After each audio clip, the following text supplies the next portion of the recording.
The woman woke up to find herself being pressed down, with others performing CPR on her, while she kept vomiting water. The woman opened her eyes and looked around several times before realizing she was surrounded by a crowd. She instinctively reached out to look at her hand and was astonished to find it had shrunk to the size of a child's. The woman wanted to shout, "OMG!" but couldn't get the words out. She pinched her cheeks and realized she had indeed shrunk and had traveled to ancient times. The woman couldn't believe it. He was a high-ranking executive at a financial company, and just a moment ago he was popping champagne with his girlfriend, celebrating their tens of millions of dollars won in the stock market. After a while, she realized that she had not only traveled through time, but had also become a girl. In a daze, she heard someone call her Tang Bao Bao, and she was sure that was her name. Suddenly, Tang Bao Bao felt a surge of heat through her body. Her brain became hot, followed by a wave of dizziness, and a flood of memories rushed into her mind. Memories unfolded in Tang Bao Bao's mind. It turned out that after Tang Bao Bao's parents killed the strongest zombie king team, they were ambushed and besieged by the uncles and elders of the base. Down syndrome's parents couldn't withstand the combined attack and the drug that suppressed their powers. They self-destructed on the spot, taking the disgusting base researchers with them and sending Down syndrome out of the danger zone. In her grief and rage, Tang Bao Bao unleashed her most powerful ability, the power of stripping. When this power was pushed to its limit, she absorbed the power of all the other ability users in the city. Tang Bao Bao is the child of the Tang couple when their supernatural abilities were at their maximum level, possessing limitless potential. When everyone's power was stripped away to the extreme by her, she unleashed an incomparably powerful energy. Tang Bao Bao blew up the entire city. Before she closed her eyes, she saw their base turn to ashes. Everything was destroyed. Tang Bao Bao regained consciousness and saw her aunt, Tang Xiaodong, saying, "It's all Tang Xiaodong's fault. Tang Xiaodong didn't take good care of you. Wah, it's all Tang Xiaodong's fault for not watching over you properly." As Tang Xiaodong cried, she couldn't hold back her emotions and hugged Tang Bao Bao tightly, bursting into tears. The sight was so heartbreaking that it brought tears to the eyes of everyone who heard it. Tang Bao Bao was on the verge of tears, wanting to speak and drink water. Suddenly, sweet water filled her mouth with a gulp. Tang Bao Bao was shocked. She was certain no one had fed her water. Glug, another mouthful of sweet spring water slid down my throat. Could it be that this little one has awakened some kind of wish-granting superpower? No, no, no. Tang Xiaodong finally released her embrace. Tang Bao Bao looked around, but there were no familiar faces. Suddenly, a sharp pain struck her brain. Tang Xiaodong was extremely anxious, but she was also completely powerless at the moment. Tang Bao Bao then realized that Tang Bao Bao's memories had been transferred. Amidst the crowd, congratulations echoed continuously. Just then, a plump ant stepped forward and reminded her, "Dongya, you should quickly take your Tang baby back home. It wouldn't be good if he caught a cold again." "Yes. Yes. Auntie is right." Tang Xiaodong tried to stand up while holding Tang Bao Bao, but her legs gave way and she knelt down again with a thud. The plump auntie quickly reached out to help them up. Tang Xiaodong was very anxious. "Auntie, I got a leg cramp when I went into the water to save Tang Bao Bao." "Ouch, why didn't you say so sooner?" The plump auntie's face changed, and she reached out to help. Tang Bao Bao slid up and stood on her own. She had just drunk another sip of the strange water, and now her body was full of energy. "No need to carry me, I can walk by myself." The plump auntie felt a little disappointed when she caught nothing. But Tang Bao Bao's mature demeanor was absolutely adorable. "Tang Bao Bao is so clever. We owe a lot to your Aunt Dongya today." The plump auntie added, "Remember never to play by the water again, okay? Grandma, someone pushed me into the water." Tang Bao Bao's voice reached everyone's ears like a thunderclap. "What? Tang Bao Bao, you said someone pushed you into the river? Who?" Tang Xiaodong jumped up from the ground, her chest filled with anger. Tang Bao Bao's gaze swept across the crowd, finally landing on Zhang Xiucai Zhang Haojia. "He pushed me. I saw him hugging that ant next to him, and he even said he wanted to harm me." Tang Xiaodong. Tang Bao Bao's words shattered everyone's worldview. This is impossible! How could a scholar do such a thing? At first, no one believed it. How could we possibly harm you? Zhang Xiucai stared intently at Tang Baobao. Yes, I saw it too. It was Yuha who ran to call for help. Several uncles nearby chimed in to corroborate this. Tang Baobao snorted. That's because she saw me sink and knew that Tang Xiaodong would love me and would definitely jump into the water to save me. At that time, Tang Xiaodong would get soaked in public and lose his reputation. That way, Scholar Zhang can break off the engagement, and no one will know that they went into the grove together. Tang Baobao pointed her little finger at Scholar Zhang and the girl standing next to him, her words piercing Scholar Zhang like steel needles. The crowd gasped in disbelief. Ignorant child, stop talking nonsense! Do you know what crime it is to slander a scholar like yourself? You little brat, aren't you afraid I, the scholar, will take you to the county magistrate's office? Tang Baobao raised her head and opened her little mouth. I don't know. Let's go ask the county magistrate together what crime the scholar committed by pushing a child into the river and attempting to kill him. You! Zhang Xiucai was furious. This little mute's mouth was babbling incessantly, every word piercing his weak spot. If he really went to the county government and got a complaint filed against him, his reputation would be ruined. That was not worth it. Zhang Xiucai initially wanted to pin the blame on Hu Yuha, but if he did, his cash cow would be gone. Tang Baobao, of course, knew it was Hu Yuha who pushed it, but she insisted on pointing the finger at Zhang Xiucai. Pointing the finger at Zhang Xiucai would have a wider impact. Accusing Hu Yuha wouldn't be very damaging. After all, they were accomplices, and it was Zhang Xiucai who instigated them, so essentially he was the one who caused the harm. Only by accusing Zhang Xiucai would they be put on the defensive. Seeing that Tang Baobao wouldn't budge, Zhang Xiucai immediately changed his tactics. Suppressing his anger, he gritted his teeth and said, Tang Baobao, you must be mistaken. We didn't push you. He began to coax her.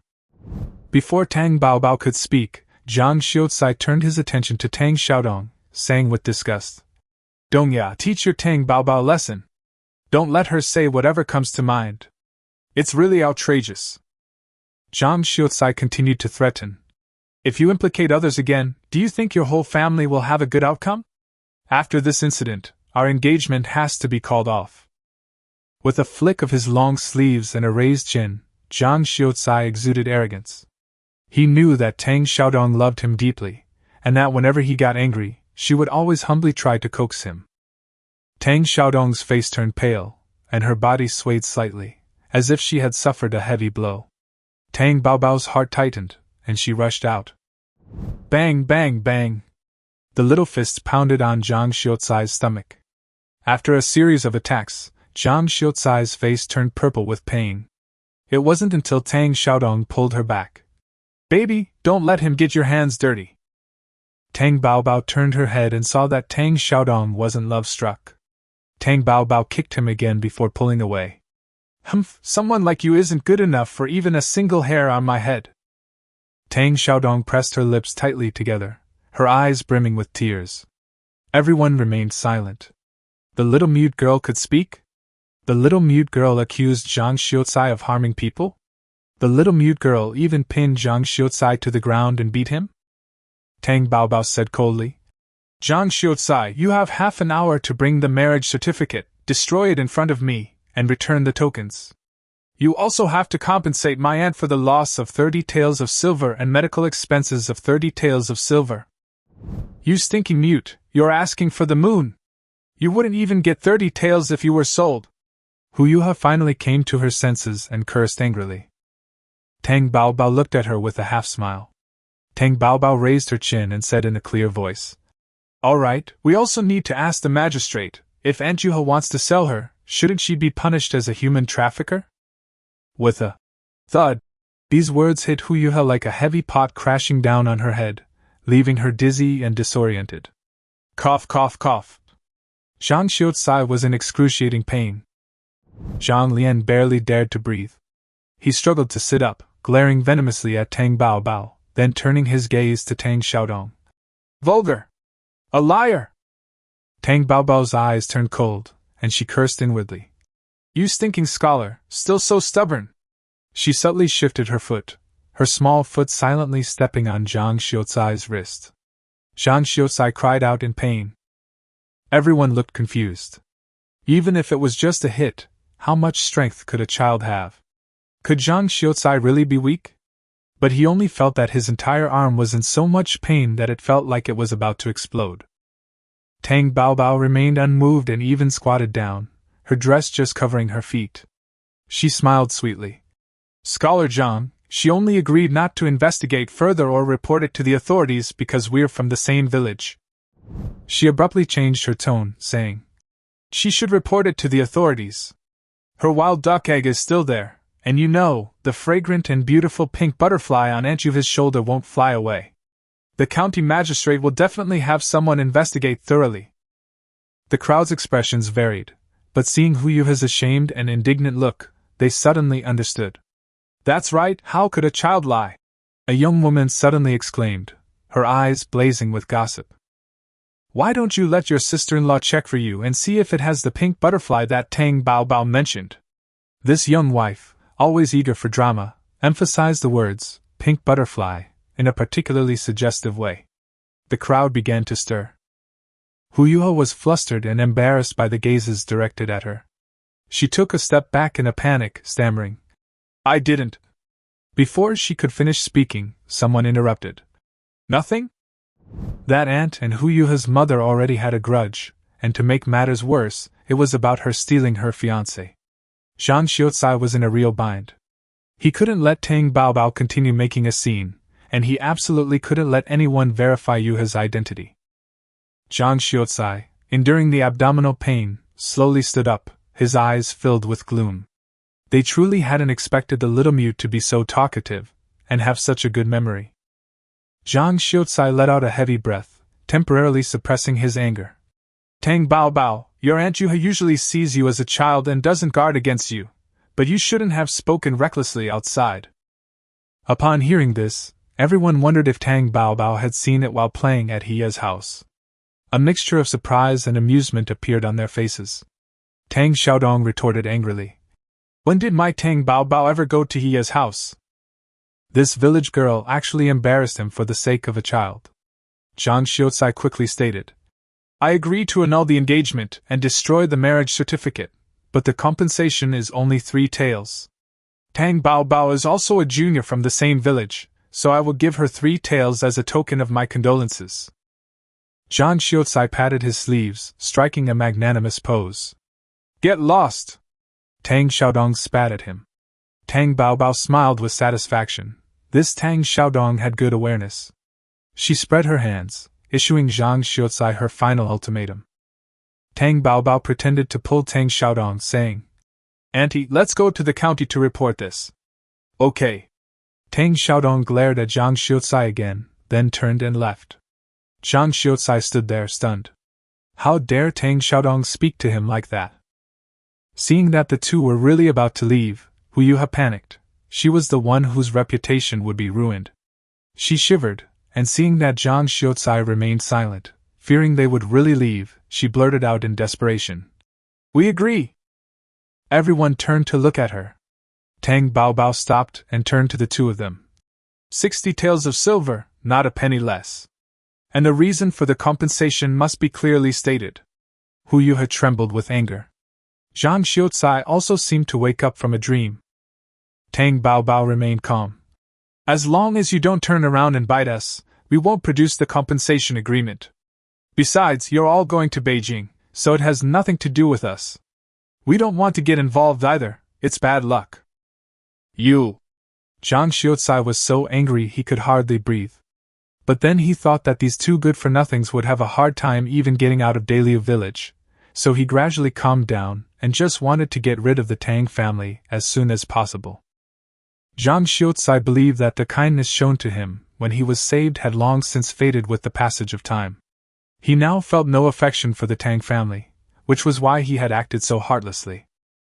The Zhang family lived not far away, and a group of people moved there.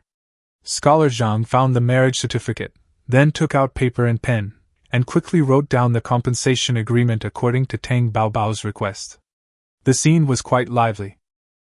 Mr. and Mrs. Zhang went with the village chief to repair the river embankment to earn money, while their daughter was working in the fields. No one was home, so their arrival made the house lively. The freshly issued compensation agreement was handed to Tang Baobao. She read it once and understood it. Zhang Xiucai hadn't tampered with it. After all, the Tang family members were literate. "Where's the money?" she asked, stretching out her small, soft hand. Zhang Xiucai gritted his teeth and pulled a small cloth bag from the room. "Take it." His eyes were filled with anger and resentment. That was 100 taels that Yue had just delivered today, intended for her to travel to the capital for the imperial examinations after the autumn examinations. Now, this annoying little mute had taken 60 taels from her. Hu Yuhe was both angry and delighted. Hu Yuhe was furious because 60 taels was more than 2 months' income for her family's shop, but she was also happy because her relationship with Zhang Xiucai could finally be open and aboveboard. She no longer needed to hide. Tang Baobao took the bag and looked inside. There were 3 large silver ingots, 2 medium-sized ones, and 20 small ones. They probably weren't lying to a child. She handed it to Tang Xiaodong behind her, saying, "Tang Xiaodong, count them." Tang Xiaodong had just gone back to get the marriage certificate, and while she was there, she changed her clothes and also draped a dry jacket over Tang Baobao. She took the money bag and began to calculate carefully. Zhang, the scholar opposite, was counting so hard his face turned pale and then red. Would a scholar like him really cheat a child? Tang Xiaodong ignored his gloomy mood and continued counting on her own. That's right. She tied the money pouch and stuffed it into Tang Baobao's hand. Only then did she look at Zhang Xiucai, whose face was ashen. "Here you go." The short scroll fell to the ground with a crack, breaking in two. A wooden hairpin tucked inside the scroll also cracked open, breaking in two. Looking at the wreckage, everyone thought, "The Zhang family is so stingy. At least other families give a silver bracelet or something when a marriage is arranged." "All right, I'm returning your marriage certificate and engagement tokens to you. From this day forward I, Tang Xiaodong, sever all ties with you, Zhang Haojie."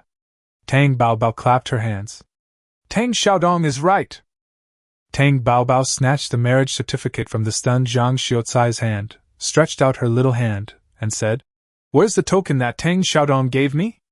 Hurry up and return it." A sly glint flashed in her eyes. Zhang Xiucai instinctively reached for his waist, but found nothing. He looked around again, but his clothes were empty. Tang Baobao wouldn't tell him that she had already taken the jade pendant back. The original owner clearly remembered that it was Tang Xiaodong's jade pendant, given to Zhang Xiucai as an engagement token. Tang Baobao was disgusted that this scoundrel had worn it for so long, which is why she pulled this stunt. "I didn't! The jade pendant is really gone!" Zhang Xiucai was furious. Before today, he was a man of his word in the village, and everyone listened to what he said. Today, he has been completely discredited. "Really lost?" Tang Baobao said in disbelief. "Really lost. I was wearing it this morning, and now it's gone. It must have fallen off. I swear to God," Zhang Haojie felt utterly humiliated. "Fine. Then compensate me. My family's jade pendant is an ancestral heirloom. It's worth at least 100 or 80 taels. I don't need more, just give me 100 taels." Zhang Haojie was so angry he almost vomited blood. That brat really dares to ask. Does she even know how much 100 taels is? Tang Baobao, I don't know. I only know that when dealing with a scumbag, kill him if you can. Besides, Zhang Haojie was a scourge raised by the Zhang family. They needed to experience firsthand the pain of being harmed by this bastard. Otherwise, they'd be constantly nitpicking at Tang Xiaodong. Zhang Haojie. I don't have 100 taels. He couldn't possibly produce 100 taels even if you beat him to death. I'm suing you for losing my Tang family's ancestral jade. The little voice was strong and clear. Tang Xiaodong looked down at the tips of her shoes. Zhang Haojie looked like he'd swallowed a handful of flies, his face extremely pale. He silently went back into the house, grabbed a small cloth bag, and threw it heavily into Tang Baobao's arms. That's all I have. Take it or leave it. Tang Baobao opened it, and saw 10 taels of silver. Tang Xiaodong also leaned closer to look.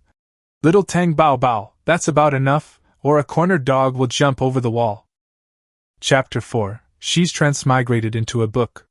Zhang Haojia was stung by Tang Xiaodong's words, his face flushed red, his fists clenched tightly, and his tone was full of anger. Tang Xiaodong felt as if she had been completely freed from her shackles. Now that the engagement had been dissolved, she was no longer bound by the so-called rule of husband as heaven, and no longer bowed her head when she spoke. She snorted coldly, her tone crisp and decisive, letting whoever felt targeted take the bait. She spoke frankly and openly now. Zhang Haojia was speechless, pointing at her angrily for a long time. Seeing this, Hu Yuha immediately stepped in to smooth things over, speaking in a gentle and soft tone, making excuses for Tang Xiaodong, saying that she was in a bad mood after breaking off her engagement, and that it was okay for her to say a few unpleasant things.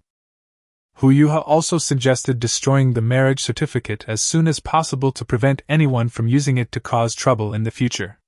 These words indeed calmed Zhang Haojia down a lot. Tang Bao Bao then slapped Hu Yuha across the face. Tang Bao Bao mercilessly called her a vixen, accusing her of seducing someone else's fiancé while pretending to be a good person, and saying that if she weren't lucky, she should have been drowned long ago. She bluntly stated that it was Tang Xiaodong who didn't want Zhang Haojia, and that whoever wanted the trash could pick it up. Hu Yuha was stunned by the beating, her head was buzzing, her face was burning, and tears immediately streamed down her face. Those around her, however, saw no red mark on her face and thought she seemed rather unruly. Disturbed and wary of Tang Bao Bao's strength, Zhang Haojia didn't want to cause any more trouble. So he burned both marriage certificates to ashes in public and announced that the marriage was null and void from that day forward, asking the villagers to witness it. Zhang Haojia's polite demeanor salvaged some of his pride, but he stared darkly at the departing figures of the aunt and niece, harboring a secret resentment. Tang Xiaodong completely ignored what he was thinking. Tang Bao Bao was held so tightly that she could hardly breathe. She wanted to get down and walk on her own, but her two little legs were too short. The two of them quickly returned to the dilapidated courtyard, where Aunt Pang and Dr. Lu, whose hair and beard were half white, were already waiting. The plump aunt quickly called for Dr. Lu to examine Tang Bao Bao. Tang Bao Bao looked around the yard. The mud walls were dilapidated, and the roof was mottled. She felt a wave of confusion, wondering where she had been brought. Thinking of her parents from her past life, Tang Bao Bao's eyes immediately reddened, and all her previous arrogance vanished. Tang Xiaodong, seeing her distressed expression, felt extremely distressed and repeatedly comforted her, telling her not to be afraid and to tell Grandpa Lu if she felt unwell. Despite his modesty, Dr. Lu smiled and asked Tang Bao Bao to take her pulse. After a moment, he said she had just been frightened and caught a chill, and that boiling some brown sugar eggs with ginger slices would be enough to dispel the cold. Tang Xiaodong was still worried, concerned that it was impossible for her to be unharmed after soaking in water for so long. Dr. Lu waved his hand, saying that if she didn't believe him, she could go to the town's pharmacy to have it checked, and then turned and went back. Tang Xiaodong hurriedly called out to him to pay the consultation fee, but he refused to accept it, saying that he wouldn't pay if the medicine hadn't been dispensed. Seeing that she was still worried, Aunt Pang suggested that someone go up the mountain to call her parents and Dichun, Erxia, and Sanchio back. Tang Xiaodong shook her head, saying that her third brother should be back soon, and there was no need to disturb everyone for the time being. Aunt Pang teased Sanchio for being lazy, and Tang Xiaodong immediately defended her brother, saying he was a skilled fisherman. The plump aunt smiled and agreed, instructing her to boil water to warm the child. After the child calmed down, Tang Xiaodong noticed that Tang Bao Bao's forehead was not hot but a little cold, and her heart tightened again. She wrapped Tang Bao Bao's coat tighter around her and asked anxiously. Tang Bao Bao whispered that she was fine, but the name she had just heard kept churning in her mind. Dichun, Erxia, Sanchio, Tang Bao Bao, Xiao Yaba, Tang Xiaodong, these names are all terrifyingly familiar. She suddenly realized something. She had transmigrated into a book. And she had transmigrated into the melodramatic novel her mother had once told her about. Even more outrageous, she became one of the villains cannon fodder in that book, destined for a tragic end. Tang Baobao tried hard to recall the plot, a chill running down her spine. Chapter 5: The Cannon Fodder Villain, What a Tragic Family. The protagonist of the book is Zhang Haojia's daughter, Zhang Baoying. She encounters a jade pendant and unexpectedly recognizes it as her master in a spatial dimension, completely changing her destiny. Ironically, the jade pendant was originally a token given by Tang Xiaodong to Zhang Haojia when they were engaged. He secretly kept it when the engagement was broken off, and because Hu Yuha liked it, the Tang family didn't have time to retrieve it. In the original storyline, Tang Baobao drowned, and Tang Xiaodong, disheveled from trying to save her, was immediately jilted by the dog scholar. Heartbroken, she forgot to ask for her engagement token back. After breaking off his engagement, Zhang Haojia quickly participated in the autumn imperial examination and passed with flying colors. By the time the good news reached the village, he and Hu Yuha had already re-engaged. Later, the two went to the capital together to take the imperial examination, and upon their return, they were happily married. 6 months after their marriage, Zhang Baoying was born. When she was a little over 1 year old, she recognized the space as her master and was nourished by the spiritual spring water. She became increasingly intelligent, and the space and the spiritual spring brought wealth and opportunities to the Zhang family. The Zhang family had a smooth and successful life. Zhang Haojia's career was thriving, Hu Yuha's business was booming, and everyone said Zhang Baoying was a lucky star. But the Tang family seemed to be cursed by fate, with one bad luck after another. On the day Tang Baobao drowned, Tang's grandparents fainted from grief. One suffered a stroke, and the other later went blind from crying. Tang Dachuan, the eldest uncle, worked tirelessly from dawn till dusk to care for his bedridden parents. Life was starting to look up, but then tragedy struck. Tang Dachuan's daughter, Tang Yun, was targeted and robbed in the street by thugs. Tang Dachuan tried to stop them but was beaten, his head was smashed, and his leg was broken. Tang Yun had no way to escape and, unable to bear the humiliation, banged her head against the wall, dying instantly. The eldest aunt was so frightened she lost her mind. Her son, Tang Feng, was enraged and killed 2 thugs with a knife before being arrested and imprisoned. The second uncle, Tang Erxia, and his family devoted themselves to farming, while their son, Tang Yu, excelled academically, but was envied by others. Tang Yushua's essays were stolen, his academic achievements were fraudulently claimed, he was falsely accused of cheating, and he was also framed for harassing respectable women. He was expelled from school, imprisoned, and eventually exiled to another place, where he died of illness less than 3 months later. Tang Yu, the daughter, was beaten and divorced by her husband's family because of her brother's affair. On her way home injured, she fell into the river and drowned. Years later, Tang Sancho learned that there were other secrets behind Tang Baobao's death and believed that Zhang Xiucai and his wife were responsible. Tang Sancho was furious and sneaked into the capital, only to discover that Hu Yuha had become the long-lost daughter of the Prime Minister's family. The Prime Minister, loving the daughter, paved the way for his son-in-law, Zhang Xiucai, to become the Minister of Rights. Tang Sancho disguised himself and infiltrated the mansion, intending to die with the protagonist, but he was destined to be cannon fodder. He died, and the scumbag couple teetered on the brink of death, only to be revived by the magic spring water. Tang Xiaodong was merely a stepping stone for the original female lead. In the end, she died in despair. Thinking of this, Tang Baobao couldn't help but shiver. Tang Xiaodong saw her shivering on the small stool and quickly asked her if she was cold, and moved her closer to the fire. Tang Baobao obediently approached the fire, her mind racing. Spiritual spring water? Spiritual spring water that could strengthen the body, beautify the skin, cure diseases, and even promote crop growth? The thought had barely formed in her mind when a mouthful of sweet, refreshing water appeared in her mouth. Tang Baobao's eyes lit up. Could this be the spirit spring water? But she clearly hadn't contracted any spatial ability. Could it be that her mother's spatial power had transferred to her? The next moment, Tang Baobao's consciousness was pulled into a space by a force. A koi carp shimmered in the pool. Tang Baobao froze. Wasn't this the very koi carp she had hugged when her soul dissipated after her self-destruction? The koi fish winked at her, and information from the space instantly flooded her mind. It turned out that her shattered soul had scattered into the galaxy, and her powerful will had attracted the Koi King. She clung to it tightly, forming a soul-restoring contract with the Koi space.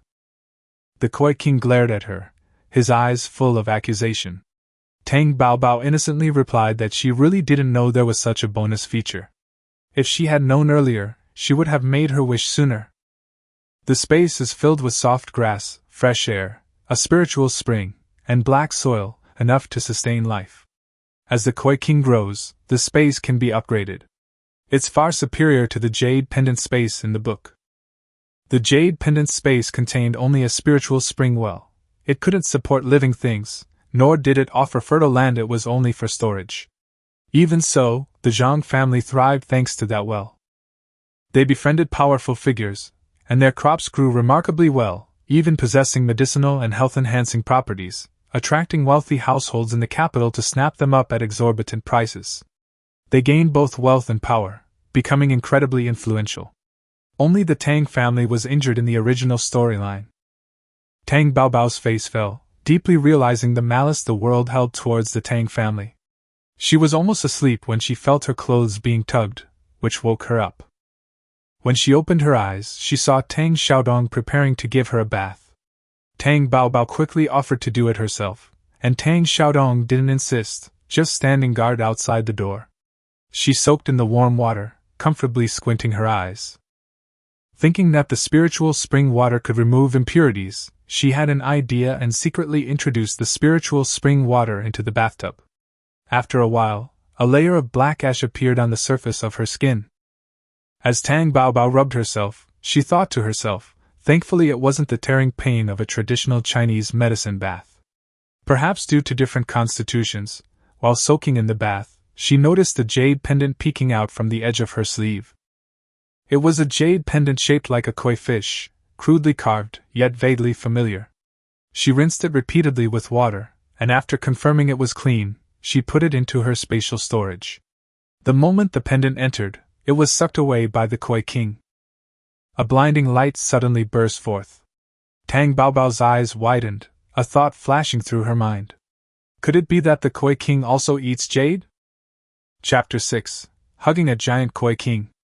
Tang Baobao was still fuming. That stinky fish ate her food without even saying hello.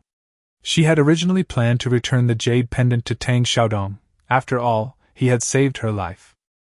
The next instant, a water jet shot into her palm with a plop, and her hand felt heavier.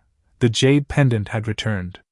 The pendant was even more translucent than before, as if it had been washed clean of dust, and the koi carp inside seemed more lively. Tang Baobao touched her nose, secretly reflecting on whether she had misunderstood the fish.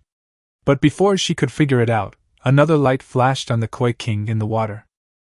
Immediately afterward, a surge of information flooded into her consciousness. She was stunned. The small space that had been hidden inside the jade pendant had been completely devoured by the Koi King. The air was thick with silence, and she fell silent as well. Tang Baobao has no shortage of space, but the Tang family does. The Koi King seemed to sense her anger. It's said that people with bad luck who get this treasure will only bring trouble. It's better to let it be transformed into good luck. Tang Baobao was taken aback. Was this some kind of bad luck? Was it referring to Tang Xiaodong? She instinctively asked, surprised that it could speak. The Koi King's voice was childish and sweet, saying it had just absorbed some energy from a small well and had only recently regained a little strength. Tang Baobao's curiosity was immediately piqued, and she pressed it for details on what else it could do. The Koi King, however, replied listlessly that it could only offer 3 chances to ward off disaster. She wrinkled her nose in disdain. What a useless fish! The Koi King wanted to argue, but before it could utter a word, its eyelids closed, and it sank into the water to hibernate. Tang Baobao was stunned for a moment, muttering that it had an even bigger temper than her. Thinking it over, she decided to let it go, looking down at the jade pendant. At least it was more valuable. Tang Baobao put the jade pendant aside and continued bathing. Her body contained far too many impurities, so she changed the water basin after basin, emptying it more than 10 times.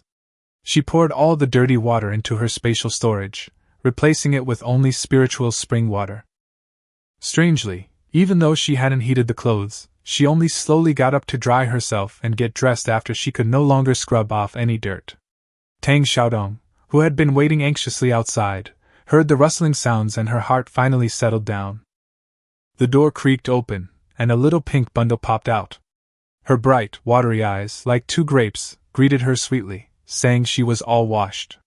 That clean smile instantly touched Tang Xiaodong's heart.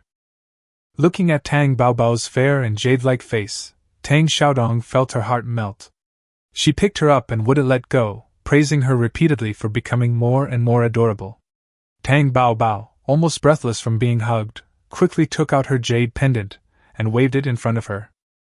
She said she had cleaned the jade pendant and wanted to return it to Tang Xiaodong. A gentle light flashed in Tang Xiaodong's eyes. He carried her into the house before thanking her, but insisted that the jade pendant was brought back by Tang Baobao, so it should belong to her. Tang Baobao was puzzled and said that the jade pendant had koi fish on it, which was a good thing that could bring good luck. Tang Xiaodong shook his head and said that she should take as much as her fate allowed, and also told her to call out before she made a move in the future so that she wouldn't get hurt. She remembered Zhang Haojia's affair and was so angry her teeth itched. She cursed him, saying he should be reported to the authorities and arrested. Seducing a vixen and harming Tang Baobao, he deserved to die. Hearing her gritted teeth, Tang Baobao became suspicious. She asked Tang Xiaodong if she used to like Zhang Xiaocai. Tang Xiaodong frankly replied that it was because they were engaged, and she treated him like family, so she naturally protected him. Now that she sees the truth, she won't be soft-hearted anymore. Tang Xiaodong promised she wouldn't let that person get away with it. Tang Baobao nodded, her little voice serious, saying that bad people always get their comeuppance. Today was just a small punishment to warn them. After all, her fiancé's attempted murder would tarnish Tang Xiaodong's reputation. Tang Xiaodong planned to break off the engagement completely first, and then deal with things slowly. Thinking of what Tang Xiaodong went through after breaking off the engagement in the book, her heart tightened, and she stuffed the jade pendant back into Tang Xiaodong's hand, hoping that the good fortune that warded off disaster would protect her. Tang Xiaodong looked down at the jade pendant, a hint of nostalgia in her eyes. She said it was actually a gift from Tang Baobao's mother, and that it was fate that it had returned to Tang Baobao's hands. She told her to wear it carefully, and that safety was the most important thing. If good fortune truly comes, then it should all be given to Tang Baobao. Tang Xiaodong firmly believed that the little girl who had experienced life and death needed protection even more. Tang Baobao, however, was taken aback. The jade pendant actually belonged to the original owner's mother, the real cannon fodder. Since that's the case, she stopped pushing and shoving. She was only 3 years old and couldn't go far, so she would just stick with Tang Xiaodong for now. If someone gossiped, she would curse them back. If someone harassed her, she would beat them until they knelt down and begged for mercy. Tang Xiaodong breathed a sigh of relief when she saw Tang Baobao put away the jade pendant.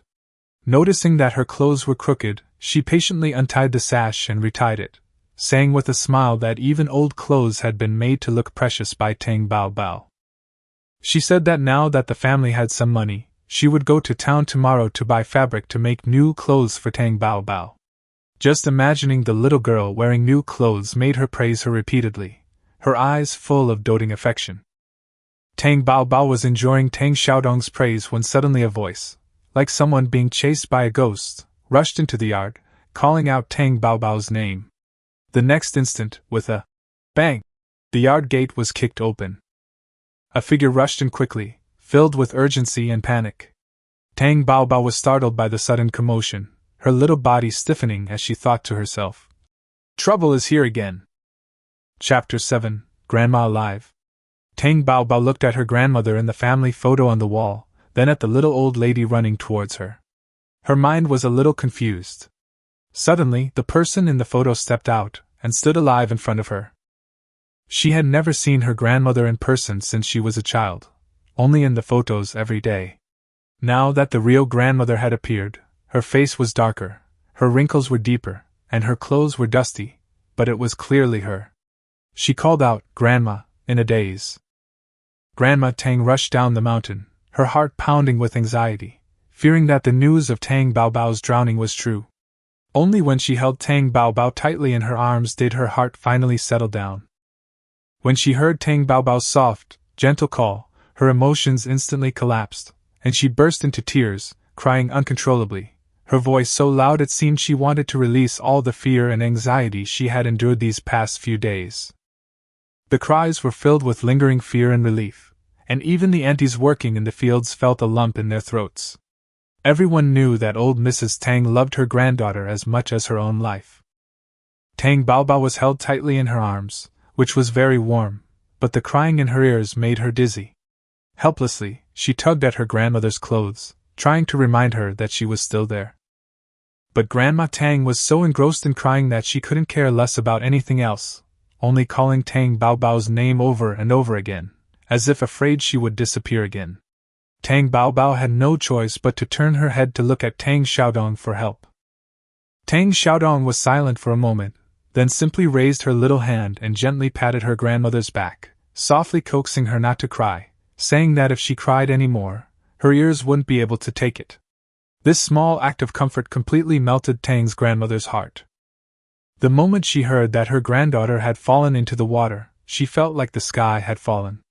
Now that the child was safe and sound and could even clearly call her Grandma, she was so excited that her hands trembled.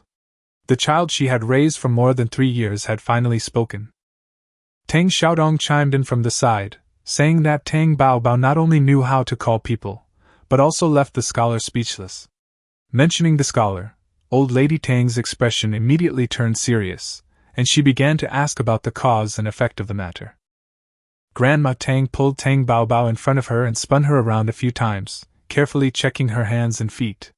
Only after confirming that there were no wounds and that she was still the sweet and soft Tang Baobao did she truly breathe a sigh of relief. Tang Xiaodong recounted the events clearly, and the more Tang Laobai listened, the angrier she became. She slammed her fist on the table and cursed, wishing she could curse the entire family, from their ancestors to their descendants. Tang Baobao felt a pang of heartache when she saw her grandmother's chapped lips. She went over, picked up the cup of warm water, and secretly added a drop of spiritual spring water, hoping that her grandmother wouldn't cry herself sick. Tang Baobao handed the water to her grandmother, obediently letting her drink. Grandma Tang smiled broadly, took the cup, and took a sip. That sip tasted refreshingly sweet, going straight to her heart. Grandma Tang was reluctant to drink too much, becoming even more convinced that her granddaughter was blessed by the gods. Seeing that she had finally quieted down, Tang Baobao secretly breathed a sigh of relief. Her ears could finally rest for a while. At this moment, she noticed that Tang Xiaodong was staring longingly at the water glass, her expression filled with envy. She immediately realized that Tang Xiaodong also wanted to drink. Tang Baobao slid off the stool, poured another glass, and added a drop of spiritual spring water to it as well. Tang Xiaodong took the water, drank it down in one gulp, and felt refreshed. She couldn't help but gulp it down completely, praising how delicious it was. She felt full of energy, and said she was going to cook, steaming egg custard and making congee. Grandma Tang nodded in agreement, instructing her to add 2 eggs and some chopped cured meat before heading to the kitchen. Grandma Tang focused all her attention on Tang Baobao, solemnly warning her never to go near the water again. She said she didn't want any wild duck eggs, she just wanted Tang Baobao to be safe and sound. As she spoke, she recalled the time when her third daughter-in-law fell into the water and went into premature labor while trying to save her. That scene still weighs heavily on her mind. Tang Baobao saw tears welling up in her grandmother's eyes and earnestly reminded her not to cry so much, because if she cried too much, she wouldn't be able to see herself, nor the stars and the moon. Grandma Tang promised not to cry so easily anymore. Grandma Tang raised her sleeve to wipe her eyes, but Tang Baobao stopped her. Tang Xiaodong's mother handed her her small cotton handkerchief, telling her to wipe them with a clean one. The handkerchief was slightly damp and cool, and Grandma Tang couldn't help but wipe her eyes a few more times. Just as Grandma Tang relaxed, a loud crash suddenly came from the doorway, shaking the house. The grandmother and granddaughter went out to see what was happening and found their 2 sisters-in-law bent over, panting heavily, with the door behind them collapsed on the ground. It turned out they had been running back so fast they couldn't stop and had knocked down the already swaying door. They didn't have time to explain. They were only anxiously asking if Tang Baobao was alright, their expressions filled with worry and concern. Grandma Tang's expression softened, and she said that Tang Baobao was very lucky and doing very well, and that they shouldn't worry. Hearing this, the two women finally felt relieved and let out a long sigh of relief, and the atmosphere in the room relaxed as well. Chapter 8. Put a sack over their heads before you start beating them. Tang Xiaodong heard a noise in the yard and rushed out with a spatula in hand. She thought it was a pair of adulterous people coming to beat her up, but when she saw it was her eldest and second sisters-in-law, she breathed a sigh of relief. She shook the spatula a little sheepishly, saying that she hadn't locked the door on purpose, but she just didn't know they would be back at this time. The family now had a lot more money, and even in broad daylight she was worried something might happen if she didn't lock the door. The two sisters-in-law repeatedly said that Tang Baobao was alright, and their anxious expressions eased when they heard that Tang Baobao was okay. Once they caught their breath, the two immediately surrounded Tang Baobao and carefully examined her.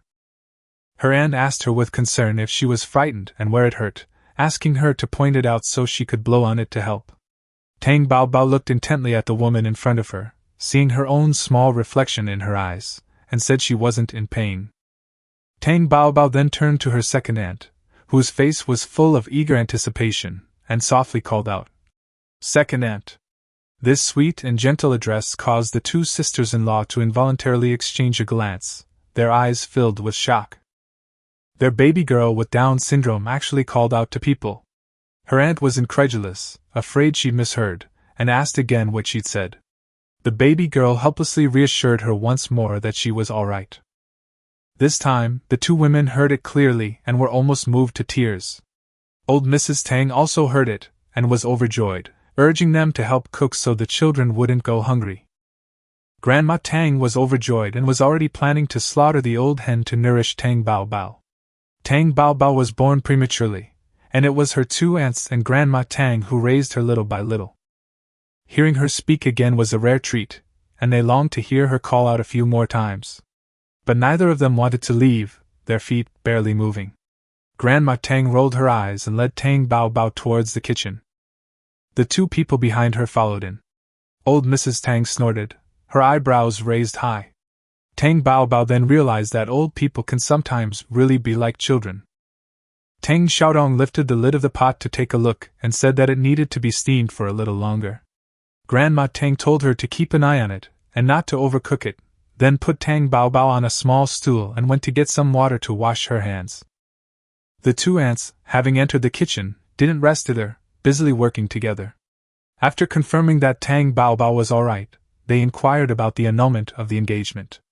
Hearing that the scholar had been seduced by Hu Yuhe and had even conspired to harm Tang Baobao, the two women were furious and cursed him. She then proceeded to berate the shameless couple from head to toe. Tang Xiaodong recounted how Tang Baobao had dealt with them, decisively broken off the engagement, retrieved compensation, and ruined their reputation, which the two listened to with great enthusiasm. But she couldn't help cursing that hypocritical bastard, saying he'd wasted all his education. Tang Baobao almost fell asleep listening to him. She felt that cursing was pointless. A few punches would have been much more satisfying. However, Tang Baobao quickly stopped herself. This wasn't the apocalypse. Hitting someone would cost her money. Tang Baobao was secretly a little sullen. In her heart, she was thinking that if she really had to do something, she'd put a sack over her head first. Tang Baobao's eyes suddenly lit up when she noticed the large water vat by the wall. That's it! She could add some spiritual spring water to it, and subtly improve everyone's health.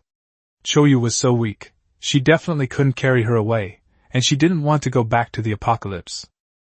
Although Tang Baobao was young, she understood that a travel permit was needed to travel far. Those memories were all in Tang Baobao's mind. She knew that the travel permit was like a pass to the post-apocalyptic base. Without it, one could hardly move an inch in the base. It's the same here, and there are no public vehicles, you have to walk everywhere.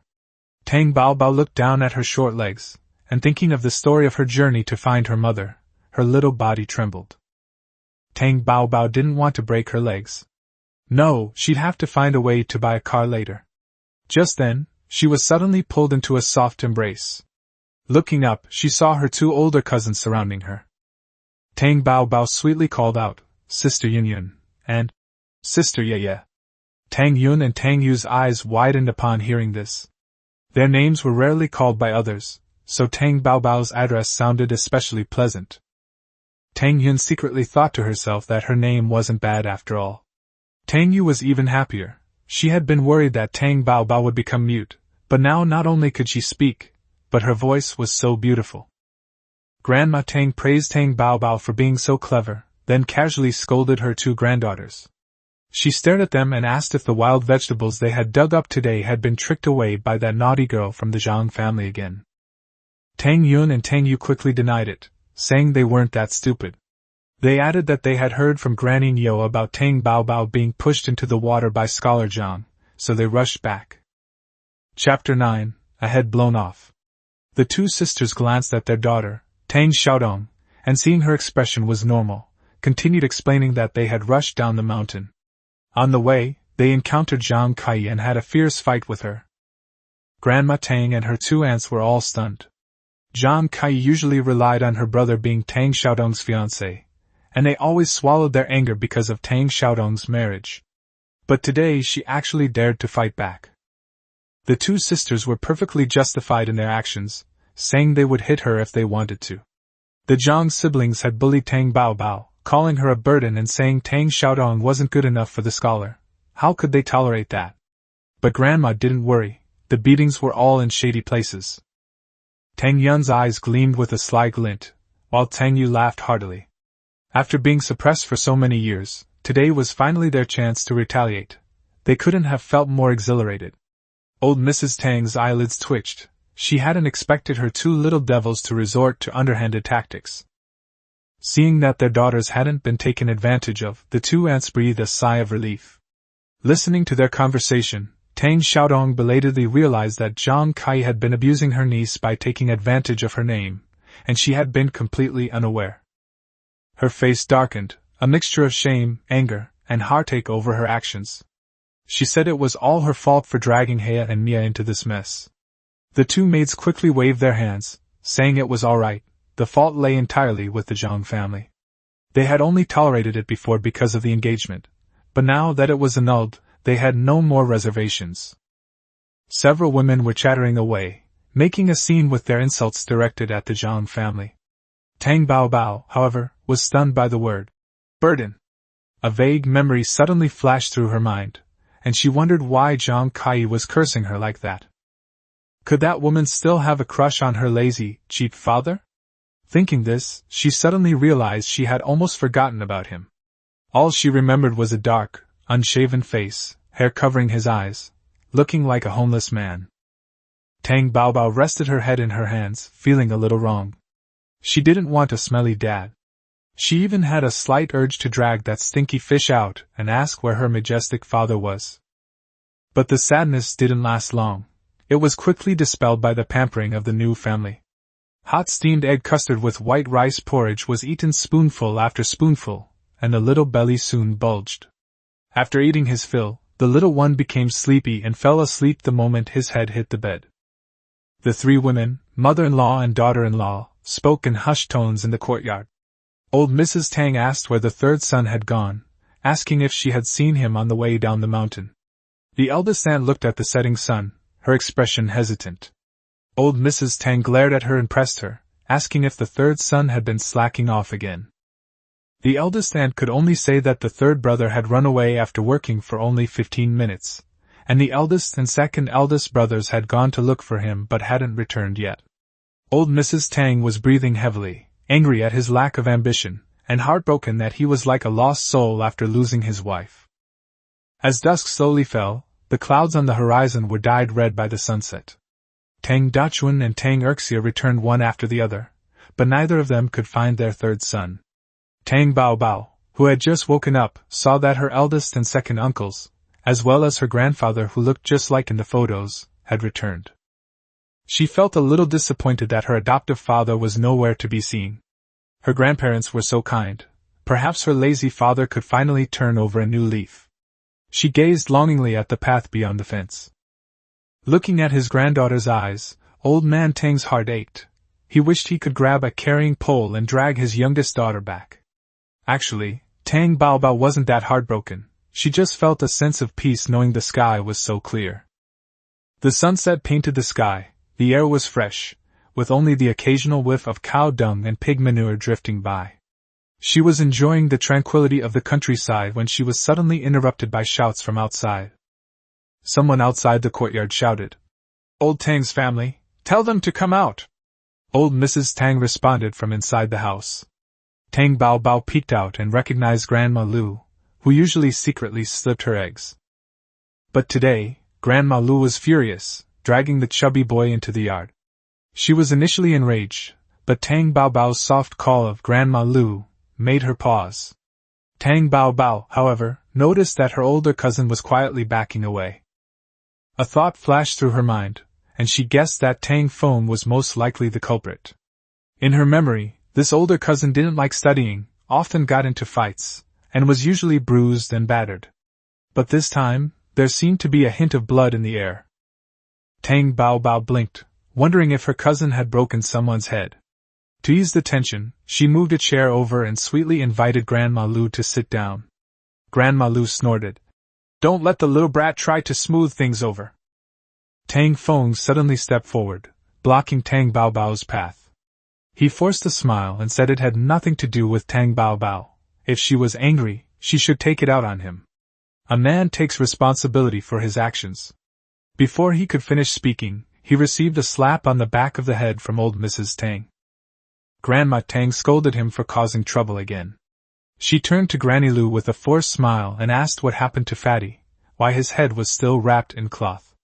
Granny Lu angrily pulled the little chubby boy over, pointed to the back of his head, and said that her eldest grandson had punched a hole in his head. Everyone in the courtyard was startled. No wonder Granny Lu, who was usually so good-tempered, was so angry. Tang Dachuan's face turned pale, and he stepped forward and slapped Tang Feng on the shoulder. He angrily scolded his son for not studying hard enough and daring to hit someone on the head. A broken head can be fatal, and if something serious happens, you could pay with your life. Tang Feng gritted his teeth and didn't flinch, saying he didn't mean to. Tang Dachuan grew even more agitated and grabbed a thick stick to strike.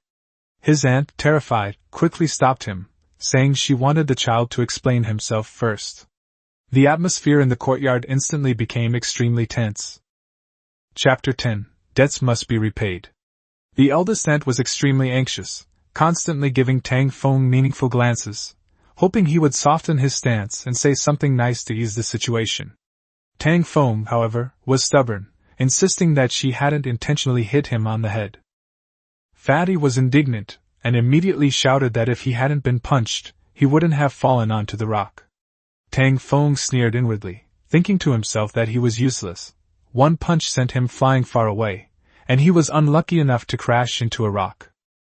Tang Feng decided to lay it all out on the table, saying that Fatty had started the trouble first, claiming that Tang Baobao was beyond saving, and even calling her a mute, a worthless burden, saying that her death wouldn't be a loss. Not only that, he also led a group to mock Tang Baobao for not having a mother, calling her father a lazybones. The Tang family members' faces instantly darkened, their fists clenched, and the atmosphere became suffocating. Grandma Lu's expression also changed. She stared at her grandson, pressing him for confirmation. The chubby boy initially denied it, but Tang Feng exposed him in front of everyone. Grandma Lu's tone became even harsher, pressing him to tell her whether he had said it or not, and the scene suddenly froze. Pressed to the limit, the chubby boy retorted, saying that even if he had, so what? Everyone says so, why can't he say it? As soon as she finished speaking, Grandma Lu angrily raised her hand and slapped him, but considering the injury to the back of his head, she only hit his shoulder. She had only heard her grandson say that he had been beaten, and seeing the scary wound made her angry, but now that she knew the truth, she was both angry and ashamed. Grandma Tang was also annoyed, but seeing that the other party had already made a move, she was afraid that if he hurt her, he would blame her later, so she quickly spoke up to stop him. Grandma Lu's face was not good. After all, he was her own grandson, and no matter how wrong he was, she could only discipline him herself. She said her grandson was talking nonsense, and told the Tang family not to take it to heart, adding that she would have the child's parents discipline him properly later. Then, she changed the subject, mentioning that Tang Feng was too heavy-handed and that things could get really bad if something happened, before stopping there.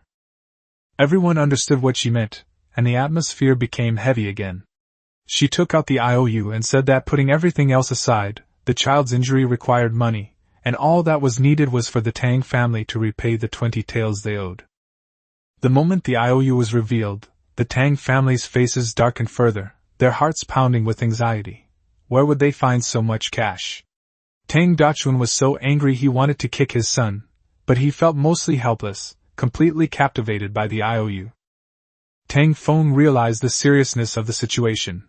His fist clenched and unclenched, and he fell silent. Tang Baobao looked at the worried faces of everyone in the room and wondered why they seemed to have forgotten that she still had money.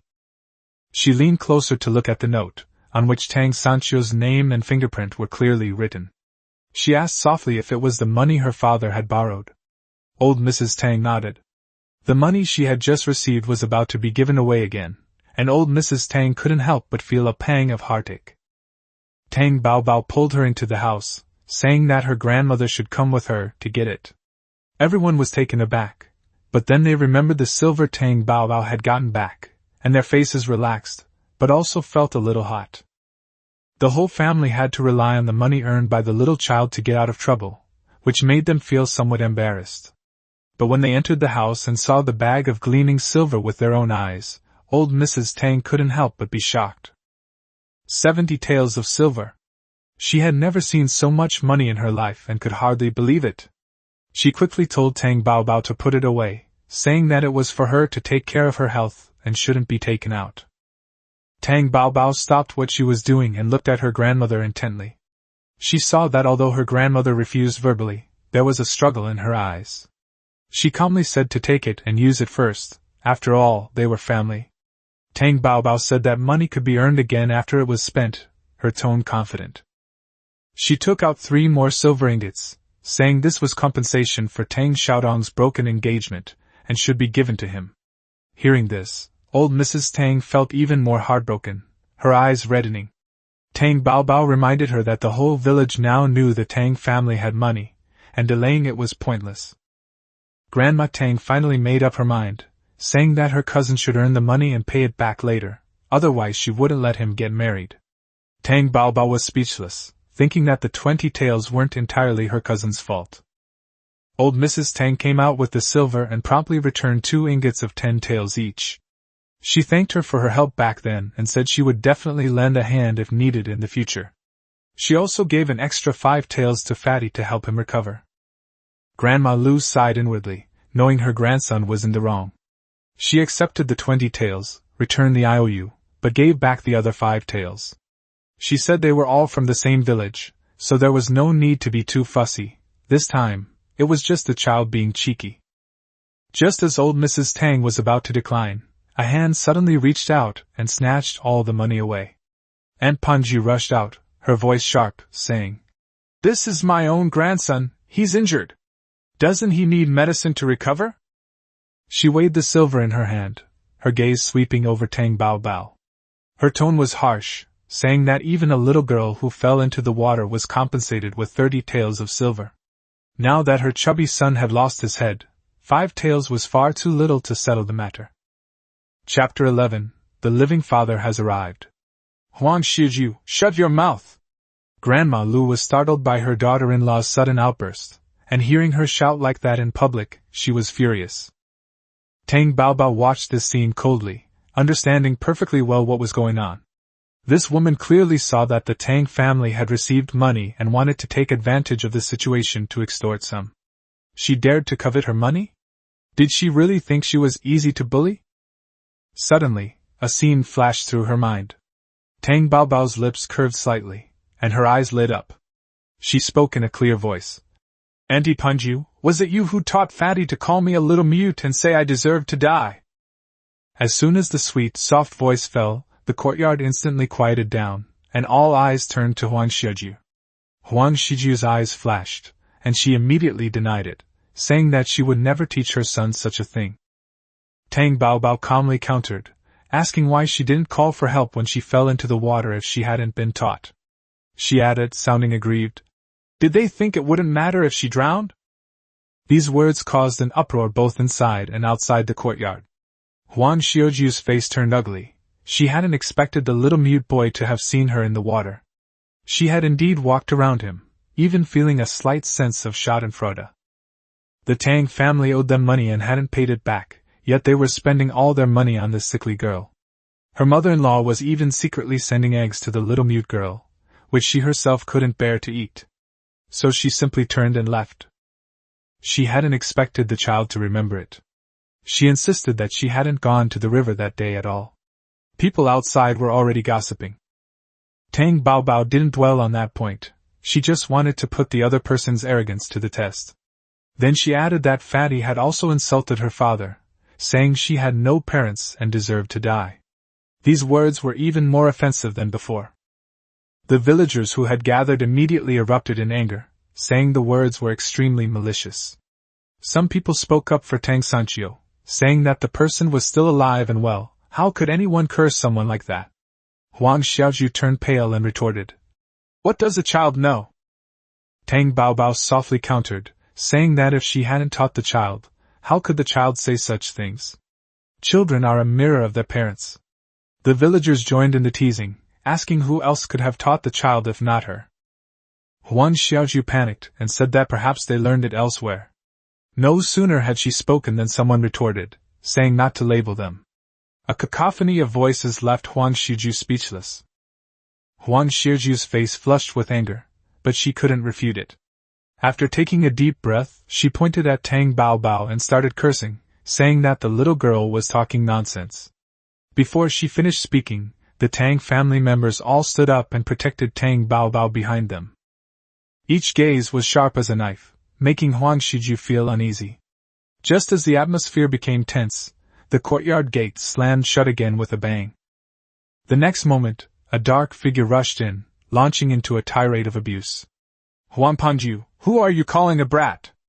Aren't you afraid my Jingyang will drag you out for tea and a chat in the middle of the night?" A series of words brought everyone's memories back to the past.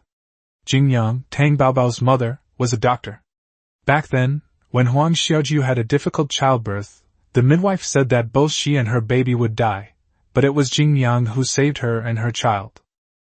This is why Grandma Lu always remembered her kindness. But Huang Xiaoju wasn't convinced, feeling that anyone could have saved her. The town doctor treated people every day, so why should she remember his kindness for a lifetime? But being called out in public like this, she couldn't save face. Plus, Tang Sanchio was known for being a formidable person, and now, with his sharp gaze, she felt even more intimidated. After a brief standoff, she snorted and said there was nothing more to say to the Tang family. Clutching the silver, she grabbed the chubby boy and headed out. In her haste, she didn't even bother with her own mother-in-law. Grandma Lu sighed and left. Seeing there was no more excitement to see, the onlookers gradually dispersed, and the courtyard returned to its quiet state, so quiet that even voices echoed. Chapter 12, A Swift Stroke, A New Face. Tang Baobao stared at the man squatting in front of her. She gently brushed aside the messy hair in front of his face, and familiar features came into view. She was completely stunned. That face looked so much like her father from her memories. Her heart skipped a beat, and she blurted out, "Dad!"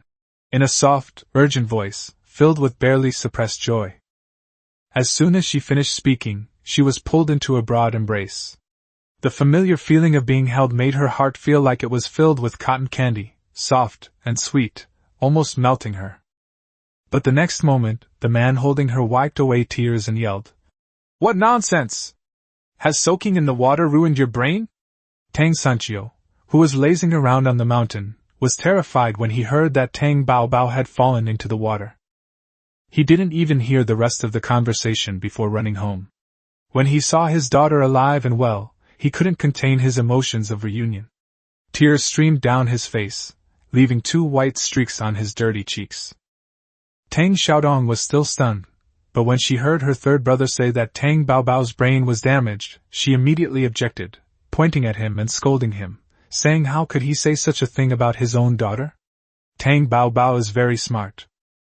Tang Bao Bao silently sized up the person in front of her. His eyebrows, eyes, nose, and mouth were just as she remembered, but this father was slovenly, with prickly stubble and a sour smell.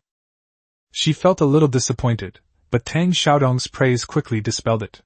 She pinched her nose, pushed Tang Sancho away, took 3 steps back, and said that he smelled too bad and that she would faint from the stench if she smelled him any more. Tang Sancho was taken aback at first, then realized that his daughter had spoken. His face went from shock to ecstasy, and he laughed and said that his daughter was indeed clever and quick-witted. After laughing enough, he squatted down and pulled Tang Bao Bao aside, asking her to tell him who she was.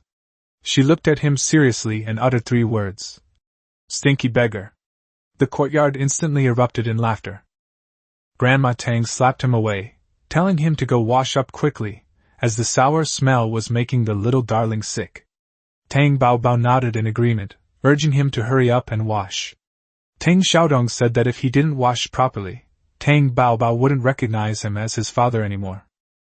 Grandma Tang complained that he smelled strongly of alcohol, and told him to drink less horse urine. Tang Sancho quickly explained that it was Dukong wine, afraid that his daughter would misunderstand. But Tang Bao Bao didn't care about their argument at all. Only 2 words remained in her mind: savage.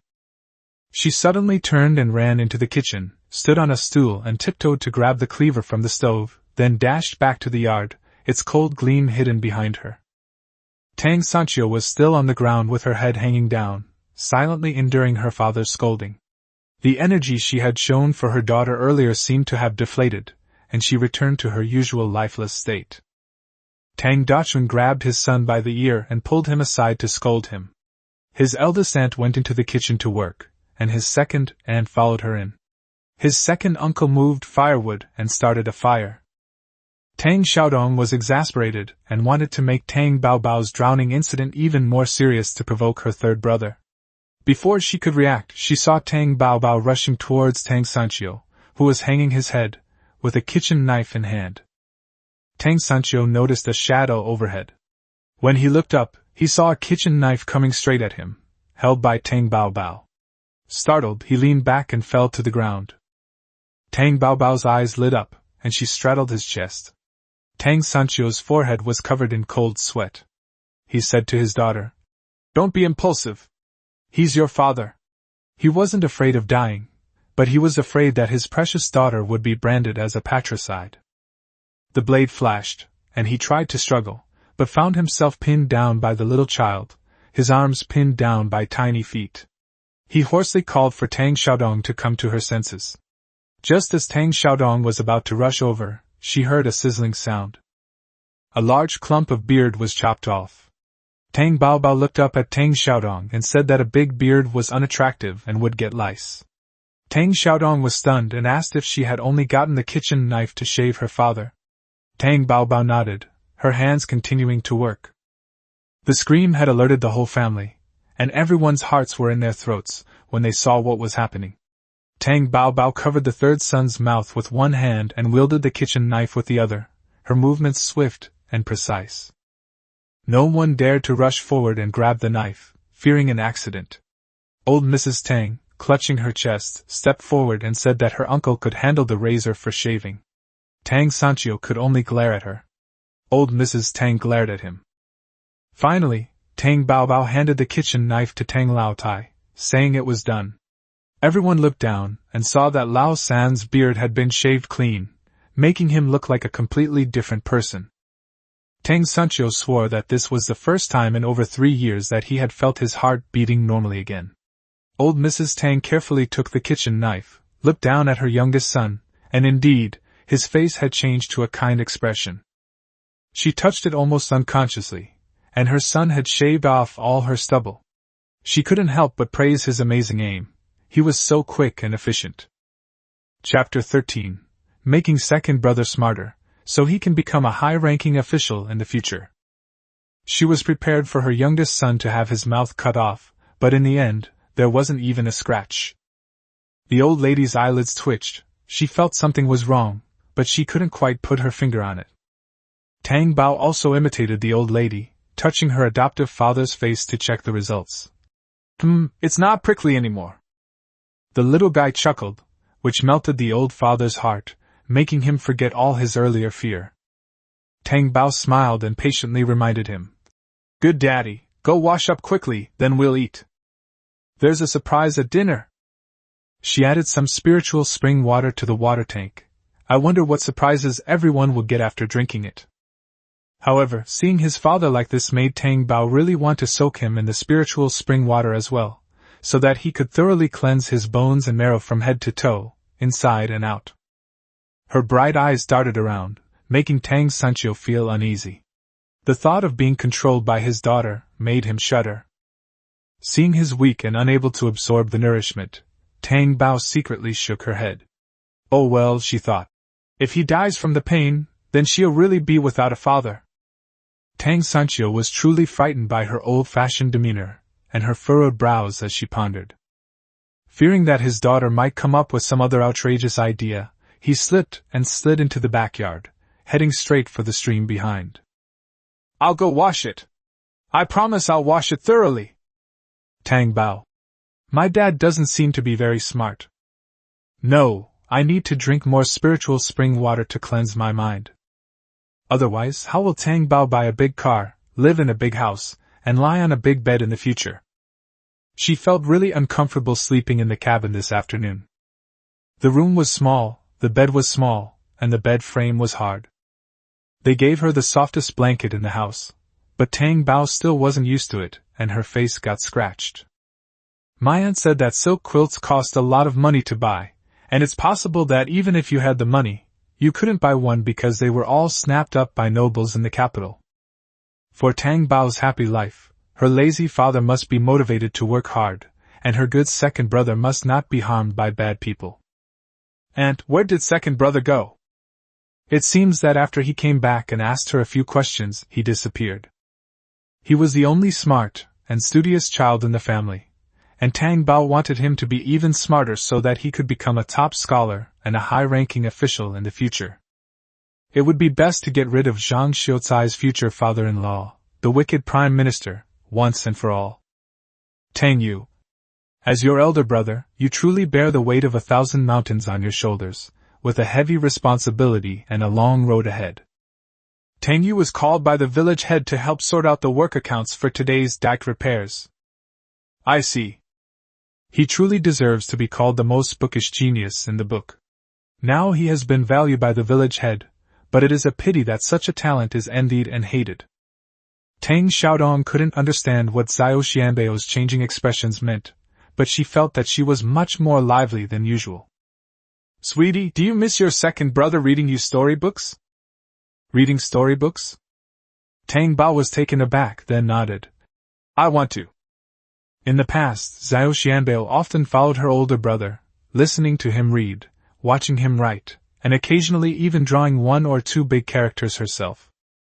Therefore, Tang Xiaodong was not at all surprised when she stared at the black and white words on the paper today. Oh, Auntie wants to hear it too. Unfortunately, renting storybooks cost money, with the cheapest costing 2 coins a day, so they rarely had the opportunity to hear them. If so, it was because Tang Yu read it in her classmates' hands, memorized it, and then told it to her sweet little girl who loves listening to stories. Tang Xiaodong, who was always eager to eavesdrop, was very proactive and never missed a single moment. Her bright almond-shaped eyes darted around, and she suddenly lowered her head to whisper in Tang Bao's ear. Sweetie, how about we rent a book when we go to town tomorrow? Since your grandma can't read, we can just say it's for Tang Yu to study, okay? Tang Bao stared wide-eyed at Tang Xiaodong, realizing that her aunt was also a book lover. She nodded. Okay. It only costs a few coins a day, which Tang Bao can afford. Just then, a boy's voice suddenly rang out behind them. What's so good about it? Auntie, you're an adult now, you can't lead Tian Bao astray. The cold voice startled Tang Xiaodong. She felt a little guilty, especially when faced with Tang Yu's serious demeanor, as if an old scholar was standing in front of her lecturing her. Well, your aunt just wants you to read more books and broaden your horizons, Tang Xiaodong tried to explain, attempting to salvage her image as a good aunt. Tang Yu pursed her lips and remained silent. When she returned, she saw the two heads, one big and one small, huddled together whispering to each other. Upon closer listening, she realized that it was her aunt teaching Tianbao how to fool her grandmother. He looked at his sister-in-law with some worry. They had already broken off the engagement, yet she was still so heartless. He really didn't know what to say. On second thought, I felt somewhat relieved. My aunt wasn't unhappy about breaking off her engagement with that scoundrel scholar, which was a good thing. Tang Bao looked up at his cousin, whose face was serious but whose eyes were smiling, and was somewhat speechless. This guy was good at bluffing. She tugged at Tang Yu's sleeve. "Second brother, I want to hear a story." The soft, sweet voice instantly shattered Tang Yu's stern expression. He let Tang Bao pull him into the main room, his voice softening unconsciously. "What does Sweetie want to hear?" That gentle voice made Tang Bao's ears itch. His eyes darted around, and he pulled out a big move. "I want to hear what a genius scholar does after being framed for cheating by his classmates and thrown into prison." Tang Bao pulled the man to sit down on a small stool, smiling as she looked at him, anticipating his reaction. Tang Yu frowned in thought. "When did I mention this? I don't recall ever saying it." He casually picked up the teapot, poured a cup for Tang Bao, and then poured one for himself. He was surprised as soon as he took a sip. "This water tastes exceptionally sweet today." Delicious." Tang Bao held the teacup and drank it all in one gulp.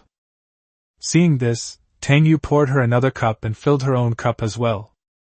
After drinking 3 cups of water, his mind was perfectly clear, but he still had no recollection of it. Tang Yu was certain that he hadn't said anything similar, and thought that Tianbao must have heard it elsewhere. But not wanting to disappoint the little guy, he said, "Second brother doesn't remember. I'll keep an eye out for it later and tell you what happened next. Okay?" "Okay." Tang Bao was very obedient, and didn't expect him to think about it immediately, since the incident hadn't happened yet. Caught by the corner of her eye a wet figure, she quickly called out, "Daddy! Come here!" Tang Sancho stumbled and almost fell. He looked at Tianbao with a frustrated expression, his eyes practically overflowing with resentment. What kind of weird name is this? Big Dad? Living Dad? Could it be that he has a stepfather? Or a dead father? Ugh, what nonsense are you thinking? He wrung out a handful of water from his long hair and stepped inside. "What's wrong, sweetheart?" Tang Bao gave him an expectant look, then turned and went to the kitchen, where he found the largest bowl. "What does Sweetie want to do?" "Give my dad water. He has a big mouth, so we need a big bowl."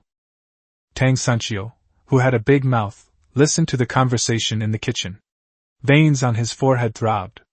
"Daughter, it's clearly your small hands that are the problem. Your dad has a handsome face." His handsome face once captivated young women and wives from all around. Chapter 14. Sweetie's grandma, did your outhouse blow up? Tang Yu almost couldn't suppress the smile on her lips, and while taking a sip of tea, she grinned from ear to ear. After drinking a glass of water, she finally suppressed her laughter and looked at her rejuvenated third uncle. "Third uncle, you look great like this." Tang Sancho pressed his temples and thought to himself, "Good my foot! When the matchmaker comes tomorrow, I'll sell you 2 lads. Hey, Grandpa, drink some water." A large bowl of spiritual spring water was thrust in front of Tang Sancho. The old father was quite happy, as his daughter was personally serving him water. But couldn't the way she addressed him be a little more formal? He squatted down and earnestly discussed with Tang Bao. "Sweetie, how about we just call him Daddy?" "Not so good," Tang Bao answered without thinking. She wasn't sure what she would shout when she saw him next time, so she couldn't promise what she couldn't do. Tang Sancho. "Drink up!" Tang Bao pushed the large bowl forward, urging him on. "Drink it quickly before changing your clothes. You might need to expel some dark stuff later, so you don't want to get another set of clothes dirty." Tang Sancho reluctantly picked up the bowl, which was bigger than his face, and gulped it down. Seeing her third uncle like this, Tang Yu chuckled softly. Tang Bao also looked at his good dad with anticipation. It's a pity the Koi King in the space was asleep, otherwise it would definitely roar in anger upon seeing this scene. That's the sacred spring water of the Koi King. It's one thing to give ordinary people diluted water, but to give a lazybones who drinks cheap liquor every day and doesn't exercise a whole bowl of pure spiritual spring water is like trying to break his bones. As expected, Tang Sancho drank his fill of water and left the main room with a full stomach. Just as he reached his room door, preparing to go in and change his clothes, his stomach started rumbling. It wasn't the kind of hunger. It was like something was churning inside. His face turned pale, and he ran to the backyard to use the toilet, his legs tucked between his legs. Once he started squatting there, he couldn't stop, and it took him half an hour to crawl out of the latrine. Fortunately, there was some distance between the kitchen and the outhouse, otherwise the whole family would have been suffocated by the stench. However, the evening breeze seemed to be deliberately working against them, sending in a foul stench from time to time, making the Tang family's kitchen so smelly that they dared not even lift the lid of the pot. The family, starving and with dark faces, waited for their meal. The old lady next door, who was eating, finally couldn't take it anymore. She put down her chopsticks, walked to the fence, pinched her nose, and shouted, "Sweetie's grandma, did your outhouse explode? Why can't people eat in peace? That's incredibly inconsiderate of them, digging a latrine right at mealtime." Tang Bao. Baby was wrong. Stinky Fish didn't say it would cause diarrhea, and even though she drank so much, her tummy is still perfectly fine. She glanced nervously at the sky, hoping for a strong wind to come quickly. Tang Bao tried to concentrate his mental energy, hoping to control the wind direction as he had before. However, beads of sweat appeared on his forehead, and the wind in the air only blew down a single withered leaf. Cleverly, it lay down beside her little feet. Tang Bao. Oh well, it's the lazy dad who's going to get scolded anyway. It's not like you'll lose a piece of your flesh if you scold someone. Tang Bao quickly put away his slight unease and comforted himself. Old Mrs. Tang, pinching her nose, responded to the neighbor next door. That's right, it's that troublesome third son. I don't know where he got that filthy horse piss and drank himself into this dog-like state, causing everyone to suffer as a result. Mentioning those shady restaurants, the old lady next door got excited, because her nephew was also a notorious drinker. The two of them started talking back and forth about how the inferior horse urine had paralyzed so-and-so, and made so-and-so mentally impaired. The family watched in utter silence as the two elderly women, undeterred by the stench, chatted excitedly. However, the two old ladies' alarmist talk made them worry about the safety of the third child. Old Tang held his breath. Ahem, eldest brother, go check back there. Is your third brother going to pull himself into the latrine and can't get out? Upon hearing this, everyone inexplicably felt that it made sense. Otherwise, how could it have such a strong flavor? Tang Bao covered her face with her little hands. Her grandpa was such a clever old man, she hadn't even thought of that. Tang Dachun, whose name was called, stiffened. You really want me to go? Otherwise what? The old father retorted sternly. We can't let him go to that dirty place, can we? What if the old woman won't let him sleep in the room? He's such an old man, he can't sleep in the woodshed, can he? Young people don't care, they can do whatever they want. If they're healthy enough, it's no big deal for them to lie in the yard and sleep. Tang Dachun waved his hands repeatedly to indicate that he had no objection. I'll go. He strode towards the backyard, passing the vegetable patch wilted by the smoke, and stopped outside the outhouse, calling out, Third brother! The pungent stench brought a moment of tranquility. Third brother! Third brother! Are you still there? Tang Dachun listened intently but heard nothing. He grew anxious and cried out, Third brother! Are you still alive? Completely exhausted from the diarrhea, Tang Sancho couldn't even groan. Hearing the shouts outside, he closed his eyes and thought, I might as well just die from it. Tang Dachun called out repeatedly, but received no response, and grew increasingly anxious. Could his father have actually guessed right? The thought that his third brother might choke on that filthy stuff and be unable to make a sound made him forget everything else. He ran a few steps forward and kicked him. Bang! The flimsy piece of wood was kicked open. Damn it! Tang Sancho was so frightened that he almost slipped off the plank and actually fell. Tang Dachun wiped away a cold sweat. You're still here. Why didn't you make a sound? You scared me to death. I thought you fell into a pit. Tang Sanchio, whose face was pale and smudged from the smoke, was speechless. Third brother, why aren't you saying anything? What did you eat wrong? Should I go and call the second son to carry you to the doctor? Third brother! Tang Sanchio's head was about to explode. Gathering his strength, he pointed at the wooden door and said, Close it. Tang Dachun was stunned for a moment, then stared at his good third brother's red face. Oh, is the third brother embarrassed? He tactfully closed the door and slowly retreated from the backyard. He only went back to report to his father after the smell on his body had dissipated. He didn't fall. He's still squatting on the wooden plank. Everyone. Old man Tang's brow twitched, he pursed his lips and asked again. What's wrong with him? How much longer? I don't know. Tang Dachun said awkwardly, thinking to himself, who could possibly know? Aunt fanned the air and said, Mom, I'll go get the mugwort we dried last time and burn it. Smoke it a little to mask the smell. The old lady waved her hand. Go quickly! The old lady next door heard this and also told her daughter-in-law to hurry up and burn mugwort. Aunt Tang Baochong smiled, feeling quite embarrassed that her family had been troubled as a result. The old lady's heart softened at the little one's smile. Sweetie's grandma, why don't you bring the baby over to our house for a bite to eat first, so the child doesn't go hungry? After burning mugwort, the smell in the neighbor's house improved. Tang Bao smiled sweetly. No need, Grandma Li, Tang Bao isn't hungry yet. Oh my, this child is so sensible. Grandma Li smiled broadly. Grandma Tang chimed in with praise. Of course, our little darling is the most adorable.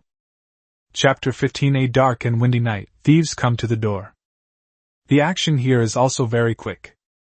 The eldest aunt and the second aunt lit 2 braziers together and placed one on each side of the courtyard. My uncles moved the dining table to the corner of the yard, and my aunt and cousins set out the food. The family began a sumptuous dinner. Here, sweetie, eat. 2 large chicken drumsticks landed in the Tang Bao bowl. Let's calm the baby down. Tang Bao looked at the oily chicken leg and couldn't help but lick it with his little tongue. It looked even tastier than the chicken legs in the apocalypse. She picked up a chicken leg and put it in Tang Xiaodong's bowl. Grandma, Auntie went down into the river to save me today. She was scared too, and her leg cramped up. She needs to eat something nourishing. Her sweet, childlike voice is heartwarming. Tang Xiaodong wanted to put the chicken leg back into Tang Bao's bowl, but the old lady stopped her, feeling sorry for her youngest daughter. Alright, Dongya, eat it. Thanks to your quick thinking today. How are you? Does your leg still hurt? As soon as I asked the question, I felt a wave of fear wash over me. My youngest daughter got a leg cramp in the water. That would be terribly dangerous. It was a cramp underwater that caused Jingyang's death. I can't bear to think about it, I really can't. She clasped her hands together, bowed to the heavens, and thanked all the gods and Buddhas. The whole family knew that Tang Xiaodong had saved Tian Bao, but they didn't know that she had encountered such a dangerous situation underwater. Coupled with the memory of the broken engagement, everyone was extremely concerned about Tang Xiaodong. During this meal, Tang Bao and Tang Xiaodong never put their bowls down, their mouths overflowing with the love and care of their family. Tang Bao felt warm all over, like he was soaking in the winter sun, warm and comfortable. However, seeing everyone enjoying their chicken soup, she thought of her elderly father in the outhouse and inexplicably became worried about them. I hope it won't end up as tragic as my dad's. Definitely not, the chicken soup was diluted with water. Tang Bao tried to reassure himself, reminding himself to use less spiritual spring water next time. We can't let the whole family blow up the outhouse, or the Tang family will really become famous. Tang Bao didn't like the name, Cho Cho, meaning stinky. As for her elderly father, she felt no pity whatsoever. Tang Sanchio, forgotten by his entire family, never knew how he managed to crawl out of the latrine. He was used to being lazy, and his family rarely saw him. They didn't think much of it when they didn't see him at night, assuming that as long as he didn't fall into a pit, there wouldn't be any problems. After the meal, the two sisters-in-law cleaned up the dishes and even made brown sugar ginger tea for Tang Xiaodong and the others. The two had drunk some in the afternoon, and Tang Xiaodong felt great now, without the chill she had felt when she first came ashore. However, she still obediently accepted her two sisters-in-law's kindness. After I finished drinking, my mother dragged me into the house to talk about breaking off the engagement. Don't be sad. Luckily we found out early. That heartless bastard dared to be unfaithful after only passing the imperial examination. Who knows if he'll have 3 wives and 4 concubines in the future? You'll never have a peaceful life if you marry him. He's not a good match. Farmers live a life of monogamy, and the old lady also hopes that her daughter will have a peaceful life, unlike the women in the city who fight to the death in the inner quarters and waste their lives on a heartless man. I thought that Zhang, who grew up under everyone's watchful eyes, would be a good person, but it turns out he's unreliable. Luckily, I found out early. If the old lady doesn't find out after her daughter gets married, she'll be devastated. Mom, I'm not sad. I'm fine staying at home anyway. Before, I was afraid that if I married into his family, I would have to be their slave. The old lady poked her youngest daughter, who was laughing mischievously. She didn't believe it. Humph, that Zhang fellow isn't much of a person, but he has a pretty fair and delicate face. It's normal for a young girl to be captivated by him. However, compared to her youngest son's good looks, she was still a far cry from him. See through it but don't expose it. After feeling sorry for her daughter for a while, the old lady patted her hand and said, Don't worry, I'll remember the sturdy tails of silver. I'll add it to your dowry when you get married. Mother, I don't want to. Don't talk nonsense. A dowry is a woman's source of confidence. No matter when, no matter what, and no matter who, nothing is more reliable than the money in your hands. The old lady silently added in her mind, Of course, the Tang family is an exception. Our family is quite reliable. Tang Xiaodong knew she couldn't argue with her mother, so she didn't want to. She thought she would embroider more patterns to earn some money and help the family with household expenses. The two agreed, but neither of them asked Tang Bao for money. The little guy was beside me, nodding his head, and had fallen asleep again. The two found it amusing. They were just so adorable and endearing. They had no choice but to ask Tang Xiaodong to take the little guy back to the house to sleep. Tang Bao is now sharing a room with her aunt. Before, when Tian Bao couldn't speak, she needed someone by her side, and Tang Xiaodong was always with her. She carried the person back to the house and then went to rest early herself. Today was really tiring. Although Tang Bao secretly added some spiritual spring water to relieve my physical fatigue, I still have to process the mental strain on my own. She said she wasn't sad, but after all, her marriage of so many years had been betrayed, and she was furious. How could she not be heartbroken? Therefore, Tang Xiaodong did not embroider the handkerchief as usual. Before falling asleep, she was thinking that it was fortunate that she had always remembered her third sister-in-law's words that she had never embroidered purses or handkerchiefs for that bastard before the wedding, nor had she ever made shoes or tailored clothes, otherwise Tang Xiaodong would have been disgusted to death. As for the food that was sent out, consider it as feeding the dogs. In the dead of night, all was quiet. Tang Bao, who was fast asleep, was awakened by the noise outside the door. His habits formed during the apocalypse made him overly sensitive to malice. In the darkness, his large, suddenly opened eyes shone with an astonishing brightness. Tang Bao sat up, still grumpy from waking up, yawned, and her eyes were full of tears.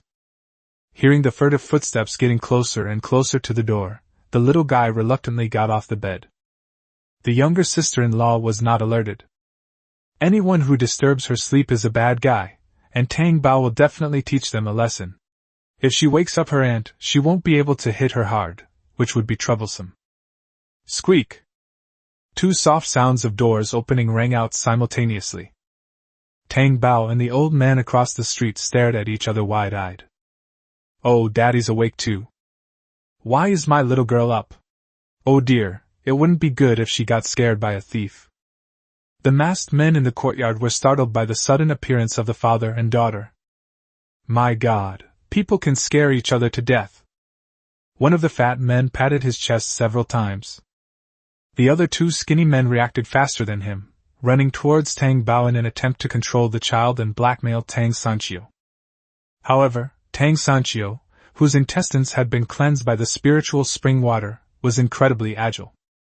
In a flash, he appeared in front of the two men and kicked them both away. Thump! Thump! Tang Sanchio, with his long legs raised, stared at the person who had flown over the fence, still somewhat bewildered. He knew he was somewhat powerful, but surely not this powerful. Am I dreaming? Tang Bao looked at his still not very bright father, tugged at his sleeve, and pointed at the fat man with a fierce look in his eyes. There's one more. Oh.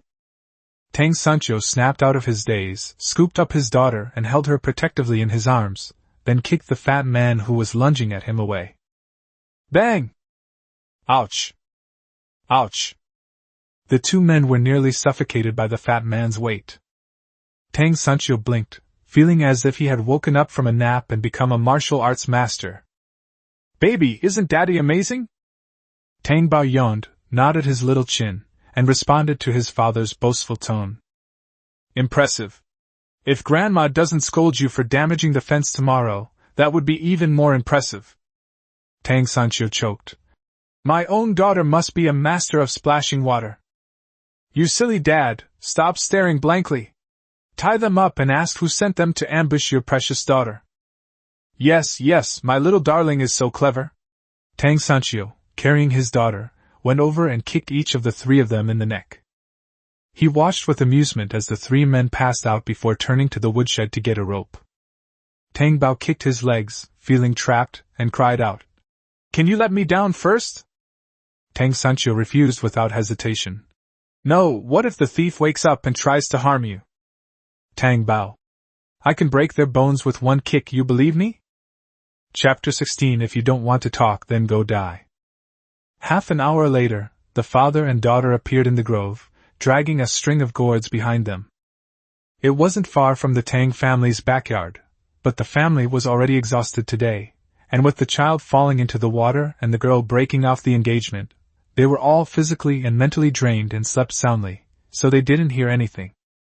Tang Bao was uncomfortable being squeezed, so he climbed onto his good dad's back.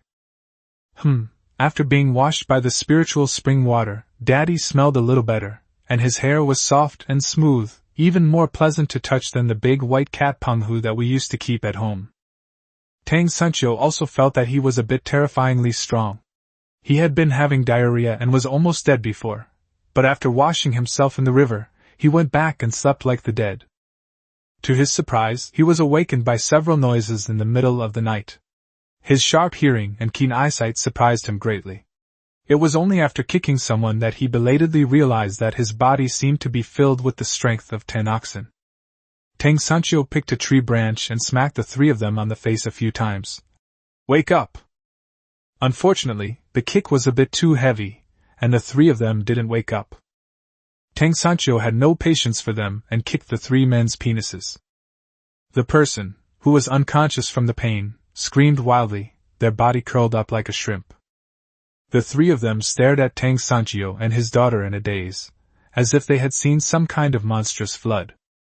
What do you want to do? Tang Sanchio was amused by their antics. Stop playing dumb! Tell me, who let you come to my house? What did you come here for? If I remember correctly, the three of them went straight to the younger sister's room after entering the courtyard. Either he had scouted the place beforehand, or someone he knew had given him directions. The more Tang Sanchio thought about it, the colder his gaze became. We didn't do anything. The three men looked away, their minds racing as they tried to think of a way to escape. However, the ropes were tied so tightly that the more they struggled, the tighter they were bound. The three of them were extremely anxious. You don't want to talk about it, right? If you don't want to talk, then you'd better die. Once his thuggish impulse took hold, Tang Sanchio, without anyone noticing, brought out a kitchen knife and threw it at the fat man's head. The cleaver flew in, making a whooshing sound as it chopped. The approaching, chilling light filled the eyes of all three with terror. Don't kill me! Don't kill me! It's a woman surnamed Hu. A woman surnamed Hu. She told us that Tang Xiaodong has 70 taels of silver, and if we ruin her reputation, the silver is ours. She'll give us another 30 taels. The fat man's tongue had never been so smooth. He blurted out all his words without pausing, almost before the cleaver was about to touch his face. Thud! The cleaver plunged heavily into the ground above his hair. A few specks of mud splashed up and covered his face. The fat man, oblivious to the mud covering his face, stared intently at the cleaver above his head, his forehead covered in cold sweat. Just a hair's breadth away, just a tiny bit more, and his head would have been severed. I've heard that the third son of the Tang family is lazy, but I've never heard that he's tigerish. If the villagers knew what the fat man was thinking, they would definitely curse him to death. He's such a shallow fellow. Tang Sancho turned to look at her daughter. Does your aunt have that much silver? Tang Bao sighed, realizing that after a whole day of commotion, his muddle-headed father still hadn't figured out the whole story. She said irritably, No. Anyway, the money was still with her. Upon hearing this, Tang Sancho strode over, pulled back the kitchen knife, and said in a vicious voice, Fine, you still dare to lie to me even when you're about to die. I think you should go to the underworld and talk to King Yama. As he spoke, he placed the cleaver against the fat man's neck. The icy touch made the fat man unable to resist any longer, and a stench filled the air. I dare not. It is 30 taels. She has already given it to us. It is in my arms. I really did not lie to you. Tang Sancho frowned. This thief had misunderstood him. However, this did not prevent him from confiscating the embezzled funds. He reached in and touched it, and sure enough, there were silver notes. I took it out and instinctively unfolded it to take a look. Tang Sancho was stunned again. In the pitch black, he could see everything clearly. He was now starting to believe that he had truly become a peerless master, the kind with extraordinary talent. Seeing that his foolish father was acting crazy again, Tang Bao reached out and snatched the silver note away, saying, Calm me down. Tang Sancho looked at her empty hands and thought her daughter made a good point. Let's buy some candied hawthorns for our little darling to calm her nerves. The three petty thieves looked at the father and daughter with complicated feelings, thinking that both of them were crazy. Seeing Tang Sancho's sharp eyes glaring at them, the two skinny men immediately looked away, pretending they didn't exist. They were skin and bones, not tough enough to take a beating, but the eldest brother was thick-skinned and could take a beating. Tang Sancho raised the kitchen knife and, to the horror of the three men, knocked them unconscious with the back of the knife. He got up and hung the kitchen knife back on his waist. Tang Bao, on his back, bent down and peered over, confirming that it was the kitchen knife from home. Even the nick was exactly the same. She pouted and grumbled. Daddy, the kitchen knife is dirty, so there won't be any meat for me tomorrow. Tang Sancho paused, then smiled and pulled up the hemp rope, saying in a relaxed tone, It's all right, have your uncle grind and wash it tomorrow. I guarantee it will be as clean as it gets. No, I want the new one, without any cracks. All right. Tang Sancho was powerless to resist and surrendered after only a few words. Before, Tianmao couldn't speak and rarely stayed in front of him. This was the first time the old father had experienced his daughter acting cute, and he was completely at a loss. Okay, it's a promise, you have to buy it tomorrow. Tang Bao's eyes were full of smiles. Yes, it's settled. Tang Sancho carried his daughter on his back and pulled a string of gourds as he walked through the forest. After a cup of tea, they arrived at the back of the Hu family's house. Their purpose is self-evident. Tang Sancho has only lost the will to live a good life. He's not really dead. Everything was fine at home before, and his heart was like a stagnant pool, unable to stir up the slightest ripple. Now that they've come to his doorstep and are even trying to harm his sister and daughter, no matter how furious he is, he has to vent his anger first before he can settle things again tomorrow. Dad, wait a minute. Hey, where are you going? Chapter 17 Flooding Huyuha, then beating Zhang Xiucai. Tang Bao climbed up his back to the top of his head, stepped over the wall, and then jumped down. Tang Sanchio was nearly scared to death. He lowered his voice and asked the little figure inside the wall. Baby, are you alright? Fine. The Hu family all lived in the town. Only Hu Yuha had hurriedly gone to the town yesterday to get medicine for the scholar, and since it was late, she stayed overnight in the village. Tang Bao headed towards the Taoist aura in the courtyard. Outside the courtyard, Tang Sanchio pursed his lips, took out a dagger from the thief, and quickly opened the courtyard gate. He sighed softly. Bao was still too young and had no idea of his father's strength. Tang Bao, what did I miss? The Hu family is the only family in the village with a brick and tile house. The Hu family knows how to enjoy life. They planted ornamental trees in the yard and dug a pond. The rotten leaves on the pond look like lotus leaves.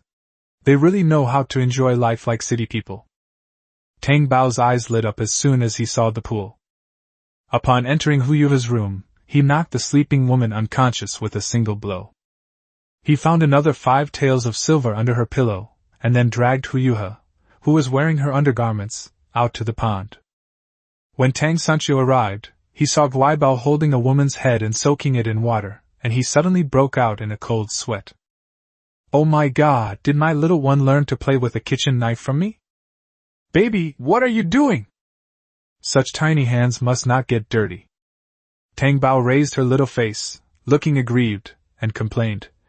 Today I saw Xiucai and her hugging and kissing, and then they pushed me into the river.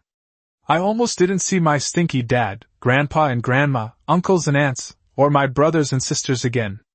My had almost got killed by them too. The more I talked about it, the more I felt sorry for Xiao Xianbao. Tang Sanchio was shocked, and his eyes turned red. Tang Bao looked knowing. Sure enough, his father hadn't heard the whole story, only a few words, and was too lazy to ask around. What a lazy bum and a muddle-headed idiot. Tang Sanchio's heart felt like it was being squeezed tightly, and he felt a sharp pain. He picked Tang Bao up and said, Good boy, Daddy's here. After saying that, he lifted his foot and pressed the woman's head down into the water. When she was about to drown, he used a stick to hook her hair and pull her up. She was submerged 7 or 8 times, and each time Hu Yuha was about to wake up, she was knocked unconscious by a stick. Tang Bao chuckled to himself as he watched. What are you laughing at? Laughing, that stinky woman is going to have a goiter tomorrow. Tang Sanchio also smiled, thinking that children are just easily amused and innocent. Tang Bao got tired of watching, yawned, and patted his father's arm. All right, let's go to the scholar's house. He's the real bad guy. No matter what wicked things that bad women do, he's definitely the one who instigated them behind the scenes. Okay. Tang Sanchio spoiled his daughter without any limits, not even asking what kind of immoral things they were going to do at the scholar's house. He untied the string of candied hawthorns, kicked them a few times haphazardly, and the 3 of them ended up sprawled out, hugging Hu Yuha face to face. With a hemp rope hanging from their waists and a dagger tucked into their pockets, the father and daughter headed towards the scholar's house. The Zhang family didn't have high red brick walls, only low walls and fences. Tang Sanchio took a long stride and entered the courtyard. Tang Bao remembered the scholar's room, even though he had been there during the day. The two went over and huddled under the window. Tang Sanchio pulled out a dagger and easily pried open the not-so-sturdy window. Tang Bao looked at her father, whose movements were smooth and fluid, with suspicion. Tang Sanchio felt helpless under her big eyes and raised his hand to rub them. Don't think nonsense. Your father doesn't do anything immoral. When a person commits a despicable act, that's called acting on behalf of heaven. Tang Bao nodded blankly, climbed through the window by stepping on his father's shoulders, and picked up the wooden slats that were propping up the window on the windowsill. Inside the house, Scholar Zhang was sleeping with his stomach ache, but he wasn't sleeping very soundly. His brows were tightly furrowed. Tang Bao kindly lifted the wooden stick and tapped the back of his exposed neck, helping him quickly fall into a deep sleep. Seeing that the man had lost consciousness, she reached out and pulled the object from the scholar's hand. It was a small, dark blue purse containing 2 silver notes, which looked the same as the ones her father had given her as a tribute. It must have been 20 taels of silver. Tang Bao smiled and accepted it. Consider this a reward for your hard work tonight. On a sudden inspiration, she reached her little hand to the pillow on the bed and sure enough, she found a string of copper coins underneath. Tang Sanchio outside had only intended for her daughter to go in and open the door, but she never expected that her little girl would drag that stinky man out with her. Tang Sanchio was so shocked that his mouth could fit an egg. My God, my daughter has inherited my extraordinary talent. Tang Bao saw that his stinky old man was still in a daze, so he stepped over and threw the man at him. Beat him up! Okay.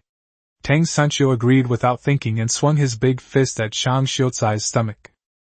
If it weren't for the fear that he might break the little window of the scholar's house, we wouldn't have had to trouble our little girl to go inside and carry that scoundrel around. It's really dirty of her hands. This man, in order to break off the engagement, caused Tianbao to fall into the water and ruined his younger sister's reputation. He is utterly shameless and a complete scoundrel.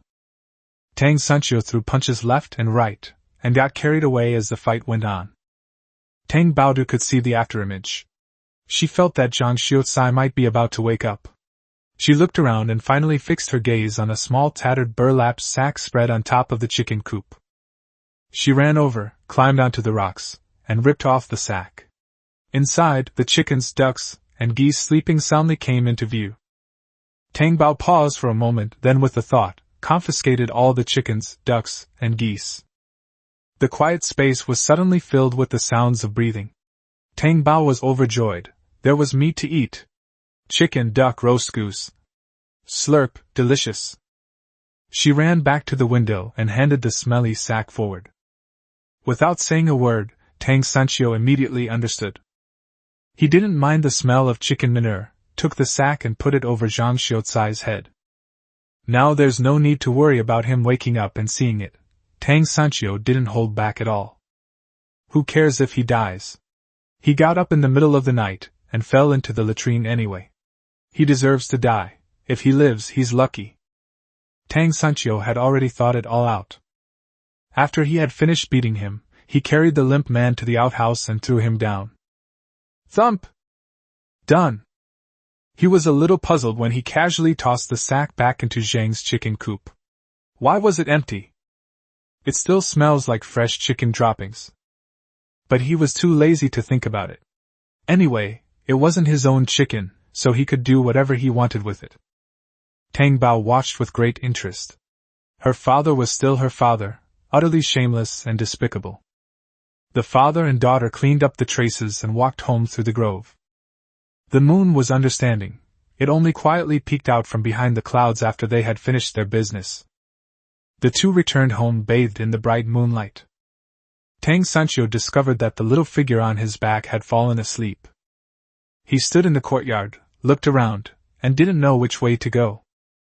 It's the middle of the night, and it's not appropriate to call the younger sister. After hesitating for a moment, he took Tang Bao back to his room. Chapter 18 Grandma, Auntie, I'm here. Tang Bao was awakened by a startling scream in the early morning. Tang Bao lifted her eyelids and saw an unfamiliar bedspread. She sat up with a jolt. Her little hand accidentally touched the furry thing by the bed, and she realized that this was her great-grandfather's bedroom. Little Tang Bao yawned, stretched, and hearing the anxious voices outside looking for her, she called out, Grandma, Auntie, I'm here. Tang Bao jumped off the bed and saw her father sleeping soundly with the wine jar in his arms. Her little brows furrowed. Why was he drinking again? She didn't know that Tang Sanchio couldn't sleep at all last night after returning home. She didn't know if it was because he drank too much spiritual spring water and was full of energy, or because he missed Jingyang too much and became more and more worried when he looked at her. That's why he clung to Dukang again. Wake up, wake up. Tang Sanchio patted his face with a small hand, but Tang Bao felt nothing. He smacked his lips and continued to sleep soundly. If it weren't for his deeply sunken brows, Tang Bao would have thought he was lost in a sweet dream. Smelling the faint, sour smell of alcohol, Tang Bao called out a few more times, but his father remained fast asleep like a dead pig. Tang Bao took the wine jar from his arms, peered at the mouth of the jar, and saw that it was empty. On a whim, she added some spiritual spring water to it. I want to help my dad sober up so he can take a shower, otherwise he'll start smelling bad again. Glug, glug, Tang Sancho was forced to drink 2 large mouthfuls. Suddenly, with a pft, he sprayed a mouthful of water all over his face. Tang Sancho opened his hazy eyes, looked at the little guy in front of him, his consciousness not yet fully returned, blinked, and then closed them again. Tang Bao. I raised the jar a little higher and gave him another sip. Wake up! The healer has broken in! The child's innocent voice had barely faded when the door slammed open. Grandma Tang was initially quite happy to see the father and daughter being close, but when she saw her youngest son still holding the wine jar inside, she became furious. You stinking wine jar, what are you doing stealing, sweetie? Tang Sancho woke up with a start, and facing his aggressive mother, he just pursed his lips and remained silent. But the one holding the wine jar is clearly your own granddaughter. The old lady could easily see what her shameless youngest son was thinking, so she picked Tang Bao up and said, Don't pay attention to your father, lest his alcoholism ruins you. She tossed the wine jar from her hand to Tang Sancho with disdain. With a splash, water from the jar splashed all over Tang Sancho's face. He raised his hand and wiped his face. What had he done to deserve this? However, this water tastes surprisingly good. Tang Sancho smacked his lips, then lifted the jar and gulped it down again. Outside the door, Tang Xiaodong waited anxiously, only relieved to see that Tianbao was safe and sound. I was so scared, I thought my little sweetie had been stolen. Indeed, the fence was broken, and there were many footprints in the yard, which made the whole family's scalp tingle. Tang Bao waved his little fist and said with a grin, Daddy knocked the thief away. Really? Your dad is that amazing? Tang Xiaodong was a little skeptical.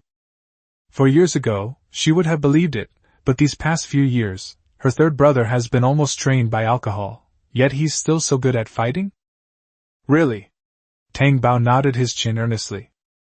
What kind of thief is so audacious? Old Mrs. Tang was still shaken and checked Tang Bao to see if he was injured. Tang Bao thought for a moment, and decided to expose the bad guy.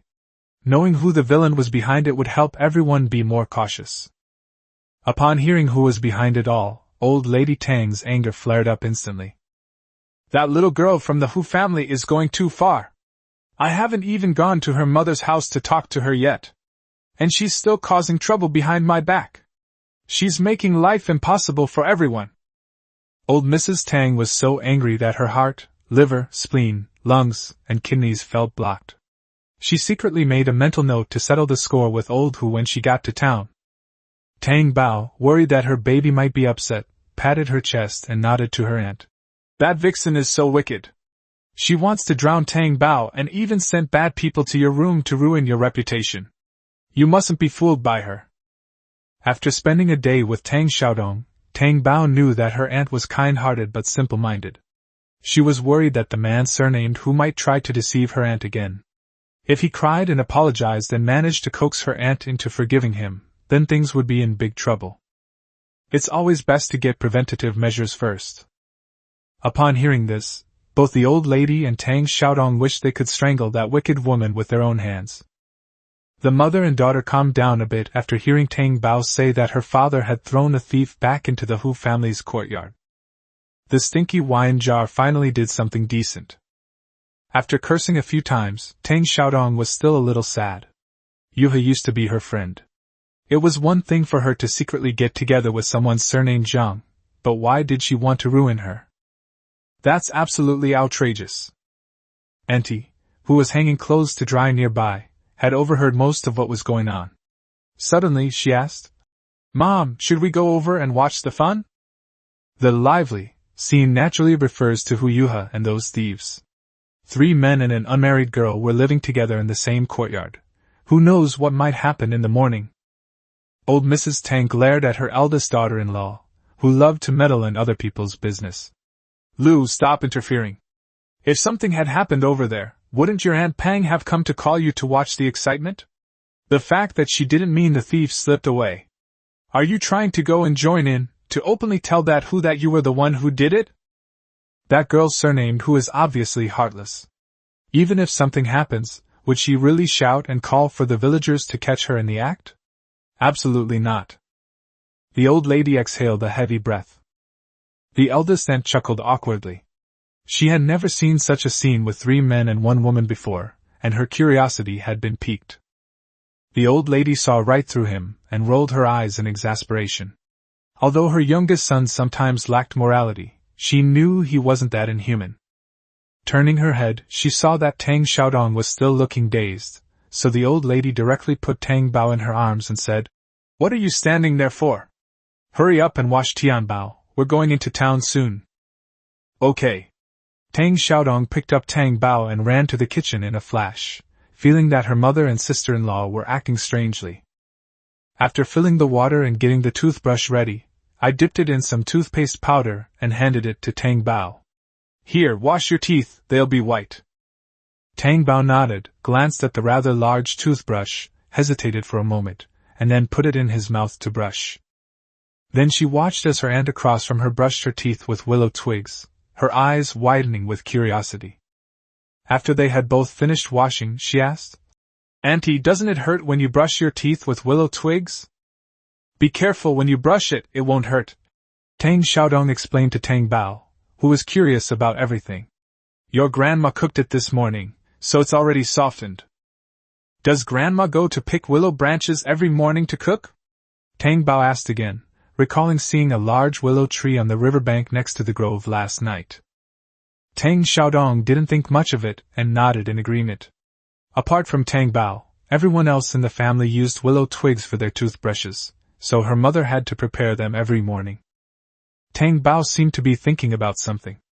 After wiping his face, he said, "Then let's buy a few more toothbrushes today so that everyone can use them."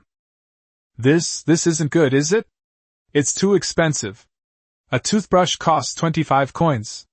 Your grandma definitely won't be able to afford it. Not to mention my mother, she couldn't bear to part with it either. 25 coins can buy 8 big white steamed buns with meat filling. There are so many people in our family, a lot of 25 coins could buy a whole house full of big steamed buns. So many? Tang Bao's attention was immediately diverted. Her tummy was rumbling, and she also wanted to eat big, white meat buns. Chapter 19, Taking an ox cart to town. When Tang Xiaodong saw that Tang Bao was tempted by the meat buns, she listed a long list of delicious foods, making Tang Bao forget about Tang Sanqiu. She quickly ate the steamed egg custard and was then carried by her grandmother to the village entrance to catch the bus. The ox cart to town was waiting at the village entrance. It belonged to old Liang from the village. Adults are 5 coins each, children occupying a seat are 3 coins each, and children not occupying a seat are 1 coin each. Infants are free. Tang Bao wanted to sit by herself, but old Mrs. Tang was afraid that she would be crowded by others, so she did not agree. "My darling, Grandma will hold you tight." Grandma Tang hugged her granddaughter tightly, and took out a gray money bag from her pocket, and gave it to Meng Xiaodong so that she could pay for the fare. The older woman next to her thought the old lady was trying to save money, and she also chimed in. "Little sweetie, aren't you comfortable with your grandma holding you? Your little bottom takes up so little space and you want 3 coins? That's so unfair. A young lady shouldn't be so extravagant with her money." Tang Bao blinked at the lecturing aunt, as if trying to discern whether the person was good or bad. To be honest, she could sense whether the people around her were kind or malicious towards her. This lecturing aunt didn't have any malicious intent, but her words were really unpleasant to hear. She felt she was all grown up and wanted to sit by herself, so why was she wasting money? She's a young girl, she shouldn't be so extravagant. Her own grandson is only a tiny bit older than her, yet he's already taken up a spot. This auntie is a bit too sexist. Grandma Tang was afraid her granddaughter would misunderstand that she was reluctant to spend money on her, so she quickly hugged her and coaxed her. "My sweetie, the ox cart is bumpy, and Grandma is afraid you'll fall. When we get to town, Grandma will buy you some delicious meat buns, okay?" Upon hearing about the big meat buns, Tang Bao's eyes lit up. Her aunt's description of the meat buns sounded delicious, and she couldn't wait to eat them. Tang Bao nodded. "Okay, Tang Bao wants to eat meat buns. Okay. Buy it for Tang Bao. Grandma and Auntie eat too. Grandma Tang paused for a moment, but seeing her granddaughter's hopeful face, she replied, Okay. Grandpa, uncle, aunt, brother, sister, everyone eat. This rapid escalation of their behavior made old Mrs. Tang regret agreeing too soon. With 13 people in her family, and each large meat bun costing 3 coins, she simply couldn't bring herself to accept it. Tang Bao didn't insist on having milk right now. His mother said, Wells shouldn't be flaunted, and neither should food. There are too many people now, so she can buy more and store them in her storage space later. Actually, the portion her family gave her wasn't enough to fill her stomach, but she checked the rice bin and flour sack at home, and there wasn't much left. She figured it was better to drink the spring water to fill her up. The older woman had long been accustomed to seeing how much Tang doted on her granddaughter. Although she didn't approve, she didn't say anything. The old ladies and young girls on the ox cart all looked at Tang Bao with amazement. He used to be a little mute. How come he can talk so much all of a sudden? The 3.5-year-old child in their family is more talkative than the little mute. And those big meat buns, are they something they can just eat whenever they want? Their grandma said that was a precious thing for city people to eat. How could Sweetie's grandma agree to that so easily? Some people are also watching Tang Xiaodong. She was just jilted yesterday, so why is she showing off today? She looks perfectly fine, and even looks radiant. In the past, every girl in the surrounding villages who was rejected by her fiancé would try to kill herself. It's really strange that the Tang family hasn't made a single move. But the more people looked at Tang Xiaodong, the more beautiful she seemed. No one in the Tang family is unattractive, and Tang Xiaodong is no exception. However, she used to be covered in dust every day, but today it seems that the dust on the beads has been washed away, and they look bright and shiny. An elderly woman, unable to contain her emotions, looked at Tang Xiaodong and exclaimed, I think Dongya is a lucky girl. She looks much better today. When Grandma Tang heard what Aunt Chenhua said, she was delighted. That's right, without all that messy stuff, I feel much better. Tang Xiaodong blushed under everyone's gaze, but she was still happy to hear Aunt Chenhua say that. Chunhua's father used to be a fortune teller, and he was fairly accurate. Therefore, her words inevitably reminded everyone of Zhang Xiucai's misfortune. And sure enough, after breaking off the engagement, good fortune returned. Grandma Tang Baochao smiled sweetly. She was a discerning woman. They certainly had good fortune, but their good complexion was probably more due to the spiritual spring water. Everyone in the family looked brighter today. Tang Bao suddenly grew fond of the lazy koi king, and thanks to its spiritual spring water, her strength gradually returned. The ox cart swayed and rattled as it arrived in town amidst the chatter of the locals. As soon as Grandma Tang got out of the car, she took Tang Bao into the pharmacy. The hurried manner made many people in the village shake their heads. That child has been a medicine addict since he was a child. He fell into the water yesterday. Who knows how much medicine he will have to drink in the future? He is a bottomless pit. And he has a lazy father who does nothing. It is really hard on his grandmother.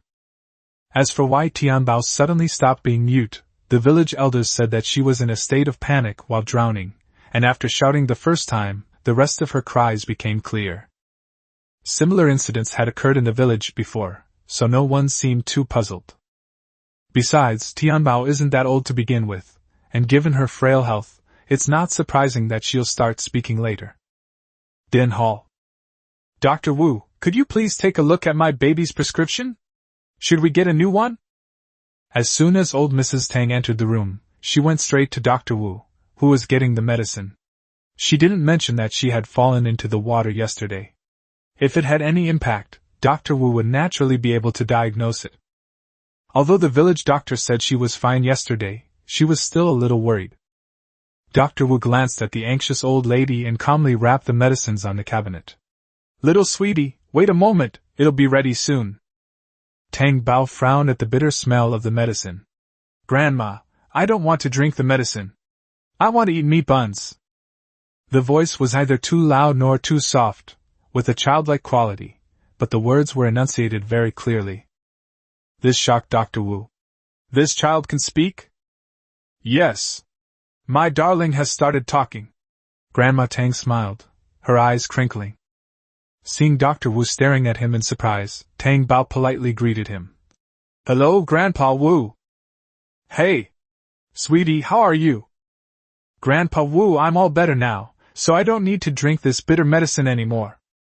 Tang Bao blinked his innocent, big, bright eyes, making it hard for Dr. Wu to bring himself to say the harsh truth that if someone is sick, they need to take medicine. Dr. Wu tied up the several packets of medicine beside him, and handed them to the apprentice beside him, saying, Ji Mao, quickly take these to Master Lu. Okay. Jin Bao took the medicine and ran away. Dr. Wu invited the three women, including old Mrs. Tang, to sit on chairs to the side. He then took Tang Bao's pulse and began to examine him, his expression becoming increasingly strange as he examined him.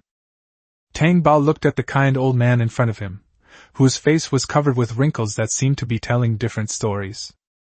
She twitched her little finger. The old lady noticed her little action and patted her back, saying, Baby, be good. Young lady, what good food did you give this child?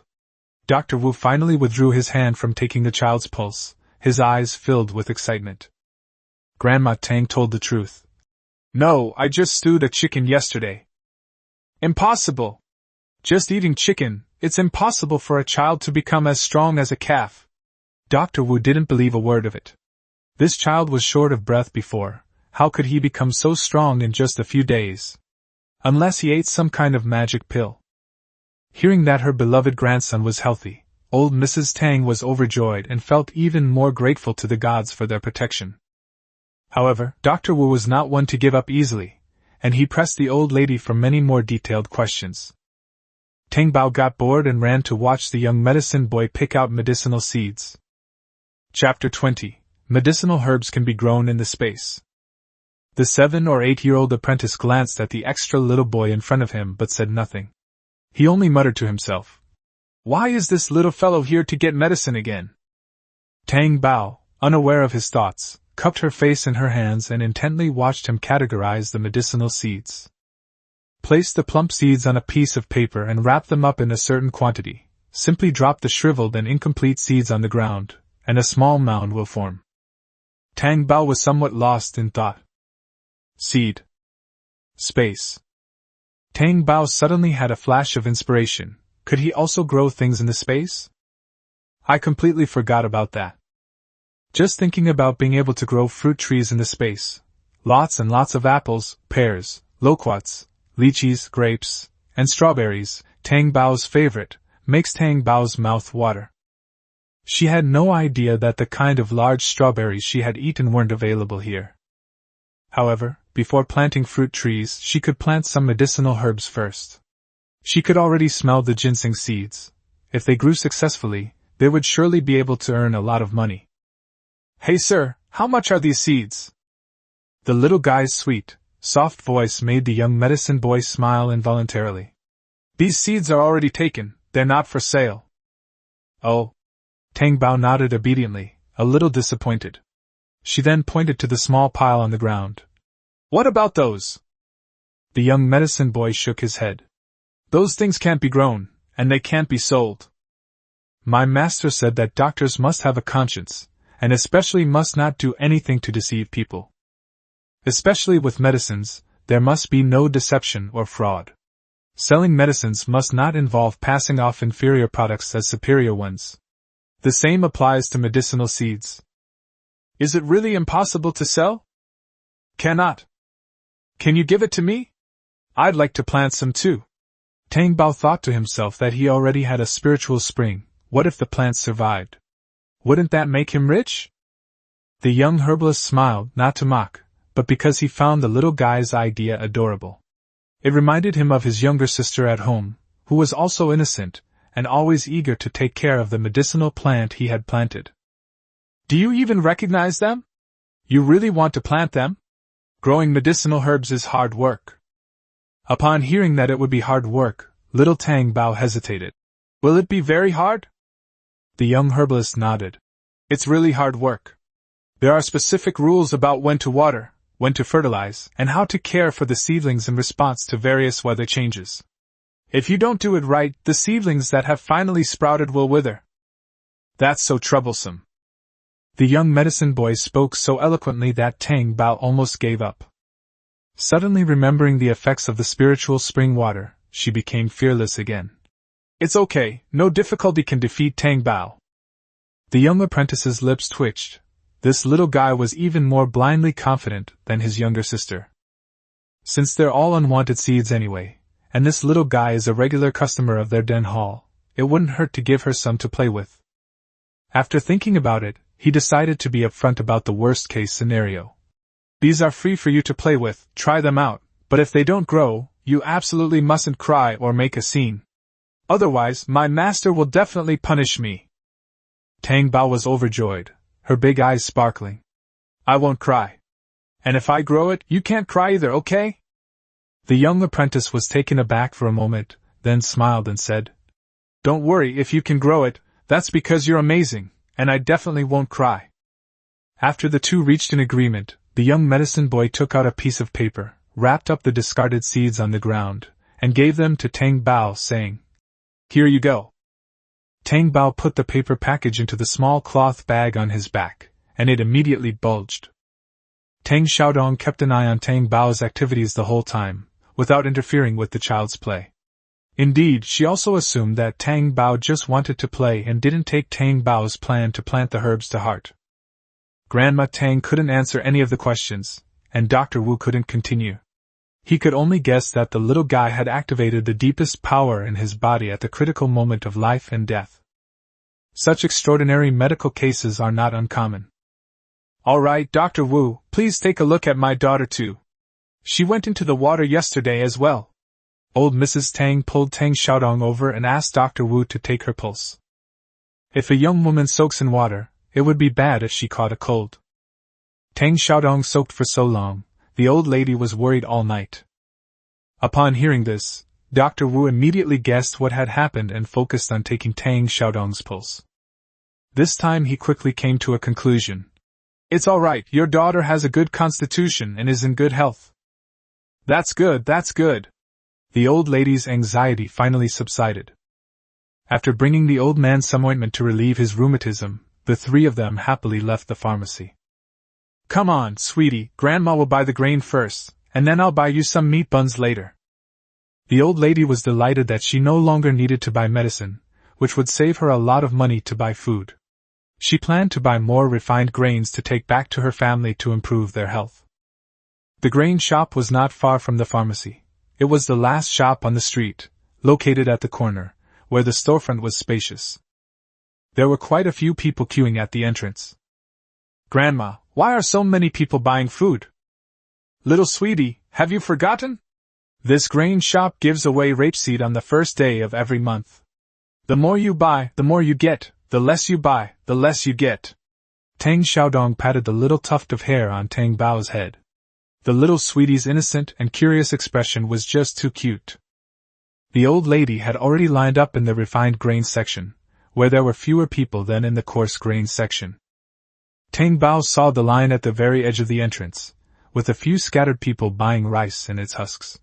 It looked like rice, and from their conversation, they seemed to be buying it to make rice seeds. Seeing that Xiao Tang Bao was heading in that direction, Tang Xiaodong reached out and scooped him up in her arms. Planting herbs was out of the question, but farming was out of the question. She didn't want her fair-skinned little darling to turn into a charcoal briquette. Sweetie, come on, Auntie will take you to buy some meat buns first. Your grandma will be out soon after we're done. Sure enough, Tang Bao's attention was immediately diverted. Okay, then buy them for the whole family, 3 for each person. Tang Bao stretched out his short little hands and counted. 13 people, 39, a total of 116 coins. Tang Xiaodong stumbled and almost knelt down. She forgot all her doubts about how Tang Bao could do arithmetic. Her mind was completely reeling from the 116 coins. Chapter 21. Let's go. Grandma will take you to see a good show. Tang Xiaodong abruptly stopped in her tracks. Baby, you don't need to buy so much.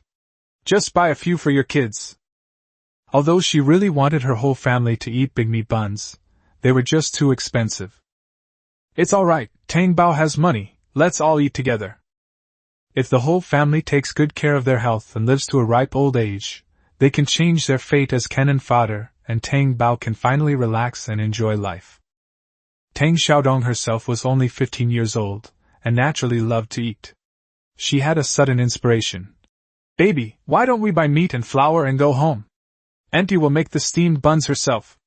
I guarantee they'll be delicious. Real? Of course it's true. While he might not be able to speak for everything else, Tang Xiaodong was quite confident when it came to steamed buns and dumplings. A little over 100 coins could buy meat, and making steamed buns himself could feed the whole family for 2 meals, with leftovers. Tang Bao glanced at the steamed bun shop diagonally across the street, then at her expectant aunt. Okay. My aunt wants to show off, so let's give her a chance. If she makes delicious steamed buns, maybe we can ask her to open a steamed bun shop and make some money. A small heart harbors a big plan. Tang Xiaodong had no idea that her future was about to be decided by Tang Bao, who was obsessed with money. She excitedly took Tang Bao to the butcher shop to buy meat. We need to buy a little more meat before my mother comes out, otherwise she won't be willing to spend the money, and then we won't be able to make those delicious meat buns. The butcher was an acquaintance, one of Tang Sanchio's friends before their marriage. He smiled warmly at the aunt and niece, saying, Little sister has brought Tian Bao here. Yes, brotherly, please help us cut 3 caddies of pork. Li Tian was taken aback. You brought so much meat today? Is something wrong at home? In the past, when the old lady came over, she would only bring half a pound of meat at most, just to add a little meat to the family. Uncle, my aunt is going to make me meat buns. In Tian Bao's memory, Uncle Li often sold meat and gave them pork bones to make soup. He was a very kind person. Li Tian was dumbfounded. Sweetie, how come you can talk? Before Tang Xiaodong and the others could speak, he raised his hand and slapped his mouth again. Look at the silly things I said, Tian Bao, don't mind me, Uncle Li was just too excited. He was both surprised and happy for his brother Chiu. With a swift movement of his cleaver, 3 caddies of pork became 3.5 caddies. He quickly wrapped it in a large lotus leaf and tied it with a rope made of grass leaves. Here you go, 3 caddies will be fine for 100 coins. Sweetie, eat more meat when you get back, and grow tall. Okay, thank you, Uncle Li. Tang Bao's words were sweeter than honey, making Li Tian grin from ear to ear.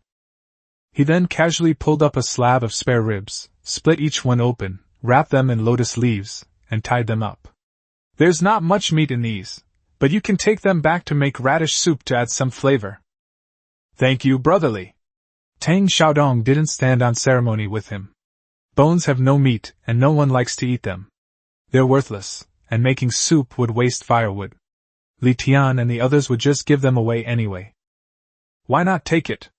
Her family has plenty of firewood anyway. One trip up the mountain, and she can gather a huge bundle. Besides, Dr. Wu said that soup made from meat bones is very nourishing. Tang Xiaodong took the meat and bones and put them into her basket. By the time she reached for her purse, Tang Bao had already pulled out a string of copper coins. The whole string cost 200 coins. Despite Tang Bao's short arms and legs, he was quick and accurately calculated half of it for Li Tian. Pork costs 35 coins per pound, so giving them 3 pounds for 100 coins is a discount. With a whoosh, Li Tian moved quickly, swiping the coins 10 coins at a time. He gave Tang Bao a thumbs up. Little sweetie is amazing! You counted faster and more accurately than your brother Stone. At the same time, he was thinking to himself. Brother Chiu's family really spoils this kid. They dare to let the kid hold so much money. His wife wouldn't even let her son squander 2 coins. Tang Bao smiled slightly, inwardly agreeing. That's a must. After buying the meat, the 2 of them, one big and one small, returned to the grain shop. Just then, the old lady came out, carrying an extra bag of grain in her basket. Mom, let me carry that for you. Tang Xiaodong hurriedly stepped forward and reached out to take the basket from her mother's back. No need, your strength isn't even as good as my one hand. You just need to take good care of Tian Bao. Grandma Tang's gaze swept over her daughter's basket and landed on Tang Bao's little face. She asked with a smile, "Sweetie, what did you go to buy? Come on, Grandma will take you to buy some meat buns." "Grandma, we don't need to buy steamed buns anymore. We bought meat. Auntie said she'll make meat buns when we get home, lots and lots of meat buns." Grandma Tang was a little happy to hear that she was making steamed buns, as it would save her money. However, she was also a little tempted to beat her daughter because she was making a lot of meat buns. How can someone be so boastful? So many meat buns. Even if you make them yourself, you still need meat and dough. She glared at her daughter, but didn't contradict her in front of the younger generation. "Anyway, that's what I'll say. How much I make is up to me." Tang Xiaodong gave an innocent-looking, sheepish smile. Tang Bao stepped forward and took the old lady's hand. "Grandma, come on, let's go buy fabric. I'll buy you some pretty floral fabric and have your aunt make you some nice clothes." The sweet words from the child successfully dispelled the old lady's heartache. She did indeed want to buy fabric, but she hadn't been thinking about herself, she was thinking about her children. It's the age when we're growing, and our clothes get shorter every season. Tang Yu's clothes were better, they were too short, so his mother let out a section of her Tibetan garment, and they fit him well. Tang Feng, that mischievous little monkey, is no good. He comes home with holes in his clothes every day, and his mother has to patch them up one after another. If his mother hadn't left him scraps of cloth of the same color beforehand, his clothes would have turned into a 100-colored garment in less than a season. They all come from the same family. People who don't know the situation might think that the family mistreated that brat. The old lady was pleased with herself, but she still remembered what she was thinking. "Okay, but let's go buy some cornbread first." "Buying cornbread?" Both of them had a big question mark on their foreheads, one big and one small. The old lady waved to the two of them, signaling them to hurry up and follow. "Buying cornbread is definitely useful. You just wait and see what happens. I was in such a hurry this morning that I forgot, otherwise I would have had your sister-in-law steam a lot more this morning." The aunt and niece exchanged a glance, neither of them able to guess what the old lady was planning to do that would make her willing to spend the grain. The two watched with skepticism as the old lady bought a small cloth bag of cornbread. The steamed buns at the bun shop weren't very big, and 4 cost 1 coin. The old lady spent 10 coins and got 40. She pointed to the big white steamed bun and asked Tang Bao, "We're not home yet, Bao. Would you like to eat a steamed bun to tide you over?" Since everyone had bought meat to make meat buns, the old lady naturally skipped over the meat buns. Tang Bao twitched her little nose and thought that the meat buns were more fragrant. Besides, she had to taste the food from the shop first to know what level her aunt's skill level was, right? Tang Bao touched the small bag, took out a handful of copper coins and put them in the old lady's hand. "Grandma, buy 3 meat buns, let's eat together." "Oh, what a dutiful little one." The steamed bun shop owner had seen plenty of babies crying and fussing for meat buns, but it was rare to see a little one who didn't cry or fuss and even paid for his own buns. The old lady smiled broadly, but still remembered to save money, and handed over 3 coins. "Young man, just take 1. Adults aren't afraid of going hungry." She patted the small cloth bag in her hand, and the shopkeeper, understanding, quickly wrapped a large meat bun for them.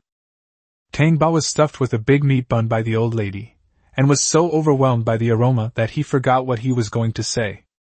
The old lady gave her a wink, and Tang Xiaodong obediently carried the person away. Tang Bao's thoughts were completely overwhelmed by the aroma of the meat buns, they smelled so good.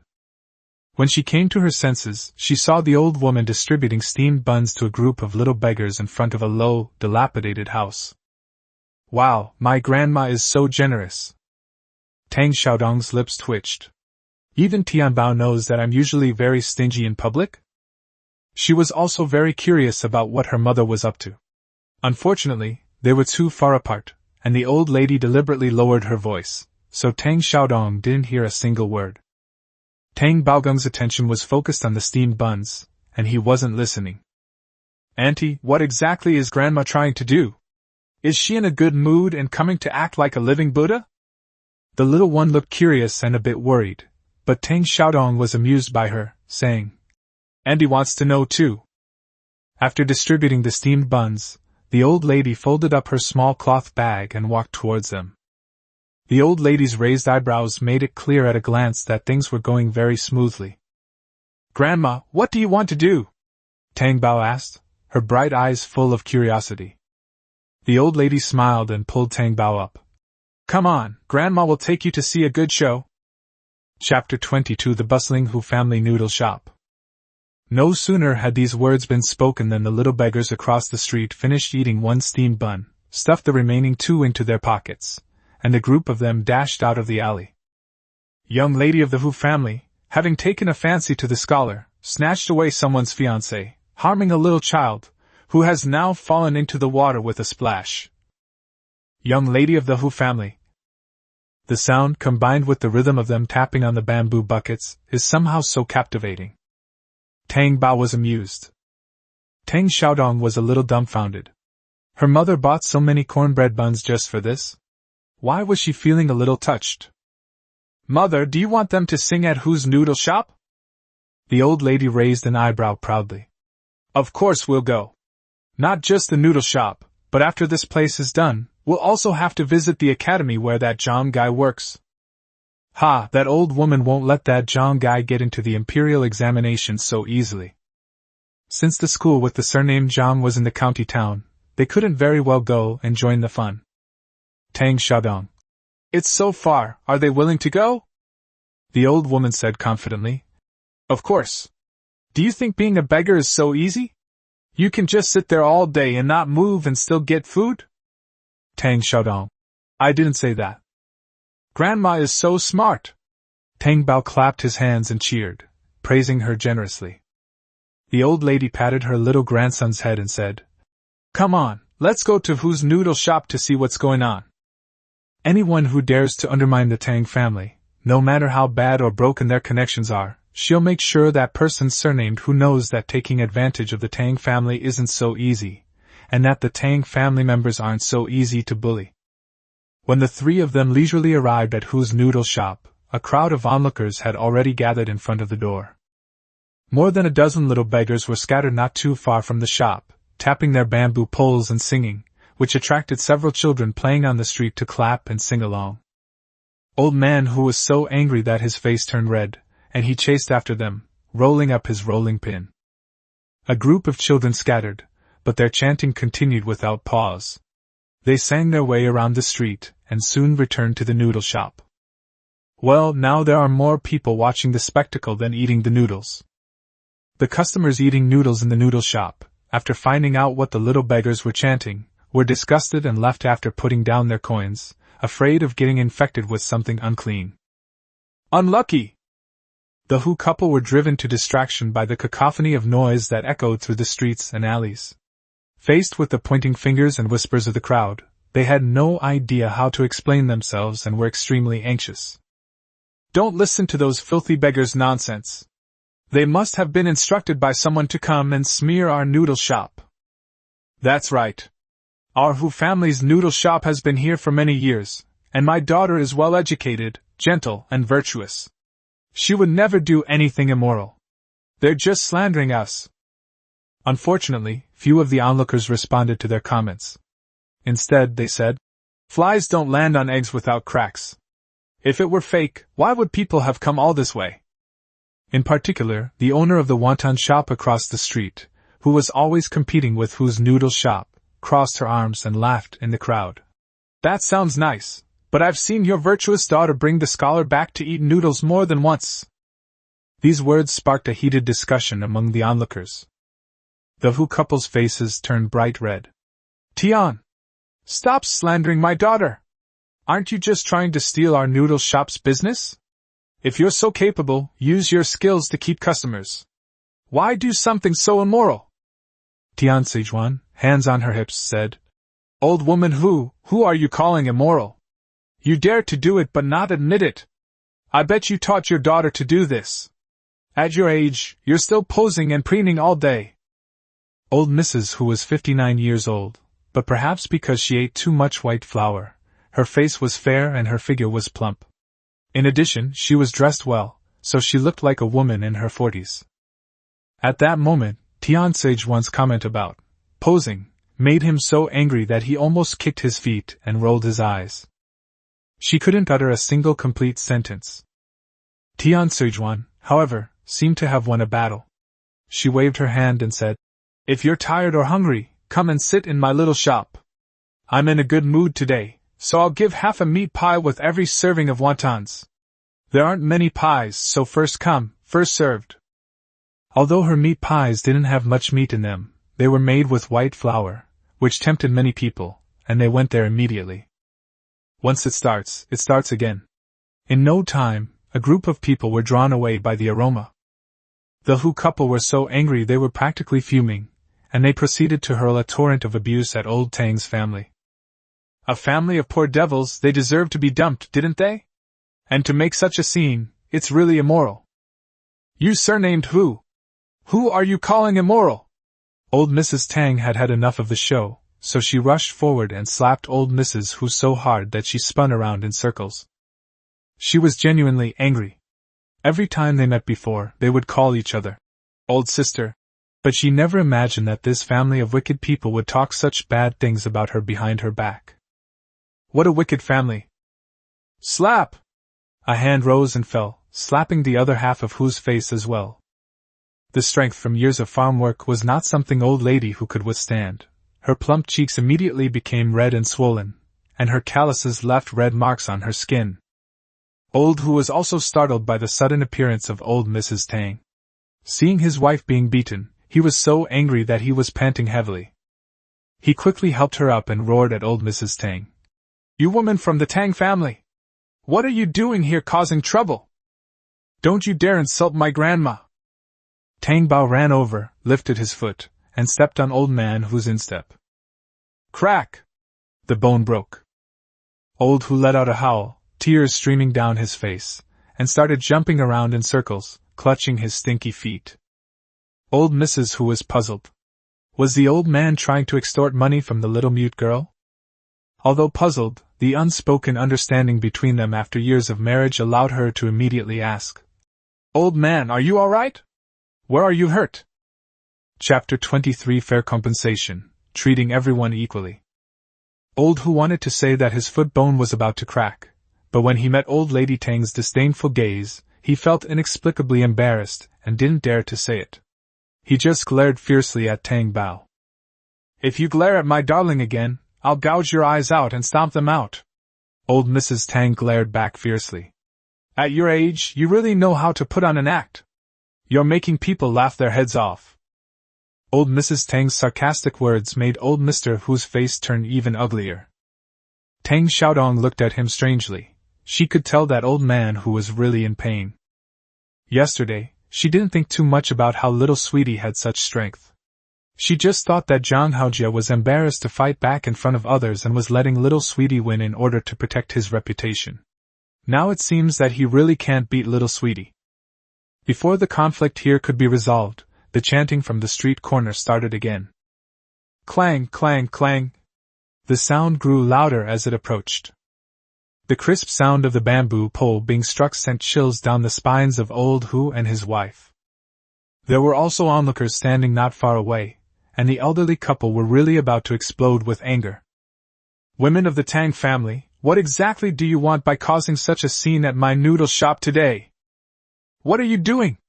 You still have the nerve to ask me? You're so old and you can't even raise a proper girl. You let her come out and ruin my daughter's wedding, and she even caused my precious baby to fall into the water, almost killing someone. Do you think I should have come or not?" Old Mrs. Tang's voice was loud, and her shouts caused the people eating wontons across the street to come out of the door with their bowls to watch the show. Old Hu's face burned with embarrassment. "Don't talk nonsense! Who stole your daughter's marriage proposal? Ha, do you have to let everyone know that your daughter has that birthmark before you'll admit it?" Old Mrs. Tang gave a forced smile, and the coldness in her eyes sent chills down old Hu's spine. His wife was so nervous that she pinched his hand until it turned purple. They knew better than anyone what birthmarks their daughter had, and no matter the reason, they couldn't let it get out, otherwise their daughter would lose face. It must be admitted that this threat is incredibly accurate. The couple softened their tone. Tang family girl, this whole thing must be a misunderstanding. We've been neighbors for years, you know what kind of girl Yuha is, how could she do such a thing? Why not? They've already kissed, do you expect them to have to get down to business before you admit it? Old Mrs. Tang's shout made old Mr. Hu sweat profusely and his face flushed. His wife was furious and immediately yelled. You're shameless! At your age, still talking about those kinds of things, you're shameless. It doesn't matter if the old woman is shameless, as long as she doesn't ruin Yuha's reputation. The Hu family is so angry that their chests ache. Old Mrs. Tang raised her chin, her arrogance rising. I would never teach my daughter to seduce a scoundrel with a fiancé. All right, stop with the nonsense. Just calculate how you're going to compensate me for ruining my daughter's reputation. Old Mrs. Hu got angry. What compensation? Didn't Scholar Zhang already pay compensation yesterday? Old Mrs. Tang sneered. You said it yourself, it was the Zhang family who paid for it. What? Your family did something immoral and doesn't have to pay. Fine, if you don't pay, I'll go to the Yamen and ask the officials if it's a crime to steal someone else's fiancé. If pushing someone's child into the river is a crime. Let's see if your Hu Yuha can continue to be a scholar's wife. You all signed a document promising not to report this to the authorities. How can you go back on your word? The couple were so angry that their bodies trembled. At the same time, a thought struck them. Did the Tang family all know that the one who did the dirty work was actually Yuha? Old Mrs. Tang remained smiling, seemingly oblivious to their guilty conscience. What does signing have to do with your Hu family? It's all in black and white, how can you deny it? Of course we admit it. Who says we don't? Our Tang family would never do something so dishonest and unethical. But what does that have to do with your Hu family? It's written in black and white that we won't sue the Zhang family, but it doesn't say we can't sue your Hu family. Grandma Tang's words successfully turned the Hu couple pale. Tang Bao was a bit of a surprise. This grandma is quite good at grasping the key points, managing to play both sides. No wonder the Tang family members are portrayed as villains in the book. Old Hu and his wife were at their wits' end. They knew best what their daughter had done. If this matter went to the authorities, the magistrate might question her and expose the fact that their daughter had pushed the mute boy into the water. They dared not gamble, nor could they gamble. The young man from the Zhang family would soon be taking the imperial examinations this autumn, and causing trouble would certainly affect his future. After a quick assessment, the couple knew which was more important and reluctantly paid 20 taels in compensation. Unfortunately, old Mrs. Tang really didn't care about it.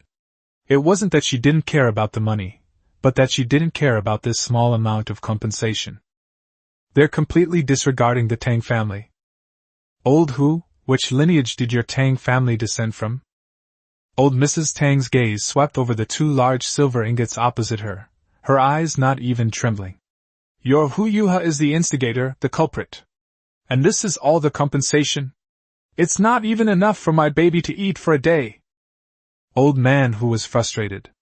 20 taels of silver wasn't even enough to eat for a day. How could the little mute eat silver? Old woman, give her 30 taels. Old Mrs. Tang waved her hand. 60 taels. It's unreasonable for your family, the culprit, to pay less than the Zhang family. That's so unfair. If word gets out that my Tang family is treating our fellow villagers differently, that's not good. My Tang family has always treated everyone equally. Screw you, you culprit. It's your own daughter who was incompetent and couldn't keep her man. Screw your equal treatment. We don't need it at all. Old Hu was so angry that he was panting heavily.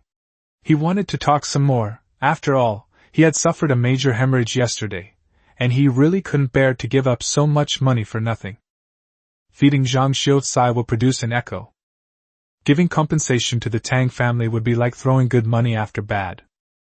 Grandma Hu was also unwilling, but when she caught a glimpse of Tian Sejun walking this way out of the corner of her eye, she quickly tugged at Grandpa Hu's sleeve and reminded him. Old man, that loud mouth from across the street is coming again. This is so frustrating. Oh, Auntie, what's going on here? Tian Sejun was tall and had long legs. She came over in a few steps and greeted Grandma Tang warmly as soon as she arrived. Watching from afar, she guessed that these three were probably the victims in the chanting, who had come to watch the spectacle on purpose. "Oh my, young lady, you have no idea, this guy surnamed who?" Grandma Tang wasn't shy at all. Whenever someone started a conversation, she would join in, speaking with such familiarity that anyone who didn't know them would think they had known each other for ages.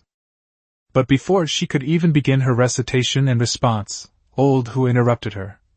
"Hey, we're all from the same village. Come in for a bowl of noodles, speak properly. Don't let outsiders laugh at us." The old lady spat. "Who said you wicked, smoking people are one of us?" Old who had been sprayed with spittle, really wanted to punch that old woman to death. Tian Sijuan laughed heartily, which attracted several more people to peek and pry. The Hu family was so embarrassed by the stares that they had to be dragged in and coaxed with sweet words until they finally managed to get the person inside to sit down. Of course, the old lady went along with it, as she didn't want to be the center of attention for receiving so much money. She's not stupid, she knows the importance of keeping one's wealth hidden. Chapter 24 Do-It-Yourself, with meat and eggs. Bang! A bag of silver notes landed on the table. The old lady could barely read, but she could recognize banknotes perfectly. 4 10-tael silver notes, plus 2 10-tael silver ingots, totaling 60 taels, exactly 60 taels, no more, no less. The way they were counting their money made the Hu family grit their teeth in hatred. Old Man Hu said fiercely, "If you take the money, you have to guarantee that the Tang family will not report this matter to the authorities again." "Of course not. The Tang family keeps its word," old Mrs. Tang said confidently, but what she was really thinking was that just because the Tang family didn't report it to the authorities or pursue the matter didn't mean they wouldn't publicize the truth, right? As for who heard it and who investigated it, that's anyone's guess. After receiving the silver, the old lady went up to the kitchen and took away a bag of flour and a piece of lean and fatty meat, which she weighed in her hand and found to weigh about 2 pounds. With a lift of his head, he took down the 2 pieces of cured meat hanging from the beam and put them into the cloth bag that had previously contained cornbread. I bent down and reached under the cabinet, where I found a basket of eggs. I slung it over my arm. The old lady's smooth and effortless movements made Tang Bao's eyes widen in amazement. Sure enough, taking it himself was much more satisfying than others who were stingy with the food.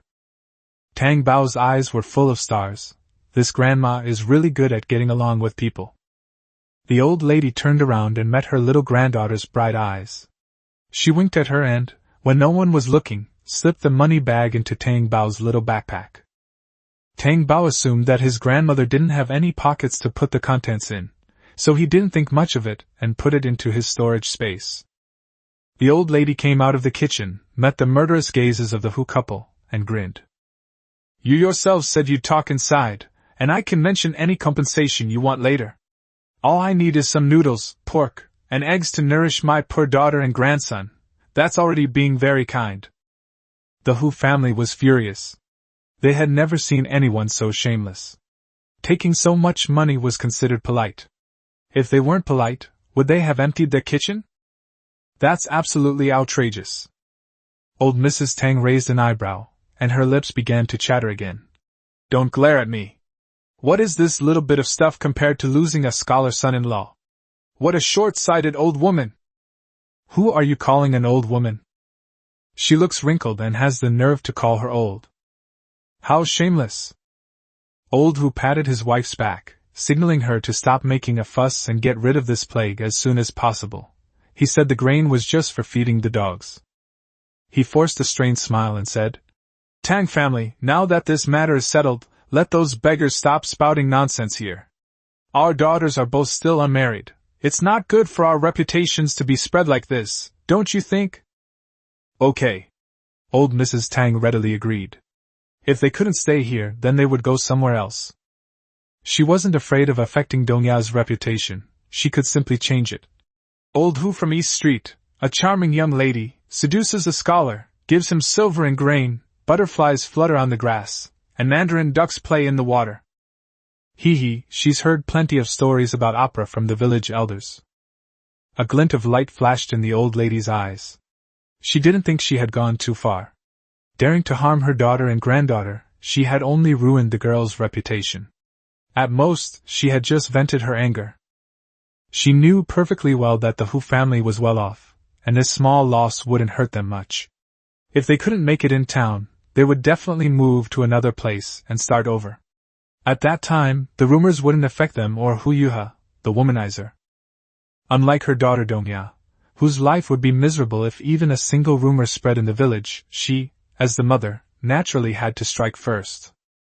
Unfortunately, even if we reported it to the authorities, the sentence wouldn't be too severe, since the child was unharmed and there were no injuries after medical treatment. Otherwise, I really wanted to send that vicious and stupid girl to jail to end the matter once and for all. How could we let that adulterous couple live happily ever after?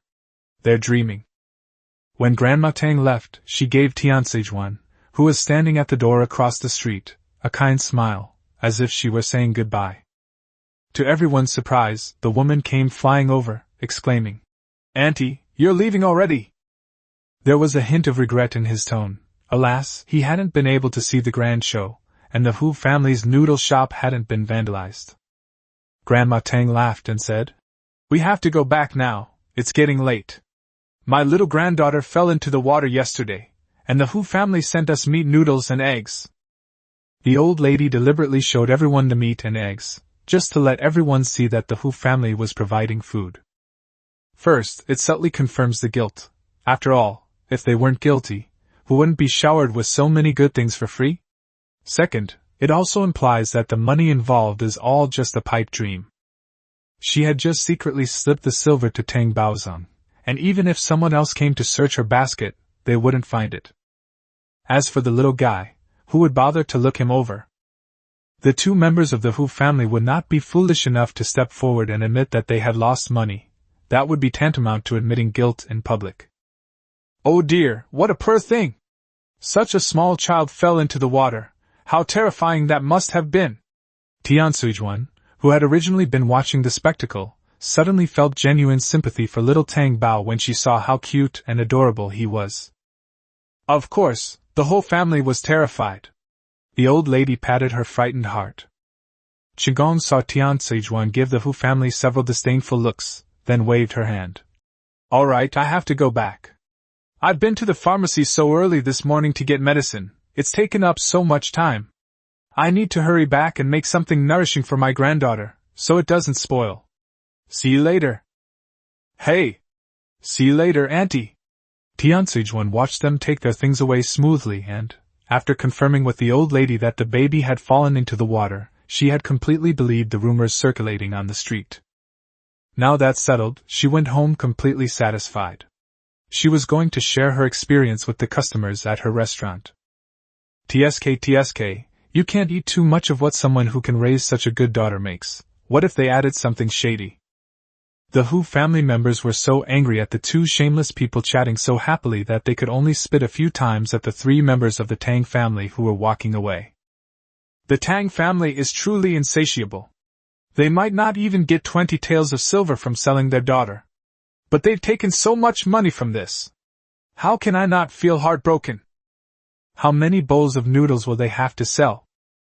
Don't be angry, the Hu family's money isn't so easy to take. That's incredibly stupid. Why can't we just part ways amicably? Instead, they have to make people hold a grudge. We must find a way to get the money back and make the Tang family kneel before them and kowtow an apology. Humph. I'll keep kowtowing until their whole family is satisfied. After leaving the old East Street, old Mrs. Tang exchanged a few more words with the beggars she met before heading to the cloth shop with her daughter and granddaughter, full of pride and confidence. Chapter 25 Shopping for Fabric. The old lady was in a good mood, letting Tang Bao pick out one pattern after another. Worried about bad rumors going around when they returned to the village, they bought several sets of fabric with their daughter. There must be a lot of gossip going on in the village lately, so having Dongya stay home and do some tailoring will save her from hearing those annoying things. For a young lady, having a couple more pretty clothes can make her feel happier. After calculating all that, it would cost quite a bit of fabric. The old lady figured it was more cost-effective to buy a whole bolt of cloth. So the old lady waved her hand and gave me a whole bolt of linen, 3 bolts of coarse cotton cloth, and 3 bolts of fine cotton cloth. The coarse cotton cloth was used to make clothes for the 4 older children plus the daughter, while the fine cotton cloth was naturally used to make clothes for the little sweetheart. Of course, extra cloth was also used to make an undergarment for each of the older brothers and sisters. It wasn't that she was stingy, it was just that fine cotton cloth was really expensive. 1 bolt cost 800 coins, and with an additional 200 coins you could buy 2 bolts of coarse cotton cloth. Linen is more cost-effective. A bolt of it costs 200 coins to make 2 sets of adult clothing, which works out to only 100 coins per set. The old lady was buying it while simultaneously feeling the pinch in her wallet. It hurts, but there's nothing I can do. My child is growing taller, and they'll have to keep going. Young lady, if you have any embroidery thread, get her a set too. Our girl loves tinkering with these things. The old lady thought of all the children in the family, and didn't forget Tang Xiaodong's. After being pampered all day, Tang Xiaodong felt lightheaded, but also a little embarrassed. She was a grown woman, yet she had received the same treatment as a junior, which made her feel quite shy. The shop owner was all smiles.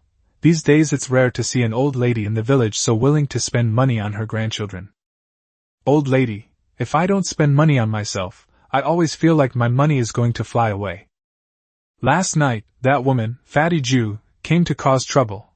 Who knows, even more people will come to collect debts today. Otherwise, she wouldn't have rushed out so early in the morning. If you're stuck at home, you might not be able to leave the house for a day or 2. Fortunately, both of them were in good health, so there was no need to worry about the money for medicine. The old lady breathed a sigh of relief. The proprietress was efficient. She quickly provided embroidery thread and recommended several feet of new silk fabric.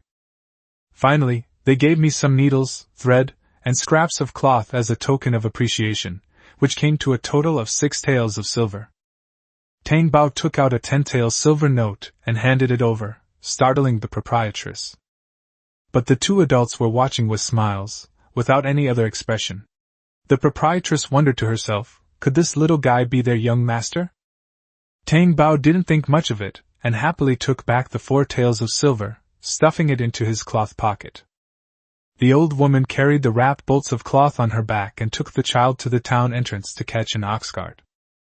When we passed by the candied hawthorn stall, I bought a skewer of candied hawthorn for Tang Bao. The sweet and sour candied hawthorn made Tang Bao forget everything else. It's so delicious, sweet and sour! Grandma's having one, and Auntie's having one too. Tang Bao held up a candied hawthorn skewer to share with the 2 of them. This big bunch really had a lot of hawthorns. If you don't want milk, sweetie, you can eat by yourself. Auntie is an adult, Auntie won't eat. The 2 adults smiled and declined. Although they didn't get to eat the candied hawthorns, their hearts were sweeter than the syrup. Tang Bao happily munched on candied hawthorns all the way, and by the time he arrived at the ox cart, he had finished the whole skewer. Tang Xiaodong took a clean handkerchief, took the bamboo cup from her waist, poured some water into it, and wiped Tang Bao's little mouth. Tang Xiaodong was very familiar with these daily actions, and Tang Bao accepted them quite naturally as well. The 3 men arrived at the ox cart with large and small bags, startling everyone on board.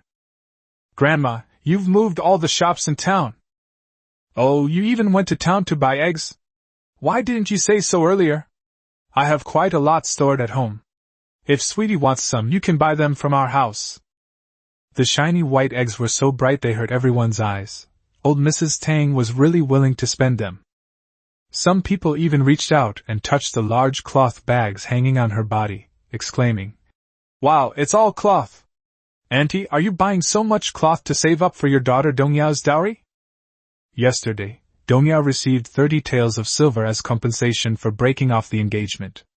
Logically, it would be normal for her mother to prepare some good materials as part of her dowry. But young lady, is it appropriate for you to say that now? Don't you realize it's a bit like reopening old wounds?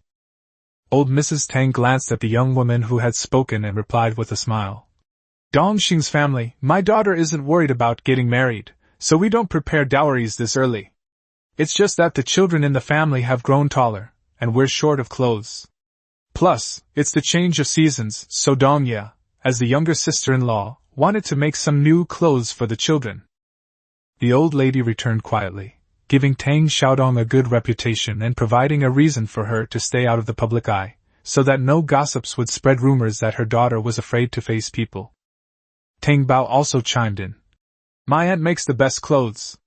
She said she'd make me several different outfits to wear every time. Dongxing's wife's fake smile was a little stiff. She had also been jilted by her family. She was beaten and scolded by her family, and almost jumped into the river.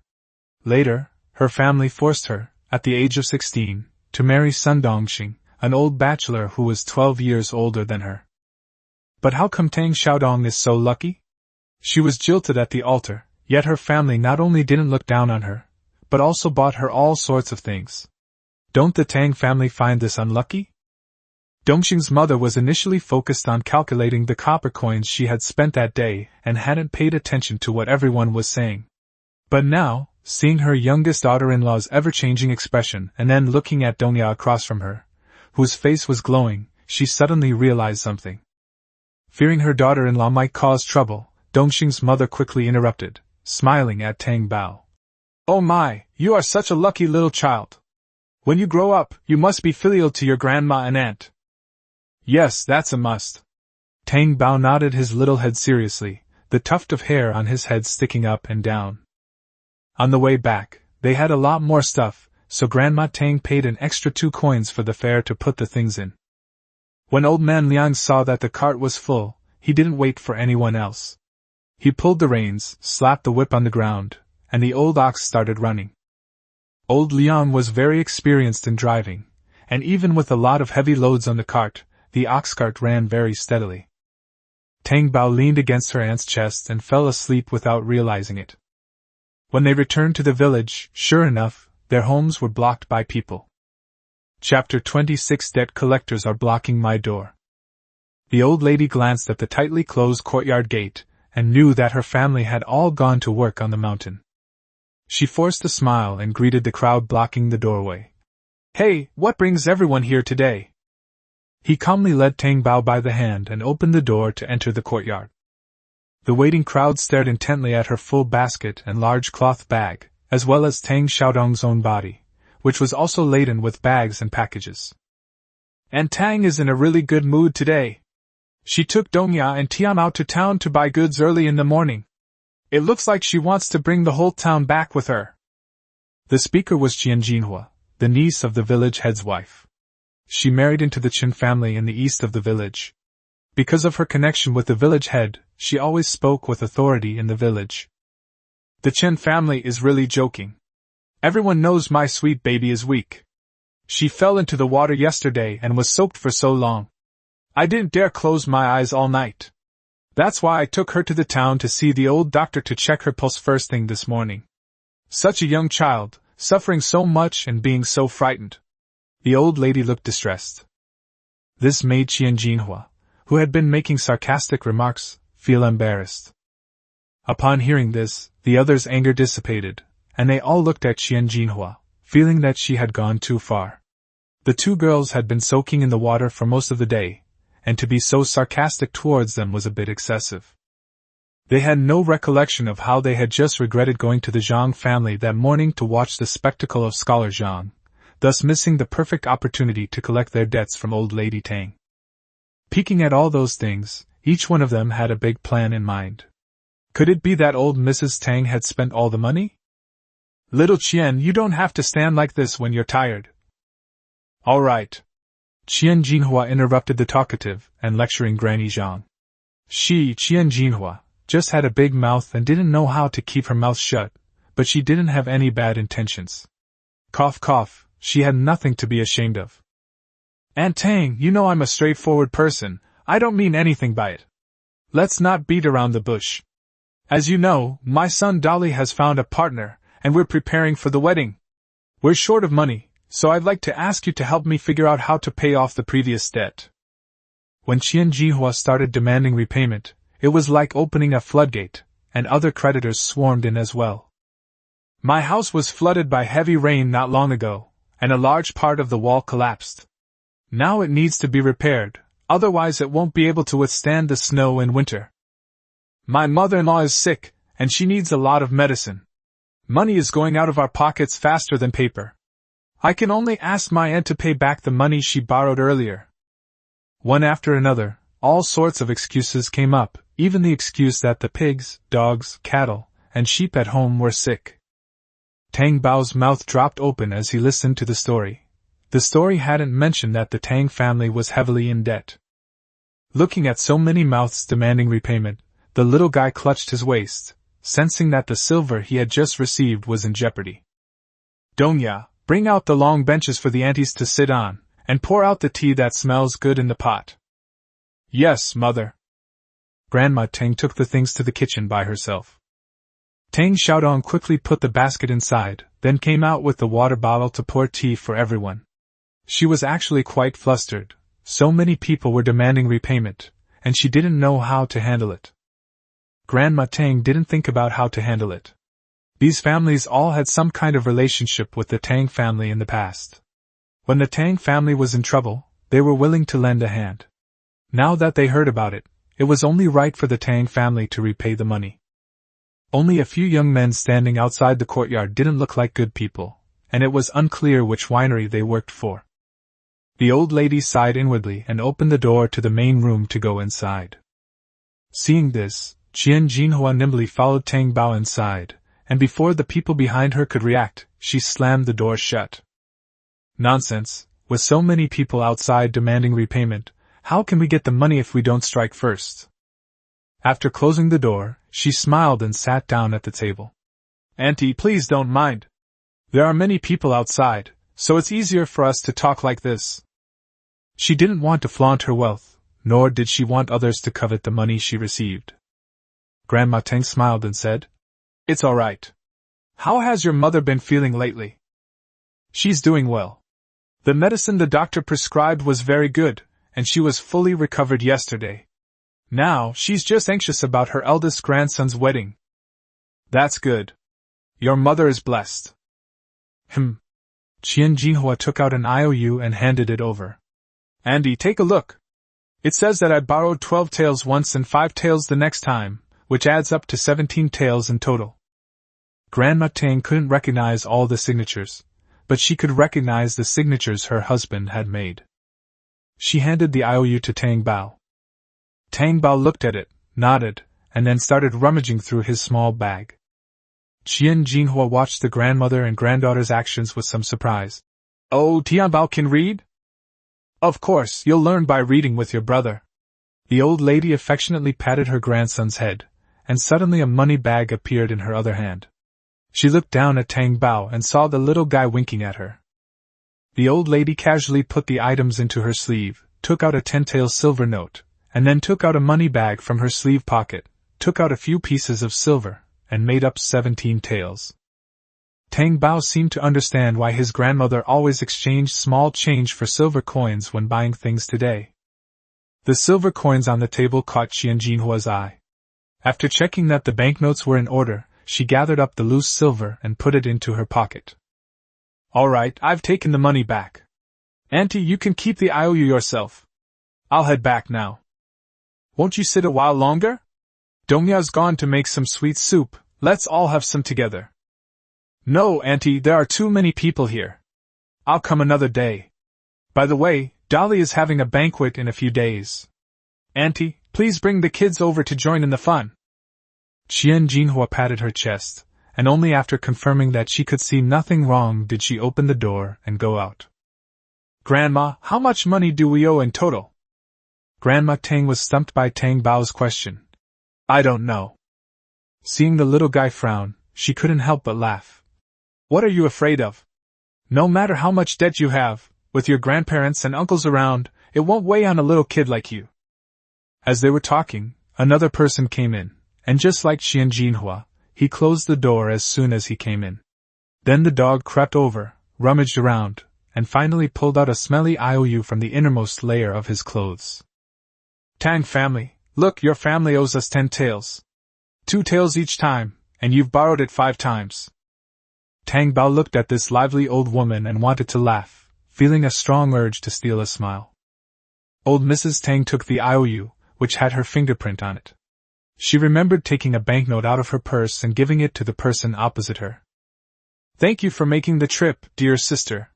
Have lunch at home. Grandma Zhang waved her hand. No need for a meal. I've been out for a long time and need to go back to take care of my grandson, otherwise my daughter-in-law won't be able to keep an eye on him. Granny Zhang picked up the silver note and looked it over from left to right, finding it quite strange. Finally, she returned the silver note to old lady Tang, saying, Sister, please exchange it for silver. I can't read this stuff, and none of the people in the family who can read are home. Look, I forgot about that. I was only thinking about how easy it would be to carry the silver notes. Old Mrs. Tang patted her forehead, took back the silver notes, and exchanged them for a large silver ingot. Granny Zhang's eyes gleamed with gold. She didn't mind the large silver ingot taking up too much space and wouldn't let go of it once she had it. My dear sister is so understanding. All right, we've been out for quite a while now, so I won't keep you from doing your errands any longer. Sweetie, come visit Grandma Tang's house when you're feeling better. Okay, Tang Bao replied sweetly. Seeing that the people collecting debts were all quite friendly, her heartache eased a little. That's true. If they weren't on good terms, these people wouldn't have lent money to the Tang family in the first place, right? As soon as Granny Zhang opened the door, someone immediately poked their head in. Chapter 27. Even if I sell your father, I won't sell you. Same procedure, similar explanation. In no time, they had emptied the wallets of the grandfather and grandson. That wasn't all. Several young men outside hadn't left yet. As soon as they came in, they pulled out a stack of bills. Madam, this is the wine bill your third master incurred on credit at our shop, totaling 59 taels and 999 cash. Upon hearing the number the man announced, the old woman's outstretched hand froze in midair. So much? You didn't miscalculate? Madam, it can't be wrong. With so much silver, how can you let him keep buying on credit? The old lady found it unbelievable, and her heart trembled. If she hadn't handled so much silver and banknotes these past 2 days, she probably would have fainted upon hearing about so much debt from drinking. The man felt embarrassed upon hearing this, thinking to himself, who knows what my employer's daughter is thinking? She always lets this notoriously lazybones buy on credit.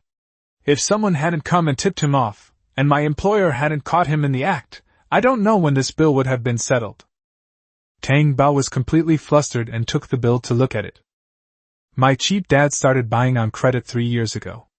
At first, the wine he drank wasn't cheap, but the price dropped a bit later. Bao? The old lady looked at Tang Bao with concern, feeling sorry for the child. Tang Bao smiled sweetly at her. Grandma, it's okay. She flipped her little hand over and took out 2 silver notes from her pocket, handing them to the people opposite her. I only have 20 taels left. You can take them back first, and my father will pay the rest himself. At the same time, he pulled out the corresponding number of bills from that stack of papers and took them away. This? The leader looked troubled. This isn't quite right. Third master has been in debt for far too long. Don't worry, my father will definitely pay it back. If he doesn't, he'll give me to you as collateral. The tiny person, with a soft voice, made everyone tremble with fear. Baby, don't talk nonsense. Even if we sell your father, we won't sell you. Before the young man could say anything, he received a sharp look from the old woman, as if she would pounce on him and fight him to the death if he dared to take her granddaughter away. He was truly wrong. He twirled the 20 taels in his hand, and thinking of the creditors in the courtyard, the man's expression relaxed. Getting 20 taels was much better than he had expected. Sigh, there's nothing we can do. The boss instructed them to be careful, not to incite public anger, and not to involve the young lady. Otherwise, if they had been the first to rush in, they could have easily settled the bill. Did you hear that? Tang Bao asked again when he saw the person opposite him staring blankly. We heard you, but you have to give us a deadline so we can explain things to our employer. 3 months. If he doesn't return it within 3 months, you can come and take his precious daughter away. Tang Bao's words made the person opposite him unconsciously swallow hard, feeling inexplicably a little scared. The others wanted to say that the little girl wasn't worth 40 taels of silver, but the eldest brother didn't refuse and didn't dare to say anything. The matter was settled so inexplicably. The men were still somewhat dazed as they walked down the street, thinking that collecting the dead had been far too easy this time. Isn't it said that Tang Sanchio's daughter is a little mute? But the little girl seems quite eloquent, and she's not afraid to stand in front of our big brother. Not only am I not afraid, but the way that girl looks at me makes it seem like she's about to hit someone if she doesn't agree to something. The eldest brother glanced at Lucy, who was speaking, and realized that Lucy's imagination hadn't been mistaken after all. The main hall of the Tang family. The old lady looked at Tang Bao, who was fuming, and her heart ached. Don't be angry, sweetie. Your dad is a bastard. I'll get your grandpa to beat him up later. Tang Bao pouted. His cheap dad's physique was so weak that he wouldn't even feel a few blows. It was too easy for him. Besides, hitting him won't turn him into silver. We have to make him earn the silver back. The thought of the piles of silver gave Tang Bao his strength back. Grandma, Auntie, hurry up and make big meat buns. I want to eat lots and lots of them. Okay, Grandma will go make it right away. Make lots and lots. Okay. Tang Bao wandered around the kitchen, added some more spiritual spring water to the water tank, and then ran out. I went to check Tang Sanchio's room first, but no one was there. I looked around the yard again, but there was still no one there. Grandma, I'm going to take a walk in the bamboo forest. By the time the old lady ran out to see what was happening, the little figure had already run far away. Seeing her worry, Tang Xiaodong comforted her. The bamboo forest is close to home, so don't worry, mother. Tianmao must have gone to find third brother. He always hides there to sleep in. Oh dear, that troublesome child. If this keeps up, your father might as well beat him to death. The old lady was worried, showing no sign of the relief of being debt-free. Third brother really went too far. How could he owe so much money and even pawn Tianmao? Father really should teach him a lesson. The mother and daughter criticized Tang Sanchio intermittently. Tang Bao had already run into the bamboo forest and found the familiar spot in his memory. Looking up, I saw a familiar figure sleeping lazily high up in the tree. The sunlight was warm, a gentle breeze caressed my face, and the rustling of bamboo leaves added to the pleasant atmosphere. Tang Bao looked at the tree, which was 3 times thicker than himself, and took out a hemp rope from his spatial storage. He broke off a tree branch, tied it tightly, aimed carefully, and tossed it up. Once she was in position, she pulled herself backward on the rope until she reached her limit, then bounced off and flew out. Tang Sanchio, who was fast asleep, felt a whooshing sound coming towards him and opened his eyes alertly. When he realized that the flying object was his precious daughter, his eyes widened in shock, and he was so frightened that his soul almost flew away. My goodness, how did you fly here? He was wide awake, sat up in terror, hooked his feet around the tree branch, and reached out to catch the flying Tang Bao. Splash! The enormous impact caused the tree to shake violently, and its leaves rustled and fell to the ground. Cough, cough, cough. Tang Sanchio's chest also trembled from the impact, but it was good that his daughter was all right. Sweetie, how did you get up there? Tang Sanchio asked with concern, and when he met his daughter's gaze, he felt inexplicably guilty. Tang Bao was annoyed. He had originally wanted to sit on this person and make sure his face was covered in blood, but he didn't expect the man to be so alert. The little guy angrily pulled out the bill, saying, I need to pay you back. What money are you asking for? Tang Sanchio asked, puzzled. He took the bill, glanced at it, and then remained silent. Seeing that he remained silent, Tang Bao confirmed. Did you buy these on credit? They still have 39 taels and 999 cash in their shop. Tang Sanchio didn't pay much attention, and he didn't know the exact amount either. After thinking for a moment, he nodded. Yes, but don't worry about it. Just eat your food and grow taller. Don't do anything dangerous next time. The dangerous thing, of course, is that Tang Baofei flew into the sky. Tang Bao pouted angrily. How can I not care? If you don't pay back your debt, they might kidnap your precious daughter to pay off the debt. What? They dare! Tang Sancho exclaimed in alarm, sitting up straight and then bumping his head against the tree trunk above.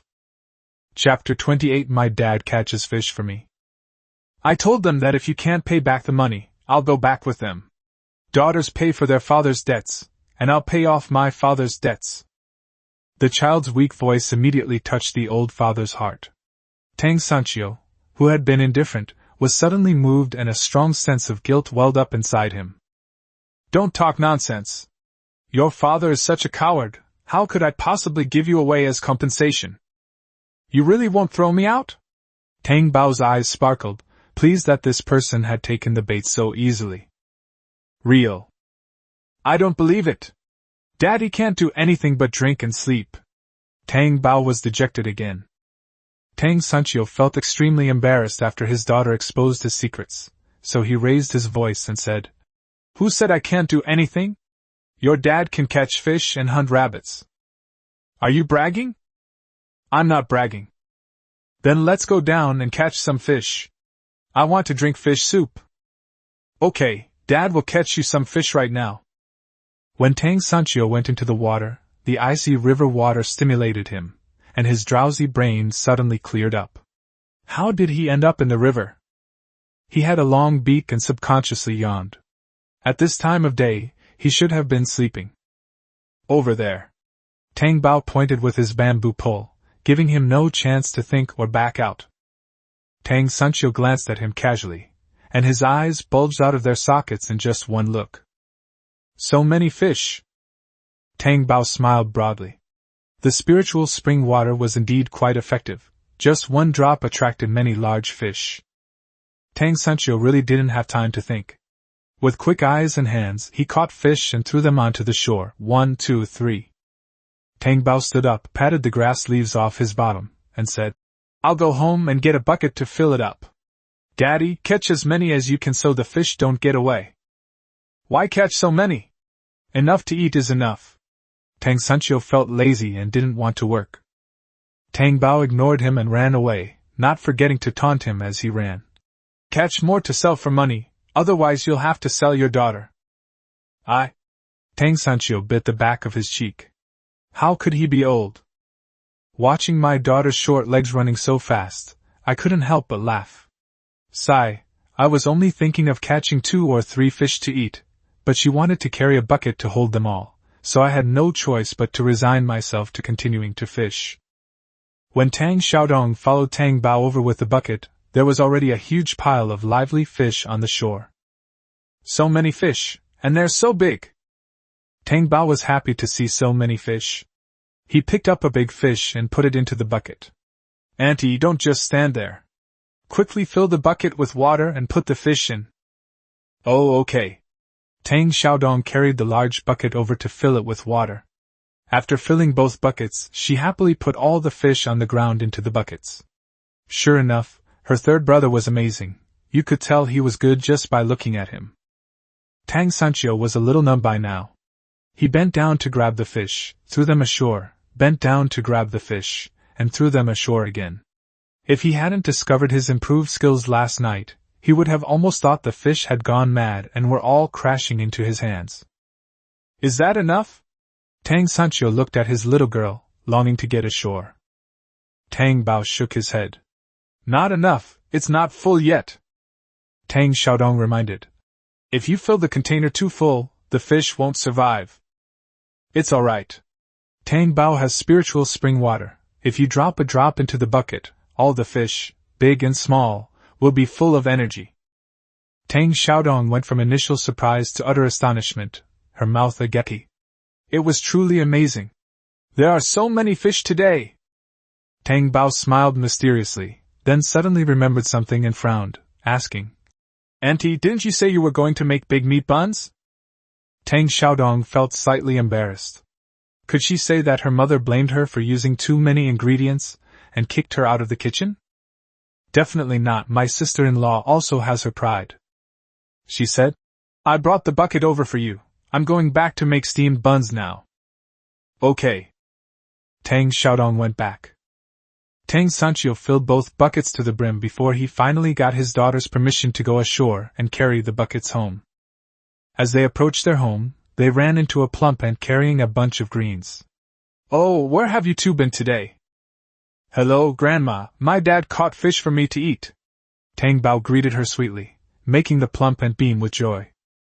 Oh my, your lazy dad actually came out of the nest to find you food today. Wow, such big fish. Our sweet baby is so lucky. Aunt Pang was startled by the full bucket of fish. Grandma is in for a treat too. Father, please tie two for Grandma Pan. Aunt Pang's real surname is Pan. In Dahlia Village, she is probably the closest old friend to Grandma Tang. All right. Tang Sanchio worked quickly, scooping up 2 fish in one go, threading them with straw rope, and tying them up. Thank you for yesterday, Auntie. Looking at the fish handed to her, Aunt Pang was still a little dazed. The father and son were working together quite well, one pointing and the other shooting. She waved her hand. Don't give it to me, save it for Tian Bao to nourish her body. She had heard about everyone coming to collect debts this morning, and she was sure that the money she had gotten back yesterday had been used to pay off all her debts. How could she possibly ask for their things now? Grandma, don't be so polite. My dad is amazing. He'll catch fish for Tang Bao tomorrow, so Tang Bao won't go hungry. Tang Sanchio. He felt like something was off, but he just smiled and said, Yes, Tang Bao won't go hungry. The plump ant looked at him and smiled meaningfully. Wouldn't it have been better to do this earlier? Tang Sanchio. What did I do wrong? Tang Bao was in a great mood when she thought about how many fish had turned into silver and flown back to her. She skipped and hopped into the kitchen. Grandma, are the buns ready? I want to eat buns, and then we'll go sell fish. Huh! Grandma Tang was a little confused by her granddaughter's quick thinking and irrational approach. Where are we going to buy fish? Although Dunya came back and said there were many fish, the old lady didn't take it to heart. How many could there be? 3 or 5 at most. But when she saw the 2 buckets full, with at least 30 or 40 fish, the old lady was still startled. No wonder my granddaughter insisted on taking the biggest wooden bucket. Is this some kind of old fish nest that's been dug up? The plump ant nudged the old lady with her elbow. Stunned, aren't you? You didn't expect your youngest son to be so capable, did you? Sigh, what can you do? Just keep the kids entertained. Why did you bring so many vegetables again? I have some in my own garden, you can keep them for your own consumption. It would be a lie to say she wasn't happy. Didn't you see the old lady's lips were turning up in a way she couldn't suppress? Seeing that Aunt Pang was about to push the fish back, Grandma Tang pushed it back again, saying, All right, stop being so polite. Take it home and cook it while it's still fresh. All right, then I won't stand on ceremony. After Aunt Pang left, old Mrs. Tang looked at her youngest son, who was still the same carefree and irresponsible man, no different from before. Oh, I just shaved my beard, and my face looks so fair and smooth. Thinking of all those bills, the old lady choked up again, and her face darkened. Tang Sanchio, have you been deceiving young girls outside? Chapter 29 Selling Fish to Save Money and Pay Off Father's Debts. The old lady had been thinking hard, and the only thing she could think of was that the owner of the small tavern seemed to be a young girl. I didn't. Tang Sanchio almost cursed when he was inexplicably blamed. Really not? Absolutely not.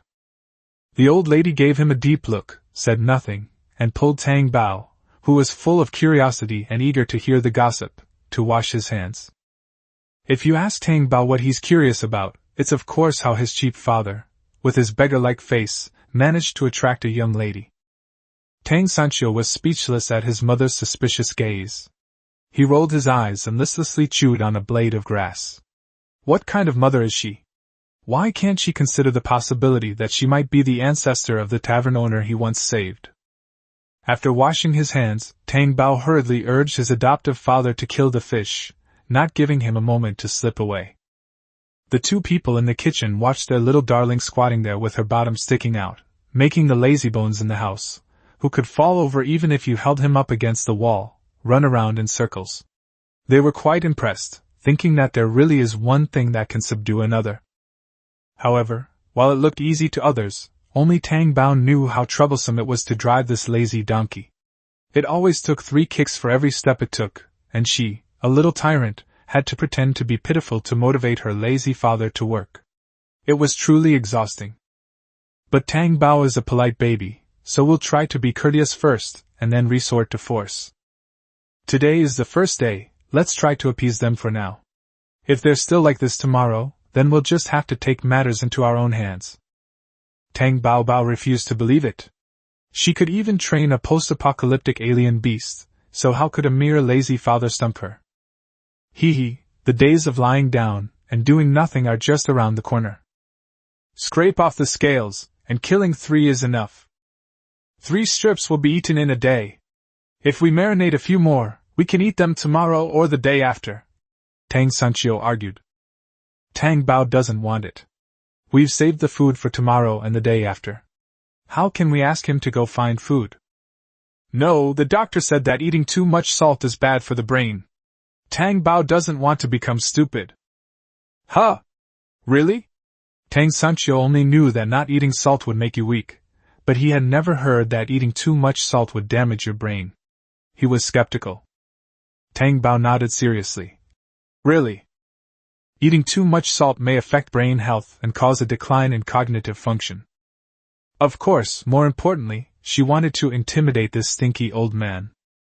Sure enough, Tang Sanchio's movements of rubbing coarse salt became smaller. He picked up a piece of salt, crushed it, and sprinkled it all over the whole fish.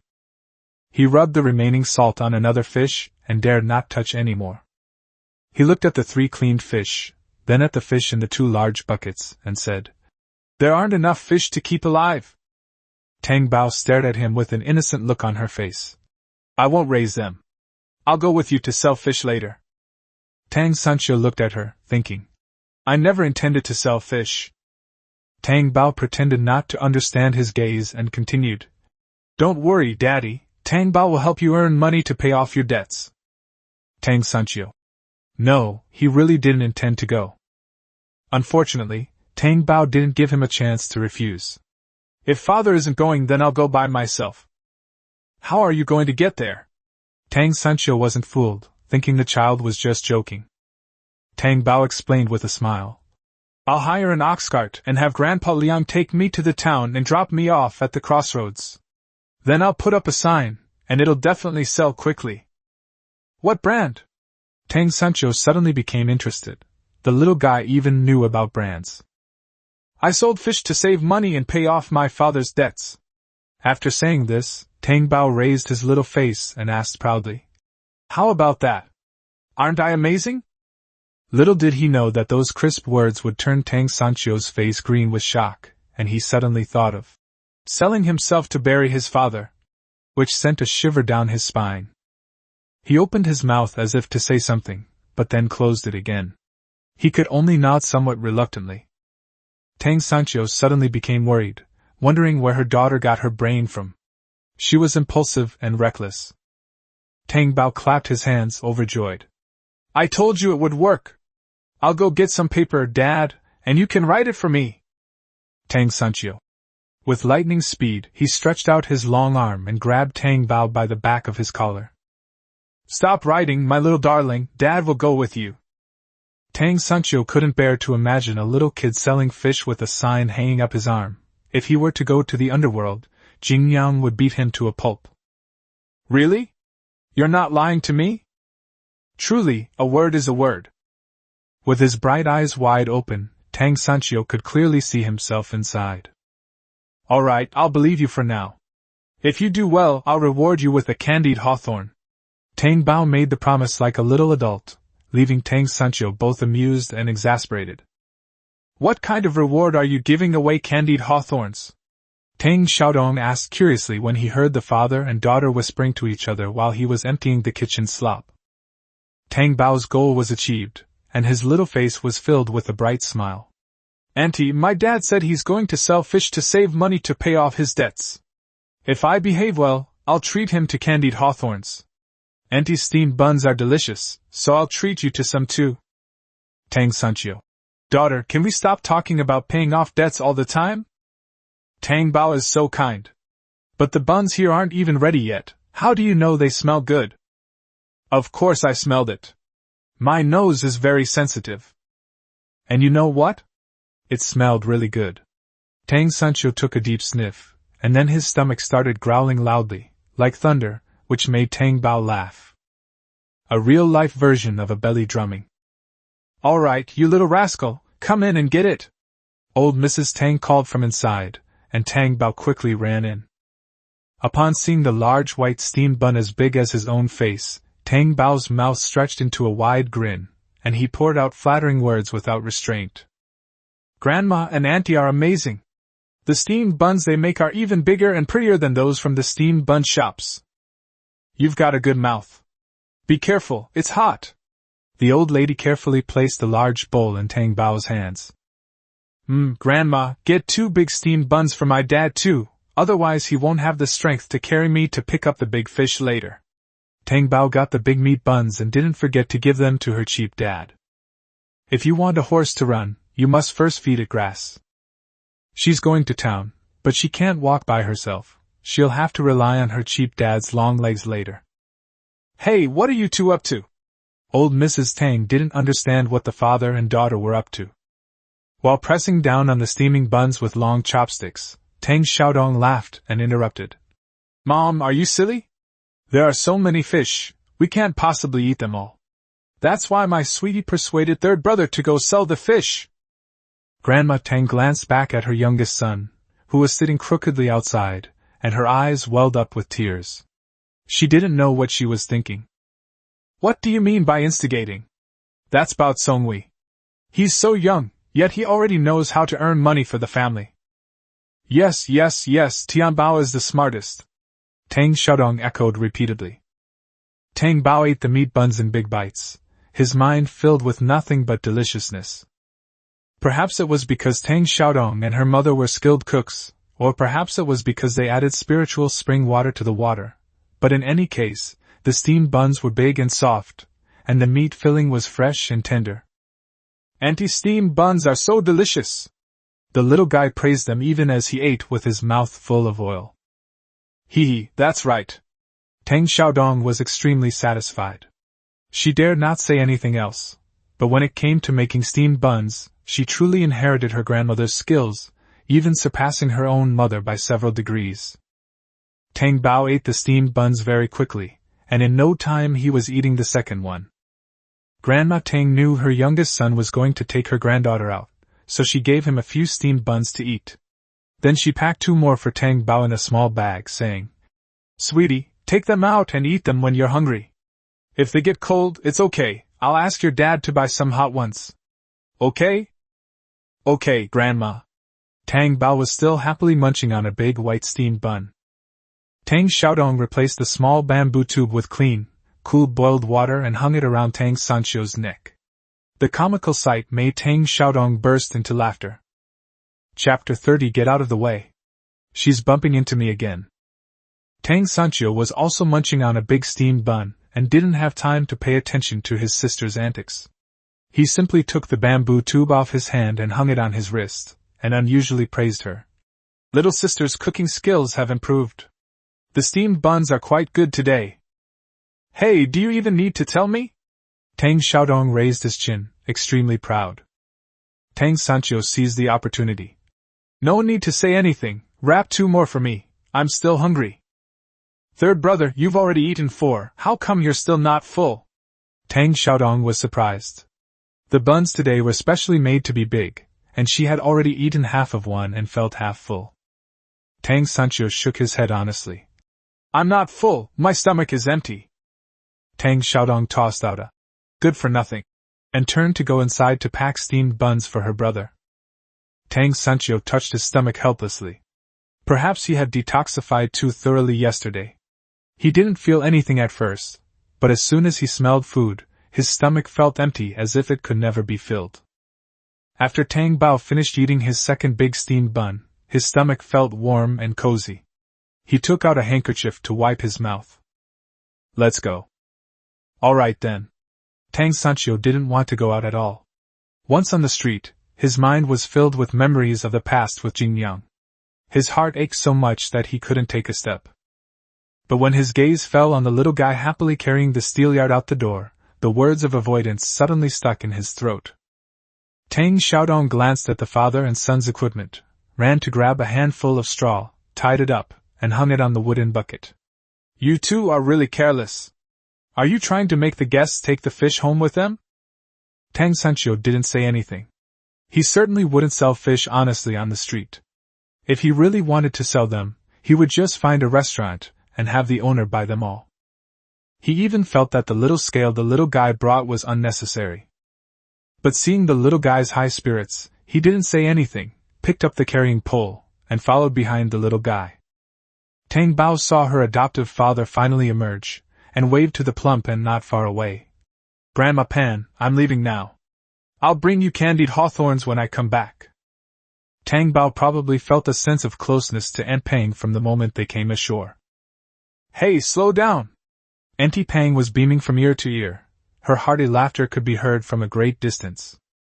Tang Sancho moved his lips, wanting to remind his daughter that although they looked like a lot of fish, they wouldn't actually fetch much money. A small skewer of candied hawthorn costs 5 coins, and a large skewer costs 10 coins. So if you see someone, agree to buy them a skewer. Don't come back empty-handed and crying. Tang Bao had no idea that her father was so worried about her. He was all excited, as if he were about to make a few million. She would tell everyone she met how amazing her father was, how capable he was, and that he was going to sell fish to earn money to buy candy for Tang Bao. Tang Sancho was amused by his daughter's enthusiastic boasting, and he laughed along with the aunties and uncles he met. His laziness was somewhat dispelled by his daughter's eagerness to show off. If the girl in front of him wasn't his own, he would have suspected that this precocious little brat was trying to flatter him to death. However, whether it was showing off his father or praising his father, Tang Sancho's passion was briefly aroused. His daughter's bright, sparkling eyes were so pure that he couldn't bear to let even the slightest bit of something bad fall into them. As soon as they stepped out of the village, Tang Bao yawned widely, his eyes glistening with tears, and looked at Tang Sancho. Dad, I want to carry you. Without waiting for Tang Sancho's reaction, she quickly grabbed his clothes and climbed up. Wait a minute, Tang Sancho called out, but before he could finish, he could only hold onto his belt tightly with one hand, afraid that his little girl would tear it off. Tang Bao moved quickly, and in no time he was up on his back, sighing comfortably. Feeling the soft little body on his back, Tang Sancho's heart melted completely, and he forgot everything he was about to say. He held Tang Bao in one hand. He held onto the carrying pole with one hand. My sweetheart is tired, shall we go home and sleep? No, that won't do. Adults who lie will have their noses grow longer, and they'll have bad luck too. Nonsense, that's impossible. Yes, it will. Won't. Father is bad, father is going to break his promise and get rich. Tang Sancho. My daughter is too smart, there are some things I can't fool. What books does your second brother usually read to you? Tang Bao thought for a moment, then shook his head and recited. Confucius said, a nation cannot stand without the trust of its people. Tang Sancho was completely puzzled. Which master's surname is Kong? If you don't work hard when you're young, you'll regret it when you're old.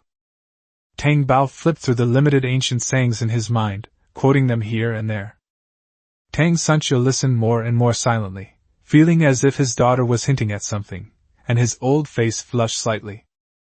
Everyone says it's good to have a big tree to lean on for shade, and Tang Bao deeply believes that it's good to sleep with a broad back. It's so comfortable, much more comfortable than riding in an ox cart. There was no bumping or shaking, and she fell asleep comfortably in no time. Tang Sancho adjusted the straw hat on Tang Bao's head, and his pace slowed down. However, with his long legs, he walked much faster than the average person. He didn't know if it was just his imagination, but he always felt that his speed was unconsciously increasing. If he knew how to use light body skills, he felt he could probably fly away. Alas, it's a pity he didn't meet a good master, what a waste of such a peerless genius. Tang Sancho sighed softly and walked away resignedly. When he calmed down, he couldn't understand how his daughter had tricked him into coming. Lazybones, Tang! You stop right there! A hoarse, pig-like squeal echoed through the silent wind. One by one, the gold ingots in Tang Bao's dream flew away in fright. Tang Bao opened his drowsy eyes and saw a middle-aged woman rushing towards him menacingly. Tang Sancho sidestepped, avoiding the woman's collision. When Zhang's mother saw the murderer who had almost killed her son, she was consumed by rage and charged forward with almost all her might. As a result, he plunged headfirst into the bushes beside him, leaving only his 2 feet tumbling around. This amused the confused Tang Bao so much that he burst into laughter, asking, "Who is this?" Tang Sancho slightly raised his chin and pointed to the ox cart diagonally opposite. "Look, that's the mother of that freakish thing." "Old devil?" Tang Bao glanced at him several times before recognizing the bruised and furious-looking guy on the ox cart opposite as Zhang Haojie. "Ouch, Dad's punches are really vicious. It's swollen higher than a bumblebee sting. Why does it look kind of satisfying? Dad is really amazing." Tang Sancho, who was about to say, "Children shouldn't talk like that, it's impolite," swallowed her words back. Her daughter's praise was really overwhelming. Tang Sancho raised an eyebrow, ignoring the fury in the eyes of the 4 people on the opposite ox cart. Tang Bao had been keeping an eye on the scholar's mother thrashing about in the bushes behind him. Seeing her running towards him again, he excitedly patted his adoptive father's head with his little hand. "Get out of the way! That old devil is here again! And he's carrying a big rock!" Tang Sancho's lips twitched. Damn it, he'd corrupted his daughter. Hearing the sound of wind behind him, he nimbly dodged. Ouch! The scholar's mother fell down again. Chapter 31. Is Dad being targeted by a bad woman? Tang Sancho couldn't bear to look. "Hey, Auntie, why are you rushing at me instead of walking on the road? How old are you? Do you think I, a young and fine lad, would even look at you? You're practically half buried in the ground, can't you at least maintain some wifely virtues? Or is it that your scholar doesn't uphold wifely virtues, and you want to learn from him? Have you thought about Uncle Zhang? Uncle Zhang has lived his whole life, he's almost at his grave, and you're trying to force him to wear a green hat. What, are you trying to bring shame to the Zhang family, to make their graves look more impressive, is that it?" You! Zhang's mother was so angry that her face turned red, and she couldn't utter a complete sentence. The anger in her heart was about to burst forth. That scoundrel's words were so vicious. He not only insulted her, but also her father and son. That's absolutely vicious. The ox cart stopped. Cough, cough, cough. Mr. Zhang coughed in anger. He had experienced a terrifying ordeal and lost face all morning, and now he was being insulted by a junior. His throat even tasted sweet. Zhang Xiaocai's breathing was also uneven. He wanted to retort, but dared not as his mouth hurt. He could only glare angrily to show his authority as a scholar.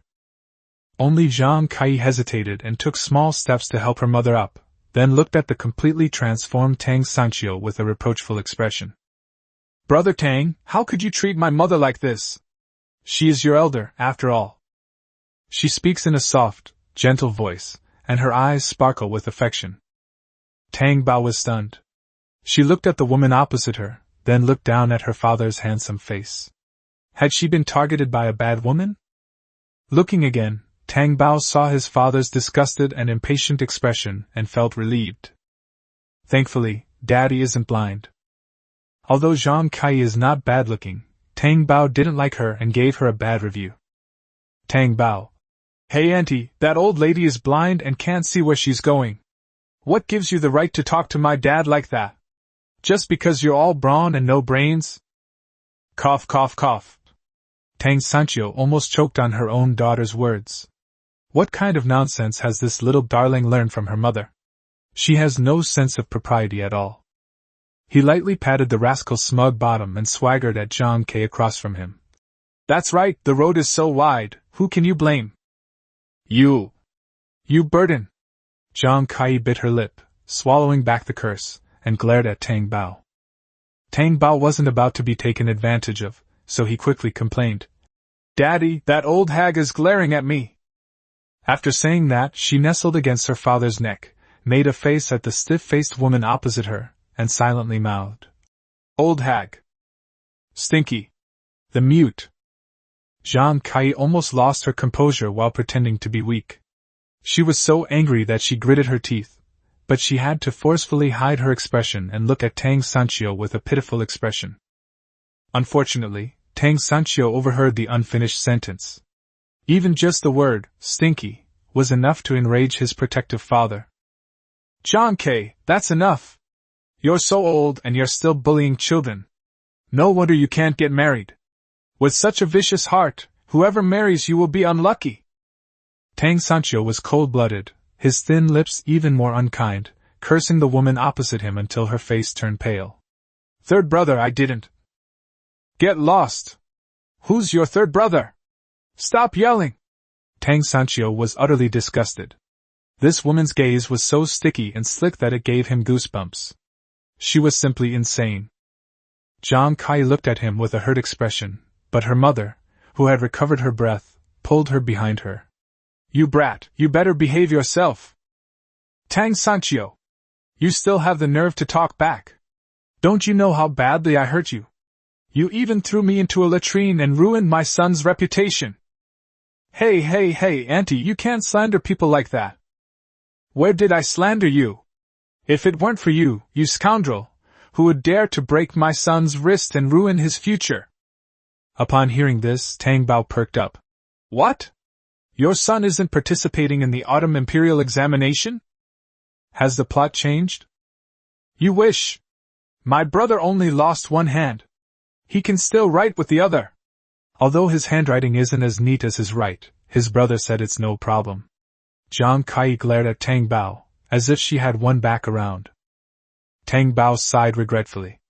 Sure enough, the main characters weren't going to die so easily. Zhang's mother slapped Zhang Kai again. Why did you have to be so talkative? Honestly, she didn't even ask for compensation, and all she did was ruin things. Tang Sanchio sighed regretfully, wishing he had broken both his arms. He waved his hand impatiently. Get out of the way! I'm too busy to bother with you. You've hurt my son like this, and you still want to just leave? Zhang's mother grabbed the wooden bucket. Tang Sanchio's gaze turned cold. This scholar's mother is trying to frame me, a nobody, for something without any evidence. Come on, I'm going to the city anyway. Let's go find the county magistrate and have a word with him. If I'm wrong, I'll accept the punishment. If the scholar's mother is wrong, she won't get away with it either. Bang's father, sitting on the ox cart, finally couldn't sit still any longer. If this went to court, and word got out that a scholar had fallen into a latrine, wouldn't his son's reputation be ruined? If someone with a keen eye dug deeper, wouldn't everything that happened yesterday be exposed? Father, let mother come back. The father and son were clearly thinking the same thing.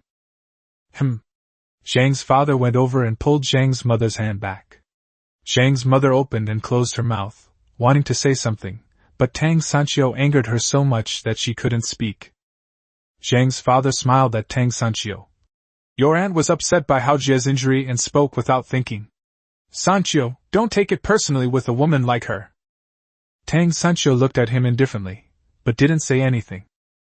Zhang's father cursed inwardly, calling him a stubborn scoundrel, and turned his gaze to the dejected Tang Bao, feigning concern. How's the little one's health? Why aren't you staying home and resting? They're still running around wildly with their lazy dad. It turns out yesterday's whole thing was a scam. What a family of scoundrels. Tang Sanchio was also stunned for a moment.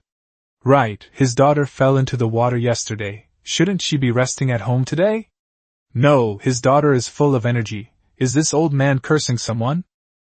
Mr. Zhang felt a chill run down his spine for no apparent reason, and he didn't want to say anything more to Tang Sanchio. Let's go. Later, have your aunt catch a chicken for the little one to nourish his body. Let's pretend today's misunderstanding never happened. Zhang's father had kept quiet beforehand, otherwise, it was impossible to guess what tricks this scoundrel would pull. It would be terrible if he actually went to the county government and accused the scholar's mother of slander. After saying that, Without waiting for the others to react, he pulled Shang's mother back to the ox cart and drove off. Seeing this, Zhang Ke quickly chased after him. Dad, I haven't gotten on the bus yet. Tang Bao was amused by the family's hasty retreat. Indeed, the more someone cares about their reputation, the more afraid they are of encountering officials. But old man Zhang, don't you know your chicken coop is empty? Oh right, how are the chickens? They should still be alive, right? Chapter 32. Unable to sell fish, he turned to making fish balls. Tang Bao lay on his father's back, his consciousness entering the space. 2 hens were clucking and laying eggs in the space. When one hen lifted its rear end, 2 eggs were sitting on it. The other hen next to it did the same. Tang Bao was overjoyed. Now he could not only eat meat, but also eggs. Before she could even enjoy the surprise for a few moments, her consciousness was almost blown away by a gust of wind. Turning my head, I saw a group of ducks fighting over a package. That cloth bag looks familiar. Oh right, isn't that what I used to store the seeds for the medicine? With a thought, the cloth bag flew over. Tang Bao looked it over from all sides, and thankfully the cloth bag was sturdy enough that it hadn't been pecked through. However, these ducks that don't lay eggs can be put into the pot sooner rather than later. The ducks felt a chill run down their spines and quacked away. Tang Bao looked at the scattered ducks and geese and thought to himself, I need to put a circle around them so they can't wander around aimlessly, otherwise they'll ruin the seeds. The thought had barely formed in her mind when she saw the ducks circling around. Tang Bao's eyes lit up. This space was quite obedient. She shook the cloth bag in her hand and decided to fence off a piece of land not far from the spring to plant the medicinal seeds. Little Tang Bao had never farmed before, but he knew how to dig a hole, sow seeds, cover them with soil, and then water them. By the time she finished her work, she had arrived at Fuminlo restaurant in town. The waiter at the restaurant was about to refuse them the fish they had brought, but the manager inside stopped him. The shopkeeper was clearly someone they knew well. Brother Sancho, it's been a long time since I've seen you out. What brings you here today? Tang Sancho also greeted the shopkeeper warmly. Hey Uncle Fu, long time no see. I just caught some fish with the kids and brought them over to ask if your restaurant needs any. The shopkeeper looked into the bucket and said, Oh, the fish are quite lively. Bring them to the backyard. Okay. Tang Sancho readily followed the young man who was leading the way. The two walked quickly, and Tang Sancho put down his load and took a few breaths before the shopkeeper arrived. The shopkeeper carefully examined the fish in both buckets, then rolled up his sleeves and scooped them out in the water before settling on the price. Brother Sancho, you should know the price of fish. Here's what we'll do. The small ones will cost you 3 coins each, the big ones 6 coins each, and the fatter ones will cost you 10 coins each. All right, Uncle Fu, you decide. Listening to the two's smooth conversation, Tang Bao looked completely bewildered. Was this fish really that worthless? She also wasted 2 drops of the spiritual spring water, and in the end, she only received 390 coins. When Tang Bao came out, he looked rather listless. She didn't come to her senses until several strings of candied hawthorns appeared in front of her. Thank you, father. You're so kind. The old father grinned from ear to ear. Tang Bao took the candied hawthorn and then the money bag from his hand. Put it here with me. Save up money to redeem your daughter. All right then. Tang Sancho was truly exasperated by his precocious daughter. Wait a minute, you've already spent all those silver notes from last night? Tang Bao nodded. The debts have all been paid off. A lot of creditors came to the door today and surrounded the whole yard. Tang Sancho awkwardly touched his nose. Dad, why is such a big fish so cheap?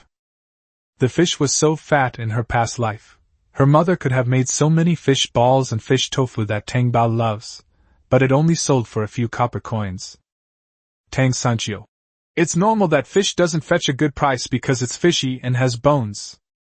Tang Bao, already soothed by the sweet and sour taste, started working on his own again. How could it be difficult to handle?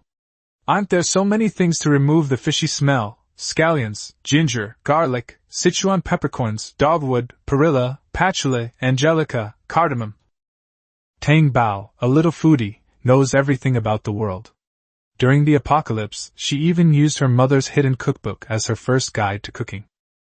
Although she hasn't had the opportunity to eat so many real dishes, the dishes in the recipes are ones she has actually eaten, and she even took pictures of the ingredients.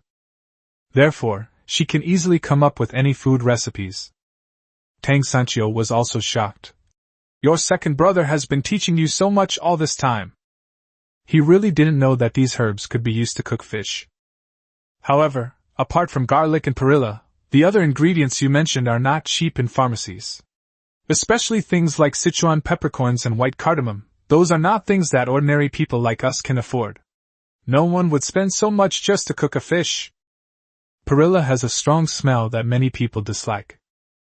Tang Bao also remembered that there were very few seasonings available in the kitchens of this era, and his big eyes blinked.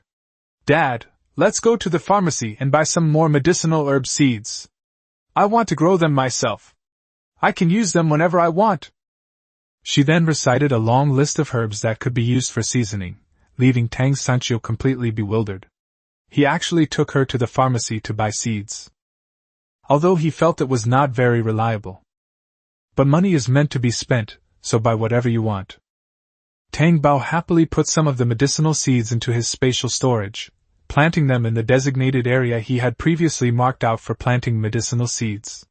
He imagined himself enjoying unlimited access to Sichuan peppercorns, star anise, and all sorts of other food. I'm so happy I want to dance on my dad's neck. Before heading home, she reminded her father to buy a kitchen knife. When cooking, you can't do without a good knife. On the way back, I was so tired that I fell asleep immediately. When we arrived at the entrance of Dahlia village, we were woken up by a group of playful children. She took a string of candied hawthorns and ran to Aunt Pang's house, stuffed them into her hand, and then ran home.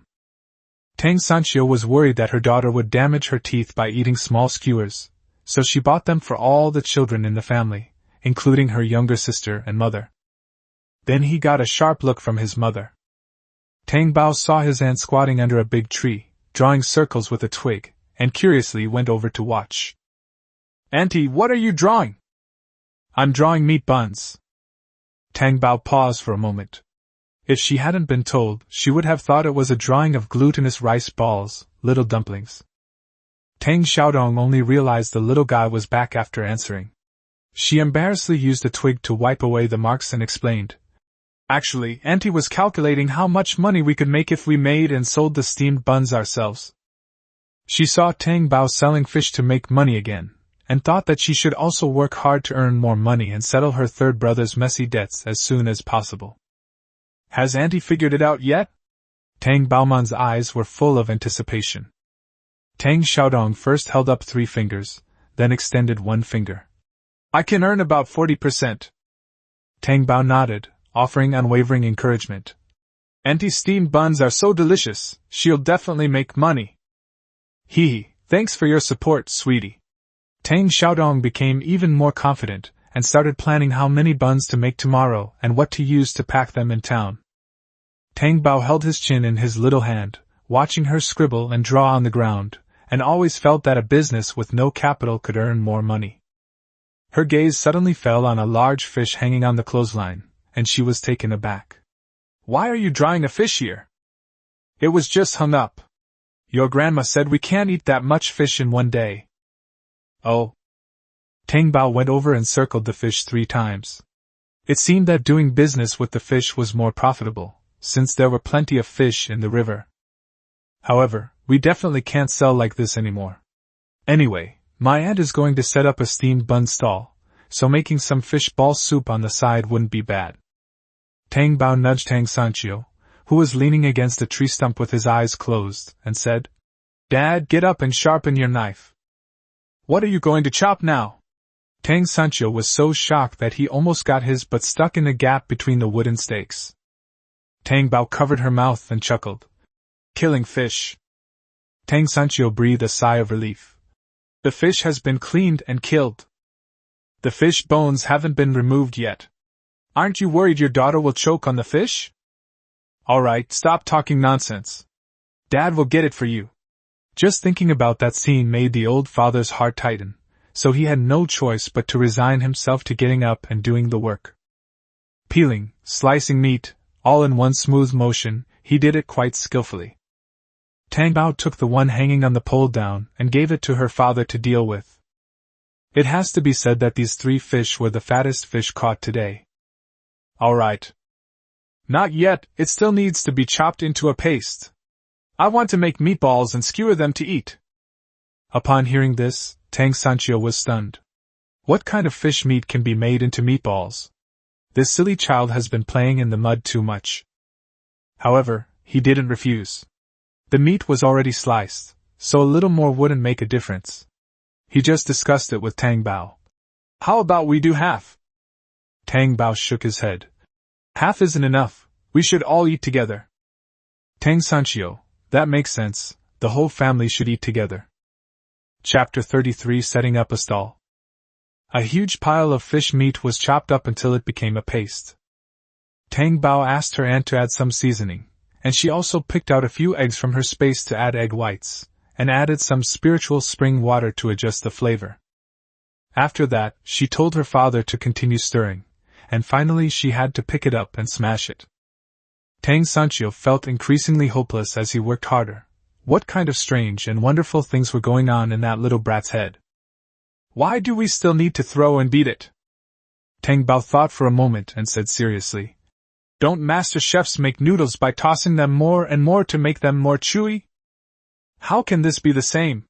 Tang Sanchio muttered to himself, but his hands moved quickly. He was strong and quick, and it was done in less than 15 minutes. Tang Bao invited his aunt to go inside and cook fish balls together. Soon, the aroma wafted out. Tang Sanchio, as if possessed, did not dodge, but instead smelled the aroma and waited for the delicious food. Could it be that the little girl has actually come up with something delicious? Tang Bao came out with a bowl, gave her aunt the one she had given her to try, and kept 2 for her father. The white, plump little meatballs were brought to his lips, and they smelled so good that Tang Sanchio didn't stand on ceremony and ate them. How is it? Delicious, isn't it? The little girl looked up at him, a little smug. Delicious. Tang Sanchio took the bowl and drank all the soup in it. Not bad, delicious, surprisingly there's no fishy smell at all. Tang Bao chuckled. Then let's go catch some more fish this afternoon. Tang Sanchio's handsome face froze. No, why do you want more? Okay, let's sell fish balls tomorrow. Selling fish balls? Yes, it's not sold to restaurants. After Tang Bao finished speaking, he went inside with the empty bowl in his arms. Tang Xiaodong cooked 4 bowls of noodles, along with fish balls and greens, while Tang Bao's bowl had some extra egg drop soup. Are Grandpa and the others eating on the mountain? Yes, I already had Tiger help me send it up, don't worry. The whole family had never eaten fish balls before, and they all found it quite novel. The old lady kept praising Tang Bao for being clever, thinking to herself that her granddaughter really took after her mother. Both of them loved to cook, and even their talent had been passed down. I used to hear operas sing about imperial cuisine, and there was a white jade fish ball in it. I wonder if it's this? I don't know. Tang Xiaodong only knew that there were probably very few people on the street who would recognize that this was made of fish, and even Fumanlu did not have this dish. Tang Bao chewed on the meatballs, her cheeks bulging, and didn't forget to praise her aunt. Auntie, you cooked so well! It'll definitely sell like hotcakes tomorrow. Hee hee, absolutely. The aunt and niece chatted and laughed. Tang Sanchio just kept slurping down his noodles and meatballs, thinking about eating his fill as soon as possible, and then running away. Maybe the little guy will forget about it after he's eaten and drunk his fill and takes a nap. Unfortunately, Tang Bao had slept enough on the way and wasn't sleepy anymore. Even if he ran away quickly and changed to a bigger tree to hide, Tang Bao still found him. This time, Tang Bao didn't fly. Instead, he kicked down a bamboo stalk, lifted it up, and poked the person down. Tang Sanchio cried out, "Ah!" while swinging in the air with the bamboo, until with a plop, she was put into the water. He jumped up and looked at his daughter, who was squatting on the shore, her little hands cupping her face as she smiled sweetly at him. Tang Sanchio was truly impressed. Head bowed, resigned to his fate, he tried to catch fish. His mother brought 2 bamboo baskets this time, so you can imagine how many fish he caught. There were so many fish. I scooped up half a basketful with 1 scoop. Tang Sanchio was completely numb. Tang Bao was also catching small fish to raise in her space. She thought that although there were many fish swimming down from the mountains in the river, their numbers would eventually decrease, so she might as well raise some herself. She had only put in a dozen or so fish when her spiritual spring pool exploded, and all the little fish flew into the sky. Tang Bao was stunned. Immediately, the fish splashed and fell into the new pond 50 meters away. Tang Bao. The Koi King is really something. To live alone, he conjured up a fish pond and even startled Tang Bao. With such a large fish pond, Tang Bao was able to catch small fish faster and faster. Tang Sanchio had already filled 2 baskets and started processing the fish. Practice makes perfect. After working all afternoon, he could clean fish into fish balls with his eyes closed. That evening, Tang Xiaodong made fish ball soup again, which won over the whole family's appetite. "Andy, let me go set up a stall with you," Tang Feng suddenly said. "You don't need to. Just focus on your studies. Your third uncle will help you." "Right, third brother?" Tang Xiaodong passed the question to Tang Sanchio. Everyone looked at this person who was rarely seen at the dinner table. Tang Sanchio glanced at her but didn't say anything. He didn't want to go, but his daughter always found a way to get him to go. Tang Yun gently nudged Tang Feng. "Why aren't you at school? Did you get into trouble again?" "No, I didn't." Tang Feng lowered his head, focused on eating, and stopped talking. "He doesn't look like he's alright." Grandma Tang looked at Tang Yu with a questioning gaze. "Tang Yu, you tell me, what good deed has he done this time?" Tang Yu shook her head, swallowed what was in her mouth, and then said, "Grandma, Big Brother didn't do anything wrong. It's just that the mothers of the children who are close to Aunt Huang went to the school to ask Big Brother to be expelled, saying they were afraid that their children would also be harmed. But the teacher has already mediated the situation. It was clearly those bad kids who started the insults. They bumped into something and then tried to frame us. They're shameless." Tang Yun stabbed his chopsticks hard, as if there was an enemy in his bowl. Grandma Tang glanced at him and said, "They have mouths and they can curse, but don't you have a mouth to curse back?" Tang Yun snorted. "I'm not a gossip." "Humph. It must be because Huang Panju didn't get a good word with us yesterday, so she went to those other people's houses to gossip and ruin the children's reputation. I'm going to confront her later." "Grandma, where are we going?" Tang Bao finally lifted his head from the bowl and looked at the old lady curiously. "Nowhere. Aren't you and your aunt setting up a stall tomorrow? Get ready tonight and get some rest." The old lady spoke gently to the little one. She didn't want to go and scare the little darling. "Okay." After the meal, the 2 sisters-in-law cleaned up the kitchen and then went with the old lady to find Huang Panju. There are several men in the family. Some are whittling bamboo chopsticks, and others are whittling bamboo skewers. Old Man Tang also shaved a lot of bamboo cups and polished them until they were shiny. When the old lady returned after her victorious battle, she had already reaped a great harvest. All right, that's enough. Go to sleep now. Do you all have to get up early tomorrow?" The old lady started to shoo people away. The 2 sisters-in-law packed up the things and told Tang Xiaodong, "If we're not awake tomorrow, come knocking on the door. We'll get up and help." "I understand, sister-in-law." The whole family supported Tang Xiaodong in doing what she wanted to do. Tang Xiaodong was still very excited before going to bed, holding Tang Bao and lifting him high in the room. Tang Bao had played enough and asked her aunt to put her down. She took out the koi fish jade pendant and said, "Auntie, change the hanging cord. Wear this when you open your business tomorrow. It will bring you good luck." "Okay, Auntie will change it for you." Tang Xiaodong cut off the rope, replaced it with a new red rope, and then put it around Tang Bao's neck. Tang Bao looked down and saw that it had run back onto his body. "Never mind, wearing it myself will be just as good, and it will definitely bring me wealth." The two of them slept soundly without any dreams. The next morning, Tang Bao was woken up by Tang Yu. "Little sweetie, wake up quickly, Auntie is leaving." "Hurry up, Sister Yaya will help you get dressed." Tang Bao jumped up, rubbed his eyes, and woke up. "Sister Yaya, I'm up." After saying that, she stretched out her arms, waiting for her sister to help her get dressed. Tang Yu was truly charmed by how adorable she looked right after waking up. "Such a sweet little darling." The two quickly got ready and went out, and Tang Yu helped her wash up. Tang Yun was also helping in the kitchen, while instructing Tang Yu to take good care of her younger sister. She herself had to help out at home. She had to raise chickens and ducks, feed a piglet, and cut pig feed.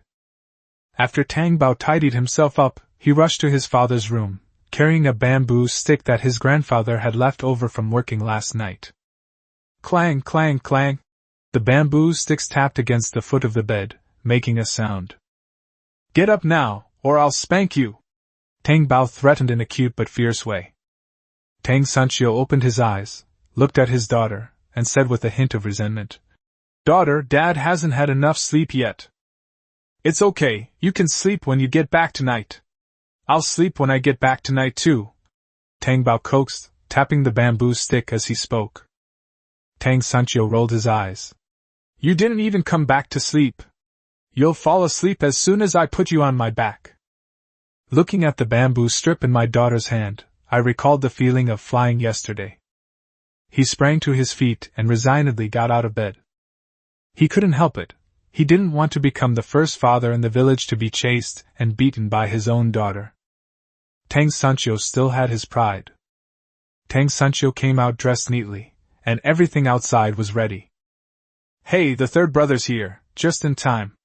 Here are 2 hot buns for you. You can eat them when you have a spare moment, while you're pulling the cart." "Thank you, sister-in-law." Tang Sanchio stuffed the wrapped buns into her arms. "Here, have one for everyone. Have one to tide you over." Auntie gave one to everyone before feeling relieved. A strong laborer pulled the cart, and the journey into town went smoothly. Tang Bao lovingly painted a picture of wealth for Tang Sanchio, saying that when they had money, they could change to an ox cart, and when they had even more money, they could change to a horse-drawn carriage. Tang Sanchio was truly impressed by this little guy. He was indeed worthy of being his biological son. It seemed that he himself had said the same things to so-and-so back then. The stall was set up at the entrance of the market. They arrived at the perfect time. Some of the earlier vendors had already left, leaving them with empty spots. With a flick of the firewood, the stove caught fire. Tang Xiaodong lifted a corner of the pot lid, and the aroma of meat buns wafted out from the inside. "Come on, let's eat our fill first." "Okay, we're eating so well, other people will definitely want to eat too." Tang Bao picked it up and started munching on it. It was indeed incredibly delicious. She walked over by herself this morning. The steamed bun she ate had long since been digested. Tang Xiaodong set up the 2 small wooden tables her father had made and also placed small stools on them. "Tang Yu, bring your sister here and sit down. Auntie will make you a serving of glutinous rice balls." "Thank you, Auntie." The sight of the 2 little girls sitting there enjoying their meal quickly attracted customers. The first person to arrive was an old man. "Young lady, what are those glutinous rice balls? They smell quite delicious." "Grandpa, that's made from fish. It's not fishy and there are no fish bones. Would you like to try some?" Tang Xiaodong opened the big pot to show the old man. Several white, jade-like meatballs were rolling in the boiling soup. "How much is one serving?" 15 coins a serving, 10 pieces a serving." "So expensive!" the old man exclaimed in surprise. Tang Bao looked at the old man and said, "Grandpa, it's really delicious. 15 coins is definitely worth it. It contains spiritual spring water, which can strengthen the body." Tang Bao felt that the price was too low. The old man found the little girl, who was eating with her mouth full of oil, so adorable that he was tempted himself. "All right, I'll have one too, and 1 steamed bun for me as well." "All right, that'll be 18 coins for you, thank you, sir." Tang Xiaodong quickly scooped out the portion of food that was originally meant for her third brother and gave it to her grandfather first. Sir, please enjoy, it's a bit hot. Good. The old man initially found the little girls eating adorable, but once the soup entered his mouth, he completely forgot about her, blowing on it and eating away. This surprised and amazed passers-by. More and more people are asking about it, and many people think it's too expensive, but there are also those who know its value. The second group to arrive was a father and son. They also knew the old man from before. Seeing how much they enjoyed their meal, they knew they could definitely go well with this place. Both of them ordered both meat buns and glutinous rice balls. They had originally wanted to ask about fish balls, but once they started eating, the father and son, like the old man, just focused on eating and didn't say anything else. Boss, this portion is too small. That's right, I think it should be 20 coins a serving, otherwise it won't be enough for us to eat. When the people behind them heard that 15 coins was not enough, they stopped haggling and quickly ordered their food. The queue grew longer and longer, and the small tables were no longer enough to accommodate everyone. Some people carried bamboo tubes with bamboo skewers on them, drinking as they walked. A chubby little boy came running after smelling the aroma, stopped in front of the stall and called out to his mother. Mommy, it's right here. It smells so good. I want to eat those white, round dumplings. The woman looked at the small stall with some disdain. What are you making? Can it taste good? Madam, these are fish balls made from fish meat. They have no bones and are loved by both children and adults. Is it really that delicious? Madam, you may try one. Tang Xiaodong took out the extra ones that had been placed earlier. The woman had just taken one when the chubby boy grabbed 2 more and popped them into his mouth. Tang Xiaodong was startled. Slow down, you can't eat this too fast. As soon as he finished speaking, the child started coughing, his face turning red from the coughing. Her mother was startled and quickly patted the child's back. After a few pats without dislodging the fishbone, she started pointing at Tang Xiaodong and cursing. So you said there was no fishbone? How could my child have gotten a fishbone stuck in his throat if there wasn't one? Speak up. You're a shop that's ruining people's lives. Madam, it's not a fishbone problem. Tang Xiaodong tried to explain, but the woman wouldn't listen and just kept cursing. She could only ask the kind person to help her call a doctor. Seeing this, Tang Bao ran over, picked up the baby who was even fatter than herself, and used the Heimlich maneuver she knew. After a few thrusts, she finally managed to get the baby to swallow the pill from its throat. The fish balls rolled on the ground. The crowd gasped in disbelief. The woman, still stunned by the sight of her child being snatched away by a little baby, snapped out of her daze and said, See? You still say it wasn't Wanzi's fault. The child finally caught his breath, and without crying, ran over, picked up the meatballs from the ground, and stuffed them into his mouth again in one go. Chapter 34 is completely sold out. The chubby little girl ate the meatball in a few bites and ran over to grab her mother's hand.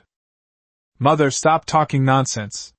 The fish balls were so delicious, I ate them too fast and couldn't swallow 2 at a time, that's why I choked. If you keep scolding me, my sister won't sell me any more, and I won't eat. I won't eat for a single day. The people around were stunned by the little chubby girl picking up the dirty meatballs, and thought she was stupid. But it turned out she was clever and quick-witted, just a little greedy. They couldn't help but laugh. Seeing that everything was all right, Tang Sancho carried his daughter back to her seat and then dozed off again. The woman's words caught in her throat, her face flushed red, and she glared at her own daughter. Afraid that this glutton would really go on a hunger strike, she could only scold. You still can't eat things that have fallen on the ground, they're so dirty.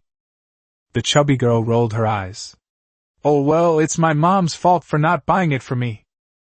The woman choked, then turned her head and smiled sheepishly at Tang Xiaodong. She was too embarrassed to speak up. Tang Xiaodong was in business, so it was best to clear up the misunderstanding. She was also relieved that the child was all right.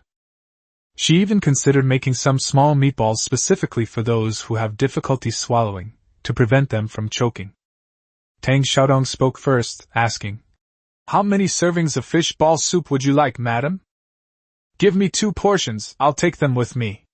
The woman quickly counted out 30 coins for Tang Xiaodong, wanting to get rid of her daughter as soon as possible and leave this shameful, dilapidated place. Over there, the chubby girl walked up to Tang Bao, looked him up and down, and finally blurted out, "You're so much younger than me." Tang Bao nodded. She liked customers who loved fish balls, and the little customers liked them too. "Wow, you're so amazing! You actually managed to lift me up." The chubby girl looked at Tang Bao with a bit of admiration. Tang Bao laughed. "That's because I've been eating fish balls since I was little." Of course, Tang Bao was referring to the supernatural fish meatballs. Tang Sanchio, who was squinting behind her, thought that the little girl was exaggerating in order to sell fish balls. The chubby girl nodded. "Then I'll ask my brother to come to your house with me to eat fish balls from now on." Tang Bao's eyes lit up. "Great! The person you call buys one, and I'll have my aunt give you one. Buy 2, get 2 free, buy 3, get 3 free, buy 4, get 4 free, buy 5, and I'll give you 1 free too." "Really? There's such a good thing?" "Real." "Then I'll call all 5 of my older brothers over, and I can have an extra serving." Tang Bao. "So you have so many older brothers?" Tang Sanchio chuckled. Tang Bao glared at him. "You stinky daddy." Tang Sanchio turned his face away and chuckled silently. The chubby girl exclaimed, "Oh, that's your dad. He's really handsome." Tang Bao nodded. "My dad looks like me, both are good looking." Tang Sanchio almost choked on her own saliva. "What do you mean? Your father is like your daughter. Daughter, you're the one who's like your father, okay?" I was truly left speechless, both amused and exasperated by the child's innocent words. After thanking her savior, the chubby girl went back to get her fish ball skewers to eat. When the doctor arrived, he saw that the child was all right and didn't say anything. Tang Xiaodong felt bad that the doctor had made a wasted trip, so she invited a doctor herself and shared the experience with the kind young man who had helped her invite the doctor. The doctor had initially thought the child had choked on fish balls because of a fish bone, but after carefully eating the whole serving and drinking all the soup, there wasn't a single fish bone in the food. "It's not a fish bone stuck in your throat, it's a meatball." The doctor was startled. Food was stuck in his throat. How could it be cured so quickly? Curious, he asked the diners at the next table how the matter concerning the child had been resolved. A diner nearby pointed to Tang Bao, who was happily eating meatballs, and said, "Look, that's the little kid. He saw the child was uncomfortable, so he picked him up and shook him a few times, and then a meatball popped out of the child's mouth. It turns out the child was greedy and ate 2 at once, which is why he choked." The doctor listened and pondered the reasoning, but looking at the little Tang Bao, he felt that the little guy must have gotten lucky by accident, so he didn't inquire further. After the doctor finished eating, he wanted to take a portion home with him. "Girl, please make more meatballs, 15 please. And give me 2 steamed buns too." "Okay." The doctor paid and left with his things. Some people who had just arrived at the market didn't know what was going on, but seeing that even the doctors liked the food at this new stall, they also came to try it out. More and more people are coming. Tang Yu would collect and wash the dishes, and occasionally she would even ask her third uncle to help her fetch water. After Tang Bao finished eating, he came over to help collect the money. She also used the hemp rope that her grandmother had prepared to tie the copper coins into strings of 10 coins each, making several strings in total. I lost count of how many skewers I had by the end. The stuff was less, but the money was more. Before noon, everything I brought was sold out, and I even had several large meat buns and fish balls reserved for tomorrow. Tang Xiaodong went to the grain store and bought flour, and went to the butcher shop and cut some pork. Li Tian, the butcher, was in high spirits when he saw Tang Sanchio, who hadn't shown up for a long time. He swung his cleaver and gave them an extra pound of meat. Tang Sanchio saw it all and kept it in mind. Back home, the old lady was already waiting eagerly in the yard, craning her neck in anticipation. Seeing the group return in ease, he was delighted. "Looks like your opening went quite smoothly today." "Mom, we sold everything." Tang Xiaodong's heart swelled with a sense of accomplishment. "Grandma, my aunt is amazing. Everyone says her cooking is delicious." Tang Yu was also very happy. All right, you've all worked hard. Grandma will go get you some food. The old lady patted the sleeping Tang Bao and turned to go into the kitchen. Tang Bao fell asleep on Tang Sanchio's back, and Tang Yu and her aunt pushed the cart back together. Third brother, should I take my baby inside to sleep? No need, it's time to wake up. Sure enough, as soon as Tang Sanchio finished speaking, Tang Bao rubbed his sleepy eyes and woke up, exclaiming, We're home! Okay, we're home. Time to eat. Okay. Tang Bao got down and pulled his father to wash his hands. Then, we went to eat together.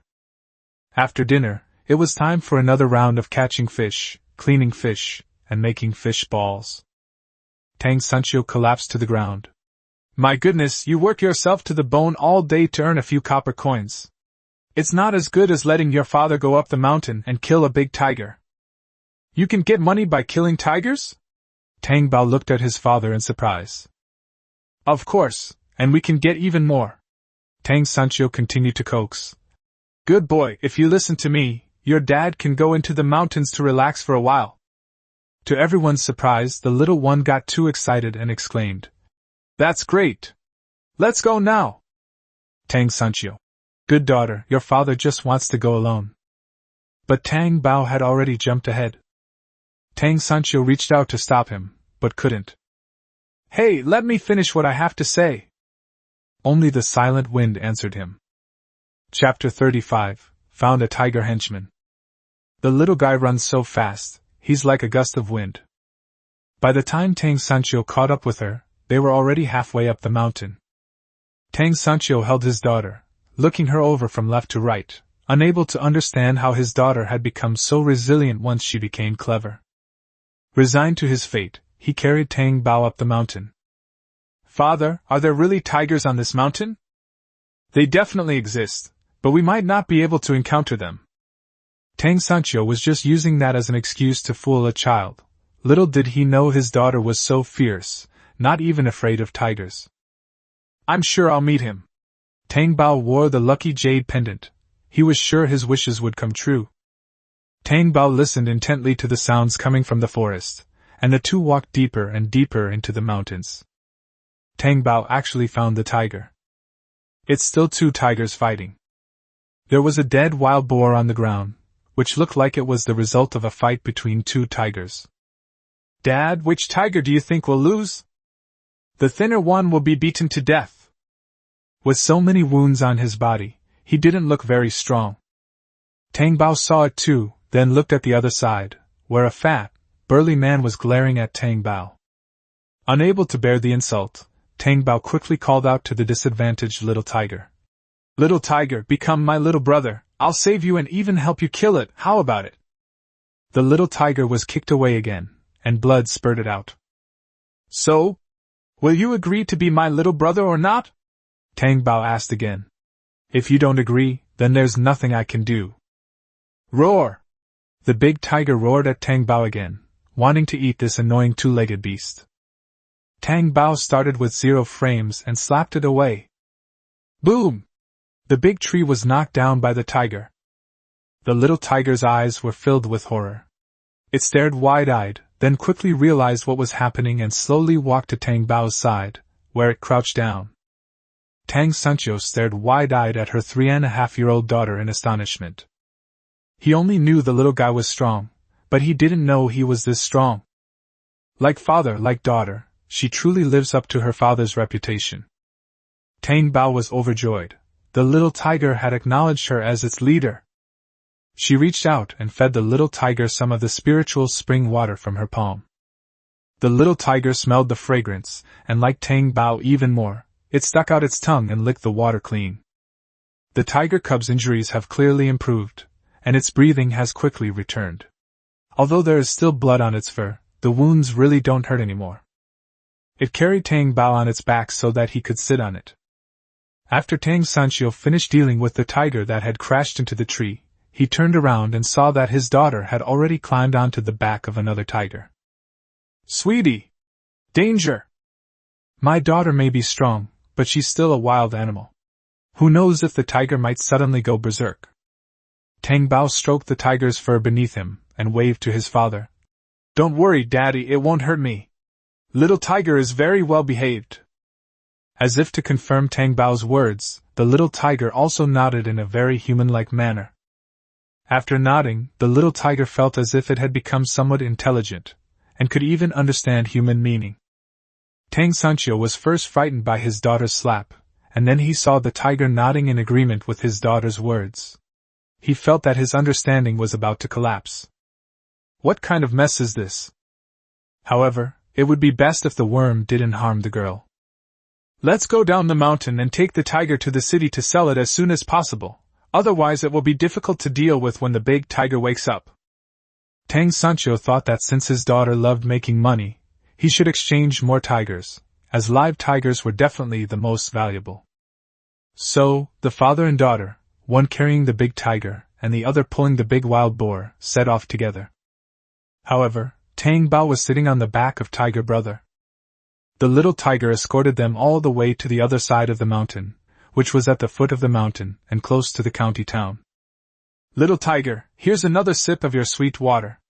I'll come up the mountain to call you next time. Remember to catch some delicious meat for me. Tang Bao stroked the tiger's increasingly smooth fur, feeling somewhat reluctant to part with his new mount. But father said that we can't ride tigers into the city, or we'll be surrounded and won't be able to leave. The wild boar's rope was returned to Tang Sanchio's hands. He didn't want others to see his daughter's special qualities, and thus allow her to be exploited by those with ulterior motives.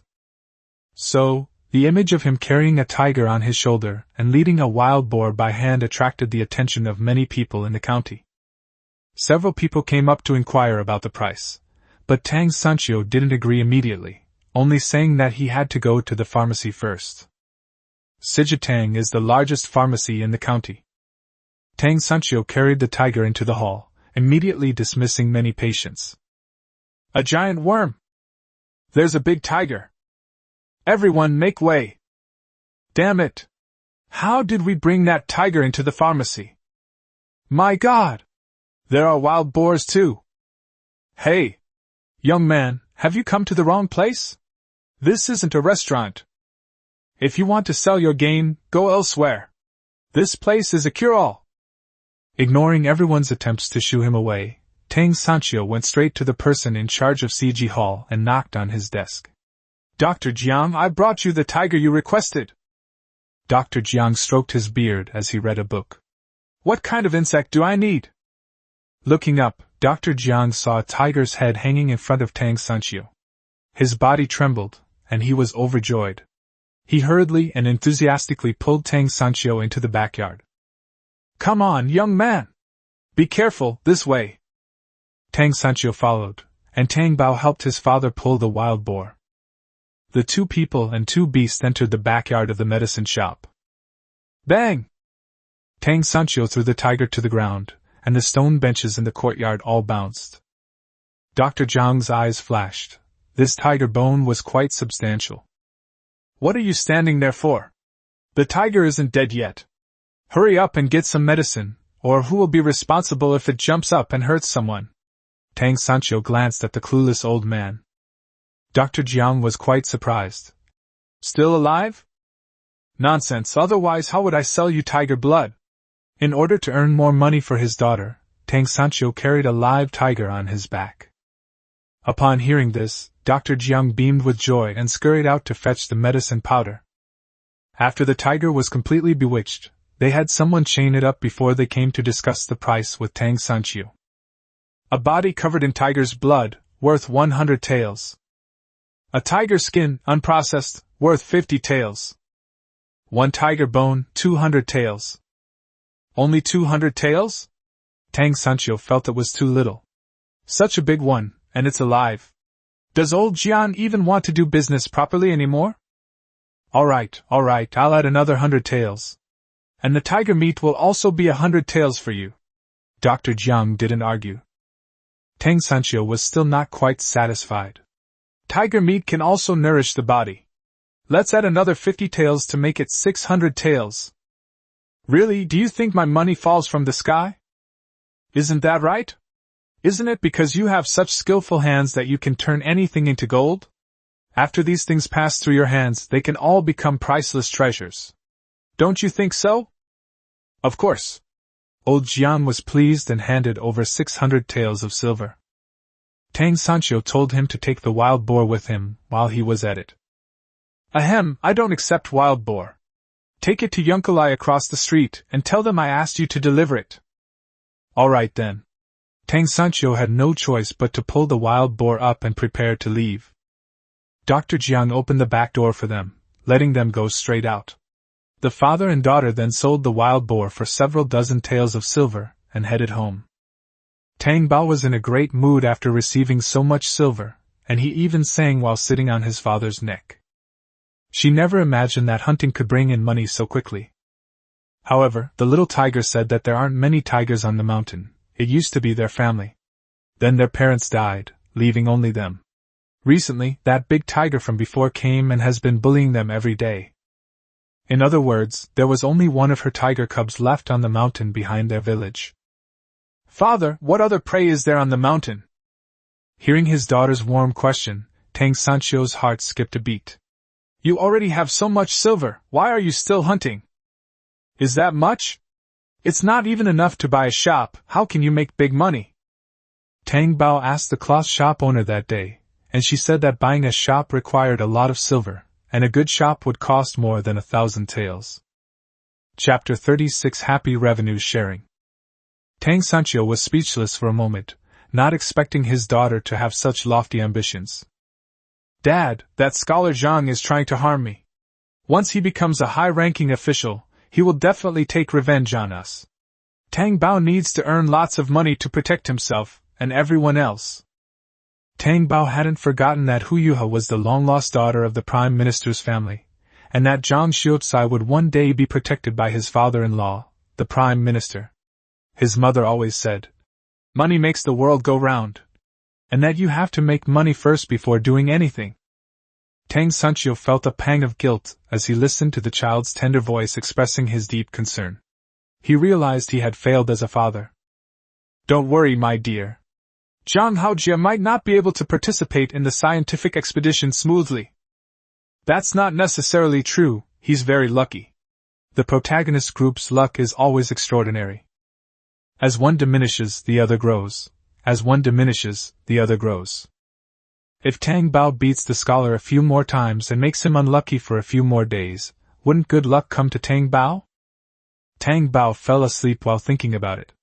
Before falling asleep, all he remembered was to catch Zhang Xiucai and beat him up a few times. Back home, neither the father nor the daughter mentioned the tiger hunt to their family. Because Tang Sancho said it, her grandmother would definitely worry and would never let her go hunting in the mountains again. Actually, he was afraid of being criticized by his whole family for taking the child to do dangerous things, because their constant chatter was too annoying. His father might even give him a beating, which would be too embarrassing. Strangely enough, when the child was around before, he was beaten and scolded by his father without Tang Sancho feeling anything. It's different now. He always feels that with the child around, he, as the father, can't lose face. Sigh, could it be that his daughter never cried or made a fuss before, and never clung to him or acted spoiled, so he overlooked her? Tang Sancho felt guilty again as he looked at his little daughter, who was sitting there obediently listening to Tang Yu tell stories. His heart was filled with tenderness. The family enjoyed a happy dinner together. After the meal, it was definitely Tang Xiaodong's happy time counting her coins, as all the fish balls had been prepared in the afternoon. She just happened to have some free time now. Mother, we've sold all 200 plus buns we made. After deducting the ones we made for our own family, we sold a total of 216. After deducting the cost, we made 339 coins. Tang Xiaodong counted out 678 copper coins. The rest of the money was from selling fish balls and soup. Here are 518 strings of copper coins, which is 5 taels and 180 coins. The fish were caught in the river, and aside from oil, salt, sauces, and other condiments, this was pure profit. Oh, and I added eggs too. Tang Bao strung the coins together there, and he counted them all correctly. The income from this fish ball soup surprised the whole family. These fish balls and soup are so profitable. Of course, everyone loves to eat it. Some people don't want one serving and order 2 or 1.5.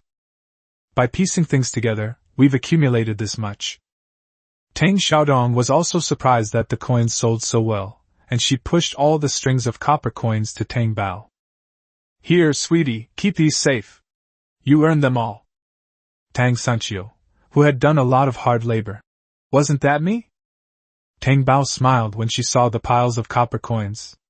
Having run a stall for so long, she had learned from the conversations of others that some of them were considered very well off if they could earn 10 or 20 coins a day doing manual labor. Therefore, more than 5,000 coins was a lot for an ordinary family. Auntie, the fish balls and the soup are all thanks to your seasoning and cooking. You deserve half the credit, so we'll split the money 50-50ths. The little guy reached out and gave half of the copper coins to Tang Xiaodong. Tang Xiaodong was too embarrassed to accept so much money, so she quickly pushed it back. How about this? The idea came from Guai Bao. The fish was caught by third brother, and the fish ball paste was also made by third brother. I'll just cook it and take 20% of the profits, how about that? Tang Xiaodong blushed a little after she finished speaking, because even 2/10 of that was more than 1 tael of silver. How can you make so much money? Tang Bao waved her little hand. Then let's call it that. The money should be concentrated in one place so that it can be used to accomplish important things in the future. He gave 1,036 coins to his aunt, who still had more than 4,100 coins left. She then took out 3 strings of copper coins and gave them to Tang Yu, saying, Sister yeah, you've worked hard too. Tang Yu was flattered and overwhelmed. I didn't do anything. I don't want it. She felt guilty because her child earned more in a day than her father. Tang Bao insisted on giving it to her, saying, Sister Yaya is also working at her stall, so please keep it safe. Grandma Tang also said, My dear child is right, keep them all safe. Tang Yun watched with envy, but she was only happy for Tang Yu. Yeah, you're amazing. Tang Yu took the money sheepishly. I didn't do much work. How about this? It's your turn to keep Tianao company tomorrow. We can take turns spending a day together, okay? Tang Yun looked at old lady Tang and asked for her opinion. Grandma Tang chuckled. I have no objection, as long as your aunt doesn't mind that you're slow. No, we'll definitely work fast, Tang Yun said excitedly. Tang Yu was also happy. Both the first and second wives are happy. My aunt earns money and helps them earn money too. Tang Bao then took out 3 more strings of rice and gave them to Grandma Tang, saying, Grandma, these are for you. Why give it to me? My dear, keep it yourself. Grandma Tang was happy, but she wouldn't take the money her child earned. Grandma helped too, so give it to Grandma. All right, my sweet baby is so filial, I'll accept you as my mother. Tang Bao's gaze then swept over his eldest aunt and second aunt. Fearing she might misappropriate money again, the two quickly waved their hands, saying, We didn't do anything, sweetheart, you don't need to pay your aunt's wages. Before Tang Bao could say anything, Tang Xiaodong sent a string of messages to each of them. My dear sisters-in-law, you've worked hard this morning too. I haven't earned much money yet, so I'm just giving you this much. Please don't mind. No, please. We're all family. It's too formal to say such things. The aunt refused. Second aunt refused to accept it either, saying, That's right, we're all family. Why are you being so formal? Tang Xiaodong insisted. Sister-in-law, please accept it. I'll need you to make steamed buns together tomorrow. This business isn't something I can do for a day or two, you'll be working hard on it in the future. Keep it. Donya wants to do this, and she'll need your 2 sisters-in-law's support. The old lady made the final decision, and the 2 sisters-in-law happily accepted the money. Back inside, they did some quick calculations. They could save 20 coins in 2 days, plus the 30 coins from the child, averaging out to 25 coins a day, which was quite a good income. Auntie was very happy, and even talked to Tang Laodao before going to bed. What do you think about selling egg pancakes after we've finished working in the mountains and fields? The skills passed down from her family had never been able to be carried forward, and seeing how well her sister-in-law and Tang Bao were making money today, she was tempted to try them out. Tang Dachuan had no objection. Our Tang family doesn't have any rules to restrict a wife. You can do whatever you want, as long as you don't squander the family fortune. Your mother definitely won't stop you. Mrs. Lu was delighted. I was just afraid I wouldn't be able to handle it all. Without hesitation, Tang Dachuan said, If you want to do it, I'll definitely help you. Besides, there's Dongya. If we set up the 2 stalls together, she'll definitely help. Lu was satisfied. She would save up the money first, and then exchange it for eggs later. The second wife sighed. Chapter 37 Tang Bao's Empty Promises. Tang Erxia was only interested in farming and had no other ambitions. His wife, Lin, was also a quiet person who was happy just thinking about saving money to buy writing materials for their son. Tang Yu gave her mother 30 coins, and Lin gave her 2 coins as pocket money. When Yaya grows up, she will be able to earn income for the family.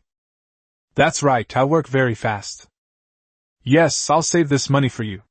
But your brother's schooling will cost a lot, so we'll need to use some of it.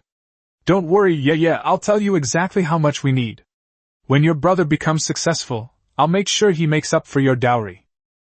Ms. Lin felt quite embarrassed, mainly because of the old lady's influence. The old lady usually didn't ask for the spare change they earned. Of course, the majority of the income should still be supplied to the public. Tang Yu didn't mind at all. Mom, please use it without worry. I'm happy that it can help my brother. I'll be so proud if I have a brother who is a top scholar in the future. Grandma said that a family should work together towards the same goal. We are all a family. Yes, yeah, you've worked hard. Go to sleep now. The lights were off at the Tang family home, and everyone was in a good mood. Aside from Tang dynasty style, everything else is just unpleasant. Tang Yu was so disturbed by his noise that she could only fall asleep while reciting her lessons. The next morning, the family got up early again to prepare the things they would need for setting up their stall. Before dawn, Tang Yu took Tang Feng to town to study. The family was too busy, and Tang Feng couldn't bring himself to say what he had been thinking about all night. I kicked pebbles all the way, feeling frustrated. Tang Yu tried to reason with him, but he wouldn't listen, so she could only let him figure it out on his own. Tang Bao woke up at the same time as yesterday, except that today it was Tang Yun who woke her up.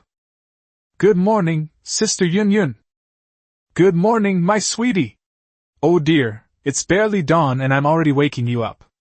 I'm a little reluctant to leave you. Why don't you just wait for me at home?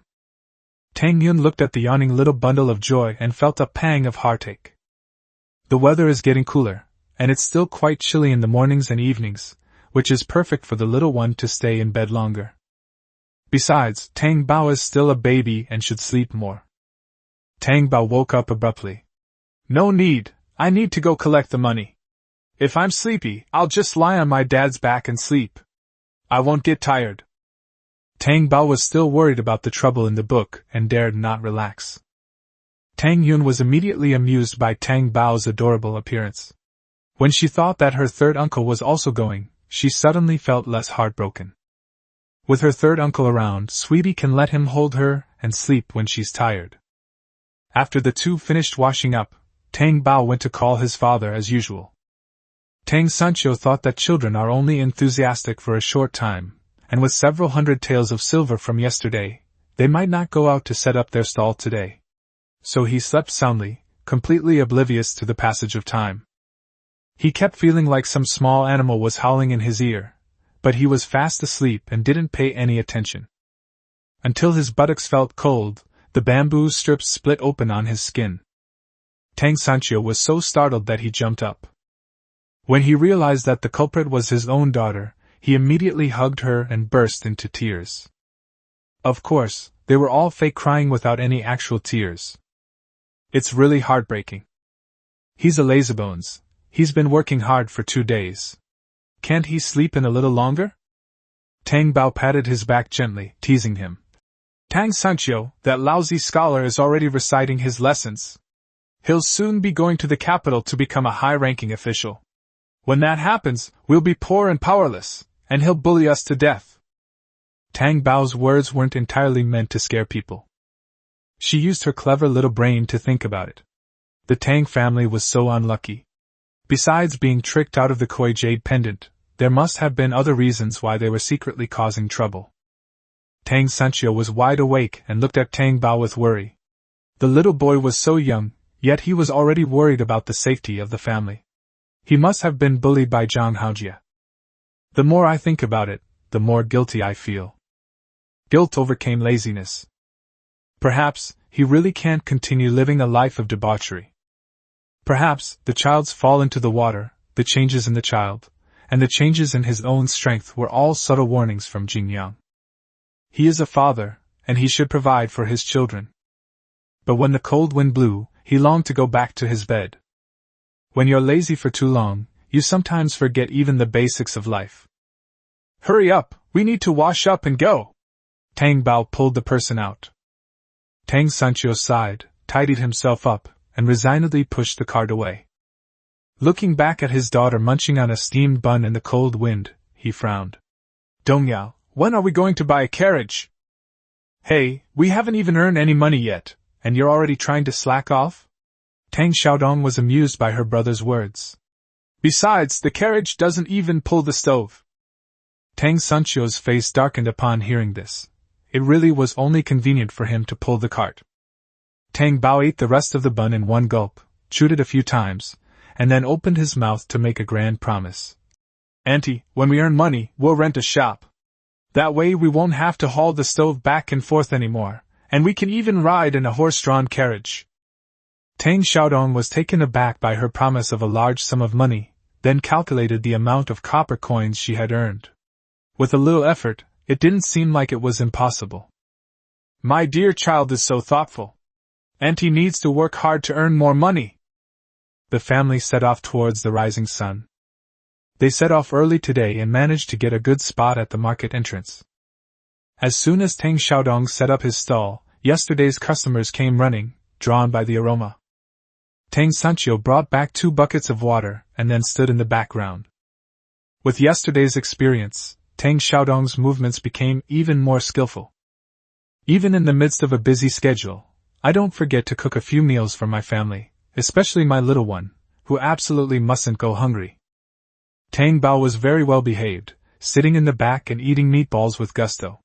He was so cute and endearing that it made everyone's appetite soar. Before Tang Bao's share was even finished, that chubby little girl from yesterday arrived with a bunch of teenagers. Hey! Boss, I brought all my brothers with me. Can I have an extra serving today? Tang Bao nodded, his mouth full of something, his cheeks chubby, looking incredibly cute. The chubby little girl clapped her hands happily and ordered from Tang Xiaodong. Pretty sister, we'd like 6 servings of fish ball soup, and remember to bring 1 extra. That'll make a total of 7. Here you go, 90 coins. The oldest boy paid the money. Okay. I'll cook them for you right away. Tang Xiaodong took the money and then cooked 7 more servings of meatballs. The meatballs are counted at home and tied into a bunch of 10 with bamboo skewers for easy cooking. The stalls were doing very well and were very popular, making the stalls next to them envious. The merriment was interrupted by a sudden shout. Hey! You fish ball vendor, have you paid your protection money yet? Chapter 38. Someone came to smash the situation. 4 or 5 thugs carrying sticks were banging and knocking, scaring away all the diners. Tang Bao swallowed the meatball in her mouth, raised her little foot and kicked her sleeping father. Dad, someone's here to smash up the stall. Who? I'd like to see who dares to smash this. Tang Sanchio jumped up, startling the few thugs. The thugs were stunned for a moment, then burst into laughter, pointing at Tang Sanchio and mocking. Brother, who is this guy? He's got quite the nerve. The leader tapped his stick repeatedly in his palm, looking Tang Sanchio up and down with amusement. Don't recognize him? Where did this pretty boy come from? I've never seen him before. Brother, what gang are you from? Tell us, let us get to know you. The thug behind him said with a laugh, and then flipped the table. He swung the stick at Tang Sanchio. However, the wooden stick, which was meant to strike hard, failed to land on Tang Sanchio's arm, Instead, Tang Sancho grabbed it. Tang Sancho used a light touch to easily twist the stick in the opposite direction, and the man's hand, which was tightly gripping the stick, also twisted backward, causing everyone to hold their breath. Tang Sancho scoffed disdainfully, grabbed the man by the collar, and threw him into the stinking ditch behind the road. With a thump, one was taken care of. The gang leader felt utterly humiliated and charged forward with his stick. This time, Tang Sancho didn't even bother to arm wrestle with him. He simply reached out and, with the momentum of this thug leader, threw him into the stinking ditch behind him. Thump!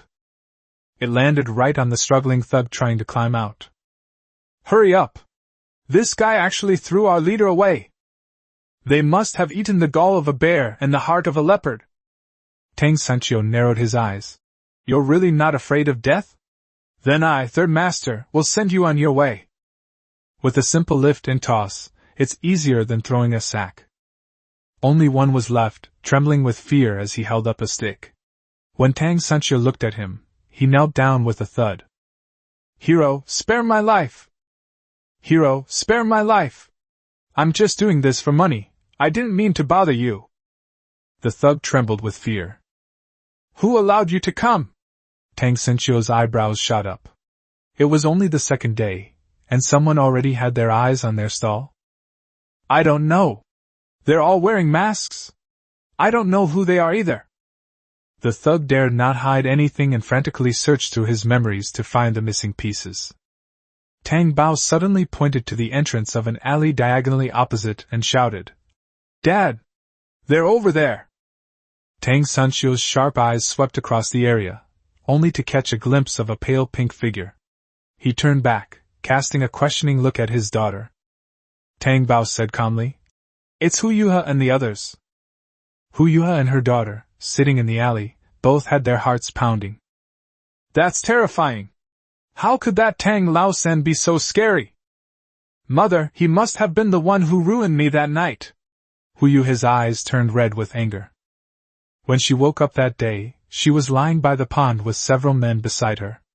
If she hadn't been quick-witted and agreed to their offer of benefits, telling them to get lost, her reputation would have been ruined.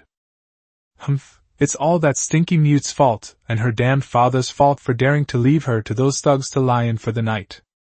Seeing her daughter like this, Hulu was heartbroken and completely forgot that it was her daughter who had hired someone to hurt the other girl first. She patted Hu Yuha on the shoulder and comforted her. Don't worry, that Tang Lao San is just a bit strong. Once your father has made arrangements, they'll have a lot to cry about. For now, just be patient and don't act rashly, lest they become wary and ruin your father's plans, understand? Upon hearing this, Hu Yuha felt a little guilty. She had already found other trouble for the Tang family, and if she hadn't been so annoyed by the people she had hired who hadn't been effective, she wouldn't have been in such a hurry to drag her mother along to hire more people to sabotage things. She hoped nothing would go wrong. Not wanting her mother to notice anything amiss and start nagging her, Hu Yuha immediately changed the subject. Humph, they should all suffer. That old woman ruined our noodle shop business. There's no reason why they should be living so well. Hu Yuha was furious when she thought about how much money the Tang family had swindled from her these past few days. Yuha, didn't you ask your mother to notify the Tang family's creditors? They must be having a hard time too, which is why they're thinking of going out to do business. Madame Hulu felt that Tang Xiaodong was forced to go out into the world to do business because she had no other choice. Otherwise, what family wouldn't have a married daughter who would do such a thing? The mother and daughter chatted happily, unaware that a little one was perched on the wall behind them. Tang Bao held a handful of pebbles in his hand and threw them forcefully at the mother and daughter who were causing trouble. Bang, bang, bang. Several pebbles hit them on the forehead. Hu Yuha and her daughter screamed in fright. One covered her forehead and yelled, "Awoo!" while the other covered her mouth and kept yelling, "Ah!" Both of them bled. "Yuha, your forehead is bleeding. Mom, you're missing a front tooth." The mother and daughter, covered in blood, looked around in panic. Who is attacking us? How dare you injure people in broad daylight?" The two of them wandered around, but didn't make a sound. Mom, I didn't see anyone. It was probably just some kids from the neighborhood playing a prank. I'm in so much pain. Let's get to the pharmacy quickly. I can't be disfigured. Okay. Hulu was also in great pain. The mother and daughter didn't even consider the possibility that it was Tang Sanchio and his father. One reason is that they think the people at the fish ball stall wouldn't know they're hiding here. One reason is that they feel Tang Sanchio doesn't have that kind of ability. After the two left, Tang Sanchio and her father climbed over the wall. Tang Bao walked precisely to the spot where the two men had frantically dodged earlier, picked up the purse on the ground, opened it, and found 3 10-tael silver notes, and more than 10 taels of loose silver. Is the Hu family that rich? That Lu's brother has his business all the way to the capital, so he should have some money. Tang Sanchio smiled as she watched her daughter count the silver without batting an eye. Tang Bao put the purse into his small cloth bag and stored it in his spatial storage. Then he asked, Dad, everyone knows there are thieves on the street, so why do they still hang their purses on their waists? Tang Sanchio was taken aback. Just showing off. But a normal person wouldn't hang so many silver notes on their waist. They would hide them close to their body. He gently patted the little tuft of hair on Tang Bao's head and said, Remember, don't flaunt your wealth. That's the only way to stay safe. Tang Bao looked up at him, thinking that her father was finally waking up and even knew how to lecture her. As soon as the two returned to the stall, Tang Xiaodong anxiously looked the father and daughter over. Third brother, are you all right? It's nothing, just 2 stinky rats. Our darling chased them away, Tang Sanchio said smugly. His daughter was indeed amazing, just like him. You're so great, baby, Tang Xiaodong praised, then went back to work for a while. Tang Yun looked at his third uncle with admiration, and then got busy as well. Business was even better today than yesterday. We prepared more meatballs, and they're almost sold out. Tang Baoguang is stringing copper coins, and he has already strung 600 bundles. There are still many that he hasn't strung yet. With the goods in the bucket, he expects to double his money today. Tang Sanchio has already gone to the well next door to fetch water 4 or 5 times.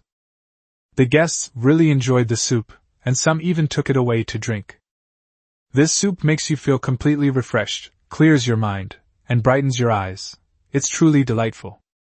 Tang Xiaodong took it all as her exceptional culinary skills, and became more and more confident as she cooked, her whole being radiant. With the addition of the spiritual spring water that Tang Bao secretly gave to her family, her skin became more and more delicate every day, and her features became more and more refined. She truly deserved to be called a beautiful older sister. Hey boss, how many fish balls are left? My family will take them all. A childish voice came from behind the crowd. People waiting in line all turned to look at him. Upon seeing that they were people from the Lu family's young master's entourage, they all consciously made way for them. Tang Xiaodong didn't know anyone from the Lu family, but simply smiled and nodded. Please wait a moment, sir. Once these are done, we'll make what you want. Chapter 39 Encountering Thugs. The servant nodded. No problem. Those people in line breathed a sigh of relief when they heard that the waiter hadn't turned them away. Auntie, there are 129 servings of fish balls left. Tang Yun started counting quickly as soon as she heard the guest ask the question. The servant overheard this, took out 2 taels of silver, and handed it to Tang Bao, who was counting copper coins, saying, Kid, keep the change. Tang Bao accepted the silver and smiled sweetly. Thank you, brother.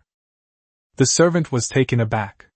Every time he went out to help his young master, people looked at him with fear. This was the first time a child had looked at him like that. My family's fish soup is delicious, please have a cup with me, brother. As soon as Tang Bao finished speaking, Tang Yun obediently used a bamboo tube to serve the servant a portion. The waiter had intended to say that he had bought the rest anyway, but when the soup arrived, its overwhelming aroma completely overshadowed his thoughts. He lowered his head and took a sip. The umami flavor exploded in his mouth, and his eyes lit up. Delicious! He ate one bite after another, reluctant to stop even though it was hot, the warmth in his stomach making him feel so comfortable that he wanted to exclaim. Yesterday, Someone brought back a bowl of fish balls and soup, and the picky fourth young master took a liking to it, saying it was even more fragrant than the white jade fish balls from Kyoto. Today, I've specially invited several young masters to a gathering, just to taste these fish balls. Even the servant thought it was a bit outrageous. Could the things from this little stall be considered presentable? This whole thing was just too ridiculous to be true. But now he believed it. His fourth son's nose for exotic and novel foods had never failed him. The servant was in a great mood. How many buns do you have left? There are only 17 left. Tang Xiaodong opened the steamer to show him the plump, white buns that looked very appetizing. The waiter took out a copper coin to pay, saying, "I'll take all the steamed buns too." Okay. Tang Xiaodong was overjoyed. All the goods for today were sold out again. Don't rush to pack it. Come with me to the Liu family's house later. I'll take it in directly at the door to save you the trouble. The servant thought that there were so many bowls of soup, and it would be difficult for him to carry them all by himself, so he decided to have them delivered to the door. Tang Xiaodong naturally had no objections, as this place wasn't far from the Liu family's residence. The guests here quickly filled their bowls with fish balls. Tang Xiaodong cooked the rest in 2 separate pots, then put them in buckets and covered them to keep them warm. After everything was cooked, they packed up and headed to the Liu family's house.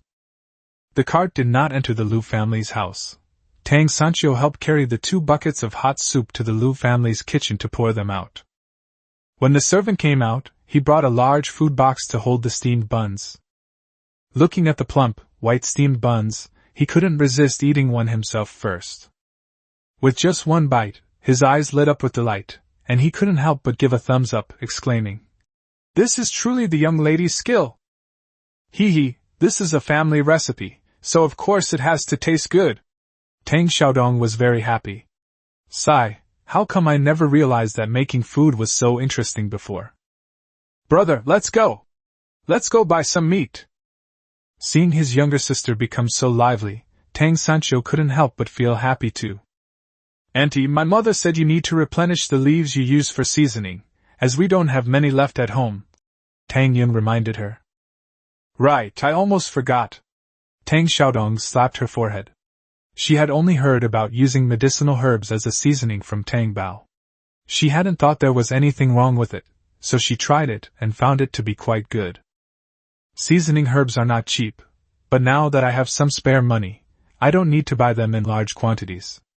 I can add a little bit when I need them to make the food more delicious. With small profits but quick turnover, I won't lose money at all.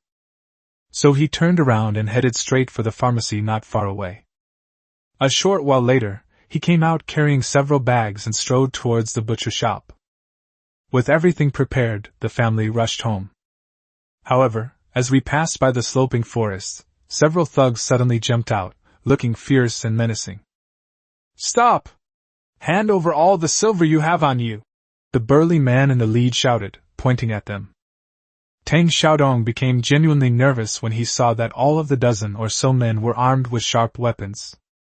She grabbed a large soup ladle from the cart and held it tightly in her hand, then took a large wooden shovel and handed it to Tang Yun, saying, Quick, take this for self-defense. Tang Sancho put his daughter down from his back. Sweetie, hide somewhere over there.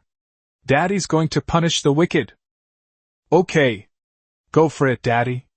Tang Bao obediently walked to his aunt's side, squatted down and picked up several pebbles. Over there, Tang Sancho muttered to himself. What kind of oil is this? Lard or lamp oil? While already entangled in a fight with someone. He kicked away the attacker, snatched the broadsword from the man's hand, and without blinking, slashed at the next person who lunged at him. Thud! The broadsword pierced the flesh, and blood gushed out. Continuing, next one, he doesn't hurt anyone else, he only cuts people's legs. A leg injury is more likely to affect mobility. The thugs who tried to stop him were terrified by his ruthlessness. They turned around and rushed towards Tang Xiaodong and his 2 companions in unison. Seeing the danger approaching, Tang Xiaodong quickly picked up little Tang Bao and used her back to block the big knife. Auntie! Tang Yun exclaimed in surprise. After regaining his balance, Tang Bao picked up a pebble and threw it at the people opposite him. Whoosh whoosh whoosh. The stones hit the vulnerable spots on the bodies with pinpoint accuracy, causing the men to scream in pain. Startled, Tang Sanchio also drew his sword and slashed at them, yelling, "Damn it! You bunch of scoundrels with no martial ethics! They're fighting all they want, but they're also taking women and children hostage." Pft! Pft! The legs of the men who ran over were slashed. In no time, all of the dozen or so people were bleeding and collapsed to the ground. "Speak! Who sent you here?" Tang Sanchio, holding a large knife, pointed it at the leader and questioned him. More than a dozen people suffered severe injuries to their thighs. Even though they had only been stabbed once, they felt as if their leg bones were broken and dared not exert any force. "We take people's money and do their bidding. We don't even know the identity of the person who placed the order." Seeing that they were unwilling to talk, Tang Sanchio's face darkened, and his broadsword fell towards their heads. "Hiss!" someone exclaimed as the blade drew closer. "That guy just said he'd make you all too scared to sell fish balls anymore." "That's it. That's all we know." "Male or female?" "It's an old man." "Old man? The one from whose noodle shop?" Tang Sanchio asked tentatively. It's no wonder that his first thought was of the Hu family. After all, they had a feud. Not to mention that the incident of smashing up the stall just happened recently. "No!" The group shook their heads repeatedly. They really didn't know anyone else, but whose noodle shop was in a good location, and they had eaten there before, since they passed by it on their way in and out of town. The Tang family members were somewhat surprised that it wasn't them. "Oh, what about the silver?" "I didn't bring any money." "They're professionals. Would they bring money when they come out to kill people?" "You're idiot." Tang Sanchio made them empty their pockets, collecting 20 copper coins. "That's absolutely hideous." He disdainfully tossed the large knife in his hand at them. "What a piece of junk! It's so hard to use." A group of thugs. "If it's so difficult to use, why did you chop off all our legs? If it were easy to use, wouldn't you have to cut off all 4 of our limbs?" Tang Sanchio saw that the bloodstains on the ground were increasing, and just wanted to get rid of the person. "Get out of here!" The thugs, feeling as if they had been granted a pardon, ran away like dogs. Tang Xiaodong breathed a sigh of relief. Tang Yun was utterly stunned. Was this really her lazy third uncle? He could chase away thugs and chop down thugs. "Third uncle, you are really amazing." Tang Sanchio smiled smugly and immediately started boasting. "This is nothing. Even if 10 more people came, your third uncle could." The group chatted and laughed as they walked back. No one noticed that a carriage was parked in the distance, and the man and woman inside were staring at them with livid faces. "Brother, what should we do? This isn't enough to scare them. What if Lu Si really gives the Yongchang Chamber of Commerce's recommendation letter to this unknown little stall? What will happen to our restaurant then?" "Dream on. We've made so many preparations, we can't afford to fail here. Let's wait and see.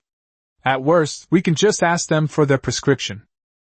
Chapter 40. He only has 2 legs, how can he be faster than someone with 4 legs? Back home, none of them mentioned the danger they had encountered. Tang Baolu slept on his father's back, ate his meal, and didn't take a nap. She dragged her dad along to catch fish again.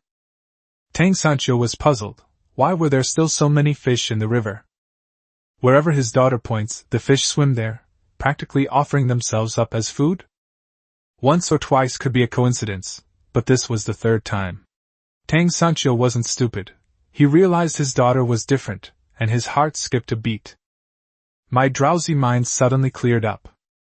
No, he has to protect his daughter. Fortunately, their house is close to the river, so he can retrieve and process the fish quickly, and the villagers haven't noticed it yet. If you knew they could catch a whole basket of fish at once, you'd be shocked. Tang Sanchio's hands moved faster and faster, glancing at his daughter playing in the water every now and then, reminding her to be careful.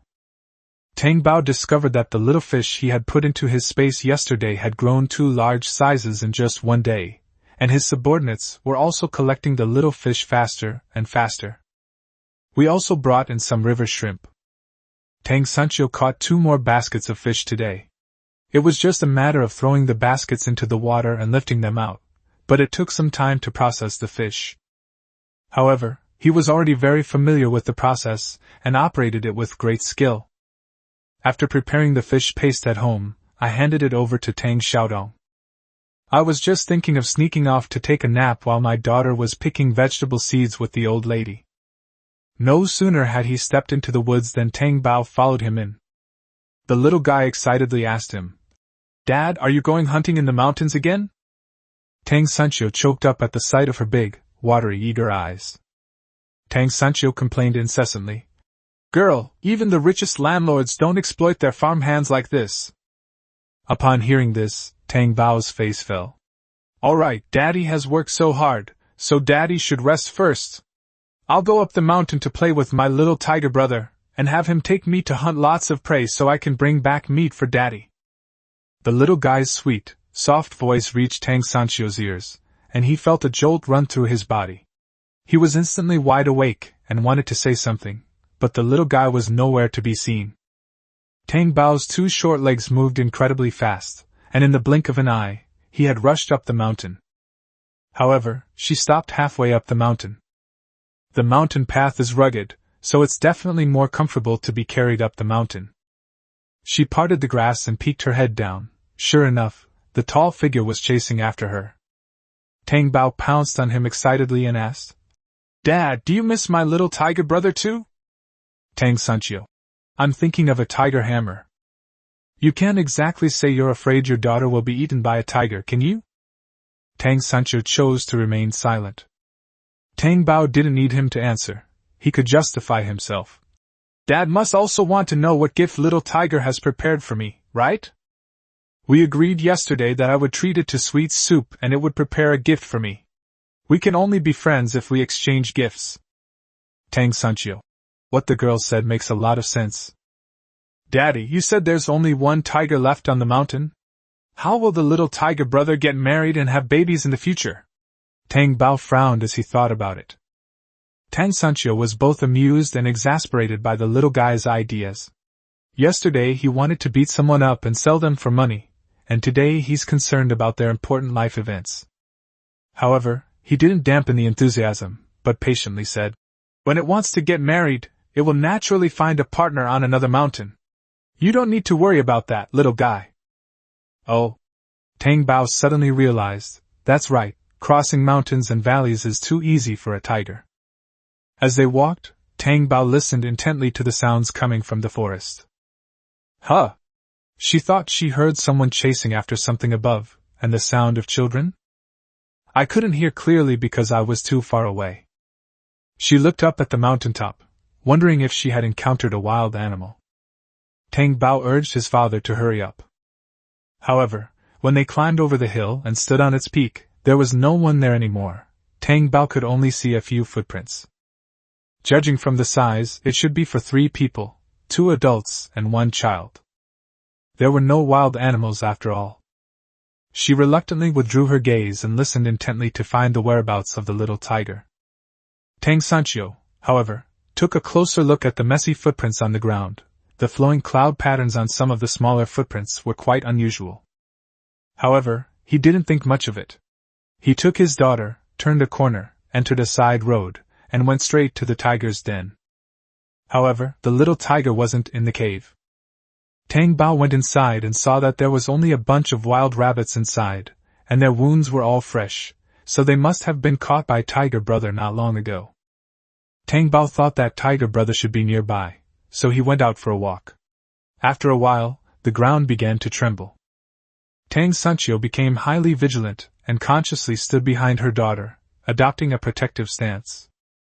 From afar, they saw the tiger returning, carrying a large creature on its back.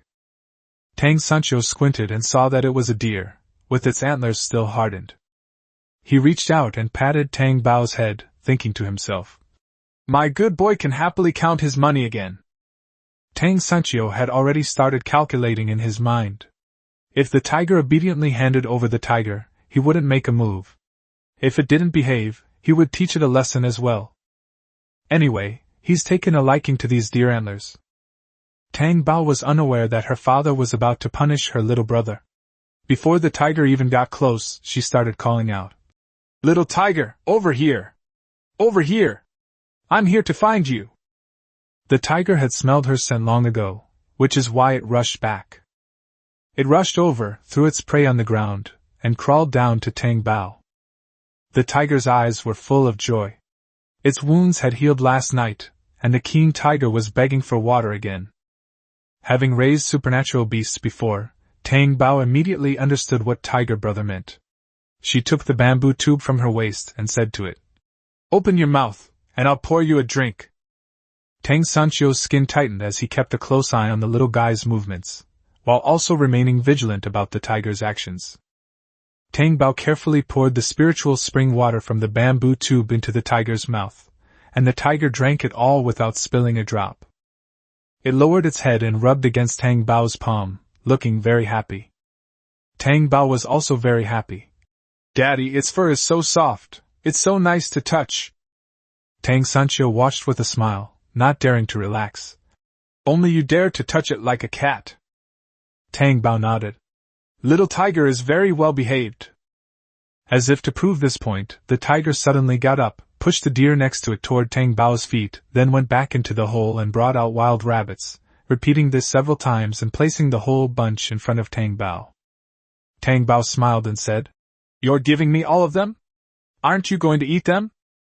As if it had drunk too much of the spiritual spring water, the tiger became increasingly intelligent and shook its head at her, indicating that it was full. Tang Sanchio was startled by the tiger's intelligence. Tang Bao wasn't surprised at all. With her strong perception, she could understand animals' thoughts more easily than others. The little guy happily beckoned to his father to pack the game. "Dad, hurry up and take the sack down so we can take the deer to sell as soon as possible. Otherwise, we'll bleed to death. I sold all the tiger blood yesterday, so I should be able to sell the deer blood today too," Tang Bao thought. Tang Sanchio took the burlap sack tied to his waist and quickly put the wild rabbit inside. Turning around, he saw Tang Bao already sitting on the tiger's back, reaching out to him. "Dad, put the sack on my back, you carry the deer." "Okay. Then sit down." Tang Sanchio had just hoisted the deer onto his shoulder when the tiger was already carrying the little guy and running off happily. Following the familiar route, the tiger ran without stopping, its silvery laughter echoing through the forest. Tang Sanchio could only hurry after them, shouting, "Slow down, wait for Dad! Dad, you should run faster!" Her father. "He only has 2 legs, how can he be faster than someone with 4 legs? Chapter 41 Little Tang Bao is a big money grubber. As they approached the foot of the mountain, Tang Bao secretly took 3 wild rabbits from the sack and stored them in his spatial storage. Tang Bao wants to eat meat, so he'll ask his grandma to cook rabbit for him when he gets home tonight. Tang Sanchio, who was far behind, had no idea about the little girl's secret actions. When he arrived in front of his daughter and saw that she was unharmed, he was completely relieved about the tiger and gave it an approving look. The little tiger turned his head arrogantly and ran back into the mountains. Tang Sanchio chuckled, put down the deer, and opened the sack beside his daughter's feet. "Wait a moment, let Dad treat the rabbit's wounds." "Why?" Tang Bao asked, puzzled. "Weren't they all dead?" Tang Sanchio explained seriously. "It would be too strange for people to see that so many prey were caused by animal claws. If someone were to investigate and find your tiger cub, that would be bad." Tang Bao nodded, understanding. She couldn't let anyone steal her hunting tiger brother. "What about the deer?" "Don't worry, Dalu, Dad has already taken care of it. Let's go." Tang Sanchio hoisted Dalu onto his back again and picked up the sack. "Okay." Tang Bao obediently followed, happily waiting to receive the money. It's still the Four Seasons Hall. He carried the deer inside in full view of everyone. Before the patient could even speak, Dr. Jiang had already spotted them. After instructing his disciples to take over his work, Dr. Jiang personally invited the father and daughter into the inner hall and then into the backyard. The patients ahead were still sighing, and the other doctors and pharmacists in the clinic did not stop them from discussing it. Old Jiang said that letting everyone see for themselves that the tiger bone wine, tiger blood pills, and other good things in their pharmacy are all made with genuine ingredients is better than any pretty words. So when the medicine boy saw Tang Sancho coming from afar, he didn't stop him from going through the back door. Tang Sancho didn't care what old man Jiang was up to.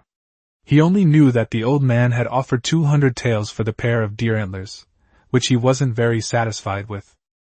Add another 50 taels, otherwise I'll cut it off and take it home to process myself, keeping it for household use. Old Jiang choked. If you cut off the deer antlers, what am I supposed to collect? You don't want the deer blood? Tang Sancho patted the wound he had cut with a knife, and fresh deer blood dripped out again. Although some was lost on the way, this deer is strong, and we can still get a few more pounds. Old Jiang was heartbroken to see the deer blood dripping onto the ground. Thinking of the tiger bones from yesterday, he immediately placed an order for tiger bone medicinal wine for 1,000 taels of gold. Master Lu had already paid 200 taels of gold, and once the goods were delivered, the remaining gold would be his. Old Jiang gritted his teeth and said, All right, I'll add another 50 taels for you. We're old acquaintances. Let's not haggle. I'll give you 500 taels for the whole deer. Tang Sancho rolled his eyes. Old man, are you kidding me? Needless to say, deer antlers, deer blood, and deer penis are all valuable. Even deer hide can be used to make excellent ointments for injuries, and deer tendons can also be used in medicine. Not to mention, this old man is very shrewd. He can sell venison at a high price to some wealthy gentleman he knows.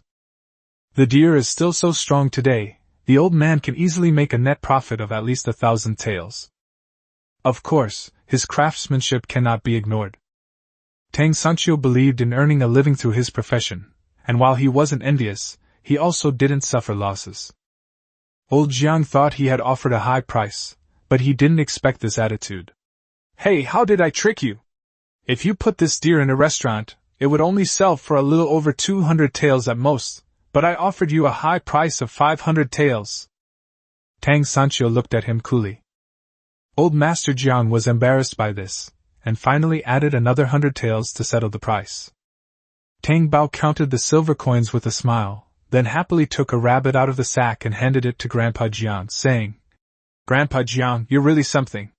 Here, have some rabbit. Grandpa, who can casually pull out several hundred taels of silver, is quite something. However, one day, Tang Bao will be even more powerful than him. Old Jiang was amused by the little girl's cleverness. Hey, little girl, you're much better at talking than your father. He accepted the rabbit without ceremony. Thank you so much, Grandpa Jiang. Next time you have a big one, bring it here again. Grandpa Jiang will exchange it for silver.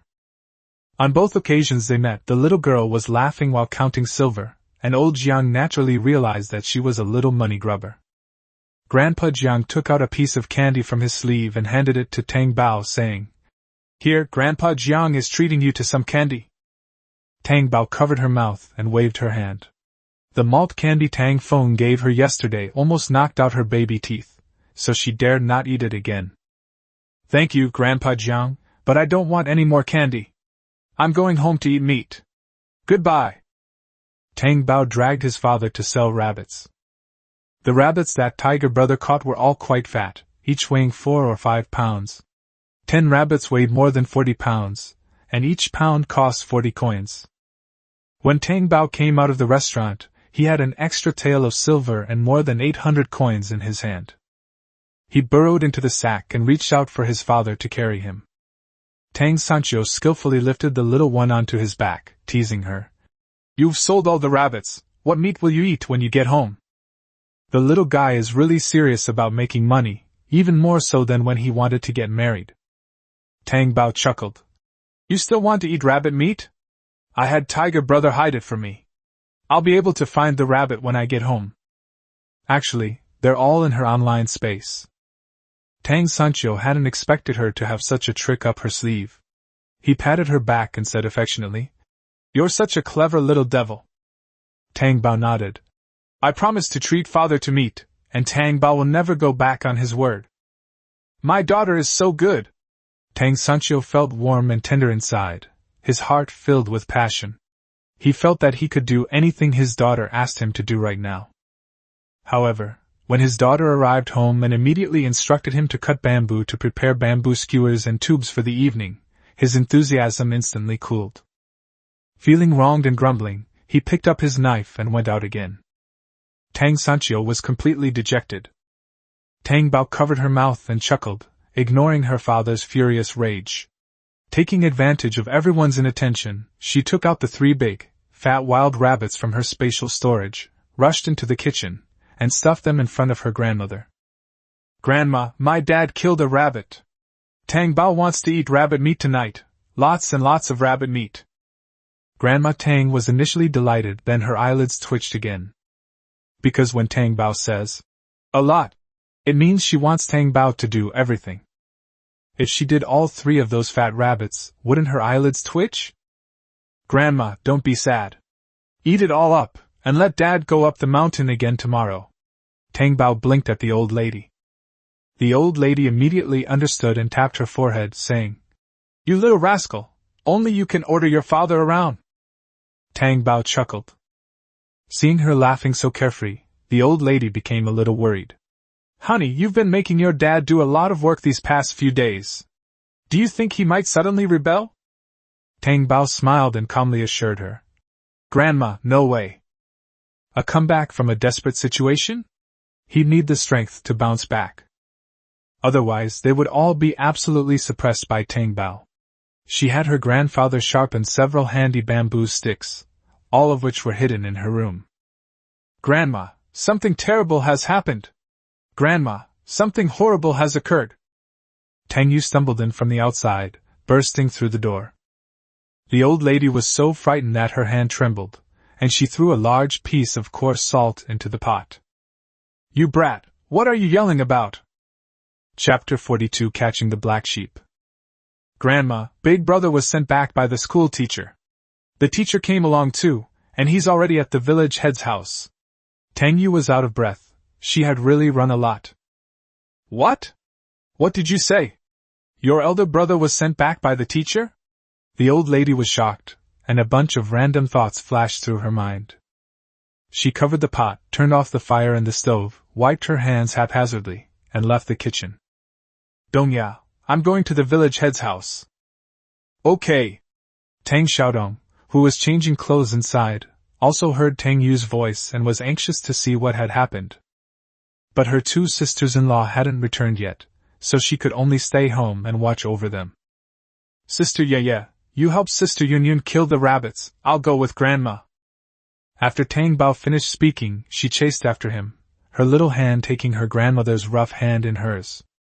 "Grandma, don't panic. My older brother is a good person and won't do anything bad." The soft, warm sensation from her hands seeped into her heart, and the old lady's anxious heart gradually calmed down. She patted Tang Bao's little hand and smiled. "Grandma knows, thank you, sweetie." Tang Bao followed the old lady forward, his little head in turmoil. What trouble had Tang Feng gotten into at the school? However, I don't recall this incident happening. It was only mentioned that Tang Feng disliked studying, and later, due to family difficulties, he took the opportunity to drop out of school and join his uncle and others in doing business. The old lady rushed to the village head's house and breathed a sigh of relief when she saw her 2 grandsons standing unharmed in the yard. In the courtyard, the teacher who was sitting and drinking tea saw the newcomer talking to the Tang brothers and also learned of old lady Tang's identity. Master Yang stood up and bowed to old Madam Tang, saying, "Madam, I'm sorry to have troubled you to make this trip." "What are you saying, teacher? The child has caused trouble at school. It's you teachers who have had to suffer." Seeing how kind the teacher was, old Mrs. Tang lowered her own posture even further. "If she's not here to argue or curse, then she can say more nice things that people like to hear." No. Master Yang waved his hands repeatedly. "We've already investigated this matter thoroughly, and it wasn't Tang Feng's fault. But madam, please understand, so many students in our school need to learn, and it's not good for Madam Huang to keep causing trouble at the school every few days. I'm thinking that Tang Feng's interests don't lie here, so why not find him another teacher to teach him what he's interested in?" What do you mean? Do other teachers teach more than you? Old Mrs. Tang was completely bewildered. Seeing that the old lady did not understand, Master Yang said bluntly, Master Wu's teachings are naturally different. Grandma Tang understood. In the end, it all came down to returning Tang Feng to his family. A sudden surge of frustration welled up inside her, leaving her speechless. Upon hearing that it was Fatty's mother, Huang Pengju, causing trouble again, Tang Bao squeezed his grandmother's fingers and asked the teacher with wide eyes. Uncle teacher, you say my elder brother hasn't done anything wrong, yet you want to expel him. What if others misunderstand my brother's character? Why doesn't the school deal with the troublemaker, Huang? They are the ones who are clearly at fault. Master Yang blushed at the little dumpling's question. A student with no faults was being expelled simply because of a group of domineering parents. In addition, they also believed from the bottom of their hearts that since Tang Feng didn't like literature, they felt no guilt in expelling him from school and could easily resolve this farce. Looking into the little dumpling's bright, sparkling eyes, Master Yang felt that all his selfish desires had to be exposed. Originally, I thought that making this trip and explaining to the village head that it wasn't Tang Feng's fault was already a righteous act by the school, but now I feel ashamed no matter how I think about it. He bowed to the old lady again, saying, I'm sorry, it was our oversight. Seeing that Teacher Yang was in a dilemma, Tang Yu spoke up at the right time. Grandma, that Huang family has formed a clique and gathered a group of relatives to surround the school, demanding that the school severely punish the eldest brother and give them an explanation. This has made the school a mess. Several teachers have tried to persuade them to no avail. They couldn't bear to see everyone's studies delayed, so they came up with this last resort. Tang Yu also disagreed with Tang Feng dropping out of school at this time, but Tang Feng really didn't like it. He didn't care about his reputation and wouldn't let Tang Yu plead for him. Tang Yu had no choice but to persuade the teacher to come to the village to explain the situation to everyone and, if necessary, to issue a certificate for Tang Feng. In addition, he asked the master to write a letter of recommendation for Tang Feng, who was the same Master Yang had mentioned who taught martial arts. Whether we'll actually use it or not is another matter, but we'll take it anyway. If the family has the means and Tang Feng really wants to learn martial arts, it can come in handy. Grandma Tang never expected that even after she went to the Lu family to warn Huang Xiaoju, that woman would still dare to escalate her troubles and continue to cause trouble at school. She wasn't unreasonable. In truth, the school had suffered because of her family. Scholars value their reputation, and the school even more so. With the Huang family causing such a disturbance, who would dare to study there in the future? How would the students there take the exams? The old lady's expression softened as well. My son Tang Feng can't drop out of school without a reason. Of course, we have to hear what the child has to say first. She looked questioningly at the silent Tang Feng, and the others looked over as well. Tang Feng felt a dryness in his throat for no reason. He swallowed and found it difficult to say, I'm not going to study anymore. A phrase he usually had on his lips. After hesitating for a moment, he loudly stated his thoughts. Master Yang, I am willing to cooperate with the school's handling of the matter, but my reputation cannot be tarnished, and Tang Yu's future cannot be affected. They are a family, their fates are intertwined, whether they prosper or suffer. He couldn't disregard his own reputation, otherwise, if Tang Yu had a brother who had been expelled from school for misconduct, it would only hinder Tang Yu's future. At that moment, Tang Feng felt his spine was straight. Master Yang nodded solemnly. All right, in that case, you should finish your classes this year and strive for good results in the final exam. Don't embarrass Tang Yu. Tang Feng was dumbfounded. He wanted to ask Master Yang what he meant by not expelling him from school. Master Yang bowed to the village head, saying, Village head, Tang Feng should continue attending classes at the school. As for the Huang family, we'll have to trouble you to help keep them in check. The village head also bowed, but his mouth tasted bitter. That woman Huang is indeed a troublemaker. I'll go talk to her later. Alas, it's truly shameful that such a black sheep has appeared in the village. Master Yang opened his mouth as if to say something, but then closed it again. Tang Bao, however, was unconcerned and innocently asked, Grandpa village head, Aunt Fat Jew is quite arrogant. talking to her might not be a good idea. If you don't believe me, ask my grandma. She talked to her yesterday and told her not to cause trouble at the school. If she did, it would damage not only the reputation of our two families, but also the reputation of the entire Dahlia village. But not only did she ignore our advice, she went even further today, which shows that she is incorrigible, knowingly committing wrongdoings, and has no regard for our village at all. Oh dear, Tang Bao still wants to go to school. What if the teachers at the town school, as soon as they hear I'm from the Lu village, remember Aunt Pang Ju leading a group to besiege the school and prevent me from going? Seeing the little guy's worried expression, Master Yang smiled and nodded approvingly. This child is clever. Miss Tang's concerns are not without merit.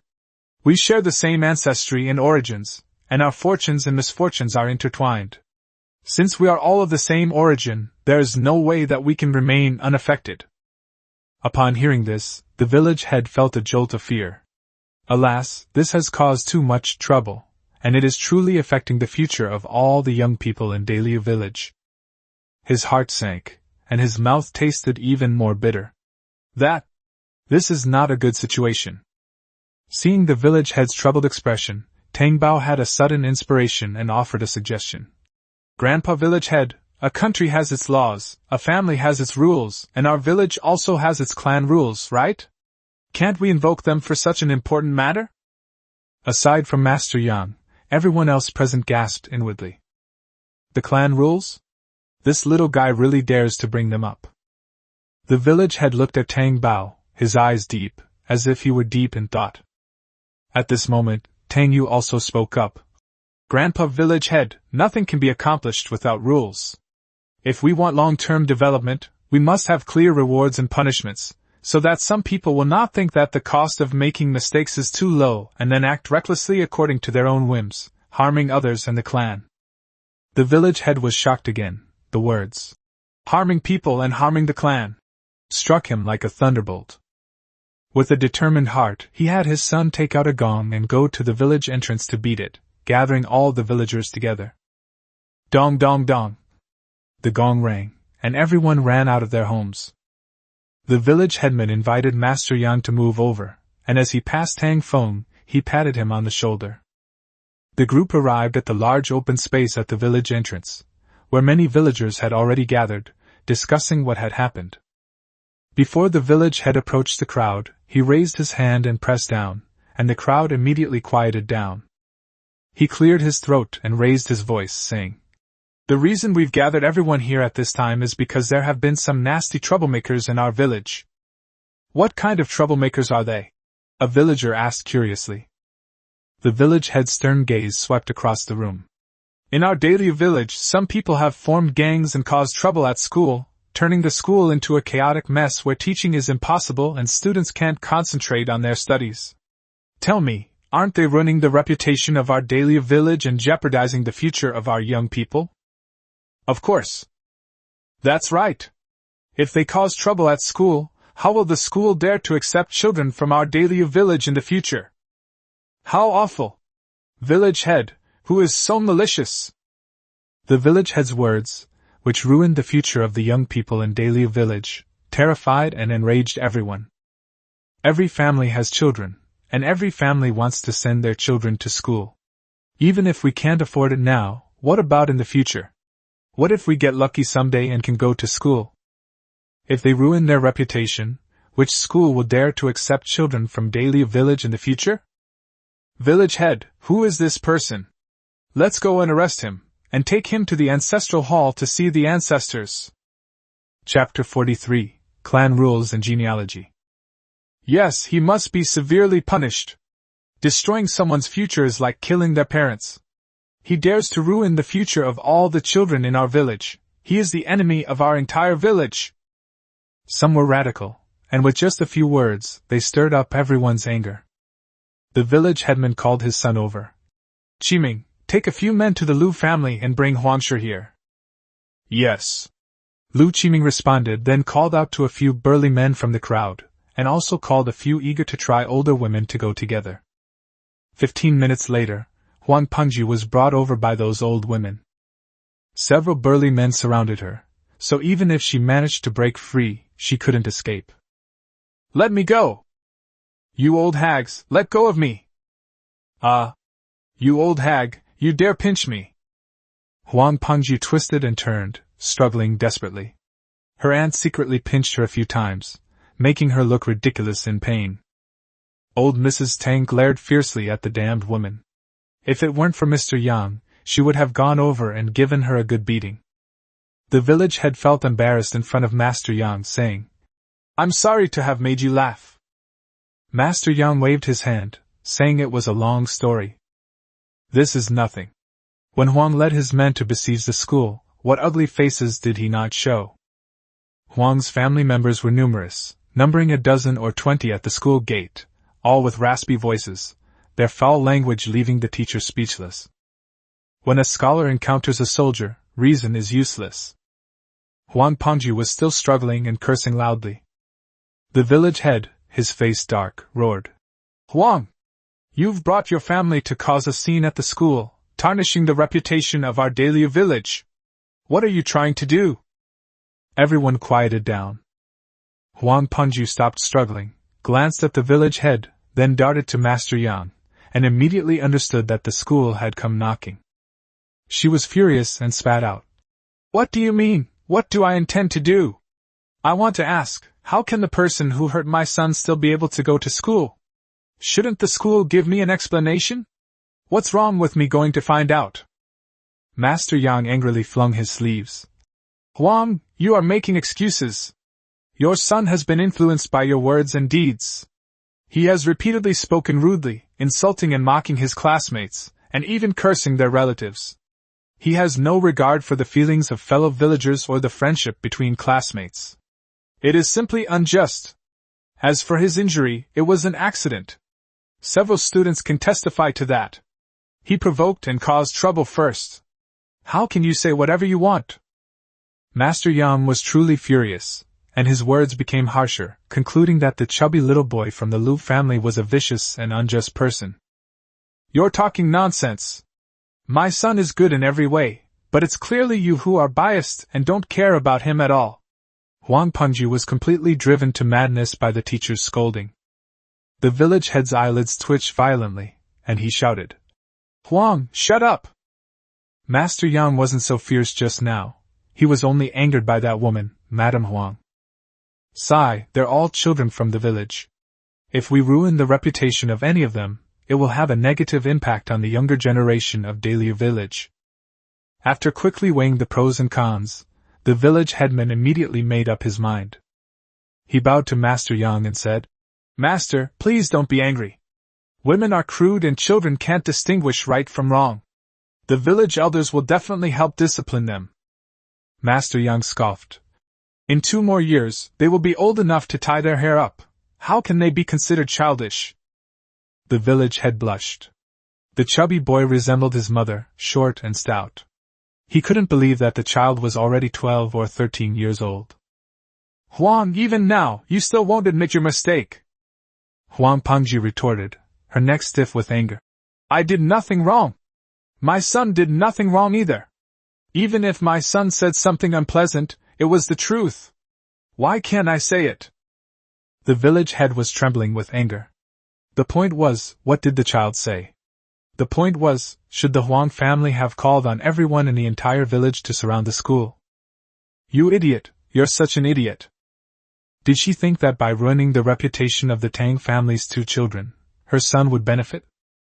The village head had handled many matters, big and small, but he had never seen such an ignorant and reckless woman.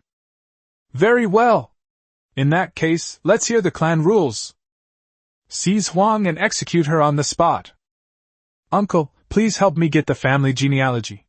The Huang family is deliberately smearing my Dahlia village, and they are no longer worthy of being members of my Dahlia village clan." The village head bowed to the white-haired old man beside him. The old man nodded and turned to head towards the ancestral hall. Tang Bao wanted to clap and cheer, but Tang Yu held her little hand and said, "Sure, be a good girl and watch the show." "Okay." Tang Bao nodded, waiting for the show. She had never seen the clan rules before, not even in her 2 lifetimes, so it was quite a novelty for her. Huang Pengju was dumbfounded. Should she request the clan rules? Or should she request the family genealogy? Does that mean Huang Shiju was essentially divorced by Dahlia Village? This is 1,000,000 times worse than her husband divorcing her. Village head, how dare you divorce me? I refuse to accept this. The village head lifted his eyelids slightly. Because I am the village head, and because the elders unanimously agree. Huang Pengju's gaze swept over the group of elderly men with half-white hair and beards, all of whom were staring at her with disgust. She couldn't help but shudder. I don't understand how her going to the school to seek justice for her son could turn out like this. It's because the school refuses to expel Tang Feng. If she were expelled, why would she go back to school? It's all that damned old woman's fault. She even dared to come to her house and slap her. Otherwise, she wouldn't have been able to hold back her anger and call on all her family members to cause a scene at the school, determined to ruin the Tang family's reputation. But the school clearly said they were going to deal with Tang Feng seriously. How did it become her? A long bench was brought to the front, and the old woman holding her pushed her down onto the bench. One person held down the upper body, another held down the legs, and 2 others quickly tied on hemp rope. In no time, the group had secured Huang Pengju to the long bench. TSK, the village hasn't enforced its clan rules for decades, and many people are eager to try them out. Village head, may we begin? A petite, childless young woman, who was often teased and ridiculed by Huang Pengju, asked excitedly. Go ahead and hit him. The village headman waved his hand, and the large board was swung around in the strong man's hand. Large beads of sweat rolled down Huang Pengju's face. You dare! My brothers from my mother's side will not let you get away with this! His authority challenged, the village head sneered. Then let's see how Little Orange Gully won't let our Big Willow Village off the hook. Ha! The men of Dahlia Village, if they shouted out, they could surround the entire village of Zaijugu. The village head isn't worried about what they can do. He turned to Master Yang and said, Master, please rest assured, after punishing Huang today, no one in the village will dare to misbehave at the school again. We will also never let Huang or her family near the school again, and we guarantee that the school will be restored to peace. The village head had already decided that he would send several strong men to guard the vicinity of Zaijugu in the next few days, and if any of Huang's family members dared to cause trouble, they would all be severely beaten. Master Yang's anxiety subsided, and his smile became more genuine. With the village head's words, we can rest assured. The village headman smiled and said, The children are in school, so we'll have to trouble the teacher to teach them more. Alas, the parents in this family only know how to work in the fields and know nothing about studying. We can only ask the teacher for help. You're too kind, village head. It is our duty to teach and nurture students. Stop hitting me! Stop hitting me! I was wrong! Village head, please stop! Uncle Village head, please have mercy! I have something to say! The village head turned his head away in disgust. What else do you have to say? I'm innocent. Someone told me to cause trouble at the school. It was her. She's the one who encouraged me to go. Chapter 44. Does Big Brother want to learn martial arts? Hearing her shouting, the village head's face darkened even more. Without proof or evidence, stop trying to drag others into this. The village head had heard about the Tang family child falling into the water, and naturally also knew about the Hu family's daughter and Zhang Xiaocai's affairs. Although he didn't approve, the village headman wanted to protect a promising scholar, as it was a rare occurrence in the village.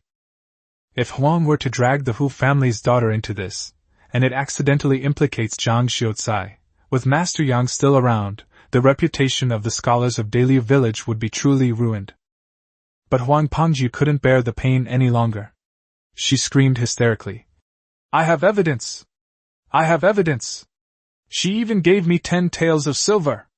She said that if I ruined the reputation of the 2 Tang brothers and made them drop out of school, she would give me another 10 taels afterward before I would call my brothers from my maternal family. My sister-in-law from my maternal family also knows about this. Huang Pengju was in so much pain. After a few strokes of the paddle, she felt like all the bones in her back were cracked. It was all exposed at once. The crowd erupted in uproar, with everyone saying different things. Some said Huyuha was vicious for framing her fellow villager in such a way. Some say that Huang Pengju framed someone, because Huyuha clearly had feelings for Zhang Xiucai, so how could she possibly smear the reputation of the scholar from Dahlia village? Of course, some people argue that if someone actually passes the exam and goes to the capital, who would know that there are any other scholars from Dahlia village with bad reputations? It won't affect them at all. In comparison, people might even think that Zhang Xiucai remained untainted by the mud, and that his character was truly admirable. Huyuha, who was at the very back of the crowd, was so angry that she almost ground her teeth to powder. That damned Huang Pengju, how could she be so useless? He not only failed to accomplish his goal, but also exposed himself. What an idiot! It's infuriating. Huyuha bit her lip in anger. Before her mother advised her to wait for her father's arrangement, she went to Huang Pengju and then, hoping for the best, did not cancel the deal. I should have listened to my mother. I wouldn't have been dragged down by this idiot. She cast a venomous glance at Tang Bao, who was grinning broadly in front of her. Humph, little mute, just wait, your good days are numbered. Zhang Kai, standing beside Huyuha, looked at her suspiciously. Seeing that Huyuha's handkerchief was twisted into a knot, she blurted out. You didn't really ask Huang Pengju to do this, did you? Huyuha was furious. What? You believe that Huang's nonsense too? Zhang Kai nodded, then shook her head. No, I just want to ask, do you really have that much silver? Huyuha choked on a mouthful of blood, her face turning ashen. Before anyone noticed her, she covered her face and fled, lest she be dragged up for a confrontation, in which case she would be too ashamed to face anyone. The village head's face wasn't much better, it was just as dark. Seeing that Master Yang didn't ask any more questions, he felt a little relieved. He looked at Huang Pengju and said sternly, We will naturally investigate this matter. After saying that, he winked at his son. As a result, the board fell faster and faster, with increasing force, causing Huang Pengju to be in so much pain that she couldn't utter a single word. Master Yang also sensed that there was more to the story, but seeing that the village head avoided the topic, he wisely refrained from inquiring further. However, his ears were keenly at picking up on the particular words spoken by the crowd, especially the one about Scholar Zhang. The Tang family was initially quite pleased to see Huang Pengju punished. However, upon hearing that Huyuha was behind it all, their hearts were filled with gloom. Old Mrs. Tang truly regretted not going easy on her that day. She only took the things and didn't give that despicable old woman a good beating. Tang Bao was also frowning in thought. She felt as if it had come true. The misfortunes and disasters of the Tang family described in the book must have been caused by Huyuha and her group. Why not strike first and eliminate Huyuha directly? That would nip the subsequent disaster in the bud. Suddenly, boom! Boom! A sudden clap of thunder sounded over Dahlia village on a clear day. Tang Bao stared in surprise at the empty sky above, her mouth agape. This? Is this a warning to her? It can't be such a coincidence, can it? She frowned, then thought to herself. I can't kill Huyuha, so I might as well kill Zhang Haojia. Boom! Boom! Another thunderclap. Tang Bao curled his lip. This really wasn't a coincidence. That damned heaven is really going too far. It must be paving the way for that Fu Bao Chang Baoying. Just as Tang Bao was feeling down, the voice of the Koi King suddenly rang in his mind. Hey, what's there to be upset about? As long as I, the Koi King, recover my strength, we can just snatch that little bit of heavenly luck. Then you can kill her whenever you want, even if you have to cut her down 81 times. Really? Tang Bao was overjoyed, as long as the main characters weren't invincible. Certainly. So how will you recover your strength? How long will it take? It needs spiritual energy. What spiritual energy? Tang Bao seemed to have heard his mother mention it, but he couldn't remember clearly. Well, it's hard to explain to a little kid like you, but the ginseng you grew in the space this time is pretty good. Ginseng? Tang Bao had forgotten. Had it grown so quickly? Yes, pure energy can help this Koi King recover. Otherwise this Koi King wouldn't have been able to wake up at this time. You ate my ginseng? Tang Bao almost jumped up. All that silver was gone? Koi King. Has this doll missed the point? It's the dignified Koi King, and it's not as important as that yellow and white thing. It said irritably. I haven't eaten anything, I'm perfectly fine. It only absorbed the chi from the top. The medicinal effects were still fine. Seeing the child's skepticism, it added. Don't worry, the medicine is 1,000 times more effective than ginseng from this world. Humph, you don't know what's good for you. Everything that has been sucked by that Koi King has become the best of the best. Silly child, don't you realize how the jade pendant you wear around your neck went from being the lowest grade to the highest grade?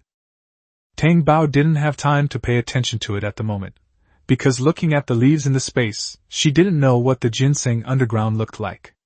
Then, she imagined things that looked like big white radishes. Is the ginseng root this big? Who told you to water so much with the spiritual spring water? Tang Bao pursed her lips. The baby didn't know. Tang Bao thought for a moment, and then asked. Besides consuming the chi of ginseng, what else do you eat? She wanted to become powerful quickly so she could take care of the bad guys. The Koi King cleared his throat and said apologetically. It's the spiritual energy within the jade. Like last time when you ate the space inside the jade pendant? Tang Bao thought this was too difficult. He decided to add more bitter medicine and have the stinky fish head absorb the bitter air. No need for that. It's good enough if there's even one small space in this world. Where else could there be a second one? All we need is a jade pendant with spiritual energy. As soon as the Koi King finished speaking, Tang Bao frowned even more deeply. Jade is very expensive. Last time I went shopping, a small jade pendant cost 20 taels of silver, and it wasn't pretty at all. This is indeed expensive. The Koi King also felt it was difficult for the little child, but it wanted to restore him, and would try its best to do so. Suddenly, it had an idea and said excitedly, I can make the jade more beautiful, then you can sell it for a higher price, and you won't lose money that way, what do you say? Tang Bao wasn't stupid. The jade shops on the street weren't run by ordinary people. She's just a little kid doing this. Who knows, a killer might come knocking on her door in the middle of the night to steal her treasure. Sigh, if you want to do great things, you still need power and influence. No, tomorrow I'll buy my second brother more writing brushes, ink paper, and inkstones so he can study more and become a high-ranking official as soon as possible. And then there's Big Brother. Tang Bao's gaze unconsciously drifted towards Tang Feng, thinking of what Master Yang had said about the martial arts master. Big Brother, do you want to learn martial arts? Then I'll become a great general. Chapter 45 The illiterate general can be deceived. Then we'll feed him more spiritual spring water, and have him undergo a cleansing and marrow refining process so he can become as powerful as his father. Tang Bao had long since noticed Tang Sanchio's changes, and it was precisely because he knew that Tang Sanchio had become incredibly strong that he was able to keep ordering him around so relentlessly. She has been more cautious about using the spiritual spring water these past few days, only adding a few drops to the water tank each day instead of putting in a lot at once like before. Tang Feng felt the chill down his back. He turned around and saw nothing but Xiao Tianbao's bright, sparkling eyes. He couldn't help but reach out and ruffle her hair. Let's go home. Is it resolved? Yes, she admitted her mistake and apologized. As Tang Feng spoke, it was impossible to tell whether he was happy or sad. Anyway, he felt that his feelings were quite complicated. Tang Bao had no idea that he had missed so much in the short time he was distracted. It was getting late, and seeing that the matter was almost resolved, Master Yang encouraged the Tang brothers a few more times in front of everyone before taking his leave. The village headman ordered someone to send Huang, who had been punished, back to the Huang family in Zaijigu. Huang didn't expect the village head to be serious. She was beaten and then divorced and sent back to her parents' home. Right now, her husband is still doing odd jobs in the county town. Her mother-in-law was pushed down and strained her back last night because she was talking to her, and she hasn't been able to get up all day. Her father-in-law is busy in the fields on the mountain, and he won't come home until it gets dark. Now there really is no one to save her. In her panic, she yelled, "Village head, you old fool! Your eyesight is failing! You're being unfair! I've already told you, I was acting under orders. Why don't you go and catch the culprit? Why do you take advantage of my husband's absence to bully a woman like me? You're biased. You're favoring that little wench Huyuha. Is it because she's young and pretty that you think she is?" Huang Pengju was about to curse. "You old geezer, have you been bewitched by that little vixen too?" when her mouth was suddenly stuffed with a stinky sock. Those were the smelly socks that the big man had worn all day, and they made Huang Pengju's eyes roll back in disgust from the stench. Everyone looked at the village head with sympathy. The old man was so angry with that crazy woman that he almost fainted. Some women initially thought it was inhumane for the village head to send the woman back to her parents' home so directly. But now, hearing that Huang Pengju dared to slander even the village head, and that the village head had taken a fancy to that little girl Huyuha, good heavens, they were several generations apart. How dare she say such outrageous things? It wouldn't be an exaggeration to divorce her 100 times over. Tang Bao sensed the changing emotions of those around her, her big eyes fixed on the village head. She didn't know what kind of official he was, but everyone seemed to listen to him. Her big eyes darted around, and she reached out and took the bamboo tube from Tang Yu's hand. "Second brother, can I borrow some water?" She heard the sound of water sloshing inside as she walked. She opened the lid, dripped a drop of spiritual spring water inside, and then ran over to tug at the sleeve of the village head's son, saying, "There's water here, quickly give Grandpa village head a sip." Lu Qiming glanced at his shaky father, then at the bamboo cup in Tang Bao's hand, and said, "Thank you, sweetie." He fed the village head some water, saying, "Father, have some water and calm down." The sweet taste entered his mouth, and with each bite, the village head's complexion visibly improved. Lu Qiming breathed a sigh of relief and returned the empty bamboo cup to Tang Bao, saying, "Thank you, little sweetie." "You're welcome. The water was brought by my second brother." Tang Bao handed the empty bamboo tube back to Tang Yu. The village head felt much better. Looking at the well-behaved Tang Bao, he thought to himself, "This child is truly blessed." He ruffled little Tang Bao's hair and smiled affectionately. "Good boy." Tang Yu looked at her adorable little one with a smile. The village head nodded to him, then turned to the crowd and gave him a serious reprimand. "All right, let's leave it at that for today. Remember, we're all from the same village. If there are any conflicts between neighbors, resolve them at home in the village. Don't let things escalate outside and make us a laughingstock, especially in the school and academy. If anyone dares to do it again, don't blame this old man for being ruthless. Your whole family will be packing their bags and leaving." "New." The villagers didn't know any grand principles, but they firmly believed that they couldn't ruin the future of their children. The young people in the village are the future of the village. The saying, "When one person attains enlightenment, the whole village ascends to heaven," isn't entirely unfounded. In a village, if a promising young man emerges, it's easier for the children to find him a spouse. The meeting is over, time to go home. Grandma Tang held Tang Bao's hand, looking somewhat preoccupied. "Grandma, what's wrong?" Tang Yu noticed that the old lady was not well and asked with concern. Grandma Tang didn't hide anything. "Nothing's wrong. I'm just wondering why Grandma Lu didn't come out after such a big incident." Although I dislike Huang Pengju for being ungrateful, the Tang family and her mother-in-law are still quite good to each other. Tang Yu also found it strange. "Maybe something's wrong." Grandma Tang grunted in response. Seeing Tang Feng hanging his head and not saying a word, she raised her hand and slapped her eldest grandson. "It's all because of you, you brat. All you do is fight and throw tantrums. When are you going to learn to use your brain? I tell you every day, keep calm and think before you act. Have I been telling you all this to a dog? You just won't listen to a single word." "Grandma, I know I was wrong." Tang Feng rubbed his aching shoulder, thinking to himself, "Why is my grandma's grip stronger than my dad's? You know you were wrong? You still look completely unrepentant. Look at you, So ashamed of your failed attempt to drop out. What's wrong? Are you that disappointed? Don't you want to study anymore?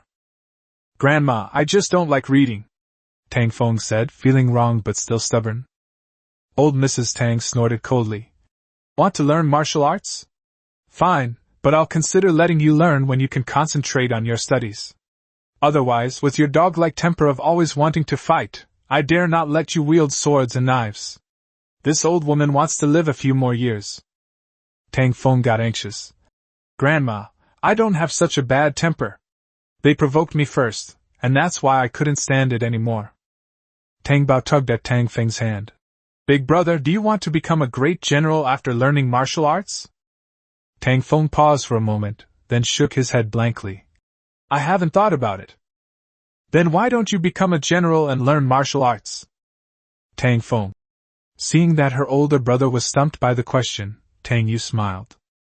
Tang Bao sighed again. Alas, you probably can't be one even if you want to, because you can't concentrate on reading. A general should be able to read, right? Otherwise, how can you read topographical maps and military strategy books? A general also has to write battle reports, right? Tang Feng. Tang Yu smiled, but didn't say that not all generals were literate. However, Tang Bao explained it himself. The great generals in the stories are illiterate, yet they can still fight bravely. But they're so easily fooled by bad guys. What if the people around them are spies who deliberately misread the letter and mislead the general? In military intelligence reporting, a single word difference can potentially turn the tide of a battle. Tang Feng's face grew increasingly grim. Chapter 46. The old son has been resurrected? Grandma Tang was exasperated. Even my younger sister knows this, but you, as the older brother, just won't listen. Tang Feng. Tang Yu walked home with a smile on her face, genuinely feeling that teaching Tianbao to read and telling her stories were very beneficial. She secretly planned to teach her to write larger characters when her younger sister was a little older. Tang Bao, I don't want to. Back home, Tang Xiaodong, who was busy in the kitchen, came out upon hearing the sound. Mom, how is it? Tang Xiaodong's anxious eyes swept over Tang Feng, and noticing his pale face, she assumed he had really been expelled and criticized. She quickly comforted him. Don't be afraid, Feng Jie. It's okay if you don't go to school. Your aunt will take care of you from now on. Tang Feng pursed his lips and remained silent. Old Mrs. Tang glared at her. What nonsense are you spouting? Tang Yu smiled and recounted the outcome of the matter, leaving Tang Xiaodong, Tang Yu, and Tang Yun both angry and amused. Tang Sanchiu, who was lying in the house lazing around, heard the 2 bamboo stalks that had been cut down and returned. It's that guy surnamed who causing trouble again. He suddenly became irritated. He had previously thought his little girl was worrying unnecessarily, but now he felt that his daughter was absolutely right and had a keen eye for bad guys. Gurgle. My stomach growled. Tang Sanchiu patted his shrunken belly, sat up, and strode out. As soon as the door opened, he was met with the little girl's bright, sparkling eyes. A sudden chill ran down my spine. The bamboo is ready! Dad only lay down for a little while. This guilty explanation drew strange looks from all the family members in the courtyard. Tang Bao just smiled and took his hand. Daddy, let's go eat meat, I'm so hungry. I was really hungry. Tang Sanchiu twitched his nose and indeed smelled the delicious aroma of roasted meat. He raised an eyebrow at his daughter and said, You really did have your little brother deliver the rabbit meat? Tang Bao smiled as if to say, Of course. When the old lady heard her granddaughter say she was hungry, she forgot about Tang Feng and went into the kitchen to prepare food for dinner. Dongya, light the other stove too, and get ready to cook. Your dad and the others should be back soon. Okay. Speak of the devil, and he shall appear. Just as the two went inside to start cooking, old Tang returned with his son and daughter-in-law. The old man, carrying a bag of wild fruits, approached Tang Bao like he was showing off a treasure. My dear child, come and see what Grandpa brought you. What is this? Tang Bao asked curiously, lifting the cloth bag. Wild jujubes? They're quite large and look good. You can tell the old man carefully selected them. Old Tang nodded with a smile. Take it and eat it with your older brother and sister. Okay, thank you, Grandpa. After a long day, Old Man Ting felt much more refreshed by his granddaughter's sweet smile, and he quickly went into the kitchen to fetch water to wash his face. The two aunts also looked at Tang Bao with great interest. When Tang Bao reached out to grab the food and put it in his mouth, they quickly stopped him, saying, Come on, let your aunt wash it for you. Tang Bao paused, then put the wild jujubes back. Thank you, Auntie. When Tang Bao tasted the crisp and sweet wild jujubes, his eyes lit up. Delicious! So she tossed the tiny date pit into her spatial storage, hoping that if it grew longer, Tang Bao would have a snack to eat. When they were having meat for dinner, they heard that it was rabbit that Tang Sanchio had hunted. The whole family looked at him with disbelief. My dear son, have you really reformed? You won't go back to your old ways, will you? Third uncle, have you really moved on this time? I told you, people should look forward. You have such a lovely and clever daughter, isn't that wonderful? Raising a girl is better than anything else. My third uncle is really amazing. My aunt was right. Tang Feng looked at his third uncle with eyes full of admiration. Tang Sanchio's initiative to do chores was already surprising enough for the whole family, but to bring back hunting supplies to supplement the family income suddenly made everyone feel a little sad. It felt like my old son had been resurrected. Tang Sanchio felt uneasy under the scrutiny of his family, speechless, knowing that his daughter must have pinned the good news on him. It's really hard to say that the prey was delivered by the tiger's henchman. The key is, even if I said it, no one would believe me. That's fine, let's leave it at that. It'll save the kids from showing off outside and attracting unwanted attention to our precious daughter. Little Tang Bao had no worries and focused intently on eating her meat. She took food very seriously. Of course, he didn't forget to urge everyone to eat meat, saying, Eat more, everyone, finish it all. Daddy is going hunting in the mountains tomorrow, and I'm sure I'll catch lots of meat. Tang Sanchio. My little cotton-padded jacket is leaking a lot of wind. Early the next morning, Tang Bao brought his father a large radish and ginseng that he had just dug out of his space to wake him up. Daddy, get up! You stinky daddy, get up! You stinky dad, if you don't get up, the tiger will bite your butt. Tang Sanchio lifted his eyelids, glanced at his daughter who was disturbing his peaceful sleep, and then, he was startled awake. Hiss, where did such a big ginseng come from? With such a strong ginseng smell, there was no way he could mistake it. Tang Sanchio snapped back to reality, staring wide-eyed at the ginseng in his daughter's arms.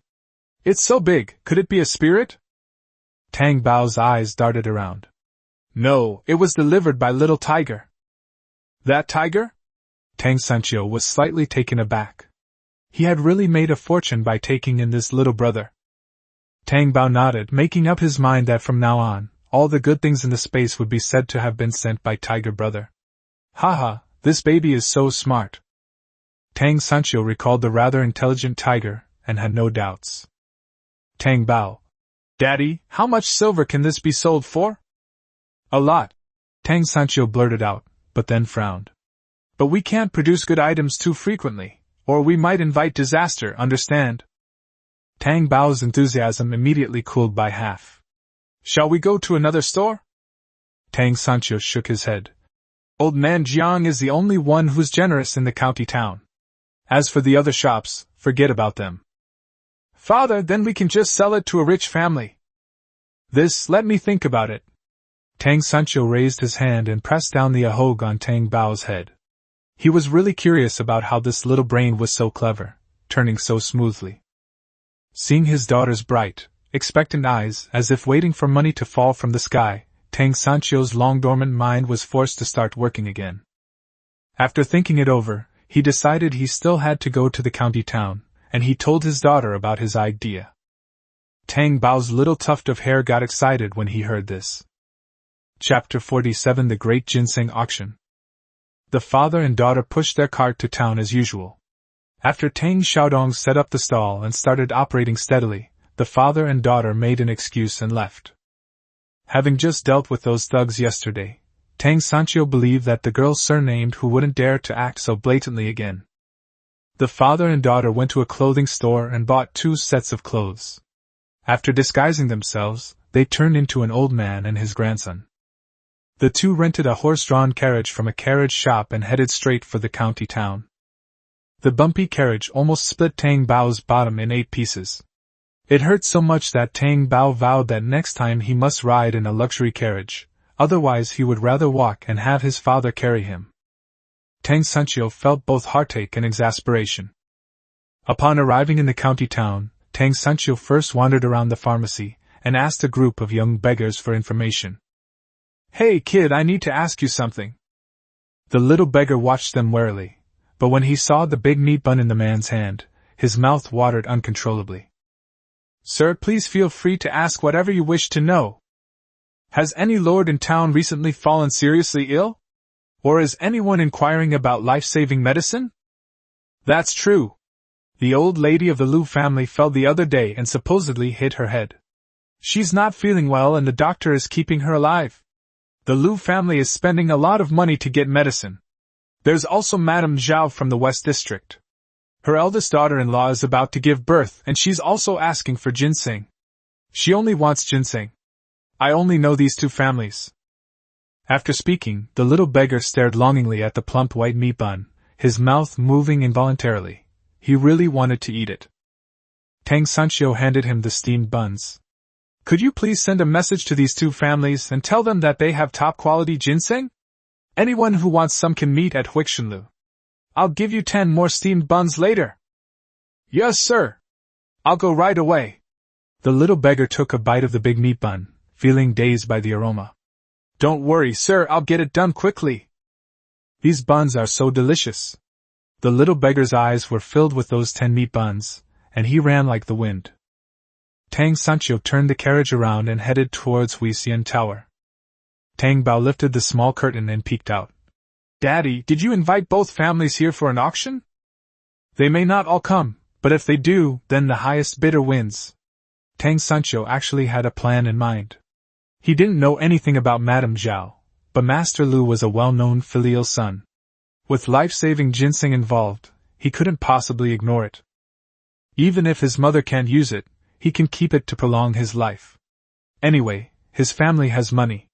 If he buys ginseng and stores it away, he won't lose anything. Moreover, Master Lu and Old Man Jiang should have some connection, and he might even invite Old Man Jiang to come and take a look. That sharp-eyed old man would never let such a treasure slip by. Tang Bao thought his father was quite clever when he wasn't lazy, so he handed him a small bamboo tube and said, "Daddy, have some water."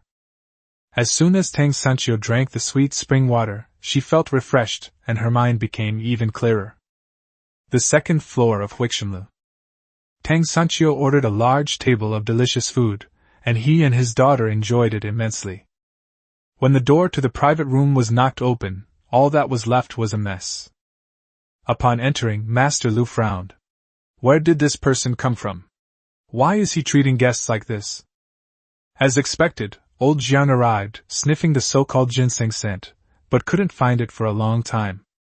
Tang Bao was about to take out the ginseng when his father stopped him, saying, "Wait a moment, there are still guests who haven't arrived." Tang Bao said "Oh," and sat down obediently. Master Lu's expression changed. "What? Did you invite other people to come and see the ginseng?" Tang Sanchio nodded generously. "I heard that Madame Zhao is also looking for ginseng, so I invited her as well. It all depends on who I'm destined to meet." Old Jiang paused and stroking his beard, carefully examining the grandfather and grandson opposite him, feeling that something was amiss. Before Master Lu could utter his complaints, Madame Zhao was led in by the young waiter. "Waiter, please remove it and replace it with fresh tea." "Okay." The waiter was quick and efficient. Madame Zhao also glanced at everyone in the room with a strange expression. "Dr. Jiang, you're here too?" Old Jiang nodded.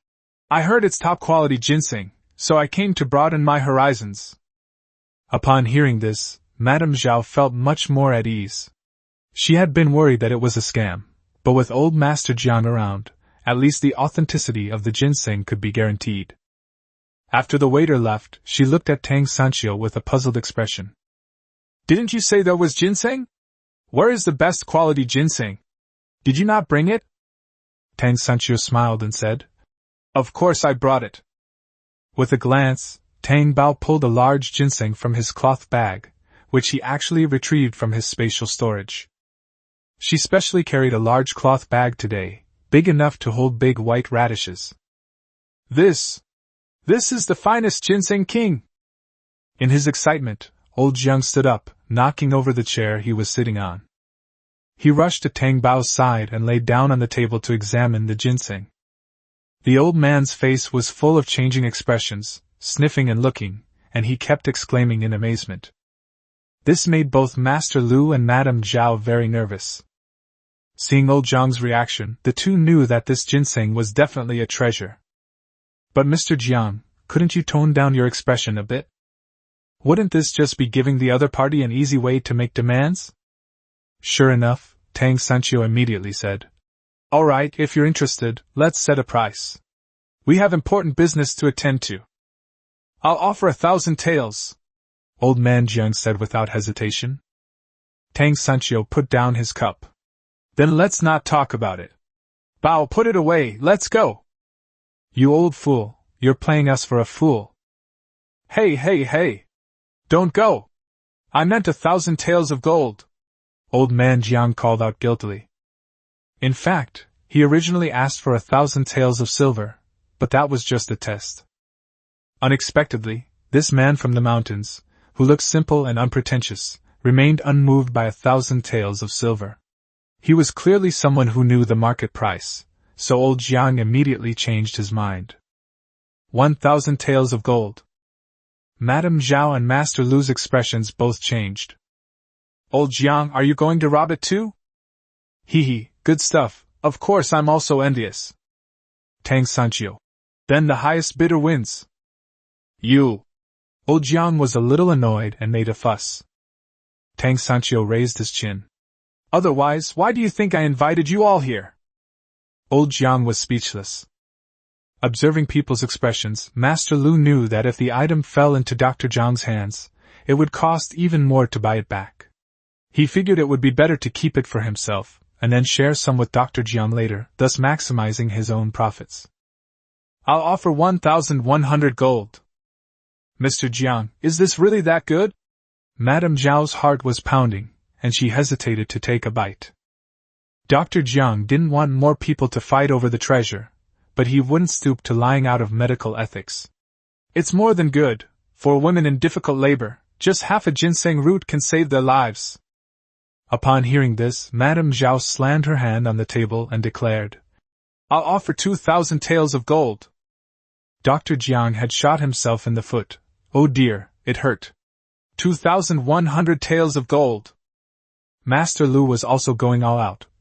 3,000 gold pieces. There was silence in the room. This price is somewhat beyond Dr. Jiang's expectations, and he is considering it. Madame Zhao was also hesitant about whether to continue bidding.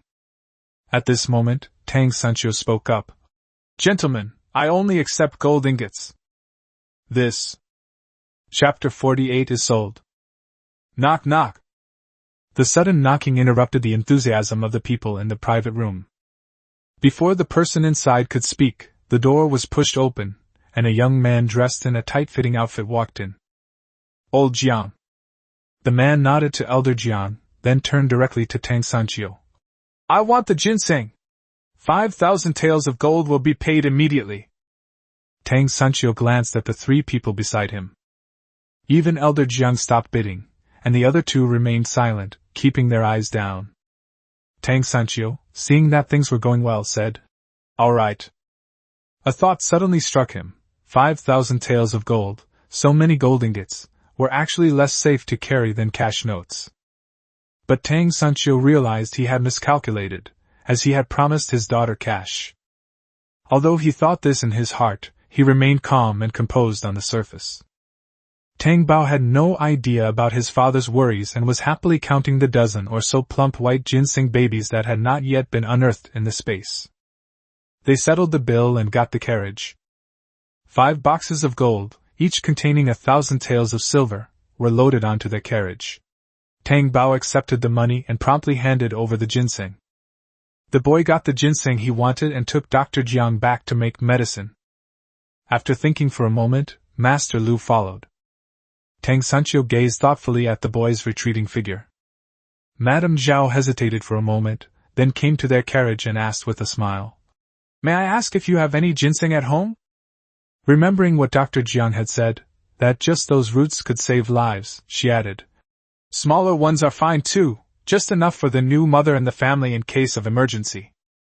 Tang Bao, seeing that Madame Zhao really wanted it, had a thought, plucked the smallest ginseng from his spatial storage, shook off the dirt, and took it out of his bag. "Here you go." Madame Zhao was taken aback. The rich aroma of ginseng wafted into her nostrils, and she was pleasantly surprised. She hadn't expected that her impromptu attempt would actually yield ginseng. Although it's much smaller, it's full of ginseng flavor. Tang Sancho's eyes widened. How come the little girl had hidden one? What? Tang Bao scratched his head sheepishly. Hee, I originally wanted to give it to Grandma to help her recover. But seeing how much this lady really wanted it, I'll give it to her first. Upon hearing this, Madame Zhao quickly replied, Yes, give it to me first. I'll offer 500 taels of gold for this small one. What do you two think? Isn't that too little? Don't let its small size fool you, its medicinal effects are amazing. Tang Bao imitated his father's bargaining. Anyway, the Koi King said that any ginseng that grows up drinking spiritual spring water is top quality. Then, how about adding another 100 taels, making it 600 taels of gold? 100 taels of gold is equivalent to 1,000 taels of silver. Adding such a large sum to the price in one go was quite painful for Madame Zhao. Tang Bao nodded. All right then. His tone was strained, but inside he was ecstatic, like a rabbit jumping for joy. La la la, the gold's here. The father and daughter accompanied Madame Zhao to the Zhao residence to retrieve the gold. They successfully completed the transaction and left with 5,600 taels of gold. However, when they arrived at the city gate, their carriage was blocked from passing. Tang Sancho reined in the horse and looked at the little beggar blocking the carriage. He asked with displeasure, I've already given you the steamed bun. Is there anything else? After delivering the letter, when the little beggar came to Huisien Tower to report the news, Tang Sancho had already given him the promised steamed buns. The meat buns are so delicious. I want to follow you guys, I can do anything for you. The little beggar was incredibly sincere, his eyes filled with hope. Tang Sancho was amused by the beggar. Really, who wouldn't want to eat meat buns every day? My lord, just give me a bite to eat, I'll eat anything, I'm willing to be your slave. The little beggar knelt down and kowtowed repeatedly. Tang Sancho frowned, then turned to his daughter to borrow money. Baby, lend me 2 strings of copper coins. The carriage curtain was lifted slightly, and Tang Sancho was so frightened by what he saw inside that he almost fell off the carriage. What is that? When did Bao bring his little tiger brother into the car? Tang Sancho's heart pounded wildly. Tang Bao pulled out 2 strings of copper coins. Here you go. Tang Sancho took the 20 coins in a daze, hurriedly closed the carriage curtain, straightened his expression, and beckoned to the little beggar. Come here. The little beggar was overjoyed and ran forward. What are your orders, sir? Tang Sancho. I can't take you with me right now. Stay in the city and keep an eye out for news. I'll come back in a few days to find you. Here are some copper coins for you to use. Remember to hide them well so no one steals them. This child seems quite clever, but if he can't protect these copper coins, then so be it. The little beggar had never received so much money before and was extremely envious, but he didn't reach out to take it. Sir, I don't want the money. I'll follow you and do whatever you want. Tang Sancho raised an eyebrow. Then I want you to stay in the city and keep an eye out for useful information. Understand? The little beggar's anxious eyes suddenly lit up. Understood.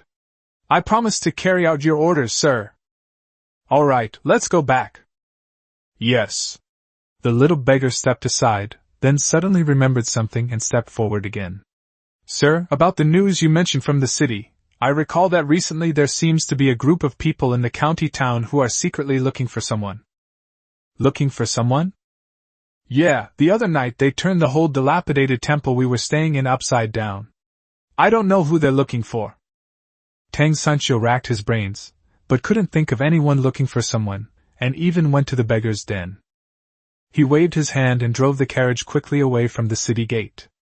A cool breeze hit his face, and a cloud-patterned footprint suddenly flashed through his mind, disappearing in an instant. With the situation inside the carriage still on his mind, he waited until they had traveled some distance, and were alone before starting to talk to the girl inside. Bao, when did you bring your underlings? Tang Bao lay comfortably on the tiger's back, and said with a grin. Didn't Dad say he was worried someone would steal our treasures? So I called Tiger Brother to protect us. She only remembered picking ginseng when her little tiger brother came to see her in the morning.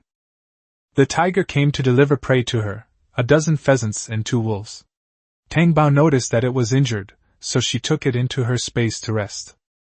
The Koi King marked out a piece of land for the tiger cub, leaving the tiger cub stuck in place. However, it was given spiritual spring water to drink, and it remained quiet, sleeping there for a long time before finally waking up. Its injuries had already healed considerably. Tang Bao was just thinking about how to reasonably explain hiding the gold when he involuntarily thought of Tiger Brother. He decided to just use the same explanation he gave yesterday for hiding the prey. So she released the tiger. She wanted her father to take a look, and later she'd tell him the tiger cub would help hide the gold. Hee, perfect. The carriage bumped along, and the tiger pulled her onto its back to lie down. It was soft, warm, and really comfortable. Tang Bao has decided that he will take his little brother with him whenever he goes out from now on. Tang Sancho was truly impressed by how comfortable the man and tiger looked. He had seen people keep dogs to guard their homes, but this was the first time he had ever seen someone keep a tiger as a guard. I must say, it looks quite imposing and gives me a great sense of security. With the tiger as a shield for his daughter, Tang Sancho drove the carriage even faster, almost as if he were flying. The pace only slowed down once we entered the mountain path. Tang Bao also took the opportunity to store all the gold on the car into his spatial storage, and also brought Tiger Brother back into his spatial storage. When Tang Sancho stopped to rest, he was dumbfounded again. Where are the things? It's vanished without a trace. Tang Bao chuckled, then raised his index finger, shushed, and whispered. I had Tiger Brother take it to hide. Tang Sancho was taken aback by this, his lips pressed into a thin line. He didn't even know when the tiger left. Was this reliable? How did it take it away? Chapter 49. Preparing to watch the shop. He carried it away. I tied it with strips of cloth, very sturdy, it definitely won't get lost. Don't worry, Daddy. Tang Bao's assurances did not comfort Tang Sancho. Honestly, Tang Sancho has lived this long and has never touched so much gold. The item was right beside him, yet he could hide it so easily, and he had no idea where it was. He was completely uncertain about its whereabouts. Baby, your little brother is very well behaved, but we can't rely on him for everything. Understood, Father. The little guy responded really quickly, but did he really understand what his father meant?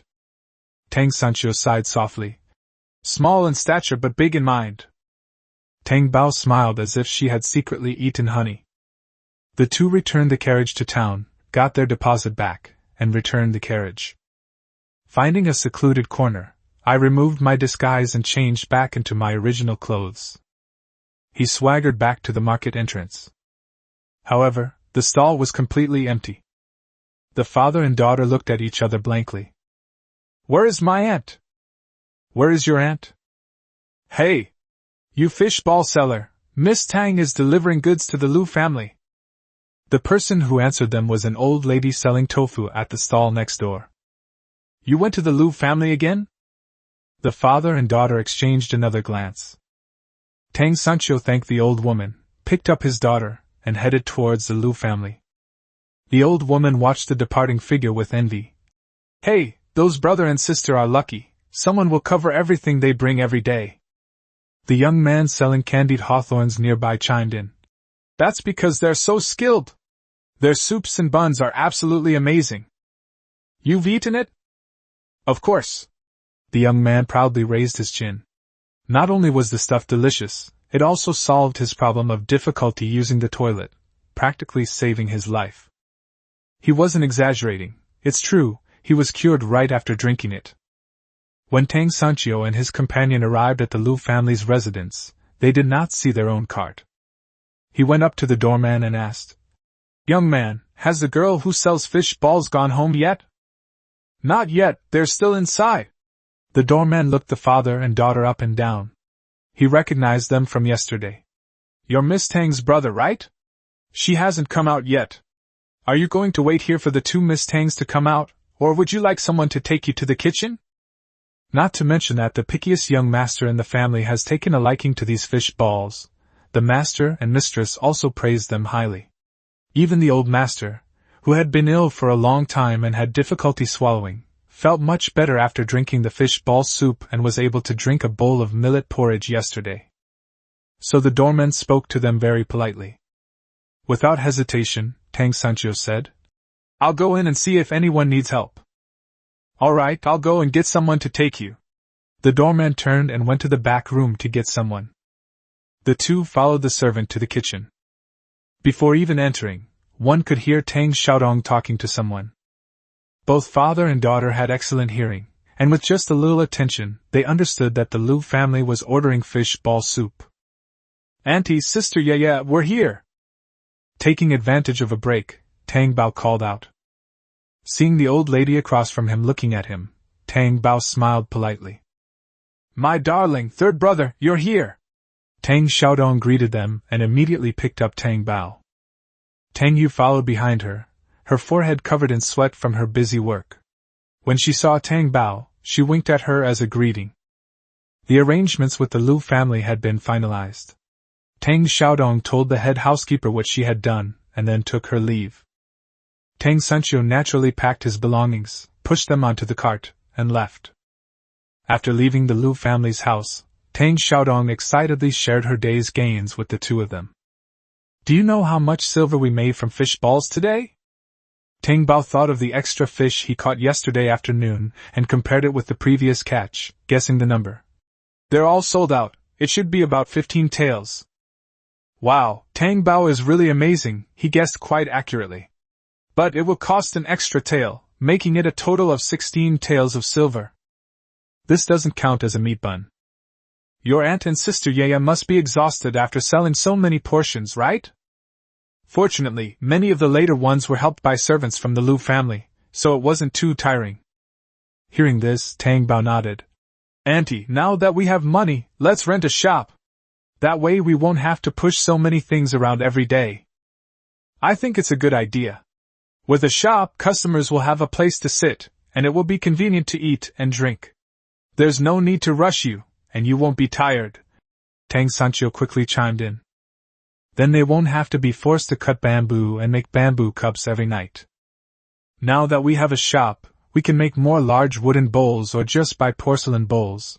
Either way is more convenient." Tang Xiaodong calculated her earnings and felt it was enough, so she nodded.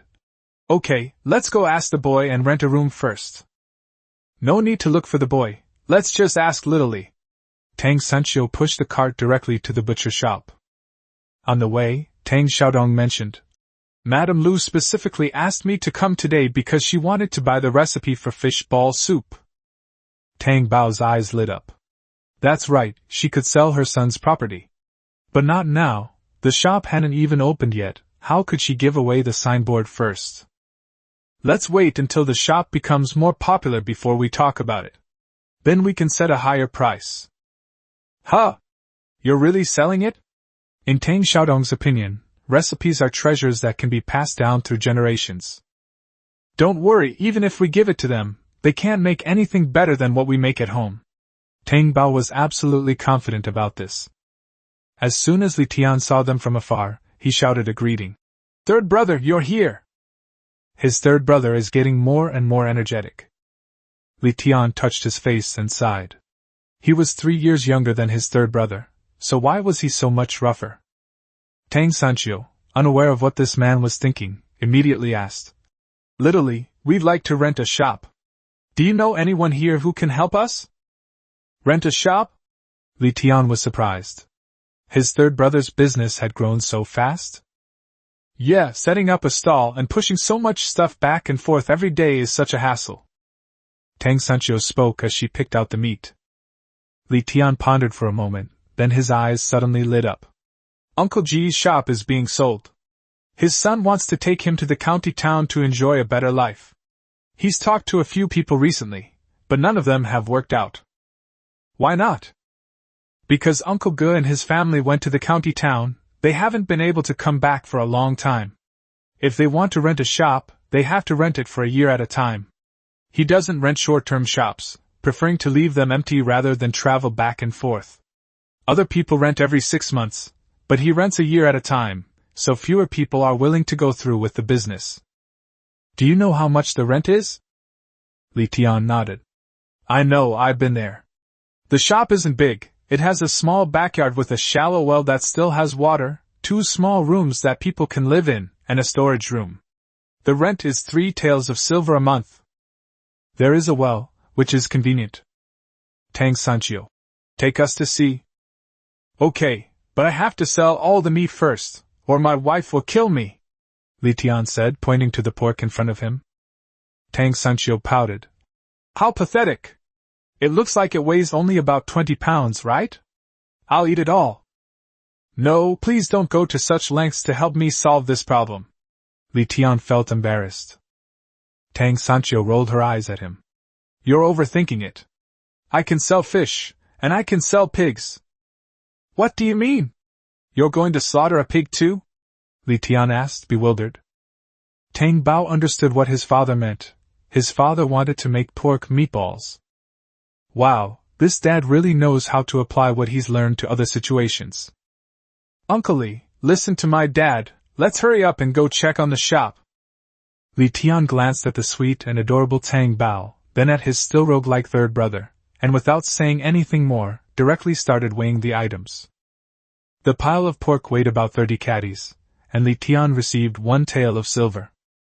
Tang Xiaodong remained silent, preoccupied with calculating the rent. 3 taels a month, 36 taels a year. The fish balls were sold for 3 days, totaling. Chapter 50 Renting a Shop. The 3 days cost 32 taels of silver, plus the meat buns, totaling a little over 33 taels. It's only a few ounces short. Tang Xiaodong suddenly felt confident. After packing up his stall, Li Tian immediately took them to see the shop. That shop isn't far from here. Just across the arched bridge at the street corner, it's diagonally opposite. It's also very close to the market, and most people going to and from the market will pass by here. Uncle Ge! Uncle Ge! Is Uncle Ge here? Li Tian knocked on the door and called out. Hey! Hey! It's here! Who is it? An old man's voice came from inside, and then a small door was opened in the shop. When Grandpa Ge opened the door, he saw Li Tian with his men. He also noticed the stove and other things on the cart, and immediately knew what they were there for. Young Li, did you bring people to inspect the shop? Yes, Uncle Ge, this is my third brother, and this is his sister. They sell fish balls at the market entrance. Business has just started. When I told them your shop was for rent, we came to take a look. Li Tian chatted familiarly with Grandpa Ge and invited Tang Sancho and the others to come inside for a visit. Without any ceremony, the group pushed the cart against the door and went inside to look around the shop from front to back. Grandpa Ge also enthusiastically introduced the facilities, saying, Both stoves in the kitchen are in good condition and can be used. The well in the backyard also produces water. Don't let its shallowness fool you, it yields a good amount of water every day. The roofs of the back rooms have also been recently repaired, so you can stay here without worry. Tang Xiaodong looked quite satisfied, mentally calculating that 6 tables could be set up in front, 3 on the left, and 3 on the right. Uncle Ge, is the annual rent for your shop 36 taels of silver? Yes, Li Shizi should have told you that I won't be coming back much anymore, and I'll only collect rent once a year. The monthly rent is 3 taels, which is 1 tael less than the shop next door. You see, if it's acceptable, we can sign the documents immediately. Grandpa Ge had been scrutinized and criticized by several companies before, but nothing came of it, which was frustrating. Now he just wanted to cut the Gordian knot. Tang Xiaodong glanced at his third brother, and seeing that he didn't intend to speak, he forced himself to say, "It's like this, Uncle Ge, I've just set up this stall, and I've managed to save up about 30 taels of silver. As for the remaining 6 taels, could you give me an address and I'll deliver it to you in the county town another day? I need to keep some money for purchasing goods, so I'm asking if I can pay 30 taels first." Tang Bao wanted to give it to her, but her father said that hunting tigers was too dangerous, and they couldn't tell the family. So she could only watch her aunt negotiate on her own. Grandpa Ji's thick, half-white eyebrows furrowed, and he didn't answer immediately. He looked at Li Tian. Li Tian frowned. He wanted to help borrow the money, but he had just lent his entire savings to his brother-in-law to save his life, so he couldn't help. "Uncle Ge, look, we've known each other for so many years. My third brother and the others won't renege on your debt." "I absolutely won't renege on my debt. If you're worried, Uncle Ge, I can give you an IOU and guarantee it will be delivered to your house on time." Tang Xiaodong liked the shop more and more as she thought about it, and had no intention of looking for another shop. She even felt that 3 taels of silver a month was more than worth it. It was only after listening to the old lady at the next stall talk about renting a shop over the past 2 days that she dared to be so certain. Although Tang Sanchio felt that the girl was a bit impulsive, this place was indeed suitable for them to do their small business, so he let her do as she pleased. Grandpa Ge didn't think about it for long before agreeing. Tang Xiaodong only had a little over 10 taels of silver on him today, and Tang Bao took out a little over 10 taels of silver, making a total of 30 taels. Both parties happily signed the documents, and affixed their fingerprints. Money in one hand, keys in the other. Grandpa Ge happily picked up his bag and left, saying, "Go on, take good care of this shop. If you damage it, not only will I not rent it to you next year, but this old man will also make you pay for it at the original price." "I know, Uncle Ge, don't worry. This is my home, how could I not cherish it?" Tang Xiaodong, having signed his name, became even more radiant. "All right, let's go." Grandpa Ge waved his hand and walked away with light steps. Now that they had the shop, the group wasn't in a hurry to go back.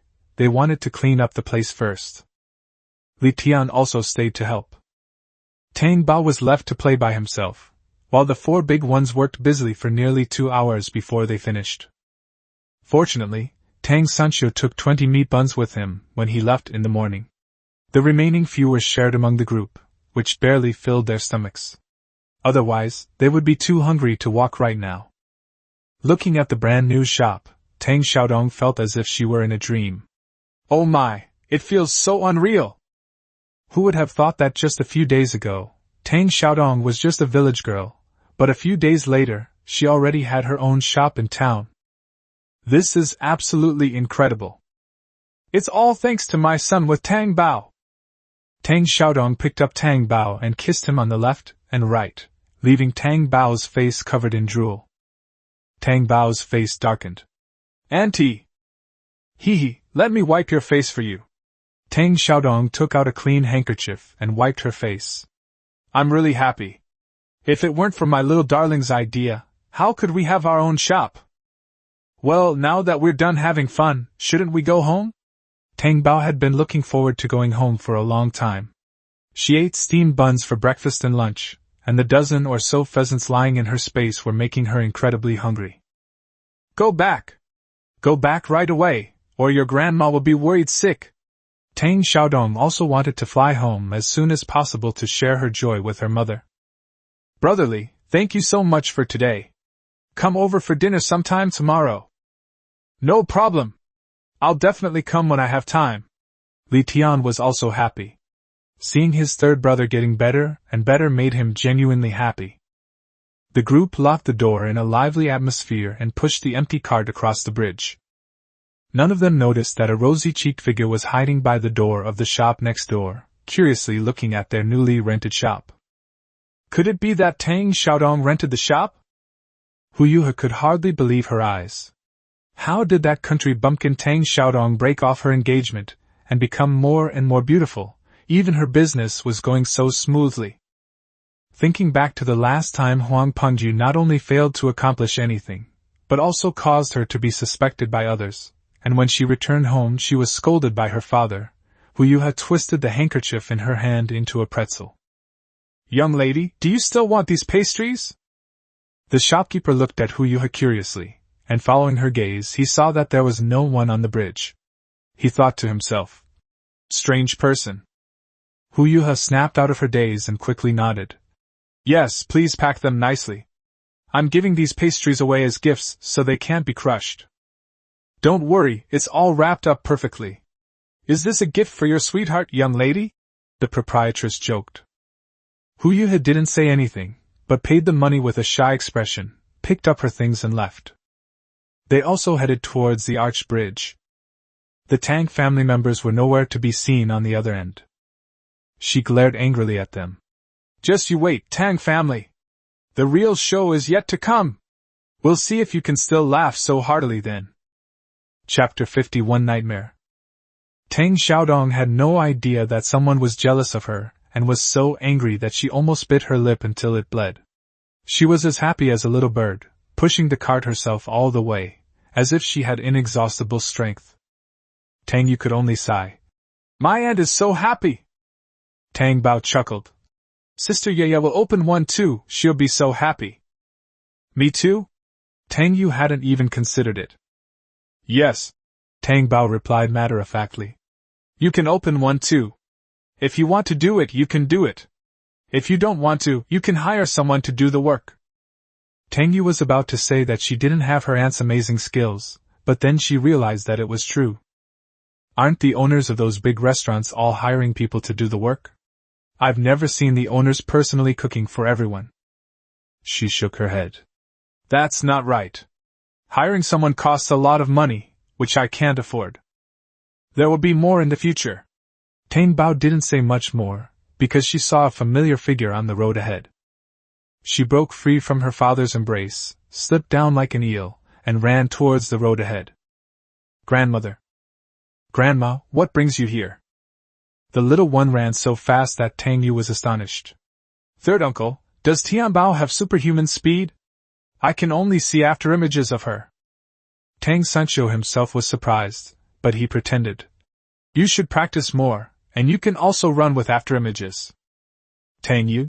Third uncle, I think you're messing with me." The old lady stopped and caught Tang Bao. "Oh my sweet baby, how come you run so fast?" "Grandma, I'll ask you this first, what are you doing here?" "Nothing's wrong, I was just worried because you haven't been back for so long, so I came out to check on you." Grandma Tang patted her clever granddaughter, her face crinkling with smiles. "With my dad here, Grandma doesn't need to worry." "Then tell me, why are you selling so late today?" "Because we rented a shop, my aunt and uncle cleaned it." Tang Bao's words startled the old lady. "What did you say? You rented a shop on only the third day?" "Yes." Tang Bao pulled Grandma back. Tang Xiaodong, pushing the cart behind, huffed and puffed, and managed to catch up with the person. "Mother! Mom, let me tell you, we have a shop now!" Tang Xiaodong was so proud that her tail was practically wagging in the air. "Well, let's talk at home, don't show off outside." Old Mrs. Tang looked around, feeling quite paranoid because of the Hu family. She was afraid that if Dongyao made a fuss, Hu Yuho would try to cause trouble again. When I got home, all the women who had gone up the mountain to work were already there. The eldest aunt and Tang Feng were fetching water to water the vegetables in the backyard, the second aunt was cooking, and Tang Yu was tending the fire. Tang Bao knew from this situation that he wouldn't be able to eat pheasant today.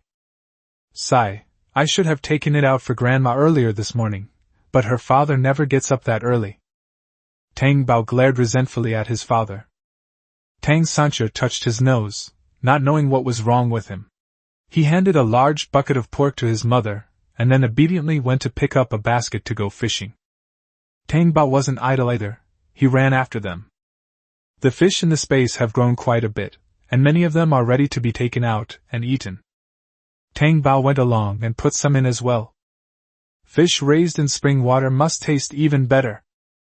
Just thinking about it makes Tang Bao's mouth water. During dinner, Tang Xiaodong solemnly announced that he was going to open a shop in town, which shocked everyone in the family. My God, Dongya, you're amazing! The aunt was more and more impressed with her daughter. It was unbelievable that the little girl could manage a shop after only a few days of setting up a stall. It's not that I'm amazing, it's that Tang Bao is amazing, Tang Xiaodong said somewhat embarrassedly. In fact, most of the money for the shop was paid by Guai Bao. My darling is really amazing, and you're amazing too. When will you open? Do we need to pick a date? We're opening tomorrow. I need to earn the money as soon as possible. Tang Xiaodong couldn't wait too long, and she also had a reservation with the Lu family, so she couldn't stop. That night, the old man and his son worked through the night to make 3 more tables, bringing the total to 6. Luckily, they had extra long benches at home, otherwise the father and sons really wouldn't have been able to get any sleep. The next morning, before dawn, the old man told the village head about his trip to town. What? You said Dongya opened a shop in town? The village headman found it unbelievable. Yes, my Dongya is always causing trouble. That's why I need to send her some tables and chairs, otherwise she won't have any to use.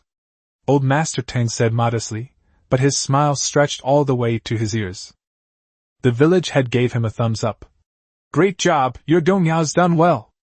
Old Tang can finally enjoy life. Hey. No. It's still early. This girl just has nothing better to do than to tinker around. Old Tang couldn't stop smiling. The village head was happy for them, saying, Young people should be energetic. Let them cause trouble. Old man Tang also borrowed the village head's cart to bring back tables and benches. Quick! Set up the table and tie it up. Load the firewood too. Dad, there's no need to load the firewood, we can carry it ourselves. The group was making preparations with great enthusiasm. Tang Bao was dug up before dawn, and then she dug up her own father. The whole family headed to town before dawn. On the gray road, Tang Bao lay on his father's back and fell asleep again in no time. In the dream, the little tyrant of the apocalypse fell into the water again, was rescued again, and beat up the scumbag scholar again. She almost beat someone to death this time, and she got struck by lightning. Then, he realized he had gone to the wrong place and missed his parents. She cursed the heavens inwardly, thinking they were being unfair. She wanted to find her parents, but they had sent her to the wrong place. Then, it was struck by lightning and turned into a fish. A completely dead fish. I almost cried myself awake. Then I was woken up by the Koi King's tale. Tang Bao felt something icy cold enter his brain.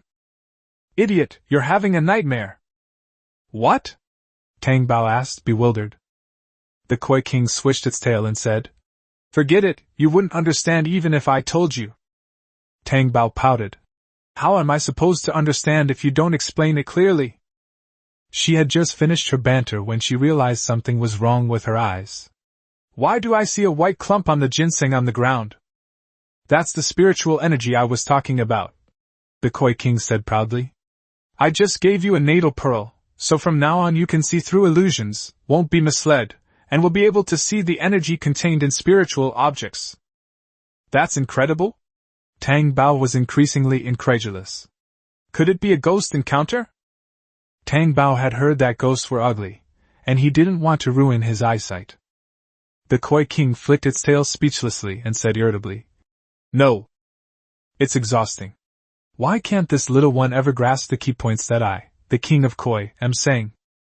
Tang Bao. That's good.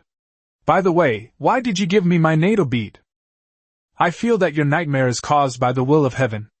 It's probably because those people have too much resentment towards your existence.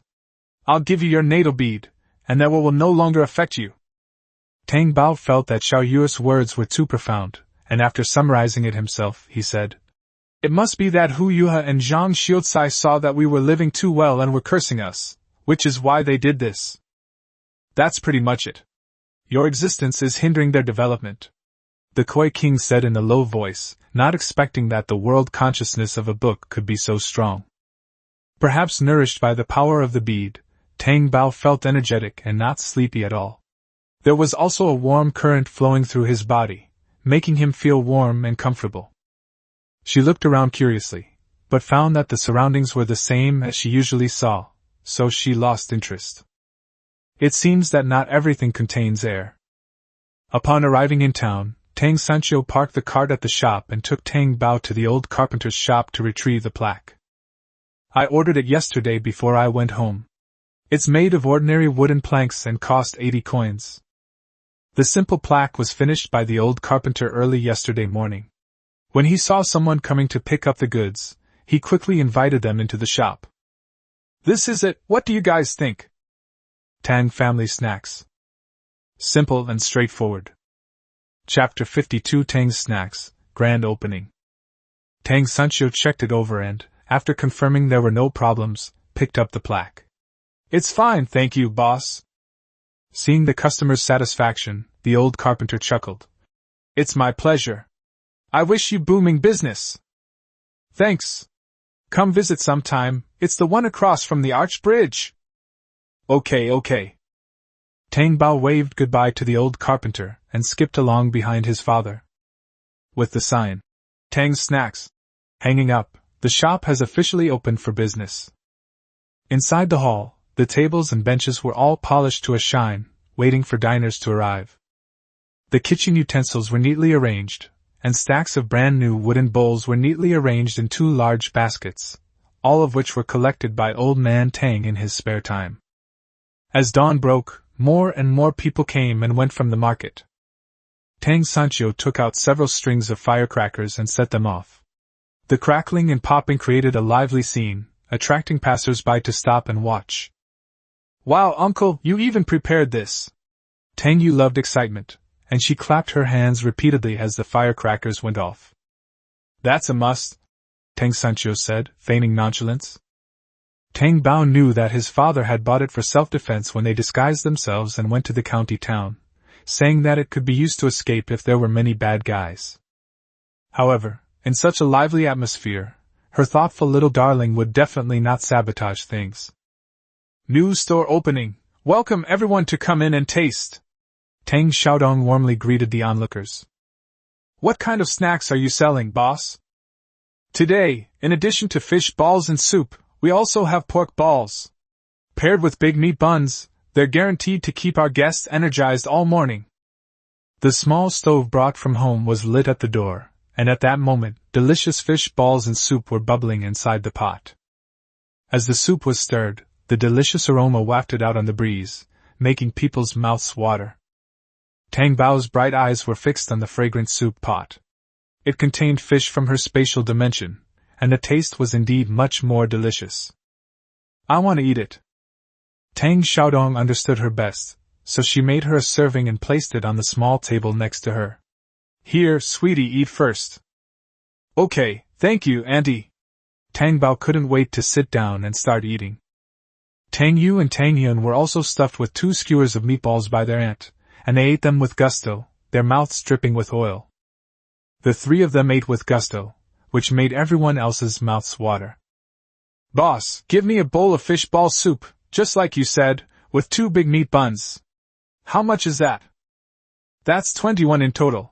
I'll just take 20 coins from you. Hee, thanks. Here you go. Tang Yun accepted the money and invited the guests to sit inside. The fish balls and meat buns were quickly served.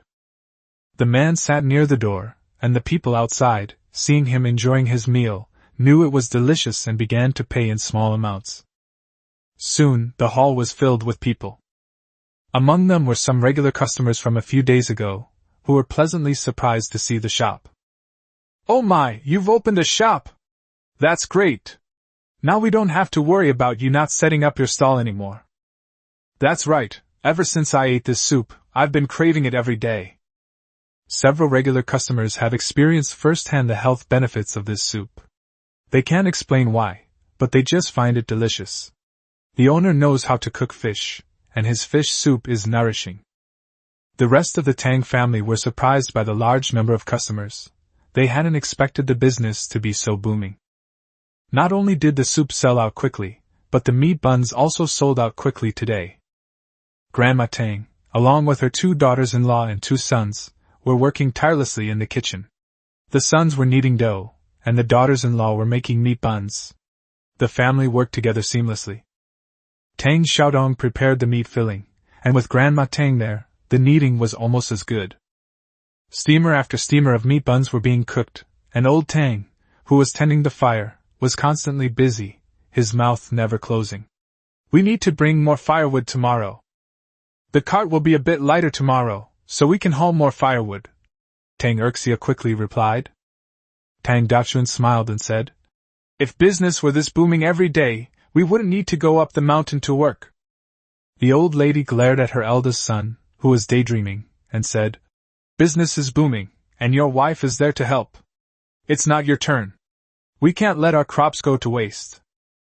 I know, Mom, Tang Dachuan said casually, not intending to take advantage of the girl. He was just amazed at how good the business was. No wonder the little sister is so happy every day. If it were him, he'd be laughing in his dreams. Inside, it was bustling with activity. Outside, it was even busier. Tang Bao and his daughter Tang Sanchio sat at a small table by the door, taking turns eating and eating non-stop. The 2 big eaters were like a living advertisement. Especially little Tang Bao, the cute way he eats makes your mouth water. By the end of the morning, almost all of their regular customers had found their new shop. The servants of the Liu family also came looking for them, following the scent. Miss Tang, congratulations! Tang Xiaodong looked up and saw that it was someone from the Liu family. Thank you. Please have a seat and have some meat buns. I'll prepare them for you right away. She quickly took 2 meat buns out of the steamer and gave one to each of them. The 2 of them didn't stand on ceremony and took a bite. The meat buns made by Miss Tang were so fragrant that they were hard to resist. 200 portions, here's 3 taels of silver. The 2 paid the silver and went inside to find empty seats. Tang Xiaodong asked Tang Yun to watch the small stove outside while she went to the kitchen to cook the 200 servings of fish ball soup in a large pot. The large stove was burning quickly, so the cooking process was fast. Tang Xiaodong also gave them 5 servings of pork meatballs, saying, These are the pork meatballs our shop just made. We're giving them to you, madam and young master, to try. All right, thank you very much, Miss Tang. The 2 picked up the food bucket and drove the carriage away.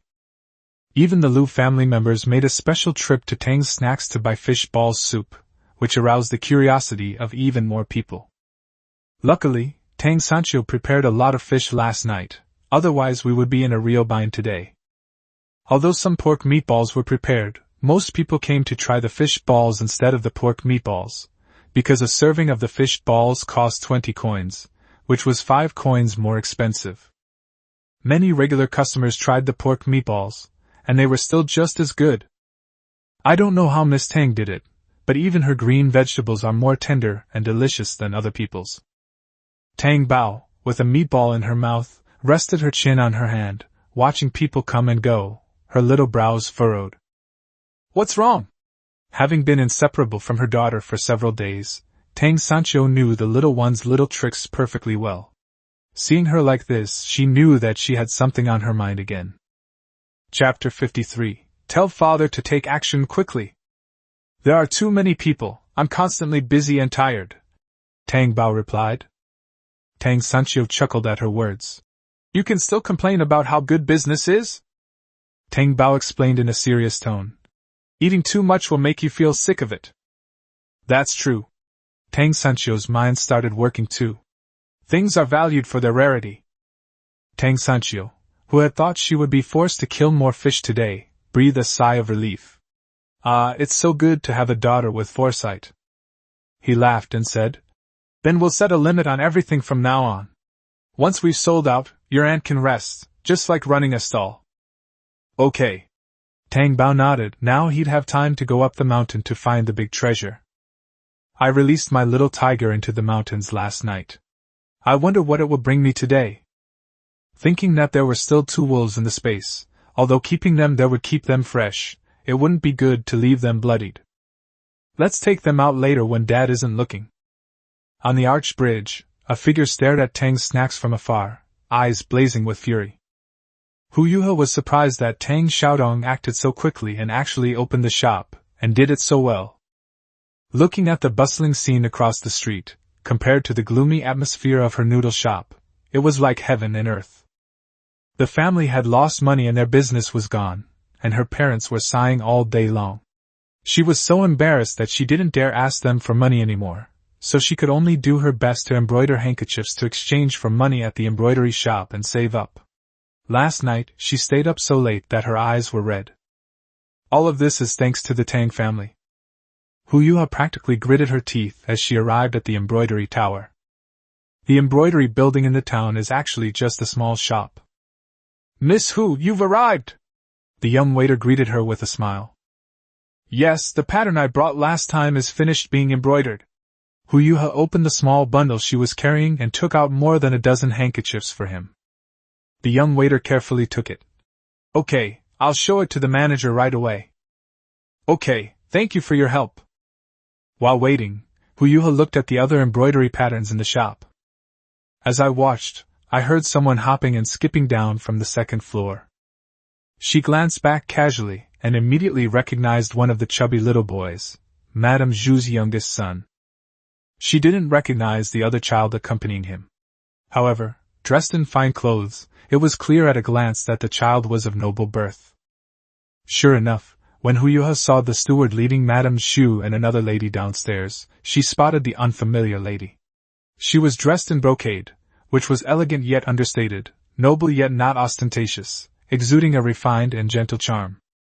The poise and elegance she exuded were something Hu Yuha admired, and she herself would become a noblewoman in the future. When the three of them came down, Hu Yuha unconsciously put on a veil to avoid being recognized by that shrew, Madame Zhu. "Last time I came to the embroidery building, I accidentally stepped on this Madame Zhu, and I was ridiculed quite a bit. It was only because of his self-discipline and good manners that he did not argue with anyone in public. So what if she married a rich man named Zhu? What's there to be so proud of? This haggard old woman will be divorced by her husband's family sooner or later." In fact, when Madame Zhu and another lady came down, they didn't even look at Hu Yuha. The two men, carrying their belongings, left the shop, looking around, wondering which way the two children had gone. Upon seeing this, the young waiter who had been standing outside the door pointed and said, "Madams, the young master and the others ran that way." "Thank you," the two chatted as they walked, not worried about the child getting lost. The town is so small, and Madame Zhu's son plays around in this area all day long, so he knows it very well. Watching the lady gracefully depart, Hu Yuha's heart was restless, and she couldn't help but think of her scholar fiancé. When Haojia becomes the top scholar in the imperial examination, Hu Yuha will be the top scholar's wife. They will both go to the capital and become people of high status. No one, not even Madame Zhu or Madame Li, is worthy to carry her shoes. The smile had just appeared on her lips when Tang Xiaodong's smiling face suddenly flashed into her mind, her face that had become as white as jade without her noticing. Hu Yuha's heart was pounding. What if Haojia saw how beautiful Tang Xiaodong had become and couldn't forget her again? No, we can't let the Tang family continue to be so smug. We must get father to take action immediately. Let's see if Tang Xiaodong will still be so radiant then. Hu Yuha quickened her pace, almost running back to Hu's noodle shop. The moment he stepped inside, he cried out, "Dad! Dad! Where's Dad? Your father is in the backyard. What happened to my daughter? Why did she run around like this?" Mrs. Hu hurriedly came forward to pat her on the back. Hu Yuha waved her hand. "I'm fine. I'm going to ask Dad something." Without waiting for her mother's reply, she ran straight to the backyard to find her father. Old Hu's noodle shop wasn't doing much business, so he drank some wine in frustration and then went to bed. Hearing his daughter's urgent voice, he jumped up and came out to find her running around, her face flushed. He asked with concern, "What happened?" "Dad, you don't know, Tang Snacks has opened. And business is booming." "The Tang family? The Tang clan?" "Yes, it's the shop I told you about yesterday. Tang Xiaodong went to rent a shop, and it opened today. There are so many customers that they're lining up at the door. That's amazing? Dad, is this a matter of how powerful or not? Huyuha stamped her foot anxiously. If the Tang family continues to be so smug, what if Haojia goes back to Tang Xiaodong again? How can this be allowed? If he dares to do that, I'll make sure he fails the exam. Old man Hu pounded his fist on the pillar, making a loud banging sound. Huyuha felt like she was going to vomit blood. Why couldn't her father grasp her point? Dad, try to drink less. It's hard for me to talk to you. Have you made any arrangements yet? Can you get someone to act quickly? Sell that little mute far away. I want to see how Tang Xiaodong will get the whole family to help her open the shop after losing the Tang family's precious darling. And how she'll have any spare money for cosmetics. Upon hearing about this matter, old Hu's drunkenness vanished completely. They've already made all the arrangements over there. I just went to urge them last night. But I overheard them saying last night that a child ran away, and it took them a lot of effort to find him. That must have caused the delay. It's just a child, is it really necessary to make such a fuss? It's been several days already, can't we ask them to do it today? Huyuha was impatient. She urged him again, and old Hu was getting angry too. You still say that? If it weren't for your constant use of those ineffective tricks, not only would you have failed, but you would have caused a lot of trouble and made the Tang family wary. Look at that Tang Laosan, how many times a year did you see him before? And look at him now, he's inseparable from that little mute all day long. How are we supposed to make a move on him? How can you blame me for this? Who else is to blame but you? It's all because you can't hold your temper. You still want to be the wife of a top scholar or a high-ranking official, old Hu said, exasperated. Humph, all you ever do is talk about me. Huyuha was already in a bad mood, and then she was scolded by her own father. She complained that her father did not understand how upset she felt when she woke up with a group of men that day. She couldn't stand it and ran away. Chapter 54, Climbing the High Branch. In a fit of anger, Huyuha ran to the big willow tree by the river and tore off the willow branches. Every willow branch represents someone she hates. She needs to tear them all apart to feel better. I kept tearing until my fingers ached before I remembered that I shouldn't abuse my hands. On my way back, I thought I'd go back and rub some lard on my hands to moisturize them. Just as they stepped out of the alley, they saw another lady who had been walking with Madame Zhu earlier, along with her maid, frantically searching for something. Where are you? Young Master Yi, where are you? Huyuha realized that they must be looking for the child who had been with young Master Zhu earlier. The child is missing? Suddenly, she remembered that she seemed to have seen two small figures under the willow tree earlier, but because they were on the other side of the river and some distance away, she hadn't paid much attention. Looking back now, the two men's clothes were the same as those of the two young masters I had seen in the embroidery shop. Her mind raced, and she removed her veil, smiling as she stepped forward. Madam, are you looking for the young master who ran away from the embroidery shop? Madame Qian looked her over, recalling the brief encounter she had made at the embroidery pavilion. She nodded in confusion. Indeed. Originally, they were not in a hurry, just as Madame Zhu said. Her young master was very familiar with this area. However, Madame Zhu's eldest sister-in-law was about to give birth, so she was called back to help. They had no choice but to leave Madame Qian and the others to wander around on their own. However, after wandering around for a while without encountering the young master, the two women became anxious. Mrs. Qian searched for a long time but couldn't find him. Worried about her son, she was so frightened that her eyes turned red. At this moment, Huyuha suddenly jumped out. Madame Qian was both wary and hopeful. Miss, have you seen where my ear went? The young maid stared at Huyuha, her eyes full of vigilance. Huyuha smiled and nodded. I just came from the river bank behind here and saw what looked like two small figures on the other side of the river. I don't know if they are ear, the one you are looking for. Riverside? The maid's expression changed. They had been searching here for a long time, but her young master had run off in the other direction. Let's go! Go check it out. Upon hearing that the child might be playing near the dangerous water, Madame Chien didn't have time to think too much and went to look in the direction Hu Yuha pointed. She kept praying for her son, hoping he would be safe and sound. The young maid was fast on her feet, and Hu Yuha led her, jogging ahead. The two arrived at the river bank first, and indeed saw two young masters. However, one was bobbing up and down in the river, choking on water.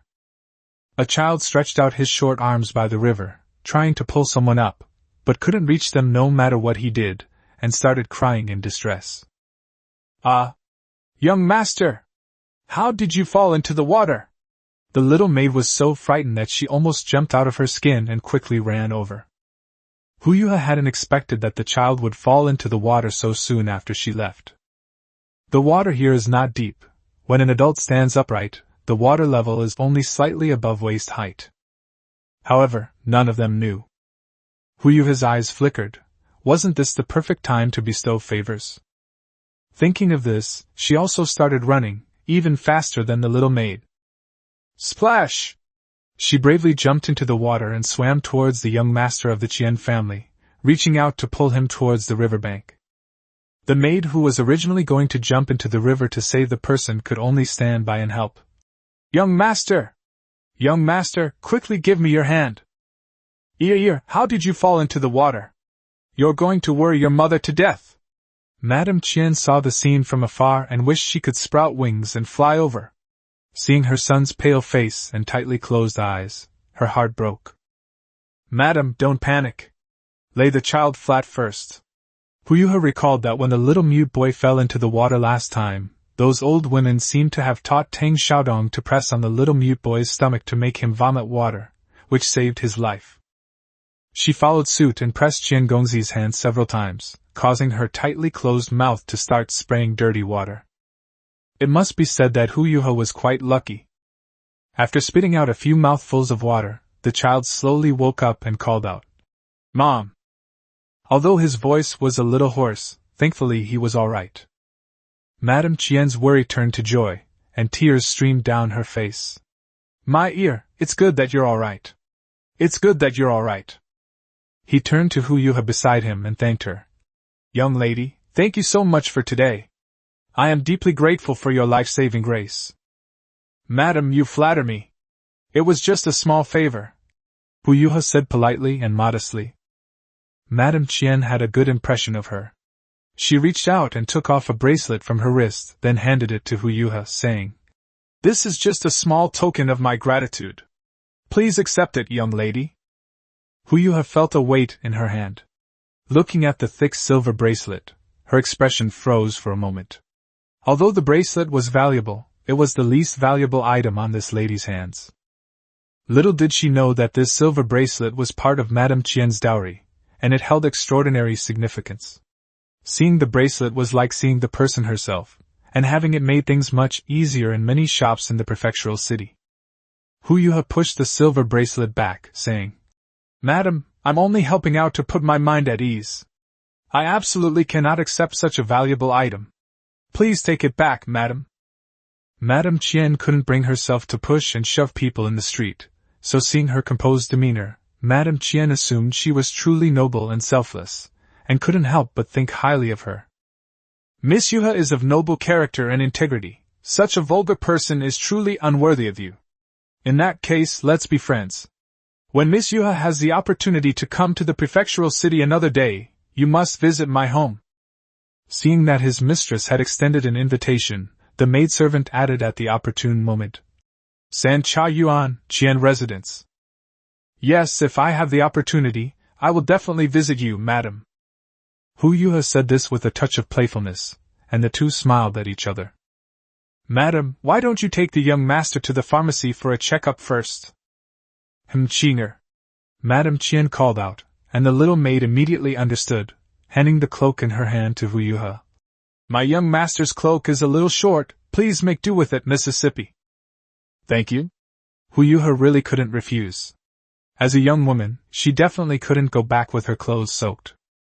After seeing Madame Chien off, Hu Yuha could no longer contain her excitement. It was Madame Chien from the 3T Garden. The old master of the Chien family was a well-known figure in the surrounding counties. because he had achieved the highest honors in the imperial examinations in his youth, and had already made a name for himself in his early years. Although he was unlucky and served as an official in the capital for a short time before being demoted and sent home to teach, he has produced many outstanding students over the years, and is now a highly respected headmaster of the Fuching Academy. That's great!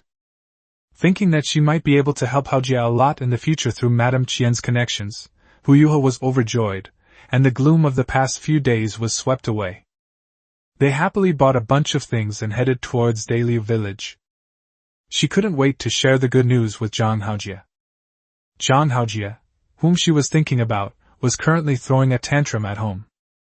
Because Tang Xiaodong opened a shop, the villagers were all talking excitedly about it. Then someone noticed that Dongya's life got better and better after breaking off her engagement, while Zhang Xiucai fell into a cesspool and had bad luck after breaking off his engagement. It was really too strange. Some even speculated that Zhang Xiucai was a jinx to his wives. Otherwise, why would the Hu family's shop business decline after Zhang Xiucai got engaged to Hu Yuha, while the Tang family's shop prospered after they severed ties with him? Brother, stop smashing things. If things are broken, we'll have to replace them, which is a waste of money. If you asked me, you should just talk to Dongya and tell her to stop. Does she think she can disobey you? Zhang Kai couldn't stand it anymore, so she grabbed her brother and started coming up with some wicked ideas. Chapter 55. Daddy ran away. Tang Xiaodong was unaware that someone was envious of her shop and even coveted the money in her purse. While busy serving Dr. Wu's soup dumplings, she said, Dr. Wu, I'm sorry to have kept you waiting. It's all right. Dr. Wu could see that there were indeed many people buying fish balls, so it was naturally much slower than buying pork balls. He had heard many people say that drinking this soup made them feel much lighter, and since he happened to be passing by, he came out of curiosity to take a look. He carefully blew on the hot soup, took a sip of the delicious broth, and his eyes lit up immediately. It has a fresh and sweet taste, not from sugar, but from the natural sweetness of the fresh fish itself. Dr. Wu smacked his lips and eagerly popped the white jade dumplings into his mouth. He immediately liked their soft and bouncy texture.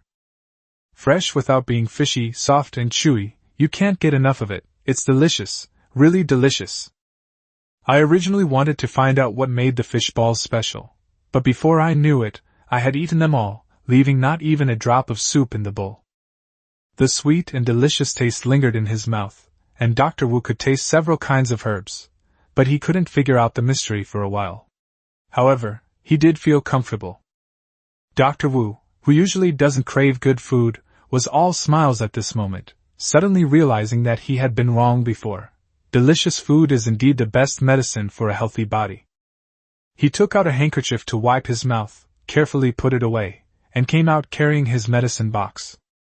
As he passed by Tang Xiaodong, he praised her, saying, Miss Tang's meatballs are really good.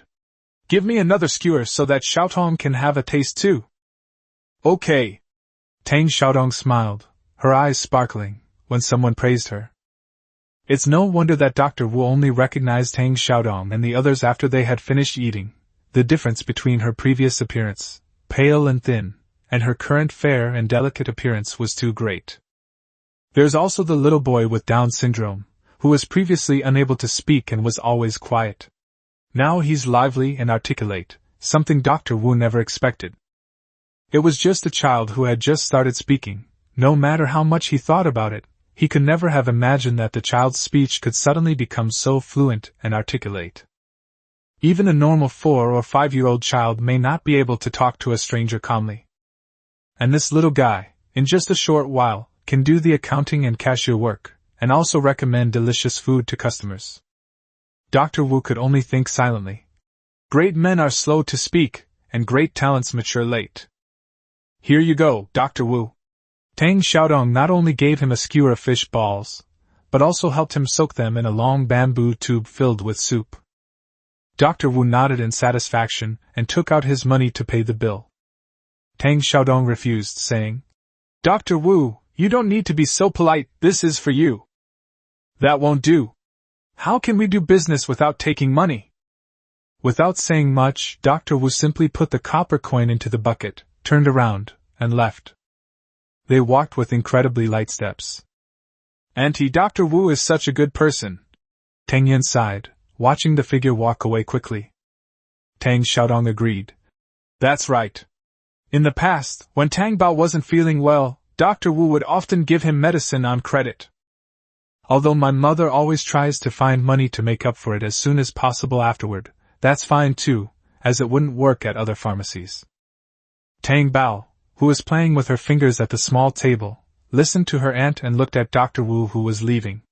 She had a good feeling about Dr. Wu, who was as kind and approachable as her grandfather.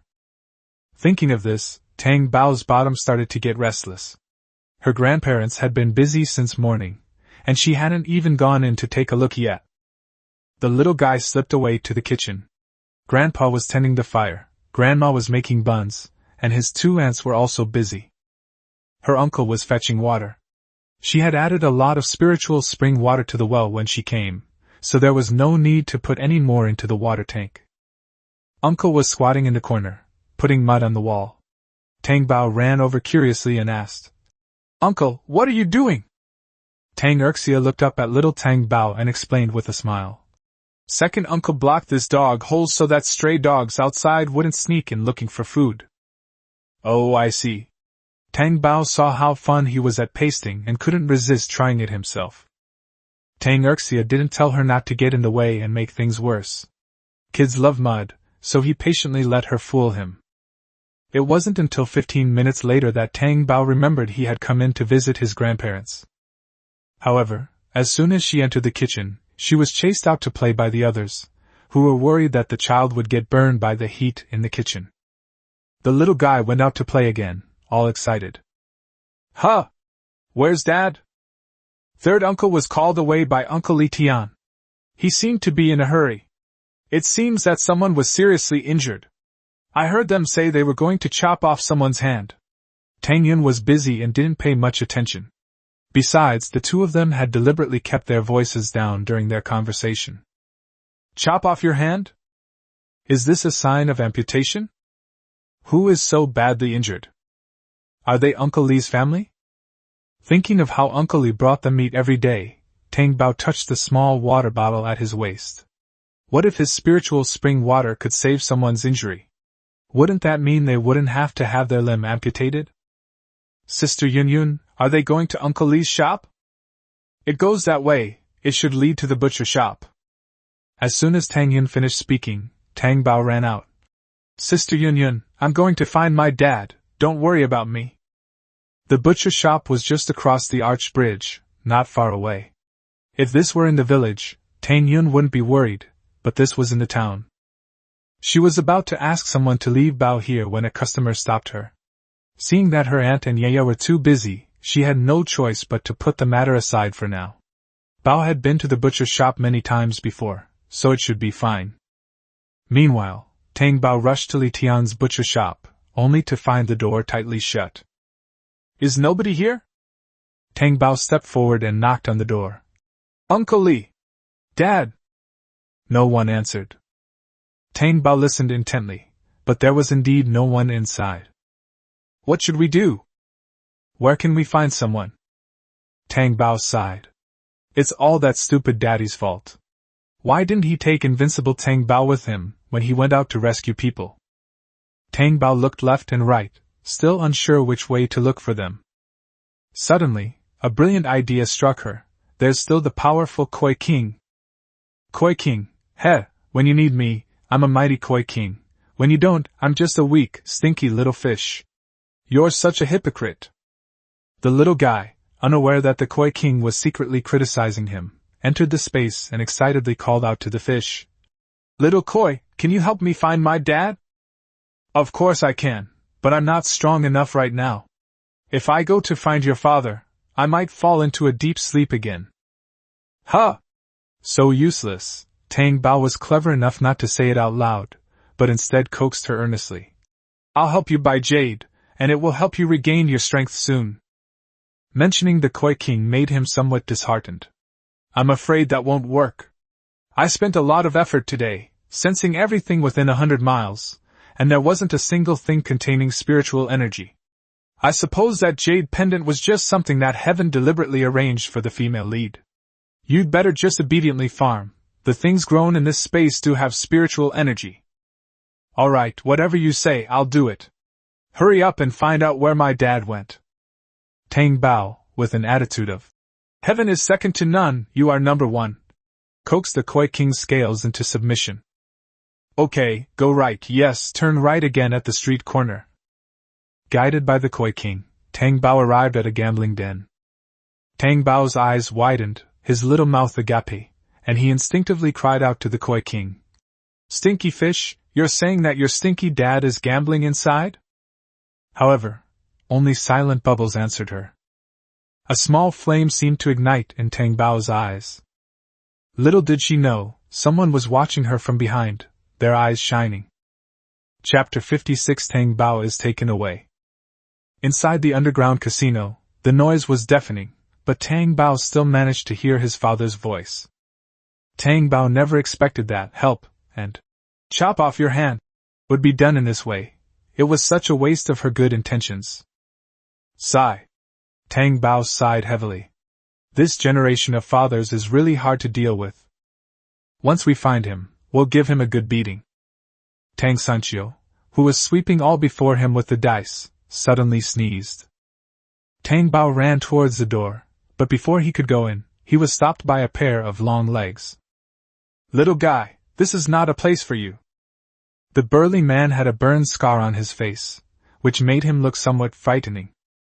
However, Tang Bao was not intimidated at all. She looked up and shouted, Uncle, I'm looking for my dad.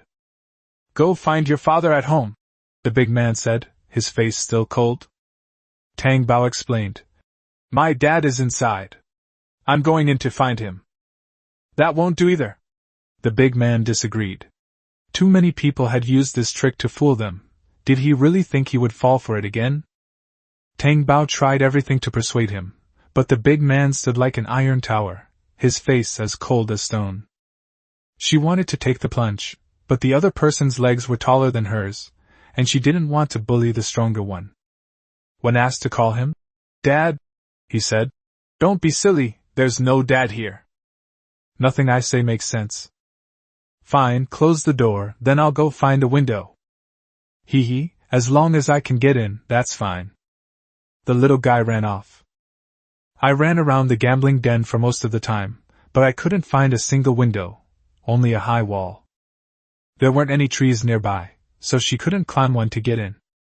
Looking at the high wall, she suddenly remembered her second uncle squatting at the foot of the wall, plastering mud. The little guy immediately ran over and started to pluck grass that was taller than himself. After working for a while, they finally found a hole under a clump of grass. Judging by appearance, it's big enough to fit one of your own. Tang Bao gestured to indicate the size of the opening, then gestured to his own pert bottom to make sure he wouldn't get stuck halfway, before lying down and huffing and puffing as he crawled inside. But as soon as she went inside, it got completely dark. Then he lost consciousness. The little guy had no idea that he had been put in a sack and carried away. How about it? I'm dizzy. Then let's hurry up and go. That old man said this kid is very strong, so we don't want him to wake up halfway. There's no way he'll wake up. I put a sleeping potion in him that would knock out 10 cows. Are you crazy? You gave me such a strong dose of drugs. What if I die from it? That can't be. The man opened the sack and took out a handkerchief soaked in sleeping pills. Why not? This child is so young. If we give him such a strong drug, he'll either die or become mentally disabled. Then no one will want him, and all our efforts will have been in vain. It's all right. The old man gave so much silver, even if we kill him, it's not a loss. Even if he goes mad, it's not a problem. We can just sell him to a man as a child bride and make some money. As they spoke, the two of them had already climbed over the wall from below, jumped down, and fled with the sack containing Tang Bao. Unaware of the situation, Tang Sanchio got 10 more rounds of winning hands with a leopard hand, and was finally kicked off the gambling table, leaving with his small money bag. Realizing he had left without saying goodbye, he went to find a vendor selling candied hawthorns to buy one for his little darling, hoping it would sweeten her mouth and keep her from getting angry. At the entrance of Tang's snack shop, Tang Yun saw his third uncle leisurely returning, but Tang Bao was nowhere to be seen. His heart skipped a beat, and a bad feeling suddenly popped into his mind. She was so frightened that her face turned pale, and she almost spilled all the hot soup in her hand. The goods are all sold out, this is all leftover soup. She slammed the lid on and ran to her third uncle in a few quick steps. Third uncle, where's my little darling? Isn't my sweetheart at the shop? No, you just went out and Guabao went looking for you. Tang Yun burst into tears. Her third uncle hadn't even run into Guabao. Upon hearing this, Tang Sancho didn't bother to say anything, shoved the candied hawthorn into Tang Yun's hand, and ran away. He ran along, keeping an eye out for the other children, but his little one was nowhere to be seen. He returned to the entrance of the gambling den and anxiously asked the gatekeeper, "Brother, could you tell me if a 3-year-old child came here looking for his father just now?" The big man nodded. Yes. Today, only one child came looking for his father, and he remembers him vividly. Brother, that's my daughter. Do you know which way she went? They went to the back and never came out again. Tang Sancho followed his hand, looked at the alley behind the gambling den, and ran away. But after searching around several times without finding Tang Bao, he regretted it so much that he slapped himself several times. He was overwhelmed by immense panic. Tang Sancho didn't dare to stop for a moment. He searched the entire town several times and even asked Li Tian and a few other old friends to help him search, but he still couldn't find Tang Bao. Third brother, don't worry. The brothers have already sent people to help inquire. We'll have news soon, Li Tian said, but his words of comfort were weak. Tang Sancho returned to the snack shop dejectedly. The old lady punched him right in the face. The old woman's punch landed with all her might on his chest, but it was nothing compared to the pain in his heart. Mother! He called out, his voice hoarse. His red eyes made the old lady swallow all the words she wanted to say to him. Seeing that the old lady was upset, old man Tang went over and patted her on the shoulder. All right, finding the child is the priority. You can give him a good beating later. The old lady burst into tears, crying, My darling, my sweet baby, come back to me. It's getting dark, my darling, come back quickly. The old lady wiped away her tears and ran outside. She was going to find her beloved granddaughter. Everyone felt a pang of heartache watching this, and the women were all silently wiping away tears, worried about Tang Bao. Tang Yun's eyes were already swollen like big walnuts. She was filled with self-blame. It's all my fault. If I had stayed with my little darling, she wouldn't have gotten lost. What? Mom hit me. It's all my fault. I didn't watch my little darling properly. What? My little darling is so small, what will she do outside all by herself? Tang Yun was sobbing uncontrollably, completely unable to stop herself from crying. When the old lady heard what she said, What will happen to my precious child out here all by himself? Her vision went black and she fainted. Mother! Mother! Chapter 57 Horrifying Experience in the Dilapidated Temple. The family hurriedly took the old lady to the pharmacy to find a doctor. Doctor! Doctor! My mother has fainted! Please help me! Upon seeing the person faint, the young apprentice in the hall quickly led the way. Put the person on the couch. Tang Dachun put his mother down, and the others behind her rushed in a panic. How are you? Is mother all right? Dr. Wu never expected that this family, whose shop was bustling with activity in the morning, would end up looking so disheveled and dejected by evening. He quickly took her pulse, and after a moment withdrew his hand. The old lady is just suffering from a sudden heart attack. It's nothing serious. She just needs to rest. Hearing that there was nothing seriously wrong, the whole family breathed a sigh of relief. Back at the shop, they left their father and 2 children to take care of their mother, while the others went out to look for Tang Bao again. Sister-in-law, let's split up and search. That way it will be faster. All right. However, after searching every street and alley, there was no trace of Tang Bao. As the sky grew darker, Tang Xiaodong could no longer hold back her tears, which flowed like a burst dam. Tang Bao! Tang Bao, where are you? It's all my sister-in-law's fault for insisting on opening that shop. If she had just stayed home and taken good care of Bao, how could Bao have gotten lost? My darling, come back soon. Your aunt will stop doing everything else and just stay with you. Tang Xiaodong, in a state of emotional collapse, ran frantically, falling countless times until her palms were scraped and bleeding. In her dazed state, she seemed to hear someone speaking. There was a little child lying in the dilapidated temple in Balippo. No one knows what did they do to him, but he was beaten black and blue, and his leg was broken. That's right, it's so tragic. His family must have abandoned him because they thought he was a money loser. When she ran out of the alley to ask him something, he had vanished. Just the thought that the person might be talking about Xiao Guaibao made Tang Xiaodong feel dizzy, and her chest ached terribly. Ignoring everything else, she took off running towards Balippo, outside the town. After the others had run far away, a person emerged from the shadows in the alley, his venomous eyes gleaming with triumph. Tang Xiaodong didn't dare to delay for a moment. He ran to Balippo at the fastest speed he had ever run and rushed up to the dilapidated temple halfway up the hill. But there's no injured or unconscious baby here. Was she rescued? Tang Xiaodong frantically searched the dilapidated temple. Tang Bao? Tang Bao, are you here? No. Still no. Tang Xiaodong pressed her aching chest and looked down to see if Tang Bao had dropped anything. The result was self-evident. She naturally found nothing. There wasn't even a drop of blood on the ground. Tang Xiaodong's dazed mind jolted. Someone had deliberately tricked her into coming here. Who is it? Was my baby taken away by him? No, she had to go back and find that person.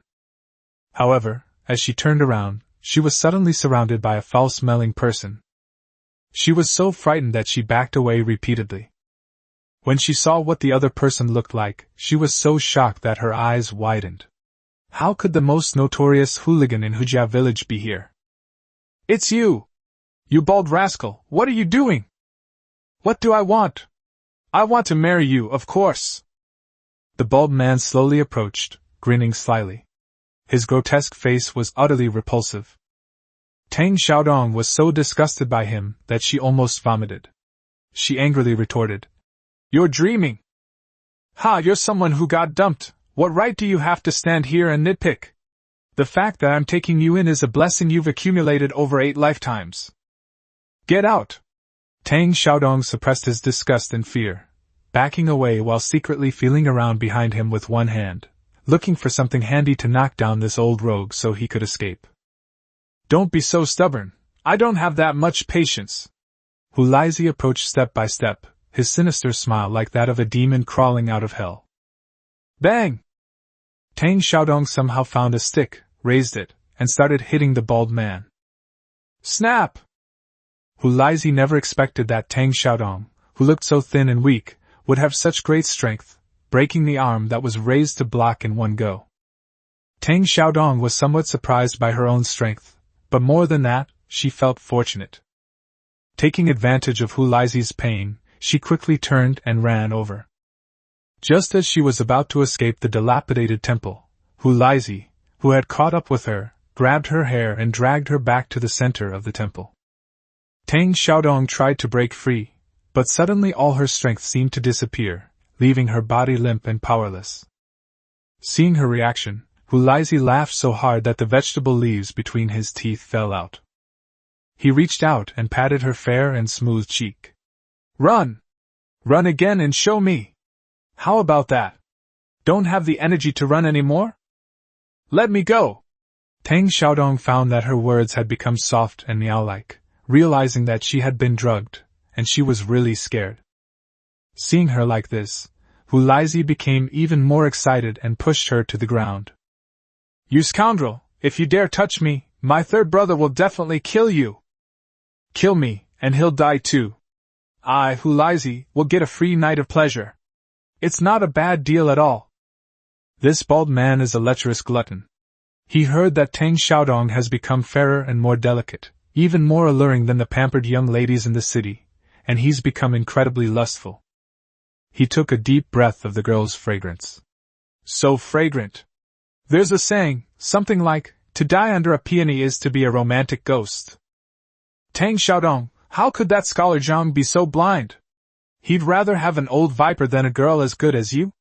Why don't you just give in to me? I, Hulizi, will protect you from now on, how about that? Pa! Tang Xiaodong used all her strength to dig her nails into her palm. The pain restored a little of her strength, and she raised her foot to kick the disgusting man in his disgusting parts. My dear child said that to hurt someone, you must hurt their most vulnerable spot so that you can inflict maximum damage with minimal effort.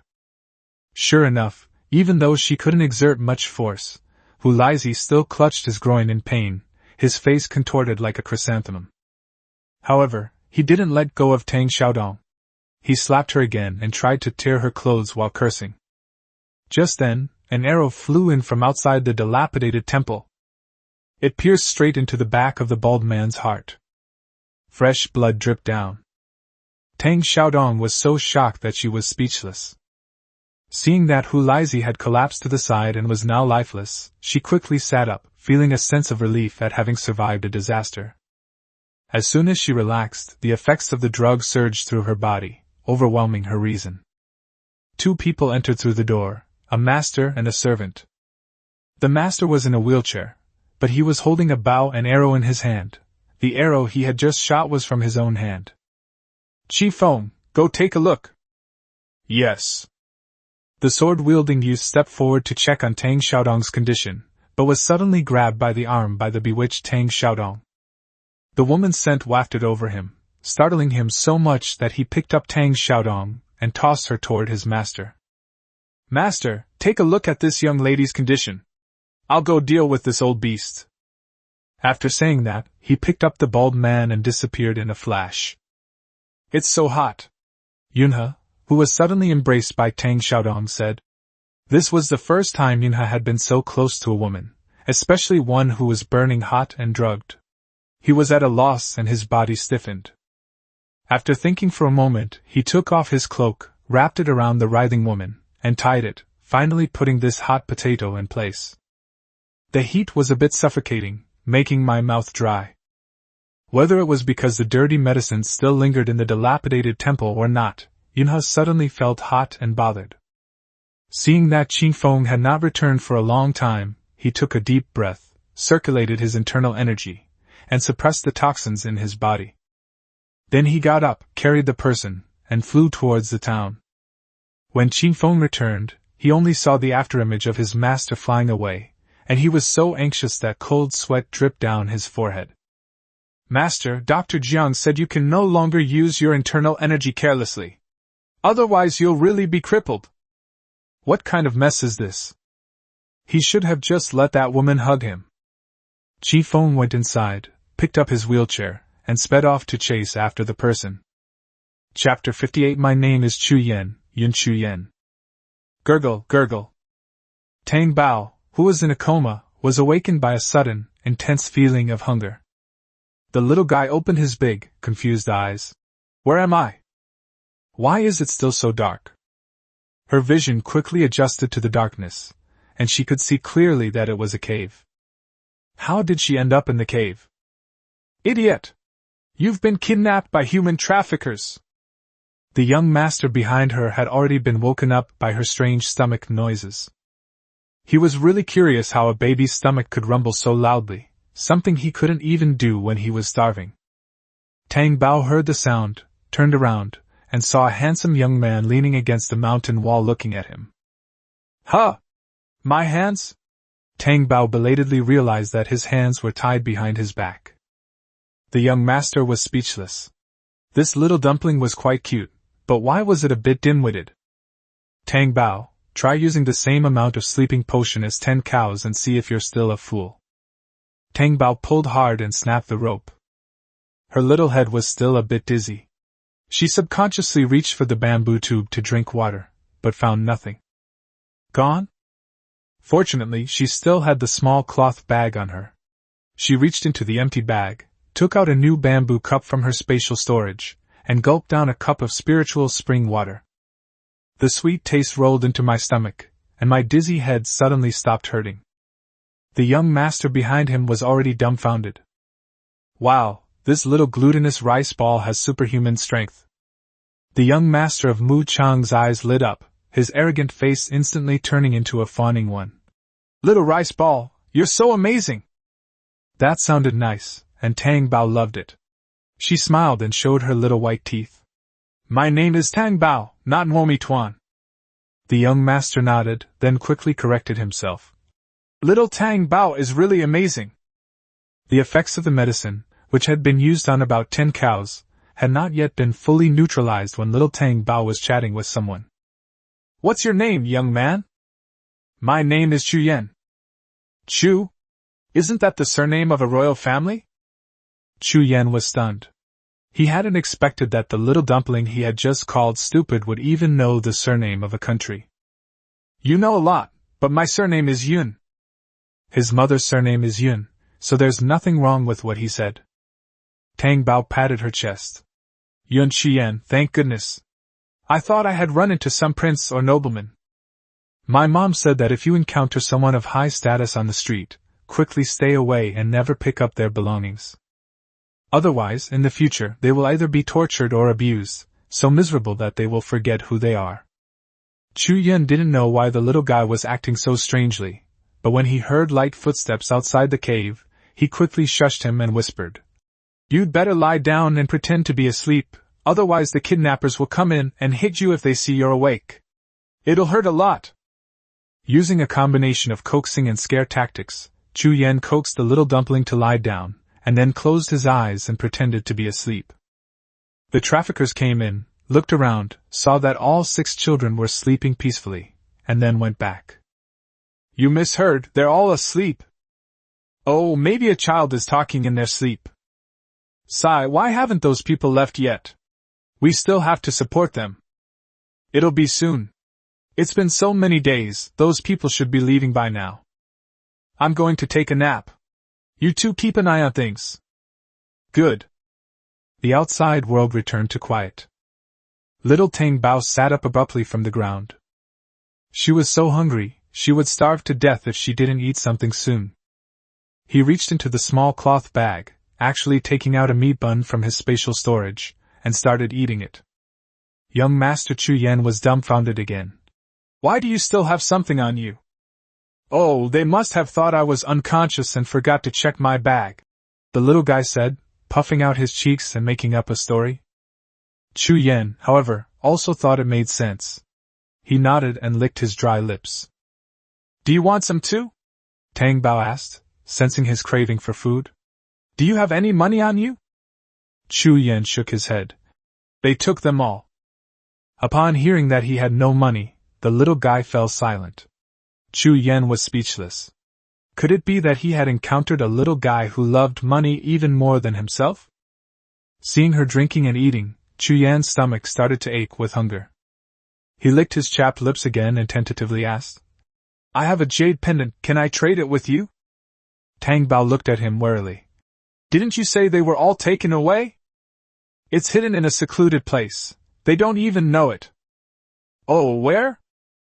Tang Bao looked at him curiously, wondering where he could hide the jade pendant. Wearing it around your neck is definitely not an option. It would have been discovered long ago. Can you help me untie the ropes? I'll get them for you. Okay. Upon hearing that there was a treasure to be had, Tang Bao eagerly went over to help untie the ropes.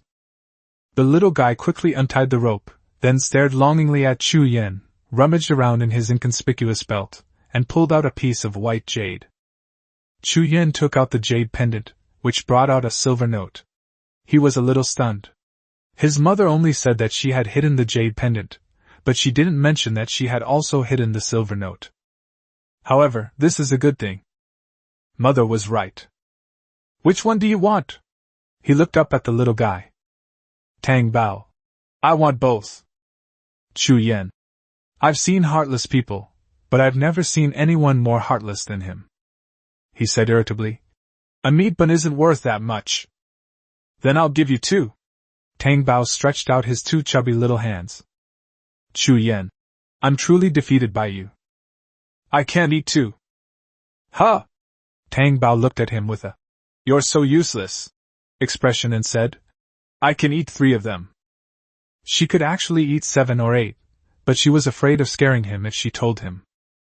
Chu Yan. Is it a matter of how many meat buns we eat right now? Tang Bao didn't get the message in his eyes. He took out a meat bun and a bamboo tube of water for him, and casually took the jade pendant and 100 taels of silver from his hand. Chu Yan. Chapter 59, Teaching a Lesson to Human Traffickers. Tang Bao clutched the object in his hand and urged him. Eat quickly, and I'll take you to see a doctor to treat your leg after you've finished eating. Chu Yan was shocked again. You know I injured my leg? How can you have such good eyesight so late at night? Tang Bao nodded. I know. Your left leg is completely immobile and bleeding. You're definitely going to be lame. If you don't get it treated soon, you'll become a cripple. Chu Yan, lame in the leg, felt a sharp pain in his heart. He sullenly picked up the bamboo tube, opened the lid, and drank some water. Huh! What kind of water tastes so good? He took a few sips, and the weakness in his body disappeared, leaving him feeling refreshed. Having quenched his thirst, he had a great appetite and picked up a meat bun to eat elegantly. The short, ugly human trafficker outside suddenly sniffed. He seemed to smell a faint aroma of meat. He stretched his neck inside, and lo and behold, it was still floating out from inside. He quietly moved further inside, wanting to see what was going on, whether some fearless brat was playing tricks. When I looked, I was shocked to find that the little girl I had just brought home during the day was feeding water to other children. And one of them was even eating a meat bun. You 2 little brats! How dare you try to play tricks on me? The short, ugly man glared fiercely, strode towards Tang Bao, and raised his large hand to slap her. You brat! You dared to play tricks on me! I'll teach you a lesson you won't forget! Tang Bao stood there motionless. Watch out! Chu Yan thought she was scared out of her wits, and his heart was in his throat. The little one is so tiny, if I were to slap her like that, I'd definitely send her flying. Chu Yan moved his limping leg, enduring the pain as he ran over to try and stop them. However, they were not yet close to the 2 of them. Tang Bao grabbed the short, ugly man's wrist and gave him a spectacular over-the-shoulder throw.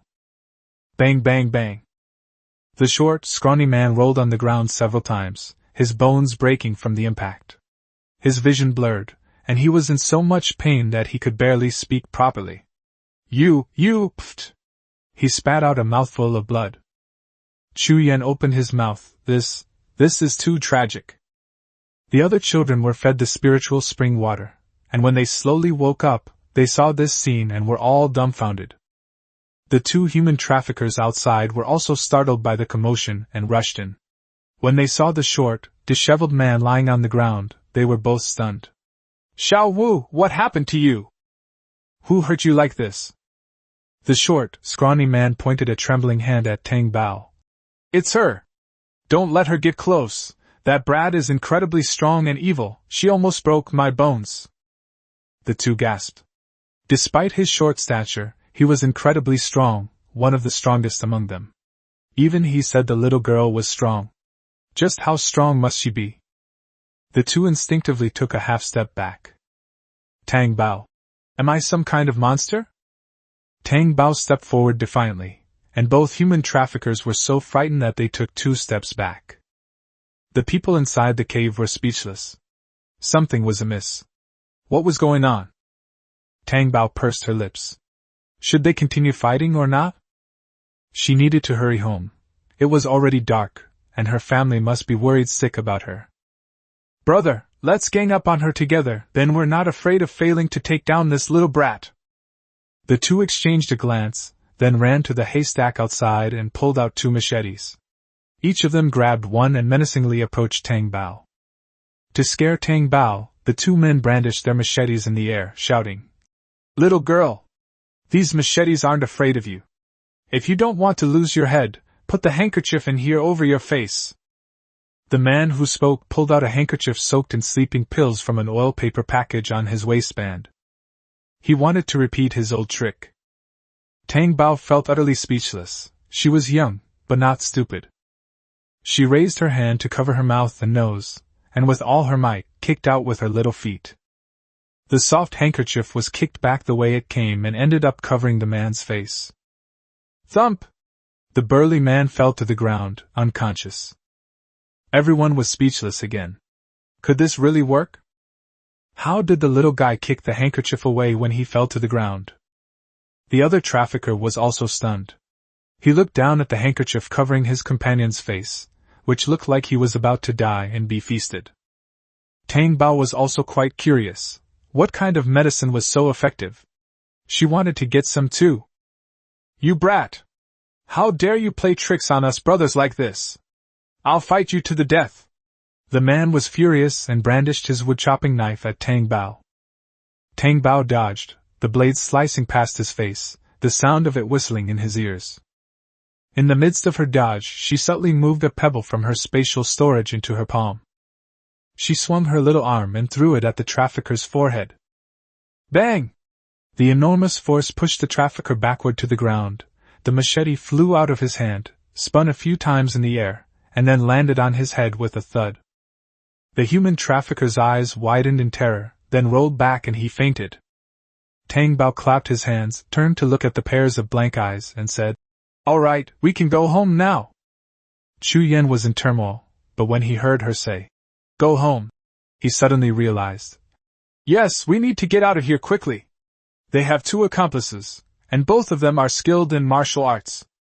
His leg was broken by one of the men after he was caught and forced to run away.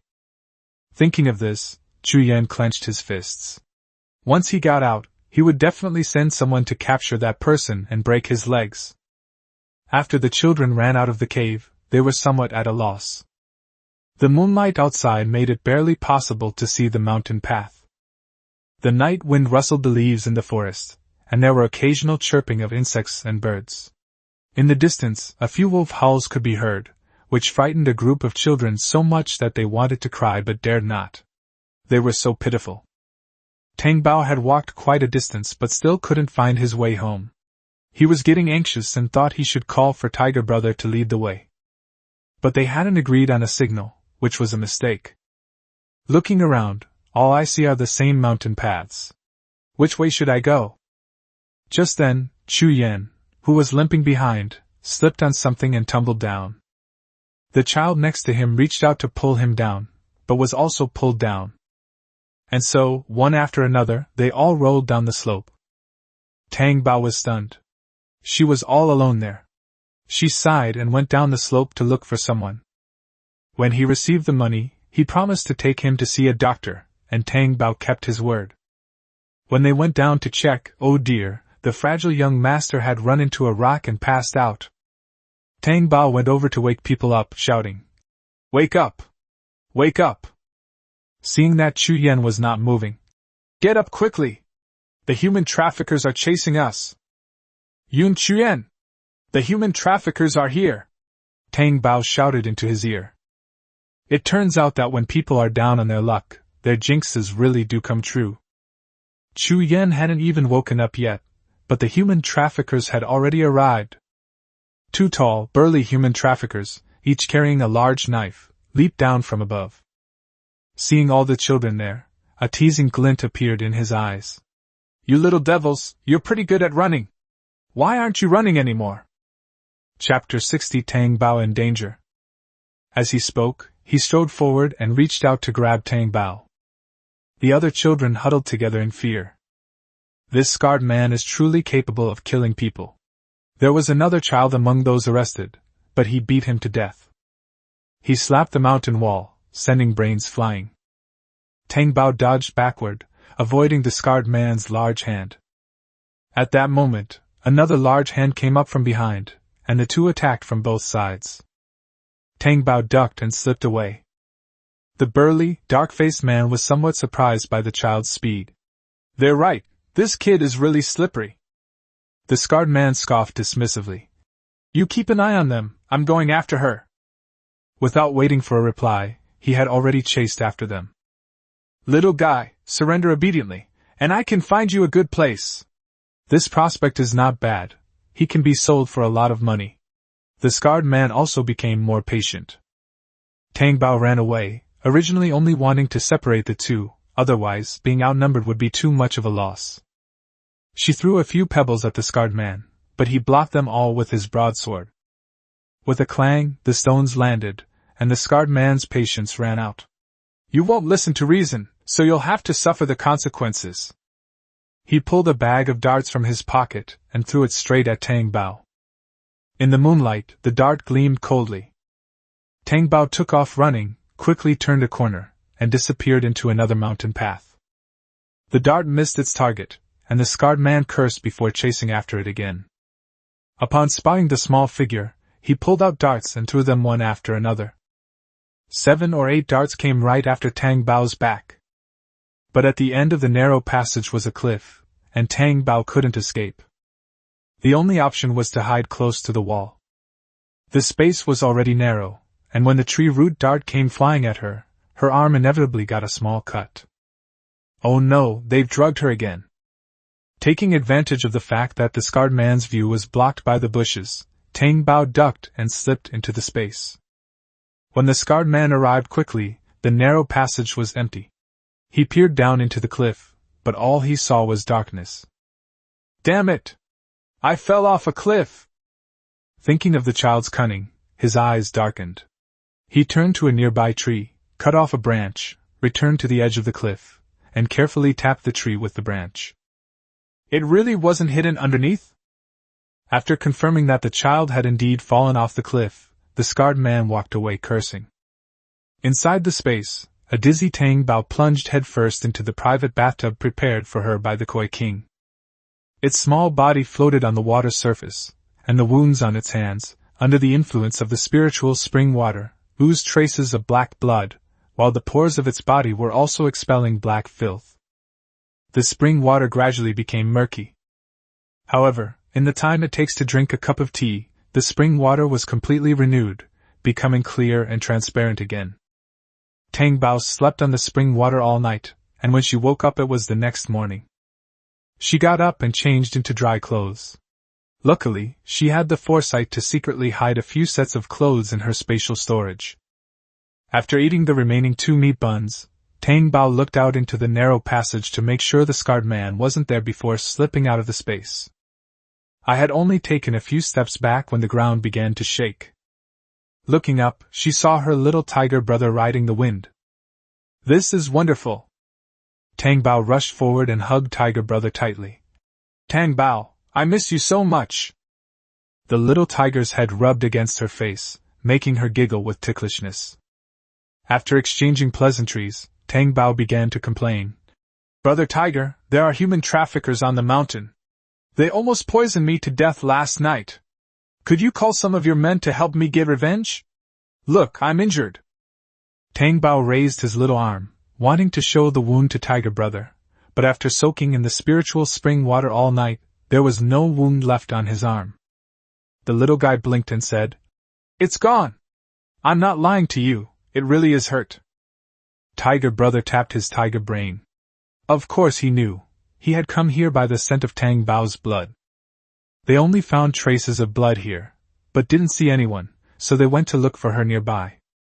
Otherwise, it wouldn't have arrived as soon as Tang Bao appeared. The tiger raised its head and roared, startling the birds in the forest. A moment later, the ground trembled again, and amidst billowing dust, more than a dozen large black bears came charging in. They all stopped in front of the tiger, growling a low greeting. Tang Bao stared wide-eyed, thinking, "My little brother truly lives up to his reputation as the mountain overlord." To better command them and to improve their combat effectiveness, Tang Bao gave each beast a bamboo tube cup of spiritual spring water. After finishing, she waved her little hand and chased after the human traffickers. With these beasts around, there's no need to search, they quickly find them by smell. They moved to a different cave, but the same few people were still there. The arrival of the bear team shocked everyone in the cave. "Big brother! There's a blind bear! So many bears! Run!" The bears have broken in! Bang! The guards at the cave entrance were no match for the large bear. With a flick of its paw, it slammed the person into the mountainside, creating a large, human-shaped crater. The big black bear stared blankly at its paw. Its strength had increased. The other bears also felt that they were incredibly strong, and that these few people were not enough for them to share. They took a group of frightened children and led them to the hill opposite the cave to report back to their leader. Tang Bao, riding on the tiger's back, watched the human traffickers being beaten to a pulp below and clapped and cheered with delight. The worst off was the scarred man. As if deliberately venting Tang Bao's anger, the bears tore off both of his arms. The pitiful screams startled the group of people on the outskirts of the mountain, who all quickened their pace and ran towards the direction of the sound. Tang Bao was unaware that someone was approaching. When she saw Chu Yin being carried away by the big bear, looking utterly dejected, she covered her mouth and chuckled. He's only 6 or 7 years old, but he acts like a mature, old man. Hearing the laughter, the trembling children all looked up and saw Tang Bao riding on the tiger's back, their eyes widening in surprise. She's not dead. Thank goodness. She's still alive. Chu Yen also breathed a huge sigh of relief. It was good that nothing had happened. Then they remembered the tiger, and all of them looked at each other strangely. Little Tang Bao, so you sent these bears to rescue us too? Yeah. Tang Bao was quite happy to see that everyone was all right. The friends were incredulous. The stories from those magical storybooks had miraculously appeared before them. A group of little kids surrounded Tang Bao, all wanting to touch the majestic tiger, but none of them dared to reach out. Only Chu Yen was so astonished by this miraculous scene that he fell into deep thought. Chapter 61 Father has found us. After a long while, he finally called out to everyone. What happened today is too unbelievable. You certainly don't want these bear heroes who saved us to be hunted down, skinned, and stewed by others, do you? No way. The group of little bears shook their heads in unison. This was their savior bear. How could they let someone kill and eat it? You absolutely mustn't let slip that Tang Bao asked the bear to save us today, not even your parents. None of them will tell. Chu Yin nodded in satisfaction, then looked at Tang Bao and said, You can't say that either. Okay. Tang Bao certainly wouldn't say that these bears were his little brother's little brother, practically Tang Bao's little brother, so of course Tang Bao would protect them. Chu Yen smiled, and suddenly, he spotted a small moving dot at the foot of the mountain, quickly heading this way. Someone's coming! Tang Bao, get them to leave quickly. Good. Tang Bao patted the tiger's head and said, You guys go back first. I'll come find you to play again when I have time. When Chu Yen heard that she wanted to play with the big worm and the bear, his expression turned somewhat unpleasant. Didn't this child know the danger? I wonder what kind of extraordinary encounter she had that made them so obedient. If not, that would be too dangerous. Chu Yen had no idea that he, who was always the one who tricked others, would actually start thinking about others. The tiger crouched down, letting Tang Bao slide down. It then led the black bears on a run, their figures quickly disappearing into the dense forest. The people below followed the clues and quickly found their way up. Tang Bao also saw her father in the crowd. Father, father, I'm here! The little girl held a small red handkerchief in her hand, waving it like a small flag. Upon seeing this, Tang Sancho immediately rushed forward, his speed so fast that even the professionally trained guards had to admit defeat. Tang Sancho immediately checked Tang Bao from head to toe, asking, My darling, are you hurt? No, Tang Bao said, noticing the bloodshot eyes in his father's eyes. He leaned close to his ear and whispered, We have Tiger Brother protecting us. At this moment, Tang Sancho was incredibly grateful and wished he could kowtow to the tiger. It's all right, it's all right. Such a big man, yet his voice was trembling. Holding his daughter, whom he had lost and found again, Tang Sancho only wanted to accompany her as she grew up and help her grow up healthy and strong. No, he also wants to work hard to give Tang Bao the best life. You stinky dad, you're suffocating me. Tang Bao's bones ached from being squeezed so tightly. Tang Sancho belatedly realized he had used too much force. How is it? Did I hurt you? No. Father, how did you find me? I asked all the beggars in town to help me find out what was going on. One of them saw someone leaving the gambling den with a sack in the backyard. Father asked around and found out they had fled to the mountains. Tang Sancho didn't intend to hide it from his daughter. His daughter was no ordinary child. She learned a lot, remembered a lot, and had a good memory. Tang Bao pointed to the other people and asked, What about them? Did you find them too?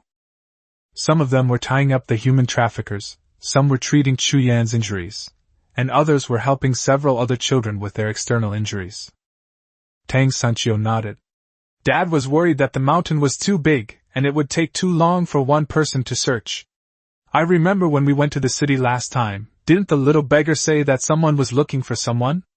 I went to check again last night, and they were also looking for the child. Do you remember that footprint from last time? Dad drew it for them, and then they came. Fortunately, these people came. Otherwise, with so many hills to search, he really wouldn't have been able to get here so quickly by himself. The old man spoke casually, but Tang Bao gave him a thumbs up. This dad isn't stupid. He can really get along with people. Chu Yan's leg injury was quite severe. Although he drank a lot of spiritual spring water yesterday, he was injured again by the scarred man last night. He must get into the city as soon as possible. Tang Bao, you should go too, let the doctor examine you. No, it doesn't hurt. Tang Bao shook his head. They all need to go, and they need to get checked too. Chu Yan's attitude was firm. Besides, you already said you'd take me to see a doctor. Do you want to go back on your word and become a fat man? Tang Bao looked at him like he was an idiot. Did she really think he was stupid? Did she not know that breaking a promise didn't mean that at all? The group of guards were dumbfounded. It was one thing for the young master to cheat others, but he even tricked a little baby. He was truly inhuman. Tang Sancho frowned, finding the young master who wanted to deceive her daughter extremely displeasing. However, her precious daughter's health was the most important thing. Let's go take a look. Your grandma and the others are still in town. We need to go find them. Okay. Tang Bao was worried when he thought about how his grandmother would cry herself blind without him. He couldn't let all the spiritual spring water he had fed her go to waste. The group quickly descended the mountain. Chu Yan's men had prepared a carriage, so the children were easily accommodated. Apart from Tang Bao and Chu Yan, the other children, along with the human traffickers who had been beaten beyond recognition by the bear, were handed over to the authorities. This side of the mountain is closer to the county town, so they went directly to Sijitang, to see Dr. Jiang. Tang Bao was in a hurry to go home to find her grandparents, so she asked Dr. Jiang to examine her first. The little girl is fine, she's very healthy, don't worry, don't worry. See? I told you I was fine. She looked at Chu Yan and said seriously. I've done what I promised you, and now that we've settled the matter, you can't go back on your word. Chu Yan. So, after going through life and death together, he's not as important as 100 taels of silver in the little guy's eyes? Meanwhile, after waking up, the old lady still couldn't find her granddaughter, so she walked alone towards the gambling den to find her beloved grandson. Halfway there, Tang Bao, who was in the carriage, saw his anxious grandmother and quickly stopped the carriage and jumped out. The dazed old woman felt like she was hallucinating. Her precious baby had returned. With a face full of joy, Tang Bao suddenly hugged the old lady tightly. Grandma, Tang Bao missed you so much. Oh dear, where did my darling go? The old lady's eyes reddened again. She pulled Tang Bao away, looked her up and down, and after confirming that her granddaughter was unharmed, she hugged her precious baby back and remained silent for a long time, only shedding tears. It took her a while to stop. She wiped her eyes with her sleeve and gave her youngest son a big eye roll. Holding Tang Bao, the old lady felt at ease and as if she had come back to life. Tang Sancho lost his daughter, and now, looking at his mother, he felt a chill run down his spine. The thought of facing a storm from his family when he got home sent shivers down his spine. As usual, Tang Bao called out sweetly. Grandma, are you done at the shop? Are you tired? Let's go home and ask my dad to come up the mountain and get some meat for you. The old lady's sullen mood was instantly soothed, and she smiled and agreed. Okay, listen to my sweetie, let your dad go up the mountain to hunt meat. If he can't find any, Grandma won't let him come home to sleep. Okay. Tang Bao nodded like a chick pecking at rice. Tang Sanchio. He really felt his mother's murderous aura. The little one was completely oblivious to the undercurrents between mother and child. All she wanted was meat. Her tummy was just too hungry. Chapter 62 Tang Sanchio Gets Beaten Up. Back at the shop, old Mrs. Tang didn't say much. Seeing that everyone had finished packing, she urged them to go home. Tang Xiaodong woke up at the pharmacy last night. The man took her to the pharmacy, where Dr. Wu recognized her and sent his apprentice to the shop to call someone over. Tang Xiaodong was also a survivor. The effects of the medicine left her feeling weak all day.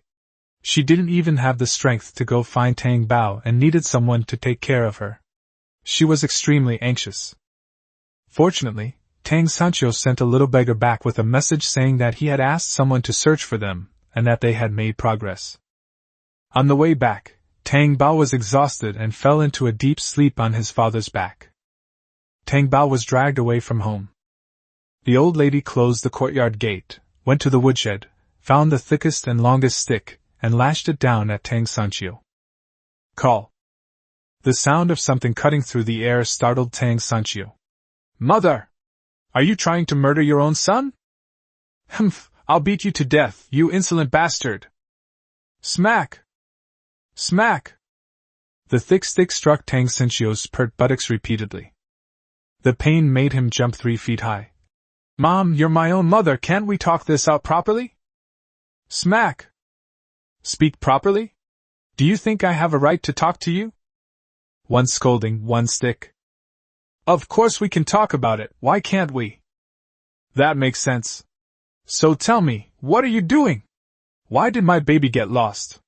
The old lady said, one hand on her hip and the other waving a cane, exuding an imposing aura.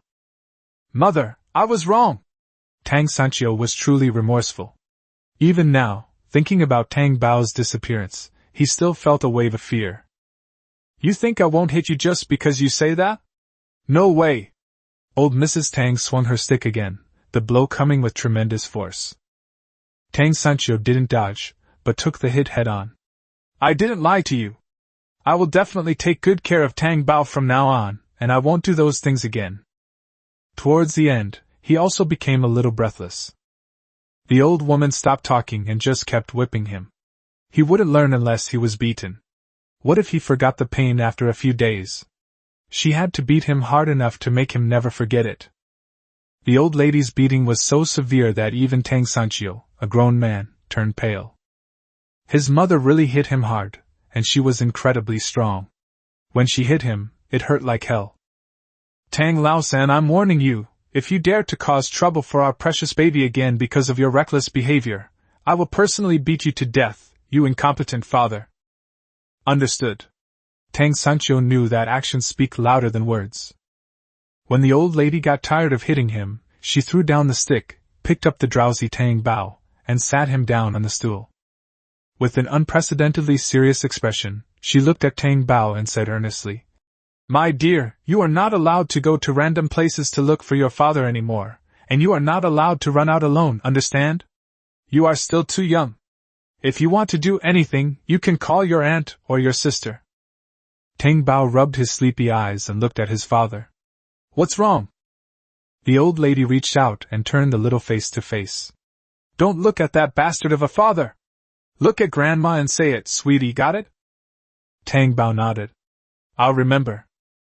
The old lady nodded with satisfaction and said, If your father goes to any more shady places, you don't need to go looking for him. Just tell Grandma, and Grandma will go and break his legs for you, understand? Tang Bao nodded. I know, I'll break Dad's legs. Tang Sanchio. The old lady continued earnestly. Yes, my good child is so sensible. Remember, children must never run out, no matter if someone offers you food, drinks, or toys, or even if they lie and say your family is calling you, you must not go, understand? As she said this, the old lady glanced at Tang Xiaodong. Tang Xiaodong's face also turned pale as she recalled the bad things that had happened. Fortunately, she had met kind people, otherwise she probably wouldn't be able to see everyone now. Tang Bao scratched his head. I know. The old lady nodded, afraid that saying too much would frighten the child, so she picked up the baby and glared at Tang Sanchio. Tang Sanchio pursed his lips and said nothing. Yeah, is the steamed egg custard for our little darling ready? The milk is ready and is cooling down. Tang Yu and Tang Yun were both helping out in the kitchen. They didn't dare to watch their third uncle's antics from outside, so they peeked out from the kitchen doorway.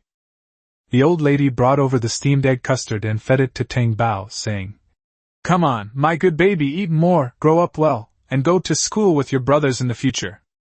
Don't mess around with your bastard father. The old lady thought for a moment, then glared at her youngest son again. Okay, I've made a note of him. After the family finished their meal, they all went back to their own tasks. Tang Sanchio was naturally called by Tang Bao to go fishing. Tang Xiaodong had originally planned to give up the shop and focus on raising Tang Bao, but Tang Bao insisted on running the shop to earn money to support him, which restored Tang Xiaodong's confidence. Seeing that she looked listless, Tang Bao gave her a large cup of spiritual spring water to drink. Tang Xiaodong's complexion improved, her strength returned, and she began to prepare for tomorrow's goods. Why are there still so many fish today? Tang Sanchio looked at the large fish jostling around in surprise, finding it extremely amazing. Was this river in their Dahlia village some kind of fish nest? There are so many big fish that you can't catch them all even if you catch them every day. Tang Bao, who was releasing space fish, paused slightly. He looked at the long river and then at the densely packed large fish. It really didn't make sense. Dad, how about we dig a pond to raise fish? That way we won't have to keep coming here to catch them. Tang Laosen was stunned for a moment. He had been thinking about this matter for the past 2 days as well.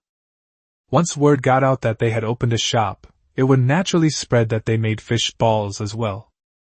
Everyone would naturally know that he fishes here, no matter how fast he is each time. When everyone follows suit, they will all come to the river to catch fish, and the fish will probably only become fewer and fewer. He nodded.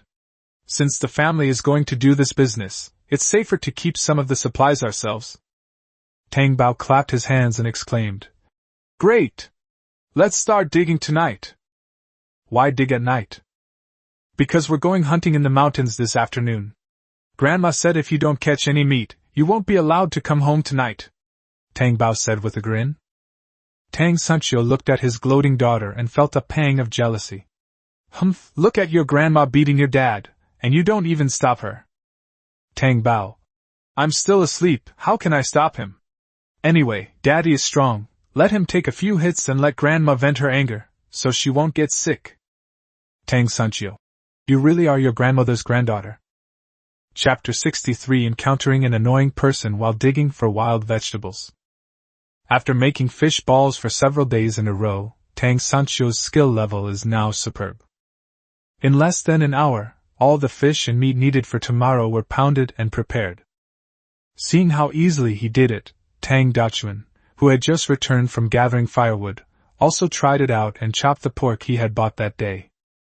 However, the meatballs he made weren't as springy as those his third brother had made, which confused Tang Dachuan. Wasn't it just the same process of pounding and beating? How could the texture be different? Alright, take it out and practice some more. Don't waste such good pork. Old Mrs. Tang was so angry with her third son today that she couldn't stand anyone. Tang Dachuan didn't dare to provoke his mother, so he reluctantly took the meat sauce and left. Seeing Tang Xiaodong return from washing vegetables, she immediately went over to her and asked, Dongya, what's wrong with Mom? Tang Xiaodong glanced into the kitchen and saw her mother busy tending the fire before lowering her voice and saying, It's all because Tang Bao got lost while looking for third brother at the gambling den.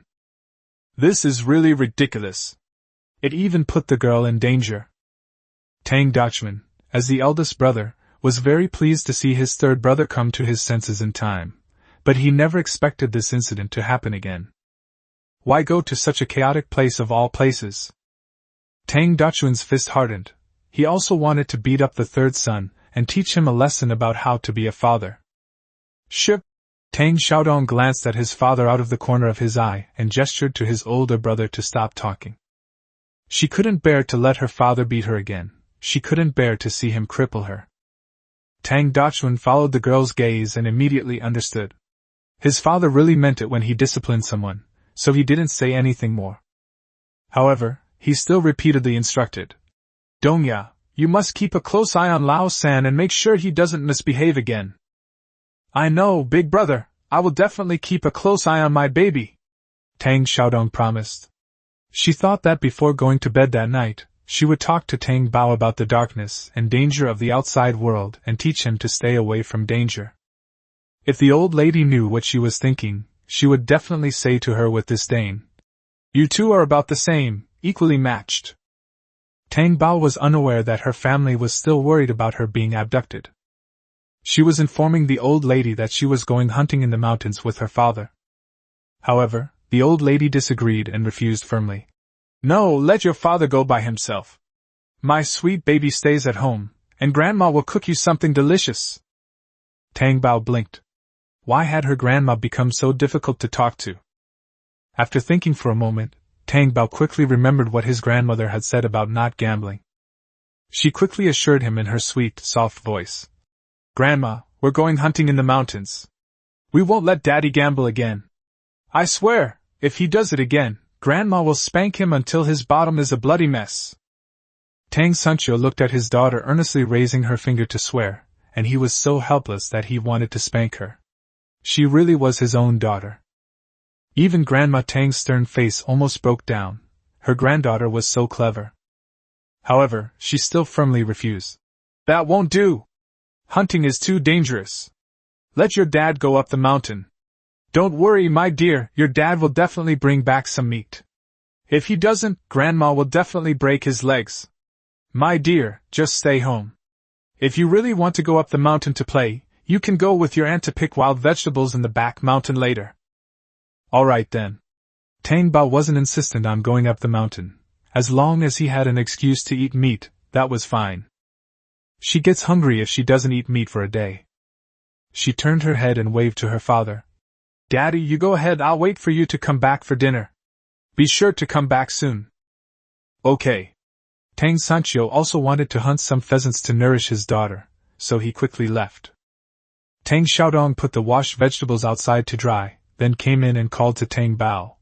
Come on, sweetie, I want to go play in the mountains. Auntie will take you to dig for wild vegetables. Quite a few guests have said that the wild vegetables we brought are delicious. Tang Xiaodong was initially hesitant to give up because she had lost her baby. But when Tang Bao returned, instead of crying because she was frightened, she comforted her aunt and encouraged her to continue running the shop. Tang Xiaodong made up her mind that since she was going to earn money to support her precious child, she should do her best. Okay. Mom, then I'll take my baby there. Yeah, don't go too far. It's okay to dig a little less. There's still Yun Yun and the others. They've been out for a while, so they'll definitely have enough when they come back. Recently, everyone in the family has been calling the two little girls, Yun Yun and Ye, along with Tang Bao. They've gotten used to it, and it sounds nice. Nobody calls them Mia or Heya anymore. Okay, Mom, don't worry, we'll just dig at the bottom of the slope at the foot of the mountain. There are plenty of wild vegetables there. Okay. Be careful, sweetie. Okay. Tang Bao, carrying his special little bamboo basket, led his aunt toward the back mountain. At this time, everyone was still working in the fields on the mountain, and they didn't encounter many people on the road. The two quickly arrived at the slope Tang Xiaodong had mentioned. Neither of her two older sisters were there, and Tang Bao assumed they had gone up the mountain. Auntie, what kind of wild vegetables are we going to dig? Both lamb's quarters and shepherd's purse are fine. But what grows here is mostly shepherd's purse. Look, this is it. Tang Xiaodong picked a tender shepherd's purse and showed it to Tang Bao. Tang Bao looked at it carefully, compared it with the shepherd's purse, and started picking shepherd's purse as well. Don't let Tang Bao's small size fool you, she's incredibly strong. Squatting there like a little thing, she quickly gathered a large handful of shepherd's purse. But little Tang still found it difficult. Why bother? Just put it in your spatial storage.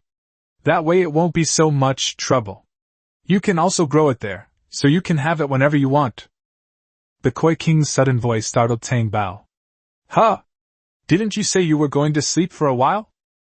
The Koi King glanced at the jade pendant that the little guy had carelessly tossed on the ground. Isn't that a jade pendant you brought in? Oh, that was given to me by Chu Yen. But I didn't see any air inside. It doesn't have spiritual energy, but it has something else. Never mind, you wouldn't understand anyway.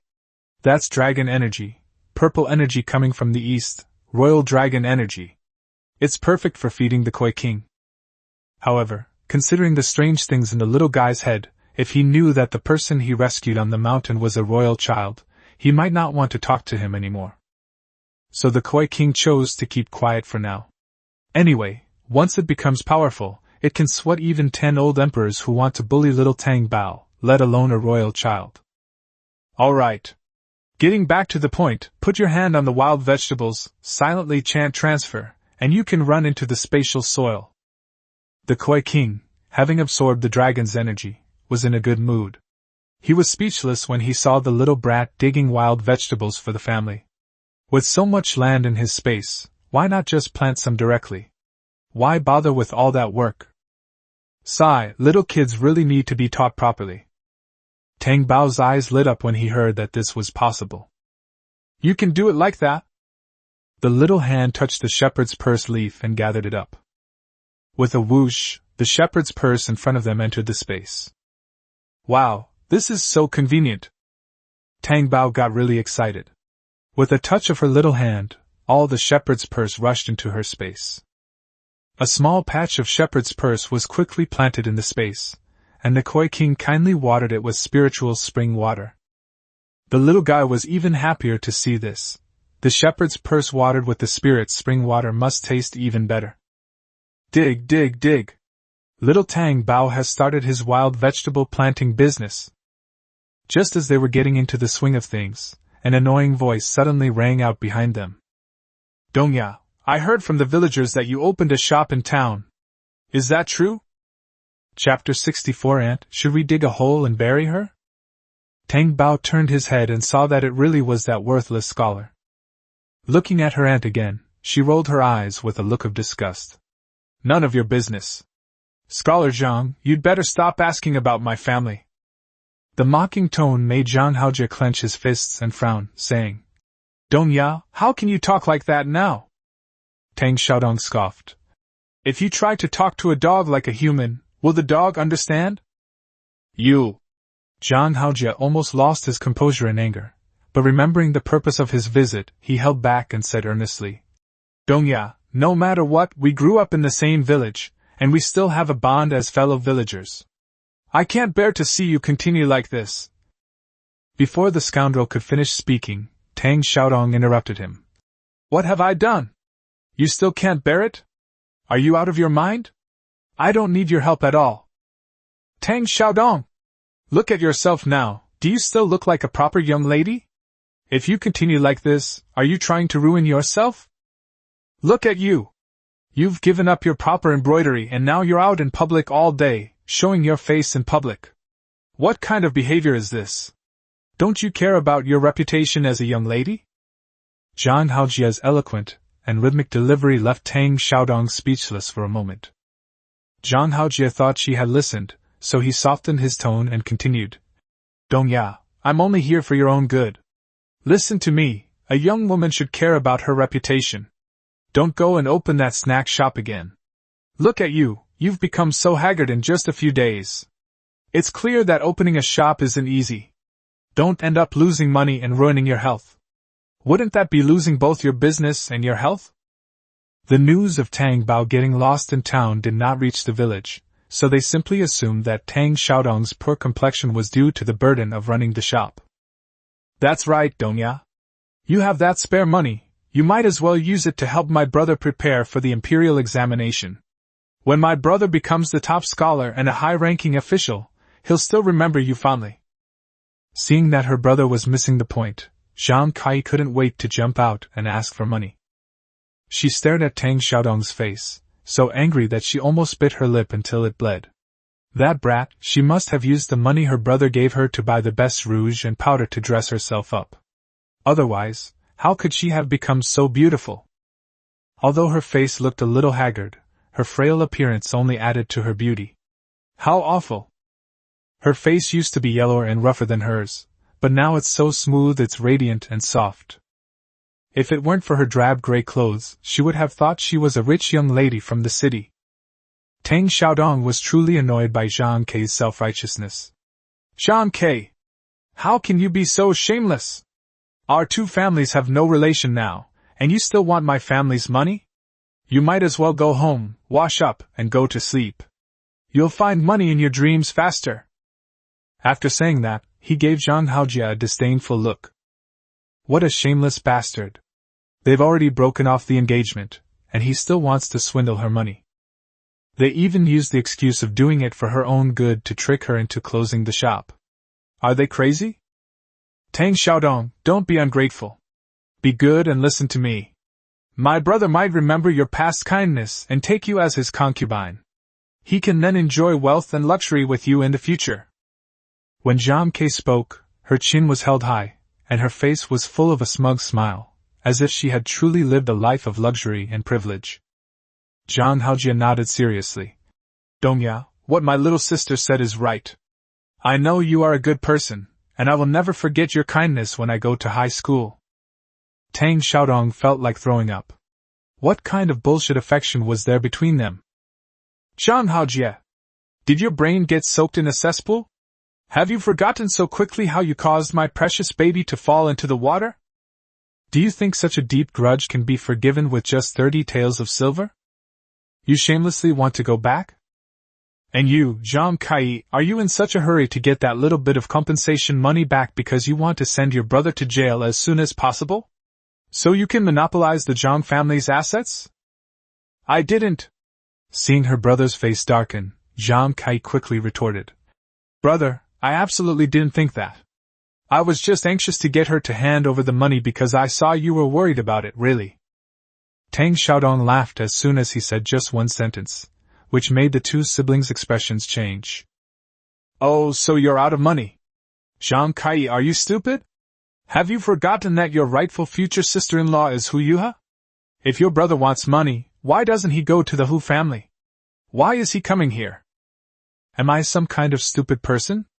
If I have money, why wouldn't I spend it myself? Should I give it back to your brother? I beg him to remember my kindness? Why don't you just flaunt your arrogance and announce to the world that the Zhang family's face is bigger than the sky? These words completely humiliated the brother and sister. The last sentence, in particular, turned Zhang Haojia's face ashen. It's bigger than the sky. Is this something you can just say casually? Tang Xiaodong! Are you out of your mind? You dare to say anything? Aren't you afraid of bringing disaster upon yourself? Tang Xiaodong wasn't afraid at all. There was no one else here. Did the Zhang siblings dare to spread these words? Unless they weren't afraid of being beheaded. Ha, you all dare to do it, and you're afraid I'll talk about it? Honestly, even a dung beetle would want to snatch your face away. You're so shameless! Zhang Haojia was stunned. Was this really the Tang Xiaodong he knew? How dare she talk to him like that? Zhang Kai snapped out of her daze and immediately exploded. Tang Xiaodong, what's wrong with asking you for money? That money was originally given to you by my brother. Instead of letting you waste it, it's better to give it back to my brother for his trip to the capital for the imperial examination. Am I wrong? At worst, I'll pay you back 2 taels of silver as interest in the future. As for whether or not it will be repaid in the future, of course it will not be repaid. Zhang Haojia straightened his chest and said seriously, Dongya, I know you're angry about the broken engagement, but you really can't give up on yourself and recklessly show your face in public. Stay home, young lady. I promise I'll treat you well when the opportunity arises. Tang Bao was already dumbfounded. With such a small head, I really can't believe there are people like this in the world. Does he think that just because he has a slightly better-looking face, he can confidently assume that he's the only man left in the world? Tang Bao picked up a pebble. No, he picked up another one. The two siblings should be together, one in each other's arms. Call out. Call out. Two pebbles struck the two men's tongues with pinpoint accuracy. The pain spread rapidly, and their tongues swelled up quickly, making it impossible for them to utter a single word. Zhang Haojia pointed at Tang Bao in shock and anger, wanting to teach Tang Bao a lesson, but his tongue hurt so much that he couldn't utter a single word. Zhang Kai let out a howl and cried out in pain, lunging forward to hit Tang Bao. Tang Xiaodong wouldn't allow her to get close to Tang Bao, so she kicked her away with her leg. Wow, Dolly's back! Tang Xiaodong clenched his fist in surprise. Then Tang Xiaodong saw Zhang Haojia glaring at Tang Bao. Without saying a word, Tang Xiaodong picked up the basket and started hitting Zhang Haojia. Keep glaring at me! Keep glaring at me! If you dare bully my precious baby again, I'll knock your eyes out! I regretted not being able to beat that bastard up with my own hands last time, and I've been so busy these past few days that I forgot to put a sack over his head. Well, this bastard has delivered himself right to our doorstep. We might as well beat him up. Tang Xiaodong fought with increasing vigor, returning double the humiliation he had suffered over the years since his engagement. Tang Bao clapped and cheered from the side. Auntie is awesome! Good job, Auntie! Left cheek. Right cheek. Okay. It's symmetrical now. Clap, clap, clap. The little guy's clapping gave Tang Xiaodong plenty of motivation. It's unclear how long the beating lasted, but Zhang Haojia was too exhausted to struggle anymore. He could only cover his head and let Tang Xiaodong vent his anger. Seeing that the person on the ground hadn't moved for a long time, Tang Bao leaned closer and asked, Auntie, should we dig a hole and bury him? Chapter 65. Zhang Di's face was disfigured. As soon as he finished speaking, a shadow fell over Tang Bao. She looked up at the sky, and the dark clouds had gathered again. It was that crazy weather again. However, this time no lightning struck. Could it be because the Koi King absorbed the ginseng's spiritual energy? If so, we should plant more of them. Tang Xiaodong's lips twitched almost imperceptibly when she heard what Xiao Tang Bao said. Ahem. Sweetie, we're not going to waste our energy digging a hole for him. Burying someone like that is just a waste of land. Let's keep him to feed the worms. Tang Bao's eyes sparkled. Auntie is right. We must not pollute the land. Over there, Zhang Kei, who had been tumbled headfirst into the bushes, struggled to her feet and came over with her face covered in blood, wanting to settle scores with Tang Xiaodong. To her surprise, she saw that her brother had also been beaten to the ground and was paralyzed. That damned brat even wanted to bury her brother alive. And what's worse, Tang Xiaodong even wanted the tiger to eat her brother. That's her brother, her own brother. The only scholar in Dahlia Village. The future top scholar of Dahlia Village. How dare those two wicked women? Enraged, she charged forward, determined to send Tang Bao flying. You two heartless bastards! My brother was so devoted to you, and you actually tried to murder him. I'll fight you to the death. Tang Bao saw Zhang Di rushing towards them like a mad bull and shouted, Auntie, watch out! The little girl had already grabbed her aunt's hand, and together they dodged away. Having missed her target, Zhang Kai, unable to stop due to the intensity of her attack, cried out in surprise and lunged into the nearby bushes. This is terrible, there are thorns inside. Tang Xiaodong! How dare you disfigure me! Although Zhang Kei's face was covered in blood, the cuts were shallow and only caused a stinging sensation. Right now, the wounds on her face were burning hot and hurt terribly. When she wiped them, her hand was covered in bright red blood, and she almost fainted from fright. All I could think about was that she was disfigured. She was ruined. She was finished. Tang Xiaodong looked at her without any sympathy. She had clearly seen the malice in Zhang Kei's eyes when she rushed over. Zhang Kai came here specifically to knock Guai Bao away. If such a small child is hit and thrown into the air, how can they possibly be okay? Thinking of this, Tang Xiaodong's anger, which she had just vented, surged up again. Zhang Kai! That's enough! You have only yourself to blame! If you hadn't had malicious intentions and wanted to hit my precious baby, would you have done this? Serves him right. It's a miracle God didn't kill you. What are you glaring at me for? If you dare hurt my precious child again, I'll break your legs, drag you to the county office, and accuse you of murder. Then you'll see if your brother can still hold on to his scholar position when he has a sister who has committed murder. The last sentence was like hitting Zhang Kai's Achilles' heel. Her fiery eyes suddenly went out. Her brother was the family's hope, and her parents valued him the most. If she caused her brother to lose his academic achievements, her mother would chop her up with a kitchen knife without even needing the county magistrate to convict her. Zhang Kai was so angry that she couldn't utter a complete sentence, only managing to stammer. You. Dongya, what happened to you?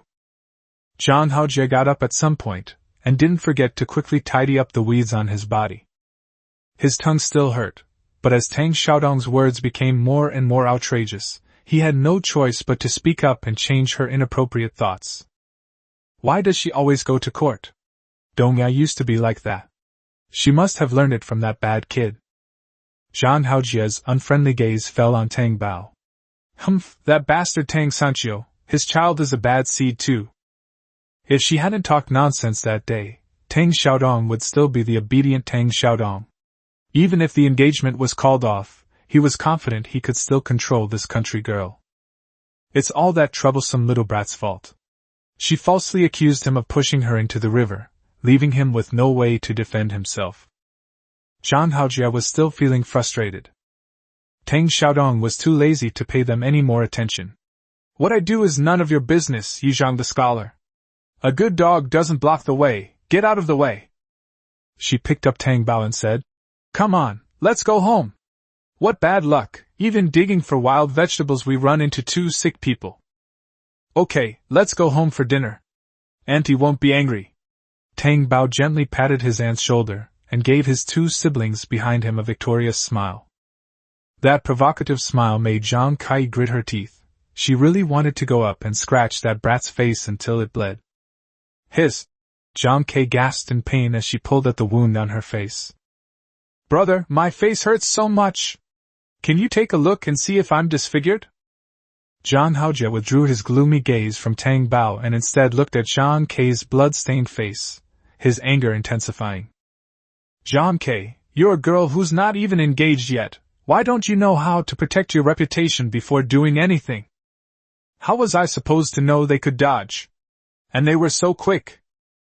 No one in the village would have dared to let her fall into the bushes like that. She is the scholar's own sister, and his only one. Who would dare to offend her? Zhang Haojie, with a dark expression, didn't say a word and led the girl home. His mood plummeted. He didn't know what had gotten into Tang Xiaodong. He even dared to hit him. He was simply insane. Zhang Kai cried out in pain while chattering on and on. Brother, I think Tang Xiaodong hates you because she can't have you. That's why she hurt you so badly and even took her anger out on me. That's outrageous. Brother, you're a scholar, how dare she beat you up? Isn't she afraid of being arrested and taken to the authorities?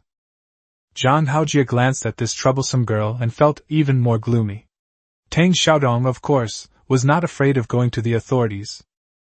If they dare to arrest her and take her to the authorities today, the Tang family will inevitably be implicated in the incident of Tang Bao falling into the water. They even signed that damned letter of apology, in black and white, which is an indisputable fact. Thinking of this, Zhang Haojie felt a sharp pain in his chest and a wave of dizziness. All right, stop talking. People will laugh at us if they hear this. Zhang Kai retorted. What's so funny? Who dares to laugh? If anyone's laughing, it's Tang Xiaodong who's jealous and shameless because she can't have the one she wants. Zhang Haojie felt he couldn't talk to her, so he quickened his pace. In the past, he might have agreed with the girl's statement, but now, he felt something was different. In the past, Tang Xiaodong would have been mindful of his reputation as a scholar, and would have endured any grievances or misunderstandings he suffered. Now, the way Tang Xiaodong looked at him seemed to genuinely wish for him to suffer a terrible fate. Zhang Haojie breathed a long sigh of relief. Well, in the end, he had gone too far that day. Dongya had always doted on that little mute boy, and it was understandable that she was angry with him after being so provoked. He pushed open the courtyard gate and called out, "Mom, please boil some eggs for me and bring them to my room." He turned around and went back into the house. "Hey, all right." Jang's mother was busy in the kitchen when she heard her son's call. She assumed he wanted to eat eggs and readily agreed. I quickly grabbed 4 eggs, washed them, and put them in a pot of hot water to boil. When her daughter came in with her face covered in blood, she screamed and startled the sparrows on the roof. Who the hell did this? Chapter 66: The Zhang Family Mother and Son Schemes. Mother! It was all Tang Xiaodong and that little mute who did it! Zhang Kai embellished the story and told her mother what had just happened. Finally, as if afraid her mother's anger wasn't intense enough, she added emphatically, "They've become so vicious and arrogant. They even dared to beat my brother, a scholar, and beat him terribly." What? That little brat dared to hit your brother? Zhang's mother couldn't believe it. Without waiting for her daughter's reply, she rushed out. She had just stepped out of the kitchen door when she remembered the eggs her son wanted, so she went back to the stove. Seeing the eggs bubbling in the pot, I picked them up with chopsticks and, seeing they were almost cooked, scooped them into a large bowl and put them in. I packed all 4 eggs and ran to my son's room. Zhang Kai looked at the empty hot pot, sighed, and could only fetch water to wash her face herself. She is very self-aware. In this family, her brother is the most important person, and she supports him.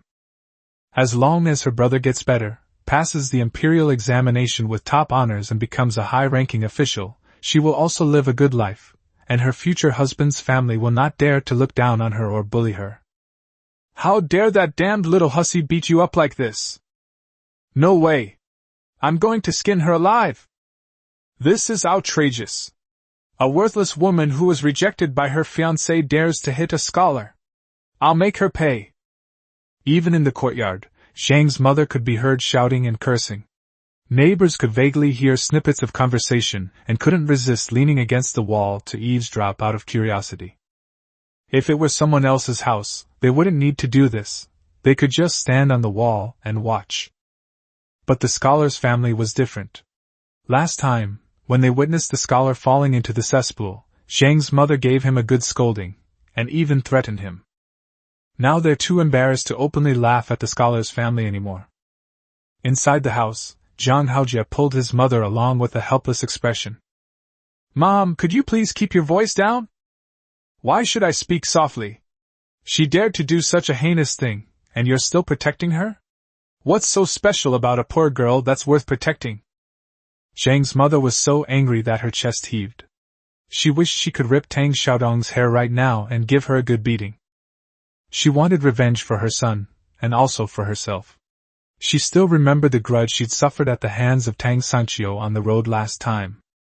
Today she finally caught the Zhang family in the right, and she's going to grab her weapons and go settle accounts with the Tang family. Not only should we give that damned Dongya a good beating, but we should also make the Tang family pay for her medical expenses. We must make them bleed. Let go of your mother. They beat you and your brother so badly that you're covered in sores. Even if you take it to the authorities, they're in the wrong. Your mother has to go and get justice for you and get your compensation back. The thought of that money felt like a knife stabbing her heart. Upon hearing this, Zhang Haojie tightened his grip on her hand. Mother, you know what kind of people the Tang family are. If you go alone, you're guaranteed to suffer. If I can't beat them, I'll sit at their doorstep and cry. Let's see if they dare to come up and beat up a scholar's mother for no reason. If they dare, I'll make sure they go bankrupt. Zhang's mother couldn't swallow her anger. That brat had beaten her precious son so badly that his face was covered in bruises, which really broke her heart. Zhang Haojie was speechless. What kind of family fortune could the Tang family have to give up in that dilapidated courtyard? All right, mother, that family is a bunch of scoundrels. How could they possibly admit it so easily? And there was no one else who saw it at the time. He made sure to go when no one was around so he could talk to Dongya. Besides, if you make a big scene and spread rumors that I was beaten by my ex-fiancé, do you think my reputation will be good? Upon hearing her son's reputation mentioned, Zhang's mother, who had been burning with rage, sobered up considerably. So we're just going to let it go like this? Just let her hit us for nothing? They still have the letter of apology, Zhang Haojie reminded him sullenly. Zhang's mother suddenly remembered this incident. If it weren't for the mistake of mistaking the book, she would have gone to the Tang family to make a scene a few days ago. That family of heartless scoundrels, each one more cunning than the last, extorted so much money from her family in broad daylight, making her so angry that she couldn't sleep for days and nights. But mother is still furious. A country girl, already dumped by her fiancé, instead of living a quiet life, she dares to cause so much trouble. All right, mother, don't worry about it. The angrier Dongya is, the more she cares about me. She's probably angry because of my engagement to Yuha. Once she calms down, everything will be alright. On the way back, Zhang Haojie started to think things through. He felt that his younger sister's words about love turning into hate made some sense. The reason why Tang Xiaodong's attitude towards him changed so much must be because she was jealous of him. The scholar's son's words made Zhang's mother's expression change. What, you still miss that, Dongya? What's so good about her? Mother, didn't she open a shop? I heard she sells fish balls. In Kyoto, this kind of food is called white jade balls, and only the powerful and wealthy can afford it. The son was thinking, what if her shop does well? Maybe it'll even be more successful than Yuha's family's noodle shop. A calculating glint flashed in Zhang Haojie's eyes. After thinking for a moment, Zhang's mother still shook her head and said, That won't do. What good will it do to earn more money? You are a scholar, a future top scholar. You absolutely cannot marry a woman who shows her face in public and doesn't uphold traditional wifely virtues. I firmly disagree. Zhang Haojie smiled faintly. Mother, you're overthinking it. When did your son ever say he wanted to marry Tang Xiaodong? Zhang's mother asked in confusion. Then what do you mean? After asking the question, she suddenly realized something and exclaimed. Could it be that you want to appease her first? Zhang Haojie smiled without saying a word. Zhang's mother stared at her son's face. Once the swelling went down, her son would be the most handsome young man in the village again, and it would be easy for him to win over Tang Xiaodong. The thought that all the money Tang Xiaodong would earn in the future would end up in her son's pocket finally eased Zhang's anger a little. All right. But take it easy, don't give her too much face, or that brat will take advantage of you. And you have to keep Yuha on your side too. You're already engaged, you can't afford to cause any more trouble, or it will really affect your exams. Do you understand? Yang's mother patiently reminded her that nothing was more important than her son's academic examination. Zhang Haojie was also thinking about it, and nodded in agreement. Don't worry, mother. I know. You go ahead and do your work, I'll change my clothes. Good. Zhang's mother left her son's room, still feeling uneasy. The pain of a child's beating is felt in a mother's heart. Although she knew about her son's scheme, she didn't want to see that brat acting so smug and arrogant. Humph. Just you wait. She needed to hurry up and prepare the meal, and after the meal, she would go and chat with her second grandfather's sister-in-law, Chindazue. Chapter 67 3 Chickens in One Meal.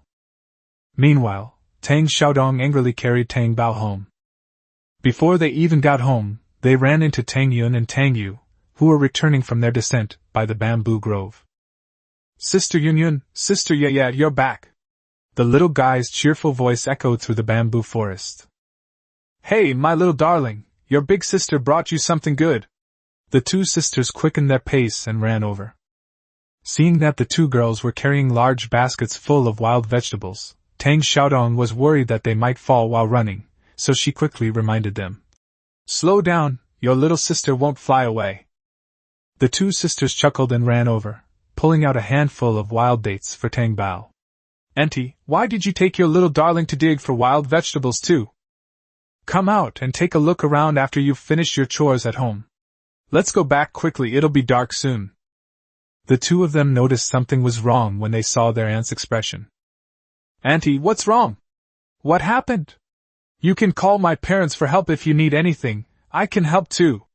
Tang Yun had been instructed by her mother to pay close attention to her aunt's mood. She thought her aunt had fainted that night because she couldn't find Tang Bao and was so anxious and stressed. Thinking back to what she had just seen, Tang Yu blinked and asked curiously, "Aunt, I just saw Zhang Xiucai and his sister leaving from the direction of the slope on the mountain. Could they be here to cause trouble?" Tang Yu thought to herself. There are only a few wild vegetables on a normal day, and Zhang Kai, that greedy girl, always tries to snatch them. Last time, Scholar Zhang made his aunt lose a lot of money, so Zhang Kai definitely won't let it go. They did come looking for us, and they said a bunch of nonsensical things. It was really annoying, Tang Xiaodong said angrily. Actually, she was depressed because she was thinking about Hu Laizi. Was that bastard acting under someone else's orders, or did he have the wicked intentions himself? Judging from Zhang Haojia's appearance, he probably didn't know about this. Could it have been Hu Yuha who did it? She didn't even know who her savior from that day was. Hearing Zhang Xiucai causing trouble, Tang Yun's fist hardened. How shameless of them to dare come to our door! No way, I'm going to tell my third uncle to beat Zhang Xiucai to death! Tang Sanchio. I never think of you, Uncle San, when good things happen, but I always call you Uncle San when bad things happen. Tang Bao grabbed her arm. Don't worry. Auntie has already taught those two a good lesson. Real? Really? Tang Bao nodded and said with a grin. Our aunt is really something. That lousy scholar got beaten up by her, and was so bruised and swollen that he couldn't even get up. Zhang Di fell into the grass and his face was all scratched up. He's going to become an ugly monster. A worthless scholar? Zhang Di? They all burst out laughing. Zhang Di, you know, that's quite fitting. That guy always looks up at them and quacks away incoherently whenever he sees them. My little darling is so smart. That's the goose that loves to show off. Tang Yu praised, her little sister's brain is really too adorable. That's right. Tang Yun couldn't help but laugh when she pictured Zhang Di tilting his head back and begging them to hand over wild vegetables. Auntie, you've already beaten him up, why aren't you happy? They felt so relieved just hearing it. Tang Xiaodong. She snorted. Didn't you beat him enough? That weak, stinky scholar, his body isn't as thick-skinned as his face. He couldn't get up after just a few punches from me. No fun. Tang Yun. Tang Yu? So you're saying they were too weak to let you have your fill of fighting, right? Tang Bao smiled and comforted her aunt. It's okay, once they're healed, we'll beat them to a pulp. Tang Xiaodong couldn't help but laugh, realizing he'd struck it rich. On the other side of the bamboo grove, the master and servant listened to the sounds carried by the breeze. One of them smiled, amused. The other's lips twitched, thinking, how sarcastic! Even more sarcastic than his master.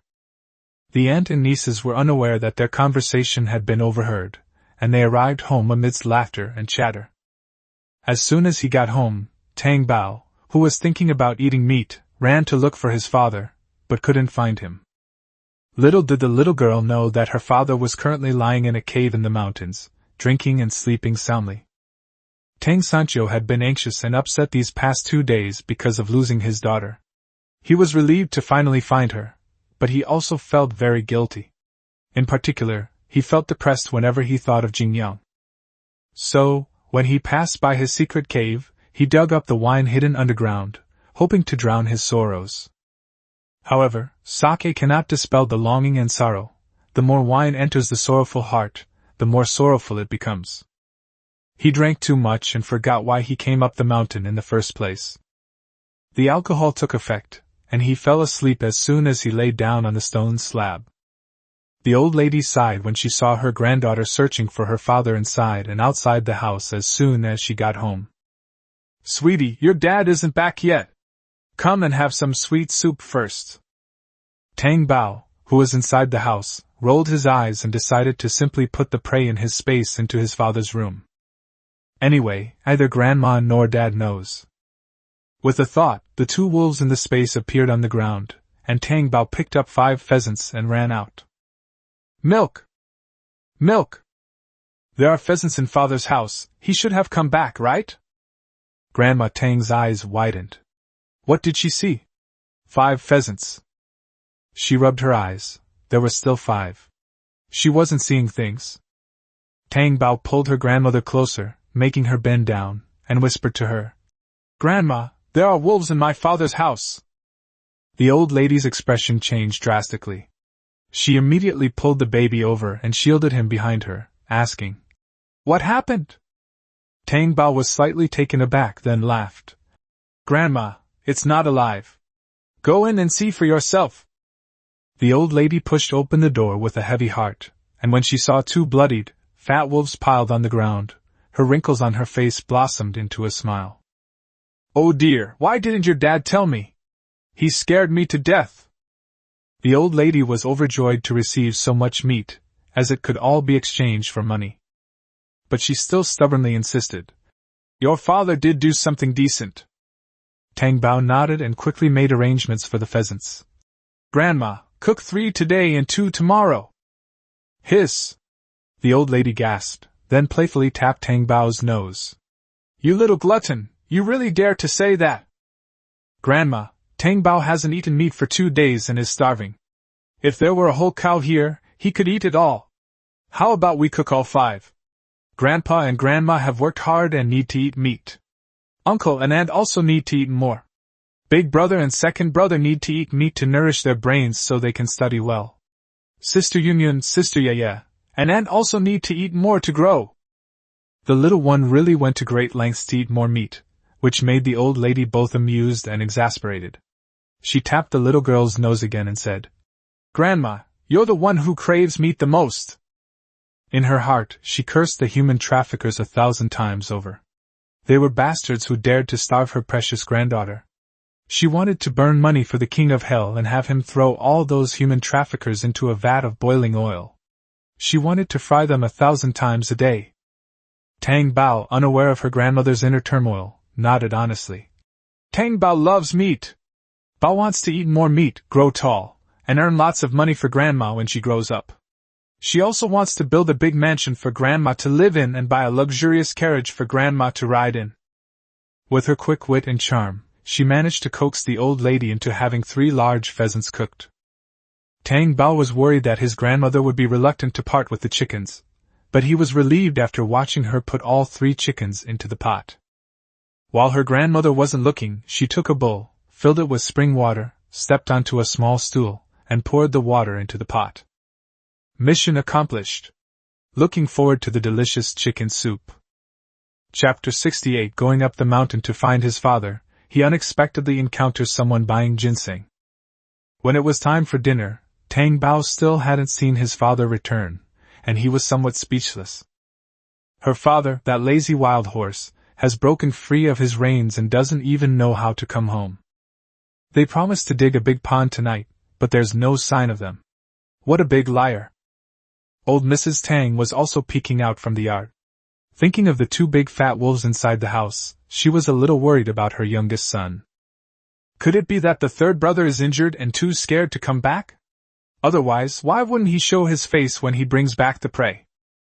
The old woman grew increasingly worried, her palms sweating. She had been quite ruthless today.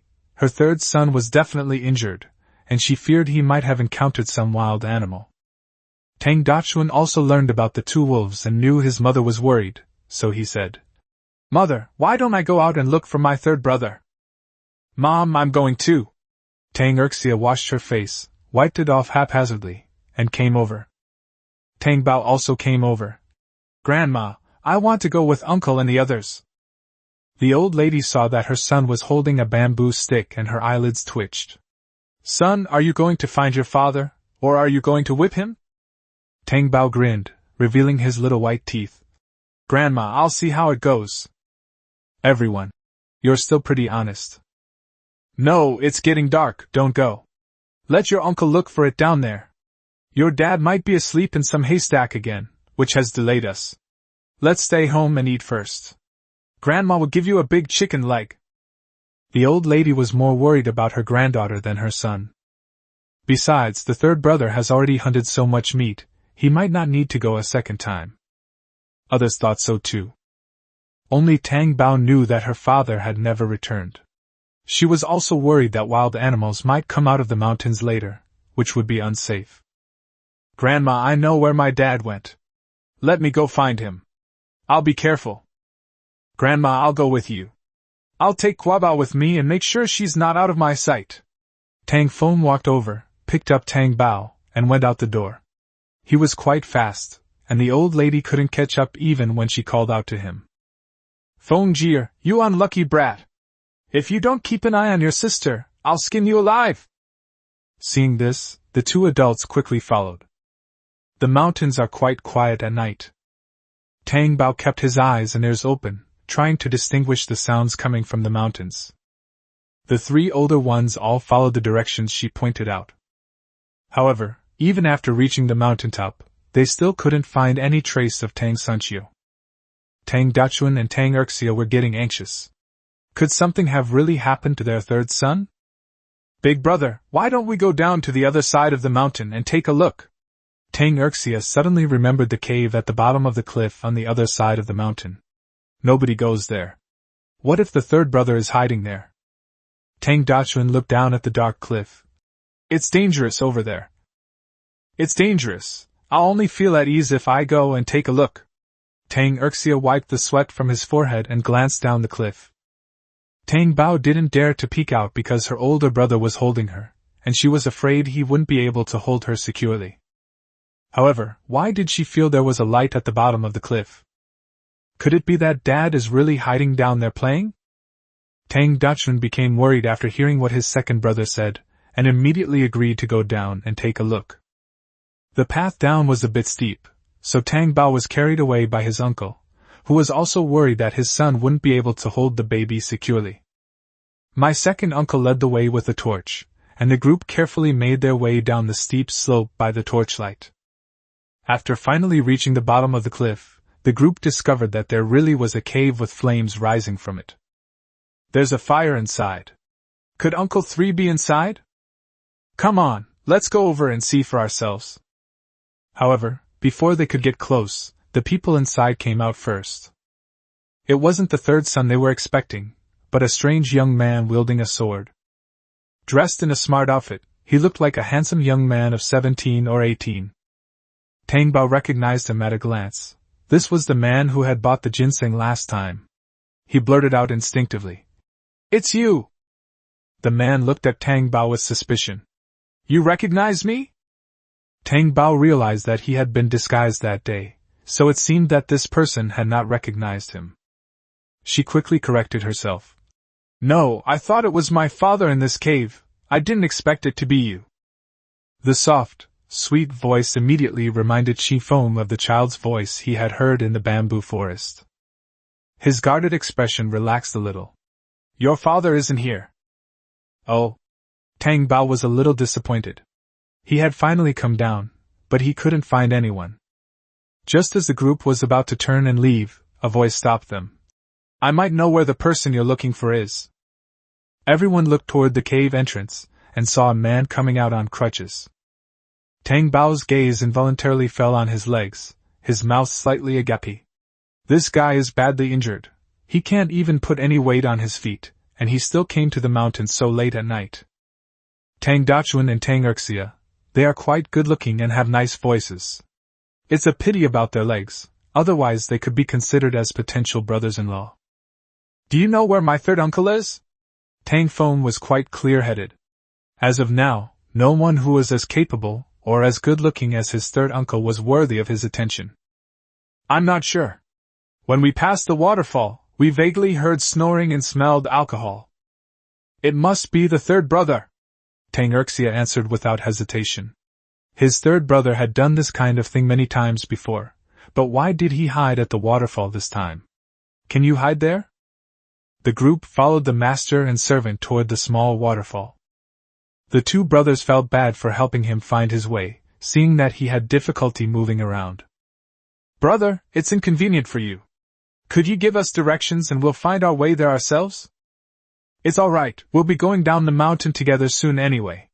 The man walked with a cane, but his pace was not slow, and he was neither red-faced nor out of breath, speaking with ease. This made Tang Feng, who was a little out of breath, start to secretly observe him. Tang Dachuan, however, sensed something else in his words and asked in confusion, Brother, are you also from Dahlia Village? How come I've never seen you before? My mother is Jean Fonlan.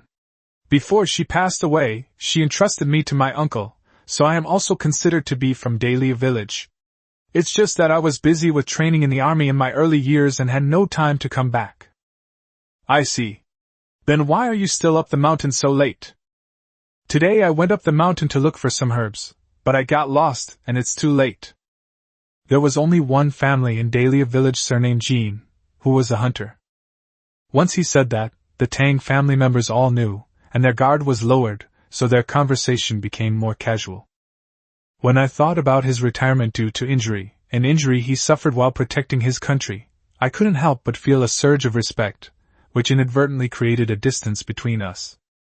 Qin Feng, who was walking beside him, was puzzled. Why was his master, who was usually so quiet that he wouldn't utter a word even if he was beaten 10 times, talking so much today? Could it be that he really intends to live a long-term life in seclusion in the mountains, and therefore is trying to build a good relationship with the villagers in advance? 15 minutes later, the sound of rushing water reached my ears. Tang Bao watched with curiosity as the waterfall cascaded down from midair. Even without perking up her ears, she could hear her father's soft snoring through the water, a sound she was all too familiar with. Father is really inside. The little one wriggled, wanting to go downstairs to find her father. Haha, the bamboo strips can finally be put to good use. Tang Dachun couldn't help but twitch his lips when he saw Guaibao waving the bamboo stick, looking eager to try. Sweetie, you don't need to go down, Uncle will carry you over. He glanced at the rushing, deep water and took another step back. Forget it, let Uncle go alone. You stay here and wait with your older brother. Tang Bao shook his head. No, none of you can wake my dad up. Tang Dachuan. Tang Feng, who had originally intended to swim across to find the cave, shut up. They really couldn't wake up his third uncle. I don't know why. Seeing the group in a difficult position, the master and servant exchanged a glance. Then, Qin Feng stepped forward and said, Little one, I'll take you to find your father. Tang Bao looked at the long sword he was carrying and guessed that he knew martial arts. Her eyes lit up. You can fly? Seeing him nod, Tang Bao smiled and her eyes crinkled.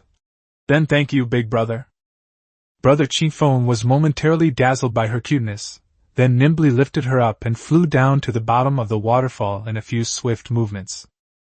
Tang Bao, who was being grabbed by the back of his collar. I swear, I want to learn kung fu myself. Others. Qin Feng led her through a gap in the side of the water flow and flew in. Once inside the narrow opening, a completely different world unfolded. Tang Bao didn't have time to dwell on being carried around like a chick. She immediately spotted the person lying on the large stone slab. You stinky daddy! Get up and go home! But daddy was fast asleep and didn't move at all. Tang Bao stretched out his little hands and pinched his dad's nose hard. Stinky dad, get up! Not only did her father, whose nose was pinched and who couldn't breathe, not wake up, but when he opened his mouth to breathe, he also exhaled a strong smell of alcohol. The fumes almost made Tang Bao drunk. This lousy dad is really something. He can't wake Tang Bao up no matter how much he calls him. The little guy raised the bamboo stick and lashed it at his father's upturned buttocks. A whooshing sound cut through the air. Qin Feng, standing to the side, looked at the little guy's arm with some surprise. Smack! The bamboo strip eventually changed course and landed on the stone slab with a crisp sound. The explosion rang in Tang Sanchio's ears. Tang Sanchio, who was living a life of debauchery, twitched his ears and muttered, Sweetie, stop fooling around. Then he went back to sleep. Tang Bao. Qin Feng suppressed a laugh and watched the show with his arms crossed. Tang Bao frowned, glared at him, raised the bamboo stick, and brought it down again. With a snap, the sound of bamboo strips frying meat was crisp and loud. Tang Sanchio let out a howl, clutched his buttocks, and jumped 3 feet high. When he realized it was his little daughter who had come looking for him, he felt a bitter taste in his mouth from the pain. My dear daughter, I'm your father. My own flesh and blood. Humph. Are they really related by blood? The large, swollen lump beneath the large hand was incredibly painful. Girl, you really don't hold back. But seeing the little girl's cheeks puffed out, Tang Sanchio, in excruciating pain, suddenly felt short of breath. Certainly. You're really my relative. Why don't you give me meat to eat? You're just lazing around here drinking and sleeping. Drinking can lead to serious problems, and Tang Bao still needs to correct his father's bad habit of getting drunk. Tang Sanchio. Oh, honey, Daddy's just taking a short nap. I wasn't trying to slack off. I didn't expect you to drink alcohol? The smell of alcohol is so strong, you must have had quite a bit. That was hidden away before. Dad was afraid it would spoil if left for too long. What a waste. It was brewed from grain, don't you think? Tang Sanchio tried his best to deceive him. Tang Bao rolled her eyes. You're kidding me. The two adults nodded in agreement. It was definitely just a way to fool children. Chi Feng was quite surprised to see the interaction between the father and daughter. He thought that since the girl had hit her so hard, her father would surely punish her. However, he didn't expect that the father, who had been beaten, would turn around and coax her. This is truly a reversal of the natural order. It's comparable to that little tyrant in Kyoto. In the very end, Tang Sanchio, in an effort to appease his daughter, promised that he would never drink recklessly again, nor would he ever get drunk again.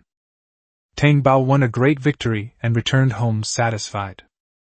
That night, Tang Sanchio, who had broken his promise, was punished by his own parents by being forced to dig a large pond overnight. It's right next to the backyard. That piece of land also belonged to the Tang family. It was all laid out together when the foundation was first laid. The pond was not easy to dig. When Tang Bao woke up the next day, her father had not finished digging it yet, so she came over to encourage him. Daddy, have some water! Tang Bao smiled and brought the spring water to her smelly dad's lips. Daddy, keep it up! I'll bring you something delicious when I come back later. Okay. Be careful on the road, sweetie. There are a lot of people in the temple. Stay with your grandma and aunt, and don't wander off by yourself, okay? Okay. Tang Bao knew very little about temples and was quite curious, as she had never been to such a place before. Last night we were planning to go to the shop today, but her grandmother woke up from a nightmare this morning and said she wanted to take Tang Bao and her aunt to the temple to pray for a good luck charm. As for the shop, we'll open it tomorrow. Tang Sanchio is now very careful around his daughter, whom he has just found. He doesn't trust her to go out, and doesn't take him with him. However, his father has given orders that he must fix the pond. The father gave a few more instructions, emphasizing, the human traffickers issue isn't over yet. What if there are still accomplices roaming around? My dear, you must be careful, understand? Okay. If anyone is foolish enough to run into him, Tang Bao will send him to jail to reunite with those who are missing limbs. Chapter 69 Re-encounter at the temple. On the way to the temple, the old lady was still worried and held on to Tang Bao's hand tightly. She had a bad dream. The dream wasn't clear, but the heart-wrenching pain of losing her precious baby and her daughter felt so real. Thankfully, in reality, both the granddaughter and the daughter escaped danger.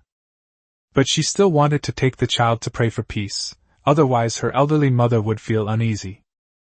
Inside the ancient temple, a golden Buddha statue is enshrined, and the incense smoke from the incense burner wafts around the lotus seat. Tang Bao's little nose was itchy, and he sneezed several times, which startled the old lady, who was afraid of disturbing the Buddha. After bowing 3 times with the baby, Tang Xiaodong, who had already offered incense, took the child out for some fresh air.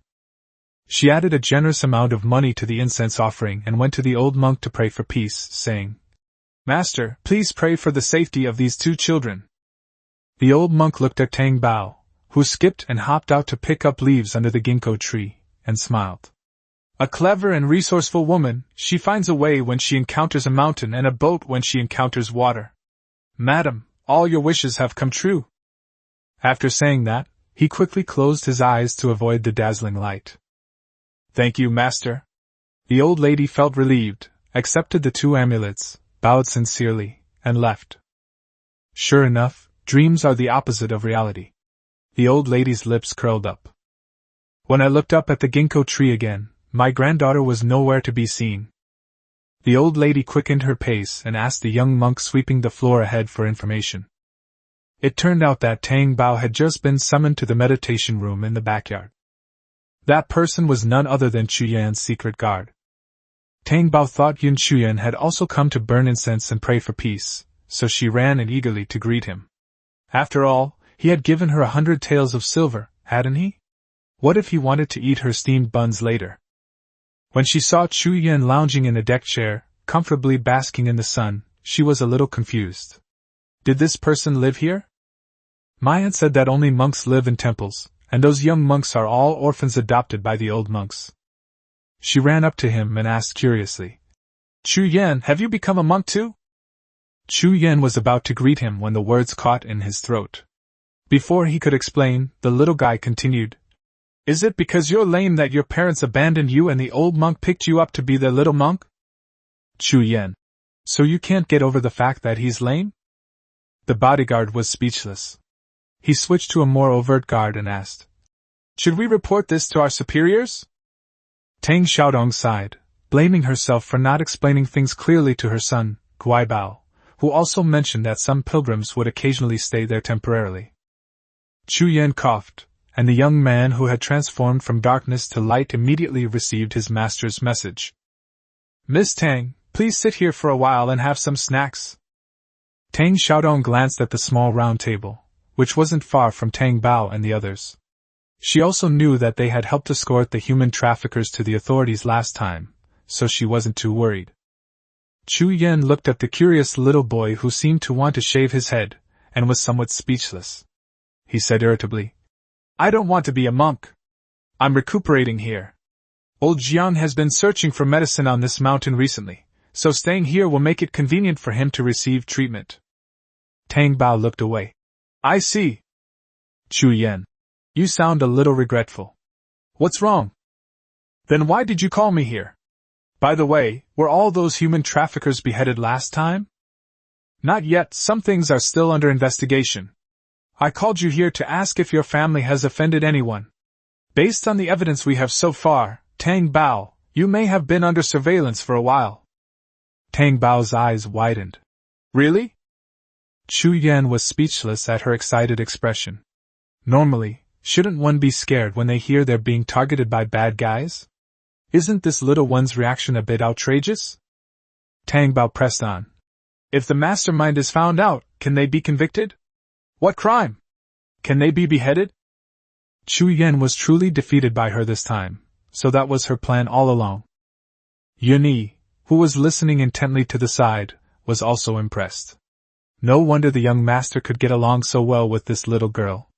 There weren't many people who dared to behead someone so easily. Chu Yan laughed. Not necessarily. Look at the evidence. The evidence is plentiful. You can try beheading someone. Yuni. What if the evidence is insufficient? Tang Bao had already guessed who it might be. If it really was someone protected by heaven, it probably wouldn't be so easy to eliminate. Chu Yan spread his hands and said, Then give them a beating and exile them 3,000 to 5,000 miles away. Huh! It's so cheap? Tang Bao felt he was getting ripped off. Walking 5,000 li would take at least several months. During this time, the exiles would go hungry, be poorly clothed, sleep in the open, and suffer all kinds of hardships. Do you think that's cheap? Tang Bao felt it wasn't cheap when he heard they wouldn't be able to get their fill. But he was also worried that if they didn't kill them all at once, they would start acting up again, and all his efforts would be for nothing. Seeing that the little guy looked worried, Chu Yan picked up the small wooden box that was placed aside and opened it. Don't worry, how to judge is a matter for the government. Here, I brought you something good, take a look. He took out the most exquisite little slingshot on top. I saw you were quite accurate with pebbles the other day. Here, take this and see if it suits your hand. Tang Bao was immediately drawn to the exquisite toys and picked up the slingshot to tug at it. Chu Yan. Give it a try? Where to try? Tang Bao looked around. The space was vast and empty, except for a single tree. Chu Yan pointed at Yuni. Test him. Okay. Tang Bao nodded, squatted down, and picked up a pebble. Yuni.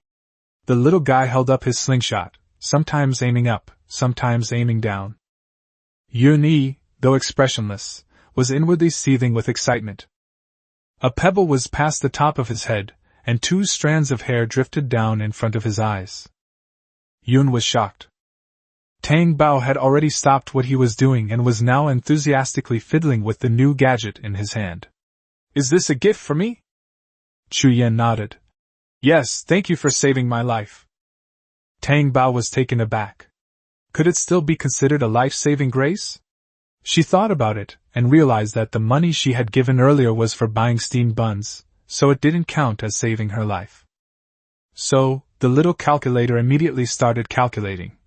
Is all I get for saving my life a small slingshot? Yuni. Little ancestor, this is no ordinary slingshot. Chu Yan seemed to have expected this, and placed the box in front of her. Then take a look, and if there's one you like, you can choose another. Tang Bao nodded, as happy as a kitten that had stolen cream.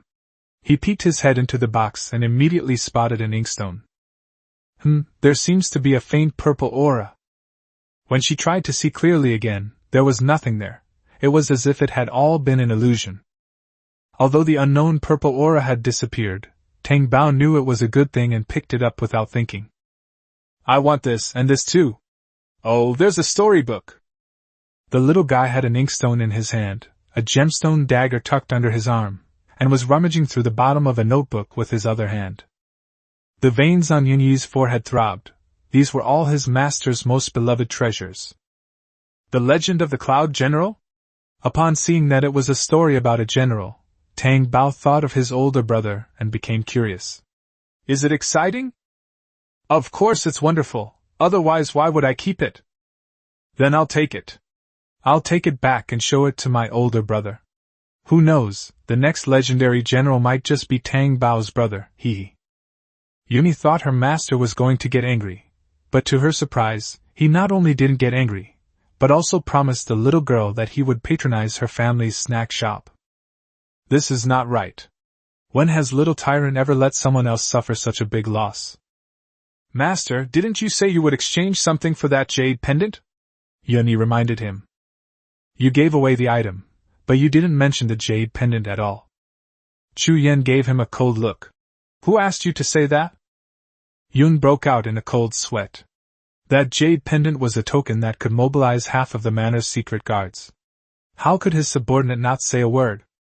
Seeing that his master didn't like what he was hearing, Yuni immediately changed the subject.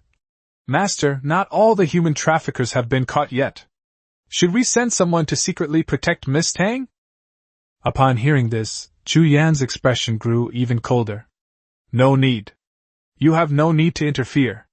Otherwise, you can go back to your tree and build your nest. The little one has a secret, and someone is keeping an eye on her.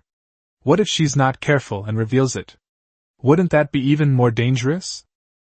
Your subordinate knows his mistake. Yun's head was hanging low. His master was still the same master after all. Tang Bao was overjoyed to receive the treasure.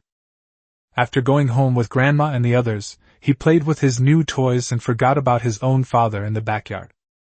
She only went back inside to rest after she had stripped all the leaves off the loquat tree in front of her house. She gave the jeweled dagger to her aunt, telling her to keep it for self-defense. The other 2 are for my 2 older brothers.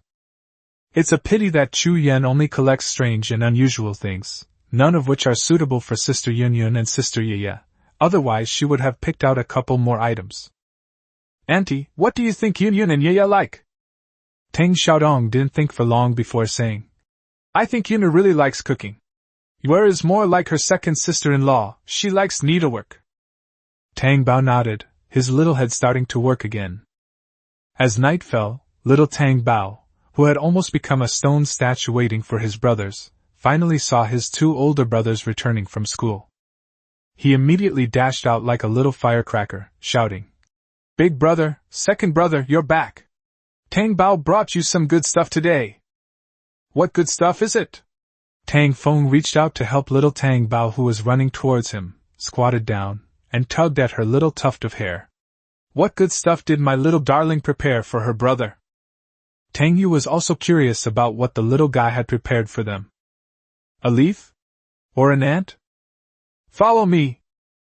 With a beckoning gesture, she mysteriously invited her two older brothers into their room and then closed the door behind them.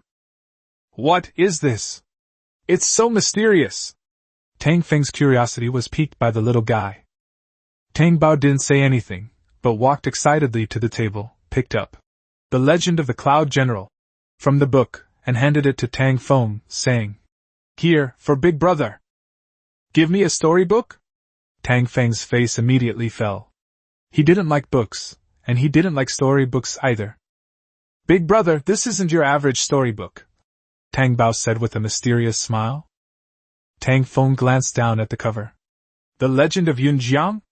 Could it be the famous General Yun from our great Chu kingdom? Tang Bao nodded. Big Brother guessed right. This was secretly written by someone who knows General Yun and kept it for themselves. About 70 or 80% of the content is true. It's very interesting. Really? Who's so bold as to actually write about General Yun? Tang Feng was a little angry, but also very curious. General Yun, the god of war of the great Chu kingdom, was deeply loved by the people. Therefore, there are quite a few stories about the general, but no one dares to write them in the true sense. Otherwise, if people from an enemy country saw it, wouldn't that reveal a major secret? Tang Bao shook his head. I don't know. He said it can't be told to outsiders. My older brother can only see it at home. Upon hearing this, Tang Feng's expression softened somewhat. He turned to the first page, but his brows furrowed again. So many words. What do we do? I don't recognize any of them. How am I supposed to read them? Why don't you read them to me, second brother? Tang Yu looked at Tang Bao, her eyes asking the little guy what he thought. Tang Bao shook his head. No, you can't let your second brother read it to you. You have to finish reading the gift yourself before you can let your second brother read it to you. To avoid the eldest brother losing patience, he directly pestered the second brother to tell the story. Tang Yu smiled. He knew it. His little sister was clever and was trying to teach her older brother to read in a roundabout way. Big brother, you should read it yourself. You can't let your good son's efforts go to waste. Hearing that it was his little darling's idea, Tang Feng felt too embarrassed to say anything else, not wanting to upset his sister. He put away the storybook, raising an eyebrow. Is this for your second brother? What kind of treasure is it this time? Tada! Tang Bao took an inkstone out of a small cloth bag on the table and handed it to his second brother. Is this a Duan inkstone? Tang Yu was astonished. It was a banana leaf white Duan inkstone, pure and delicate, with a warm and smooth feel. He had only heard his teacher mention it before, and he had only seen the illustrations in bookstores. This inkstone isn't cheap, my dear. Where did you get it? Tang Yu asked with a serious expression. Tang Bao looked up with her innocent and pure little face and said matter-of-factly, It was given to me by Yun Chuyen. He said it was to repay the life-saving grace. Big brother, don't worry about using it. Tang Yu naturally knew that Yun Chuyen had been abducted along with Tang Bao, and immediately understood. Then thank you, my darling. He reached out and touched her head, feeling a warm glow in his heart. The little girl remembered him. The touch of the inkstone in his hand made him determined once again to make something of himself and protect his family. Chapter 70 Trying to ruin your aunt's reputation? No way. Tang Bao then realized that he seemed to have forgotten about his father. When I went to the back, I saw that my father had already dug a pond and even put up a fence around it. Father, are you all done? Humph. Tang Sancho snorted lightly. He'd been back for so long, and only now was he coming to see his father. Tang Bao didn't notice his little expression and squatted down to look at the water in the pool. The water comes from a small stream in the bamboo forest. The flow isn't big, but it has accumulated to more than half a pond now, enough to raise fish. Father, let's go catch some fish to raise. I waited a while, but didn't hear a response.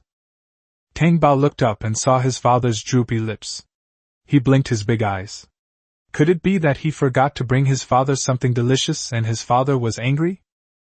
After thinking about it, she realized that she really didn't have anything good to give her father to eat. She couldn't very well dig up a ginseng root for him to gnaw on, could she? No, wait, the jujube tree she planted in the space seems to have started bearing fruit. Tang Bao's eyes lit up. He reached into his small cloth bag, rummaged around, and took out a freshly picked jujube, taking a big bite out of it. Wow, it's so crisp and sweet. Daddy, aren't you going to eat some? Tang Bao picked it especially for you. Really? You were out having so much fun, and you still remembered your dad? Of course it's true. Tang Bao pulled him down and popped a pill into his mouth. Crunch! The crisp, sweet juice moistened his mouth, and Tang Sanchio's eyes lit up. This is good. That's a must, but Bao specially found it for Daddy. That must have been really tough on you, my little darling. In the blink of an eye, Tang Bao had coaxed his resentful father back to his senses. The father and daughter went to the river to catch fish again in a hurry.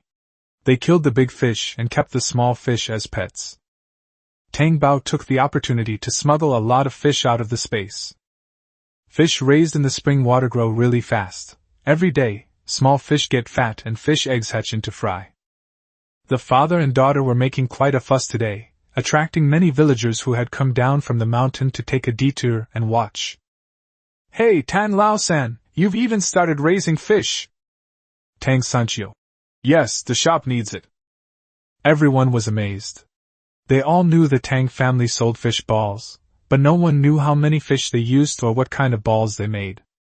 Now they'd even set up a fish pond. They're really getting serious. Everyone was offering their congratulations, and quite a few people were envious.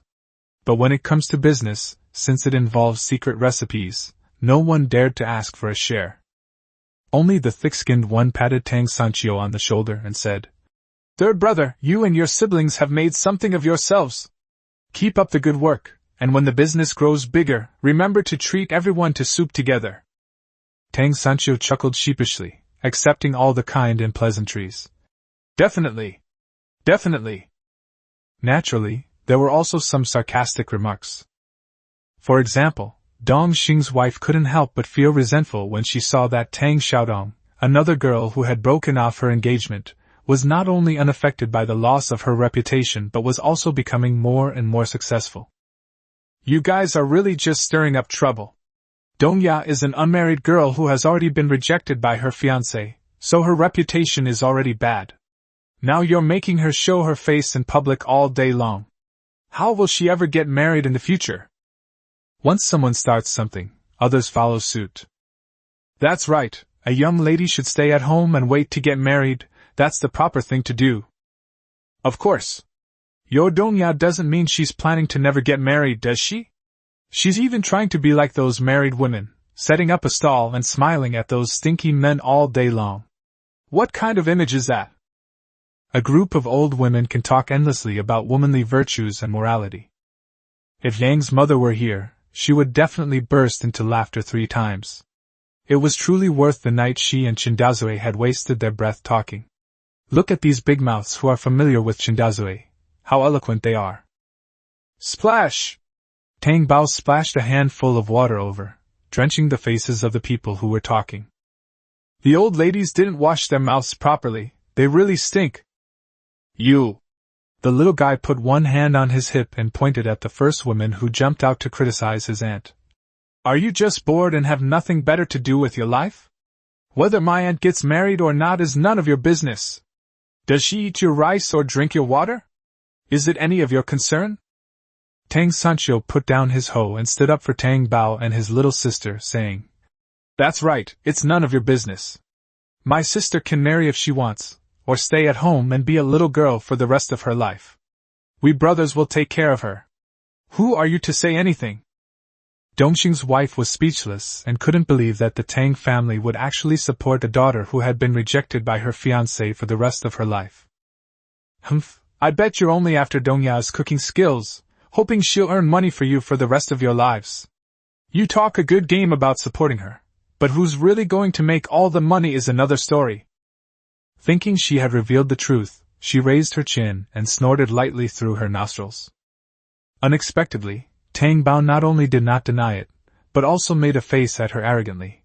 My aunt is willing to earn money to support our whole family, and that has nothing to do with you.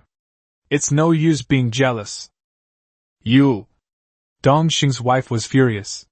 The Tang family was really something else. The old ones were shameless, and the young ones were just as thick-skinned. Tang Bao's eyes darted around, and she moved on to her next target. And you! Aunt Kaiwa, if you can't read, have your grandson read to you which law in our great Chu kingdom stipulates that women cannot engage in commerce? Which law states that women engaging in commerce is a breach of feminine virtue? Could you have written this? Or did you intend to write it? You're incredibly daring. Our Empress Dowager encourages princesses to start businesses and generate revenue for the country. How dare you question her like this? What are your intentions? Aunt Kaihua was so frightened that her face turned pale, her legs went weak, and she collapsed to the ground. The little mute boy chattered on, speaking so fast that she couldn't even get a word in edgewise before being accused of treason. That's a capital offense.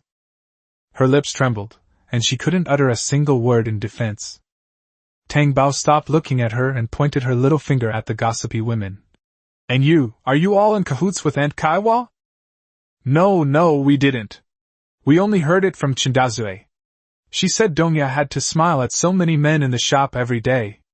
That's not. What isn't that? The group hesitated, which made Tang Bao anxious. Isn't that just like the girls in brothels? One of the older women shouted. Seeing Tang Sanchio's fiery eyes, she quickly waved her hands. I didn't say that. Chindazue said it. You can't come to my house and burn it down. If you want to burn something down, go to Chindazue's house. She was terrified that Tang Lao-san would act recklessly. The young wives who had just been secretly criticizing Tang Xiaodong had already quietly slipped away, leaving only the older women in front of them with nothing but tears in their eyes. The village head, who had been listening for a while, coughed and stepped forward to smooth things over, saying, All right, you meddlesome women, you believe everything Chindazue says? Don't you have brains? He's really brainless. He was used as a pawn and didn't even realize it. He's really stupid. Tang Sanchio's mutterings were neither too loud nor too soft, and everyone heard them. Their faces were burning with rage, and their eyes were filled with murderous intent. Especially Aunt Kaiwa, who was slumped on the ground, too afraid to get up. The village head's lips twitched. Neither of these two, father and daughter, was easy to deal with. The younger one had scared everyone by raising a big flag, and in the end, the older one even tried to shift the blame back to the instigator. You don't even have to lift a finger to get revenge. That's why they say, birds of a feather flock together. The village head straightened his face and said sternly, All right, you're not allowed to talk nonsense anymore. We're all from the same village. If her family's reputation is damaged, won't your daughter be affected? Think more before you gossip, or you'll dig your own grave without even realizing it. After the village had finished speaking, his mouth was bitter. They were all from the same village, and instead of hoping that Dongya's business would be successful and that she could help them make money in the future, they were doing all sorts of immoral and stupid things. He even wanted to shake the heads of these old women to see if they had been switched with pig brains. Hey, everyone's here! However, at this moment, several unfamiliar faces barged into the Tang family's backyard. Tang Bao didn't recognize him, but the expressions on the faces of the people around him became strange. A thought popped into everyone's mind. Why have those blood-sucking leeches come back again? Why are you here? Tang Sanchio looked at the people who barged in with displeasure. Seeing him speak like that, the others all showed their dissatisfaction. One of the women spoke up, scolding. Hey, Tang Sanchio, how dare you speak like that? You're a father yourself, yet you have no manners at all. You don't even know how to address your uncle and aunt properly. That's right, this is our sister's house. How can you, as her nephew, not let your uncle come? Another woman chimed in with her criticism. Zhao Linshi and Zhao Qianshi, the two sisters-in-law, worked together to accuse Tang Sanchio of disrespecting her elders. Tang Sanchio, being thick-skinned anyway, didn't care that they were scolding him for being unfilial. He just stared at his two uncles who were glaring at him with amusement. Uncle? Didn't you say you wouldn't acknowledge my mother? Didn't you say the Zhao family was severing ties with our Tang family? Didn't you say you'd never see each other again? How come you've forgotten your grand promises after only 3 years? His two uncles were a little embarrassed by his blunt questioning. The two aunts are different. As long as there's an advantage to be had, they can be completely shameless. What's the point of having a face? It can't be eaten or worn. Well, there was nothing we could do back then. Our family was also struggling financially, which is why we couldn't help you. It's not like your uncle and aunt were really heartless and didn't care about you. As the younger generation, you should be more understanding. That's right. She's a premature baby girl, her cries aren't even as loud as a cat's. And she's always making so much soup and broth.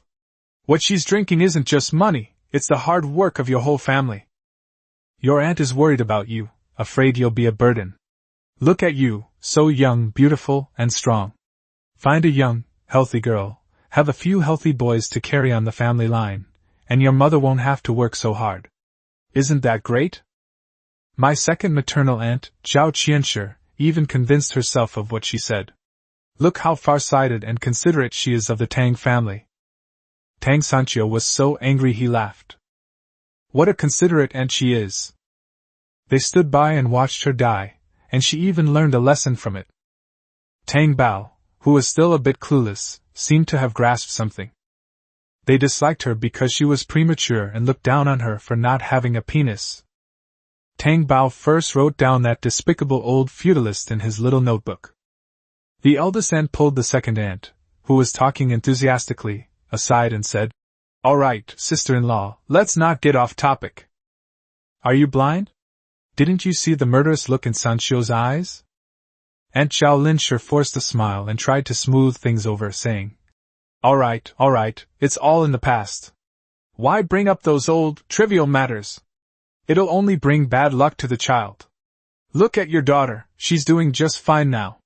Look how beautiful she is, she's clearly a blessed child. Come here, Auntie, take a look.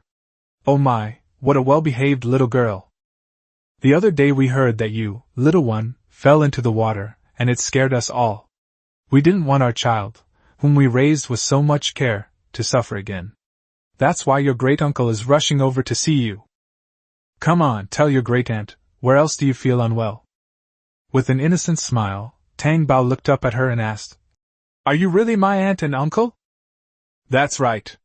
We are all your grandma's closest relatives. Zhao Linshi did her best to coax little Tang Bao. The Tang family's precious darling, right? Then let's try to appease her first.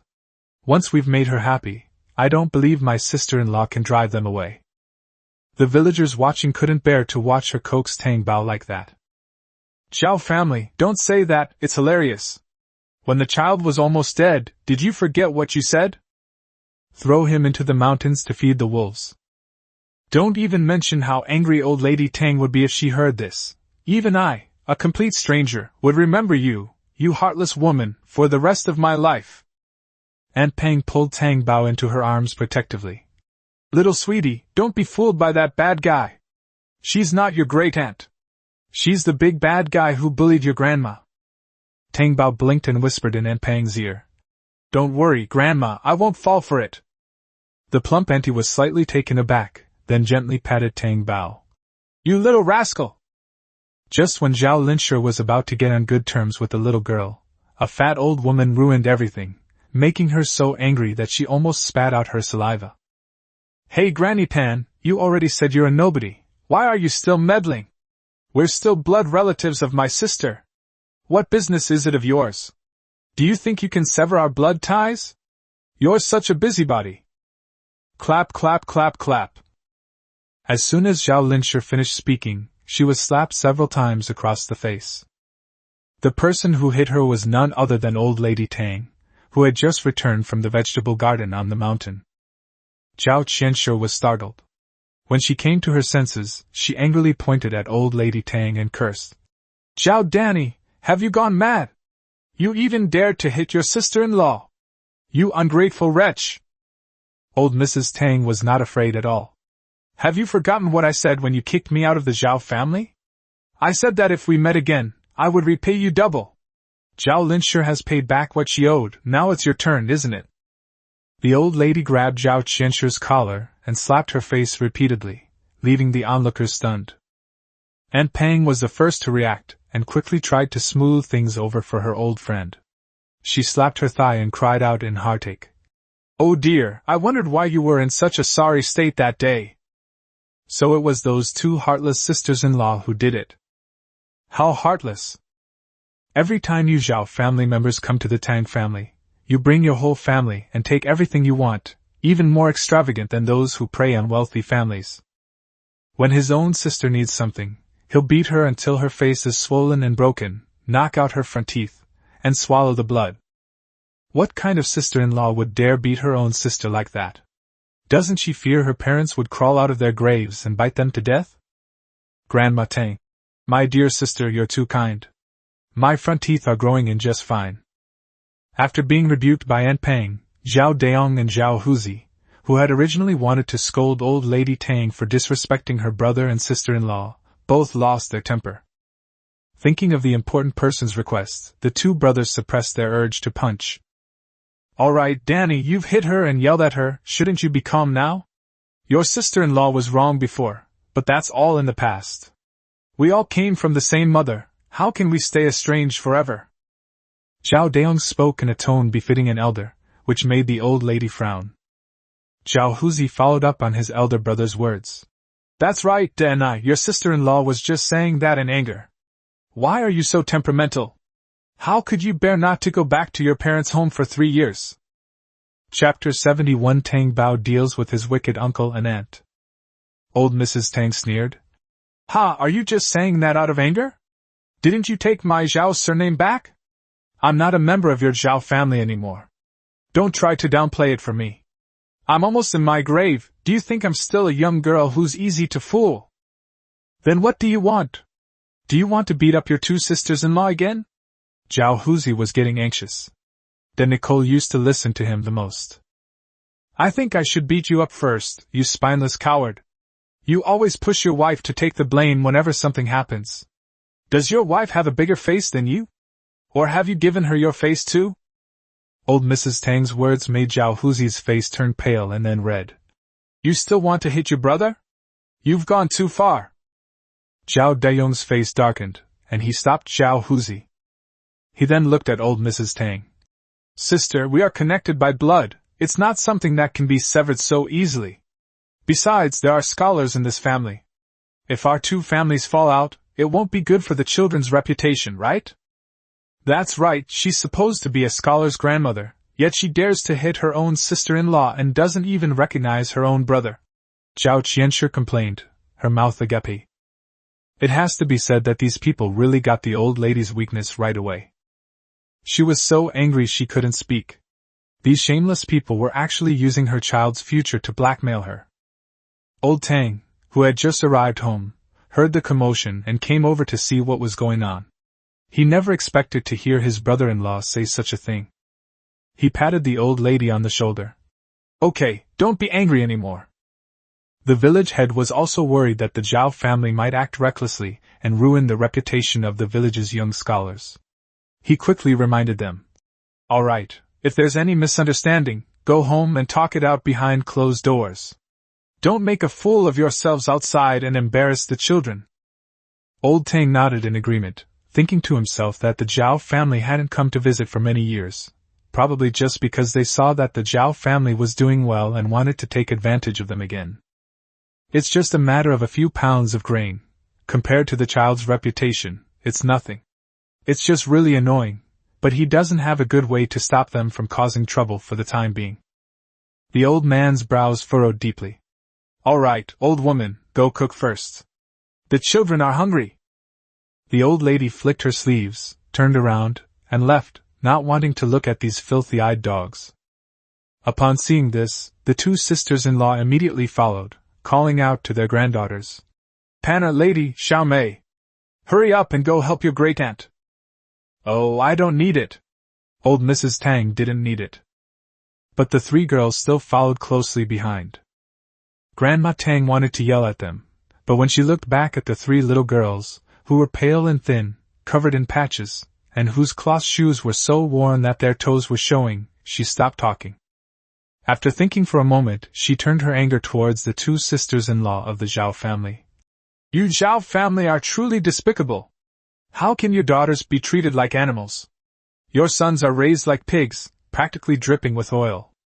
And your daughters are just thrown away like trash. Upon hearing this, Zhao Linshi immediately feigned poverty, saying, Isn't it because we're poor? Why don't you, as their aunt, keep them here for a few days and treat them well? Pa! Whoever's granddaughter it is, that's their family to raise. It has nothing to do with me. The old lady withdrew her slightest bit of pity, and went into the kitchen with a cold face. She didn't even have enough love for her own granddaughter, so who had the energy to love someone else? The old lady was thinking about how to get rid of this shameless family without affecting Tang Yu and the other scientific expedition. Before she knew it, her two shameless sisters-in-law had lifted the pot lid and opened the jar again. Wow, you've used so much refined grains! Wow! There are still several pounds of meat left. This girl is really living a good life. The old lady's forehead was about to bleed. She picked up the kitchen knife and slammed it heavily onto the cutting board. Bang! Get out of here, all of you! The two sisters-in-law of the Zhao family were both startled. Seeing her murderous look, they were terrified. Let me tell you, you're the mother of many scholars. Don't do anything foolish and ruin your precious grandson. When the old lady saw that Madame Qian was bringing up her grandson's reputation again, her eyes blazed with anger. Lin quickly tugged at her sister-in-law, signaling her to shut up, while she smiled and coaxed the raging old Mrs. Tang. All right, I won't watch anymore. Dana, you just focus on cooking. Don't get angry. I'll listen to you from now on. Let's get along well. Okay? You big dummy. Tang Bao came in from outside and saw that Grandma was very angry, so he poured her a cup of spiritual spring water to drink. Then he turned to Zhao Linshi and asked, Auntie, are you really here to visit Tang Bao? Yes, we've come to visit Tang Bao. Lin's smile was even more chilling than that of the big bad wolf. Tang Bao stretched out her little hand. Then what did you bring for Tang Bao, Auntie? Eggs? Meat? Or candy? Grandma said Tang Bao needs to eat more of these to nourish her body. The two sisters-in-law's faces froze. What nonsense! They brought over a dozen mouths. Seeing that they didn't speak, Tang Bao pouted angrily. There's nothing there. It seems that what you all said is true, you're all liars. You bullied my grandma and lied to me. You're definitely not my great-aunts. I'm going to have Daddy throw you out. Seeing Tang Sanchio walk in, the two quickly coaxed him. We're not lying to you. Your aunt brought some money and will take you to the hunter's house to buy meat for you to eat. How about that? The two of them were so distracted by Tang Bao that they forgot there was meat in the kitchen. Okay. Let's go now. Tang Bao winked at the old lady and pushed the two aunts who annoyed the old lady out the door. The Jin family's house is located on the opposite bank of the river, a detached house with a large, private courtyard. Tang Bao led the two of them, skipping and hopping, towards the riverbank. Tang Sanchio, who was following behind, was still wondering what kind of mischief the little guy was up to. Then it was seen that both ants had fallen into the water, one after the other. Huh! The little one was clearly running ahead. Could it be a prank? But then the little guy exclaimed in feigned panic. Oh dear, why are you two ants swimming in the river? What? You guys can't swim. Wait a minute. Tang Bao will find a stick to pull you out. Tang Sanchio quickly hid behind the haystack. He had no intention of saving those two heartless bastards.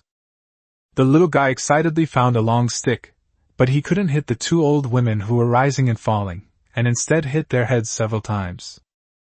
The master and servant in the opposite courtyard were also watching the little guy beat up the dog when it was down. Not long ago, they heard the little girl loudly condemning the gossipy woman, and now they see her punishing the bad relatives. The master and servant both fell silent. The silence in the boy's heart was deafening. This girl was even more tyrannical than that little tyrant. After beating the two old women until they were dizzy and on the verge of collapse, Tang Bao finally said breathlessly, Oh dear, I can't take it anymore. Tang Bao doesn't have the strength to save you. You wait here, Tang Bao is going home to call his uncle. After saying that, the little guy ran off in a flash. Before long, he summoned his two uncles. There they are. Look. Uncle, hurry up, or they won't be able to hold on. The two rushed over in a hurry, just about to suggest finding a thick wooden stick to rescue the person. Thump! Thump! Two more dumplings were simmering in the water. The boy opposite. I really underestimated how ruthless you are. Chapter 72. The two old men were also unable to swim. The two old men were also unable to swim, and they thrashed about as soon as they entered the water. Help! Help! I can't swim! Zhao Daong choked on several mouthfuls of water, his dark face turning bright red. In his panic, he grabbed Lin's hair with his large hand. They almost drowned Lin. Let go, glug glug, let go, glug glug. I glug glug. Lin was really choking to death. Why is that deadbeat pressing so hard? She struggled, turned around, and grabbed Zhao Daong's arm. Zhao Daong was pulled down by her, and his body sank more than halfway into the water. He was so scared that he wanted to kick his wife away. Zhao Huzi couldn't bear to watch any longer. He climbed directly into his wife's arms, as if he wanted her to drag him along. Tang Bao's eyes widened in disbelief. She never expected there to be such a man. It was truly an eye-opener for her. She picked up the stick again and dipped it into the water. Uncle, grab it quickly! They resorted to the same old trick. While shouting words of help, he was actually beating the person severely. Tang Sanchio felt relieved after watching it. Just as Tang Bao was getting tired of playing, two figures rushed over and jumped down one after the other to save him. They were their sons, Zhao Guangzong and Zhao Guangxing. Tang Bao looked back and saw Zhao Guangyao walking leisurely. He has such a big heart. Even if his own parents fell into the water, he wouldn't worry. After a lot of trouble, all six of them finally got up. Tang Bao hurriedly came over to ask with concern. Uncle and Aunt, are you alright? Oh dear, you're both so old, how can you still walk so carelessly? You can't do this, what if no one helps you next time? The elderly group felt a lump in their throats. Did this brat even know how to speak? They may harbor deep resentment, but they must put on a brave face and endure it all until they achieve their goal. Don't worry, Tang Bao. Your aunt will be careful from now on, and will definitely not fall into the river. The Zhao family, their clothes still soaking wet, walked towards the Tang family's house. Tang Bao skipped and hopped along the side, like a happy little bird. When the old lady saw that the group had all come out looking so disheveled, she laughed happily. Oh dear, where did you go to become drowning rats? Sister, lend me some clothes to change into. Zhao Qianshi and Zhao Linshi were shivering from the cold. We didn't give you any clothes. Look at your bellies, which are as fat as pigs, and then look at me. Do you think you can even fit into them? Humph, even if it fits, I won't give it to you. The two women blushed with embarrassment, but it was true. They had originally thought of borrowing some other people's clothes, but when they saw that all the women in the Tang family were extremely thin, they reluctantly shut up. I can't exactly borrow a few men's clothes to wear, can I? That's definitely not acceptable. Even if you're shameless, you can't be shameless about your reputation. Zhao Daong and his companion also wanted to change clothes, but old lady Tang refused to give them to them either. The old lady also chased the several wet people out, saying, Go back to your house and change your clothes, or you'll blame me when you're feeling unwell. At least let us eat. Zhao Qianshi shouted in dissatisfaction. Old Mrs. Tang. Go back to your house and eat. There's no food for you here. All right, then we'll head home for today. The three little girls can stay here with you for now. Having made up her mind, Zhao Linshi grabbed the group and ran. They're willing to lose face as long as they can keep their granddaughter. Honestly, I've come all this way and haven't even had a sip of sweet soup. I think Danai still holds a grudge against us. Let them hate it if they want. As long as we get the recipe and learn the method, that's enough. Then the money will come naturally. The group chatted as they left Daliu village. Three girls were kneeling in the Tang family courtyard, Old Mrs. Tang wanted to drive them all away. But I don't know who these 3 children learned it from, but whenever the old lady said she wanted to send them away, they would kneel down and beg for forgiveness. You spineless cowards! Let me tell you, even if you kneel here to your death, I will have nothing to do with your Zhao family anymore. The old lady's love for her family died 3 years ago. After saying that, without even looking at the 3 pitiful eyes, he turned and went into the house, where the family began to eat. Mother, are you really not going to do anything about them? Tang Xiaodong felt a little sorry for them because they were young and were being ordered around by their mother to do these things. But that's only a small part. No one is more important than one's family. Don't worry about them. If they're really hungry, they'll run home on their own. The old lady had no intention of handing them the pole. This family is shameless. Once they get half a copper coin, they'll surely try to get more. Mother, have you filed your letter of severance of ties with the government? Tang Sancho suddenly asked. The old lady shook her head blankly. Do I have to report severing ties with my maternal family? Let's keep a record of this, so that we can talk things over easily in the future, and avoid them saying all sorts of things, good or bad. Shall we go now? Everyone turned to look out the window. It's getting dark. Let's wait until tomorrow. The dishes on the table were still steaming, but the air seemed to have a bitter smell. Everyone kept glancing at the old lady, afraid that she might be unhappy because of the Zhao family's affairs. Sigh, who would be happy to have a brother and sister-in-law like that? The old lady grew impatient with the stares, put her chopsticks down on the rim of her bowl, and frowned deeply. What are you looking at? It's just a matter of severing ties. It was severed 3 years ago. It's not like we just severed ties today. Or are you worried that your mother will sever ties with her family, and that this will embarrass you if word gets out? That's not true. Don't talk nonsense. That's right, whatever decision mother makes, we will absolutely support her. Hesitation only leads to more trouble. We all support mother in severing ties with her. The whole family expressed their determination. The old lady sighed. Severing ties wasn't a momentary impulse, it was the culmination of accumulated disappointment. Seeing that everyone was in a bad mood and it was affecting their appetite, Tang Bao told them how he had teased the Zhao family by the river, which made the whole family burst into laughter. The old lady patted Tang Bao's head and said, My little darling can even stand up for Grandma now, that's really amazing. But you have to be careful in the future, don't go to the river to play alone, it's not safe. Grandma, I know. The whole family was enjoying a delicious meal inside, filled with laughter and joy. The 3 people outside looked pitifully at the aroma of the food and couldn't help but smack their lips. Do you think Grandma really doesn't want to take care of us? I'm so hungry. They won't abandon us. My mother said that my aunt is all bark and no bite. Let's beg your great-aunt, she should forgive us soon.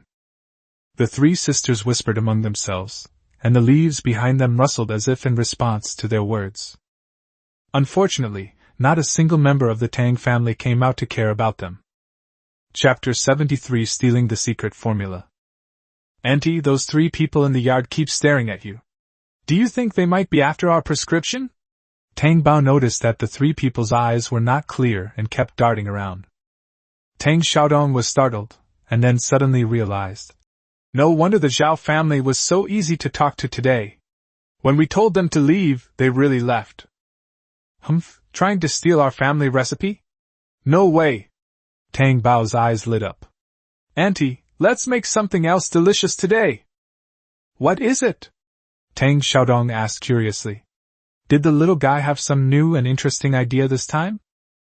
Tang Bao whispered something in Tang Xiaodong's ear, which made Tang Xiaodong's eyes widen in surprise. The aunt and niece hit it off immediately and got to work, making the 3 people outside very eager to come over and listen. Half an hour later. An irresistible aroma wafted from the kitchen, drawing everyone out of their seats again after they had just finished eating. Tang Bao, what are you 2 making? It smells so good. Auntie, the big bones we brought back today weren't cooked yet, so we made soup. We'll have it as a late-night snack later, it'll be super delicious. The little guy's words made everyone's mouths water again. They all looked into the pot and saw Tang Xiaodong's stir-frying star anise, cinnamon, and dried chili peppers with fermented soybean paste. No wonder the flavor was so strong. My second aunt choked and sneezed several times. She rubbed her red nose and said, "You guys are really something else. Who would mix soy sauce and Chinese medicine together to stir-fry? But looking at this bright red color, it really looks tempting." "Indeed, is this soup also going to be used to make fish balls?" Auntie asked. Tang Bao nodded. "Sure, we can cook other things with this later, like noodles, tofu, vegetables. There are so many. Even if we don't make anything else, the fish ball soup will have another flavor, right?" Yes, Tang Bao is right. Everyone has different tastes, so it's good to try more.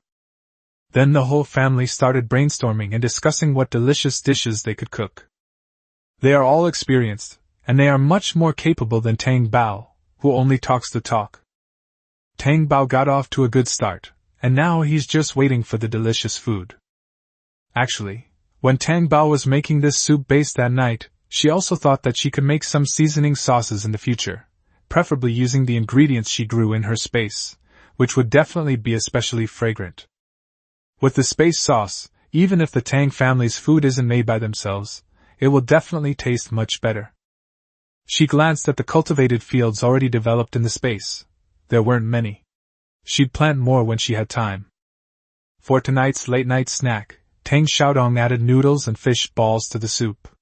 The spicy broth instantly relieved the whole family's gloom of the past 2 days. The 3 people, still left outside, looked at the Tang family with resentment in their eyes. They were caught by the old lady, who glared at them and said, "If you don't like it, then get the hell out of here. There aren't any rooms for you here. I really don't know what you're doing clinging on like this. Do you think there's gold in my yard for you to dig up?" The old lady looked down on them more and more. Tang Bao and the others could see that the 3 of them had ulterior motives, and the old lady, who knew her own family better, must have discovered it long ago. "Grandma, if we go back now, my grandma will beat us to death. Please have mercy and let us stay. We can even stay in the woodshed." Humph, the old lady thought to herself. That's exactly what I was waiting for. It was so dark, and she didn't want the 3 girls to walk alone at night. If they were unlucky enough to run into some old rogue, things would get really bad. The key point is that she doesn't want to be extorted to death by the Zhao family. They were not allowed to live in the woodshed, which was piled high with firewood, leaving no room to even step inside. The old lady opened a storage room for them, but didn't make up any beds or anything, because there weren't any beds in there at all. When they needed to sleep, they were told to go to the haystack and get their own straw to sleep on. Is this really my great-aunt? How can she be so heartless? Making us live in the storage room. All right, say less, lest your grandma hears you and tells us to get lost again. The 3 Zhao sisters really had to swallow their pride and endure humiliation in order to complete their mission.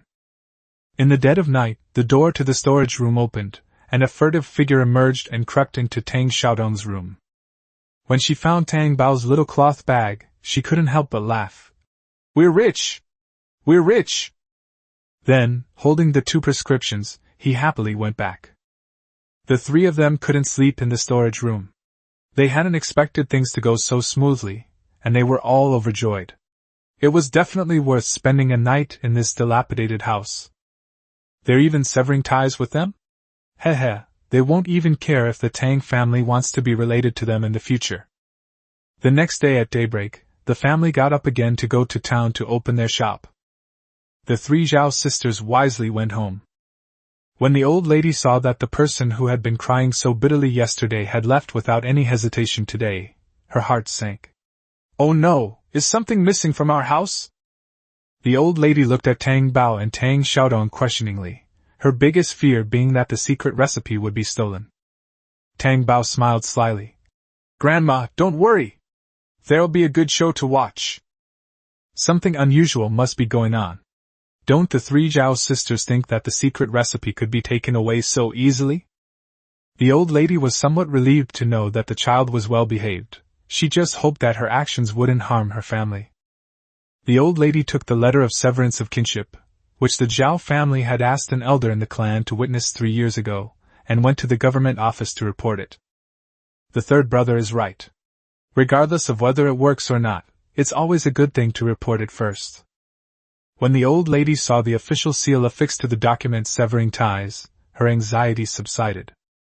With this official seal, if the Zhao family dares to come and rob us again, we can just hand them over to the authorities. That's right. The three of them chatted and laughed as they hurried back to their shop. Unexpectedly, I ran into Hu Yuha while passing by the arch bridge. What are you doing here? Hu Yuha asked in surprise, blurting out the words without thinking. Tang Bao frowned. What did this woman mean? If I'm not here, where should I go? Hu Yuha lowered her eyes, concealing the guilt in them. The old lady snorted softly, looking at her as neither a nose nor an eye. You're just meddling in other people's business. My darling can go wherever she wants, it's none of your concern. Hu Yuha was embarrassed, but she felt more guilty and scared. She didn't even go to the embroidery tower, and hurriedly ran home again. The old lady spat. What kind of person is this? Saying something completely unrelated and then running away. Tang Sancho gazed thoughtfully at the flustered figure. Grandma, look, there are so many customers at the shop today. It really is. I thought that closing down right after opening would affect business, but I didn't expect business to be so good. When the three of them arrived at the shop, they could barely squeeze in. It turns out that today's fish balls soup has a spicy flavor, which has attracted many customers. Chili peppers are a rare commodity. Most people don't get to eat them regularly. The reason they have so many chili peppers at home is because they were lucky enough to buy some seedlings and plant them, which is how they managed to accumulate some. Tang Xiaodong was extremely busy. When she saw the three of them return, she asked curiously, Mom, you're back. How did things go? Everything went smoothly. The old lady was beaming.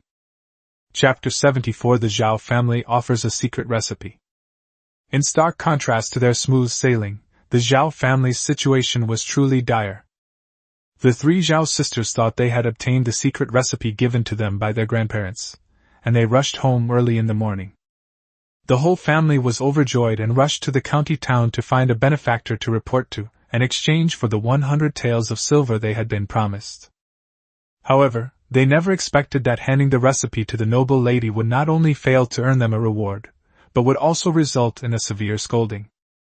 The Zhao family objected. That was 100 taels of silver, the 100 taels they had been longing for. For this 100 taels of silver, they lost all face in Dahlia village yesterday, soaked in the water for so long, and spent a lot of money on medicine to dispel the cold. Young miss, it's a deal. We'll bring you the prescription, and you'll give us 100 taels of silver. You can't go back on your word and fool us common folk. Zhao Linsher cried and made a scene. The woman addressed as Miss had a face so black it could drip a whole vat of ink. She gripped the two so-called prescriptions so tightly that her knuckles turned pale with anger. Her charming face was filled with deep anger. I've told you, this isn't a prescription. It's not a prescription. Can't you understand human language? She's so angry. She came early in the morning, supposedly to hand in the prescription, but all she got were 2 pieces of paper with 2 acrostic poems on them. The 2 songs together are basically cursing her, a heartless thief who deserves a terrible death. She's so angry. If Tang Bao knew that the mastermind behind this was so angry he was like a pufferfish, he would definitely applaud and praise his second brother for being so clever, not only for his good handwriting but also for his ability to curse without using any vulgar language. Of course, the things written for the bad guys here can't be in Tang Yu's own handwriting. Tang Bao cleverly took out the letter of apology that Zhang Xiucai had written for her, and had her second brother copy it. Not only were the characters similar, but the strokes were also exactly the same. Hee, it would be funny if this young lady were to check who the handwriting belonged to. I wonder if this young lady can sense Tang Bao's anticipation. Young miss, your word is law, how could you lie to us for 100 taels? Yes, miss, these 2 recipes are indeed stolen from the owner of Tang's snack shop. There's absolutely no way they could be wrong. Yes, one is fish balls, and the other is some kind of spicy hot pot. They just launched a new soup base today, and you can smell the aroma from far away. To be frank, miss, you've made a killing by paying 100 taels for these 2 recipes. We originally only agreed on fish balls, but now there's an extra one. Buy one get one free. We didn't even ask for a raise. The Zhao family members talked amongst themselves, completely unaware of their mistake. The noise was so loud that the young lady crushed the nail polish in her hand. She couldn't take it anymore. With a flick of his wrist, he swept the celadon teacup off the table with a loud crash, shattering it into pieces. The scalding hot tea splashed everywhere, scalding the Zhao family members. Ouch, it's so hot. Ah, my face! My face! Mom! My face hurts so much. Mother! I can't see anymore. The family was in a sorry state. Some were scalded by the tea, while others were cut by shards of broken porcelain. Zhao Qianshi was furious. When she saw her granddaughter's face was burned red, she lost all reason. Young lady! Even if you want to renege on your debt, you can't just hurt people for no reason. Is there no law anymore? My beautiful granddaughter! I've raised her with such difficulty, and she's not even married yet. How could you ruin her appearance and destroy her future, young lady? You're trying to kill my granddaughter. How could you be so cruel? Zhao Qianshi sang and recited in response, which was quite pitiful. But the young lady remained unmoved. She helped her brother manage the restaurant. What kind of people hadn't she seen? In her eyes, the woman in front of her was nothing more than a petty squabble. The young lady lifted her eyelids, her eyes full of disdain. How dare they try to fool her with such unlucky stuff and even covet her money? They really have a way with them. Seeing her like this, the Zhao family cried and made a fuss even more. This fueled the young lady's anger, who retorted, Is there not a single literate person in your entire family? The Zhao family all shook their heads in unison. We don't know them. The young lady was so angry she almost fell backward. It turned out to be her own mistake. She had hired a bunch of people who couldn't even read a single word. But actually, she only found an illiterate helper in the first place so that the recipe wouldn't be leaked. But to my utter surprise, these people were so stupid. Fools! You've been played and you don't even realize it. Impossible! She couldn't have tricked us. Nobody knew about our operation. The 3 Zhao sisters didn't believe it at all. The recipe was found in Tang Bao's little bag. How could such a small baby like Tang Bao have been prepared in advance? This young lady must have wanted to keep the recipe for herself. That's why she lied to them like that. Young miss, we only need 100 taels. We will never come to you again, and we will never mention the recipe to anyone else. Zhao Deyong's words immediately enraged the young lady. How dare this country bumpkin threaten her? Butler! Drag him out and beat him severely. Then throw him out. Yes. Upon hearing the order, the butler standing to the side waved his hand towards the outside. A dozen or so burly men dressed identically rushed in, detained all the Zhao family members, and took them into the courtyard. What do you want to do? Let me go. Have you no regard for the law? You dare to beat people in broad daylight. The whole family was forced to kneel on the cobblestone path, with the boards behind them slamming down with a series of thuds. Their mouths were completely stuffed with stinky rags, so they couldn't utter a single sound. The young lady finally calmed down. What a bunch of unruly people. They had to be beaten up before they would learn their lesson. A scoundrel is a scoundrel. She turned abruptly to the butler and coldly ordered, Investigate! I want to see who's playing me for a fool. His eyes, laced with venom and flashing with ruthlessness, terrified all the servants around him. Yes. The butler acknowledged the order and went out to make the arrangements. After being beaten with a board, the Zhao family members stopped moving, and their rags in their mouths were removed. Now do you know how to talk to me properly? The young lady's voice came from above, scaring them into tears. Young miss, we were wrong. We don't want the money, you can take the recipe if you want. Wah, money is useless if you're dead.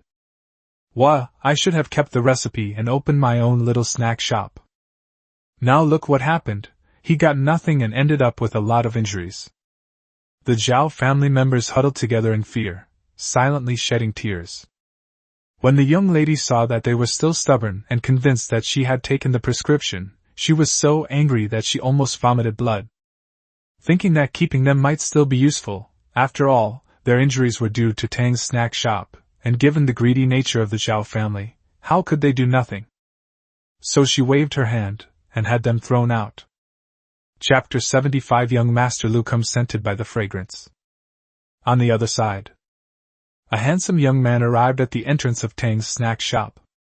It was none other than the fourth young master of the Lu family. Even before getting close, you can smell a strong, overpowering fragrance. Young Master Lu was overjoyed. Right. There are just too many people here. He frowned and squeezed half a step inside. Instantly, his snow-white sleeve rubbed against the fish balls in the old lady's hand next to him, leaving a large red oil stain. Young Master Lu's handsome face stiffened, unsure whether to advance or retreat. In that moment of hesitation, someone stepped on his foot, leaving a dark, dirty footprint on his clean brocade boot. A vein throbbed on young Master Lu's forehead. Should he not have made this trip himself? But I just overheard the old woman who was doing the shopping say that the spicy hot pot in this alley is incredibly tempting. She couldn't help but click her tongue when she smelled it from across the street. How could young Master Lu possibly hold back when he heard this? So, I came here to experience it for myself, and the overpowering aroma could be smelled from across the street. Young Master Lu took a deep breath, which was indeed very tempting. Well, it's worth it for this delicious taste. He composed himself, followed the people in front of him, and continued forward. The air was filled with the aroma of spicy and savory food, and young Master Lu's peach blossom eyes narrowed into slits with a smile. Just smelling this aroma makes him want to send a letter of recommendation. If this flavor doesn't make it into the top 10 of Yongchang's food list, Lucy, will have to write his name backwards. After finally getting to the front of the red soup pot, young Master Lu's eyes were completely drawn to the bubbling broth inside. What would you like, young master? Fish balls? Or pork balls? Although Tang Xiaodong had visited the Lu residence twice, she had never met the fourth young Master Lu, so she did not know that the person in front of her was a regular customer who loved her family's delicious soup. Upon hearing this, Lucy looked up at Tang Xiaodong, and what he saw dazzled him. Wow, so when Xiao Lu said that Miss Tang was beautiful and a good cook, she really was beautiful, and it wasn't just flattery to satisfy her cravings. Young master, what do you want? Tang Xiaodong asked again. Just as Lucy was about to speak, the man behind him cut him off, saying, If you're not in a hurry to eat, then don't block the way. The man's voice was deep, with a hint of displeasure. Lucy was about to retort when he saw that the other person was in a wheelchair, so he stopped talking and stepped aside to let the elderly, weak, sick and disabled go first, saying, If you're in a hurry, you go first. If he stands a little longer, he can also watch Miss Tang cook the ingredients up close, which is also a kind of fun. Little did Lucy know that the man's face darkened even more because of his concession. Pushing the wheelchair, Qin Feng couldn't understand what was wrong with his master. He was just in high spirits a moment ago, so why was he like this now? Is my leg hurting again? Seeing that young Master Lu was generous and modest, Tang Xiaodong became even friendlier. Then, young master, please take a look. The ingredients in this basket can all be added to this spicy and delicious soup pot. Okay, I'm not in a hurry. Tang Xiaodong nodded and looked at the people in the wheelchair. What would you two like to eat? Looking at the two of them, Tang Xiaodong felt for no reason that the people in front of him seemed somewhat familiar, but after thinking about it, he couldn't remember where he had seen them before, so he stopped thinking about it. Qin Feng, on the other hand, was filled with shock. It turned out that the girl his master had saved that day was the Tang family girl. What a coincidence! He lowered his eyes to look at his master. Huh!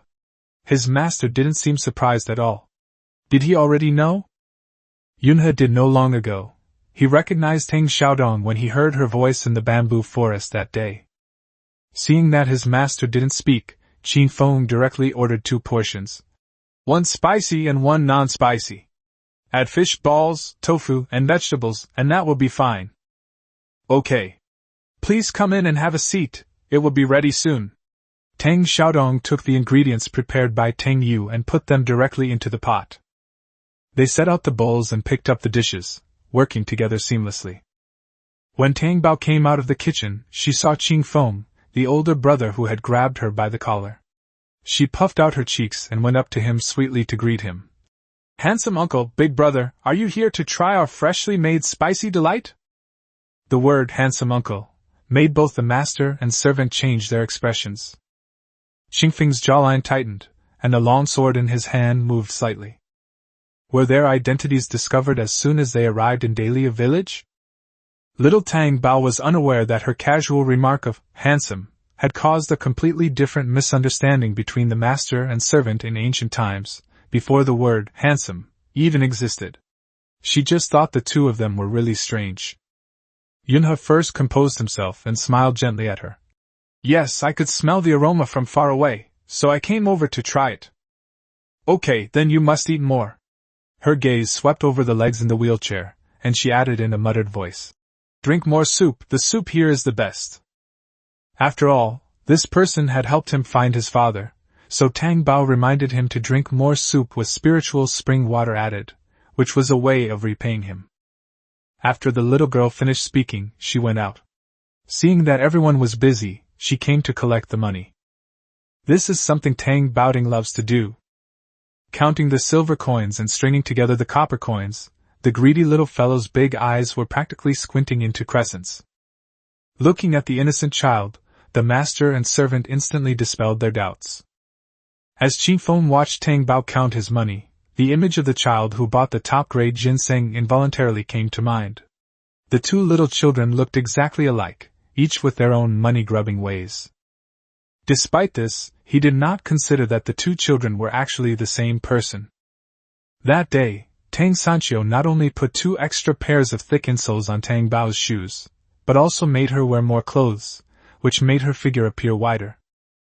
Tang Bao could feel their gazes, especially the older brother named Qi Feng, who kept staring at her.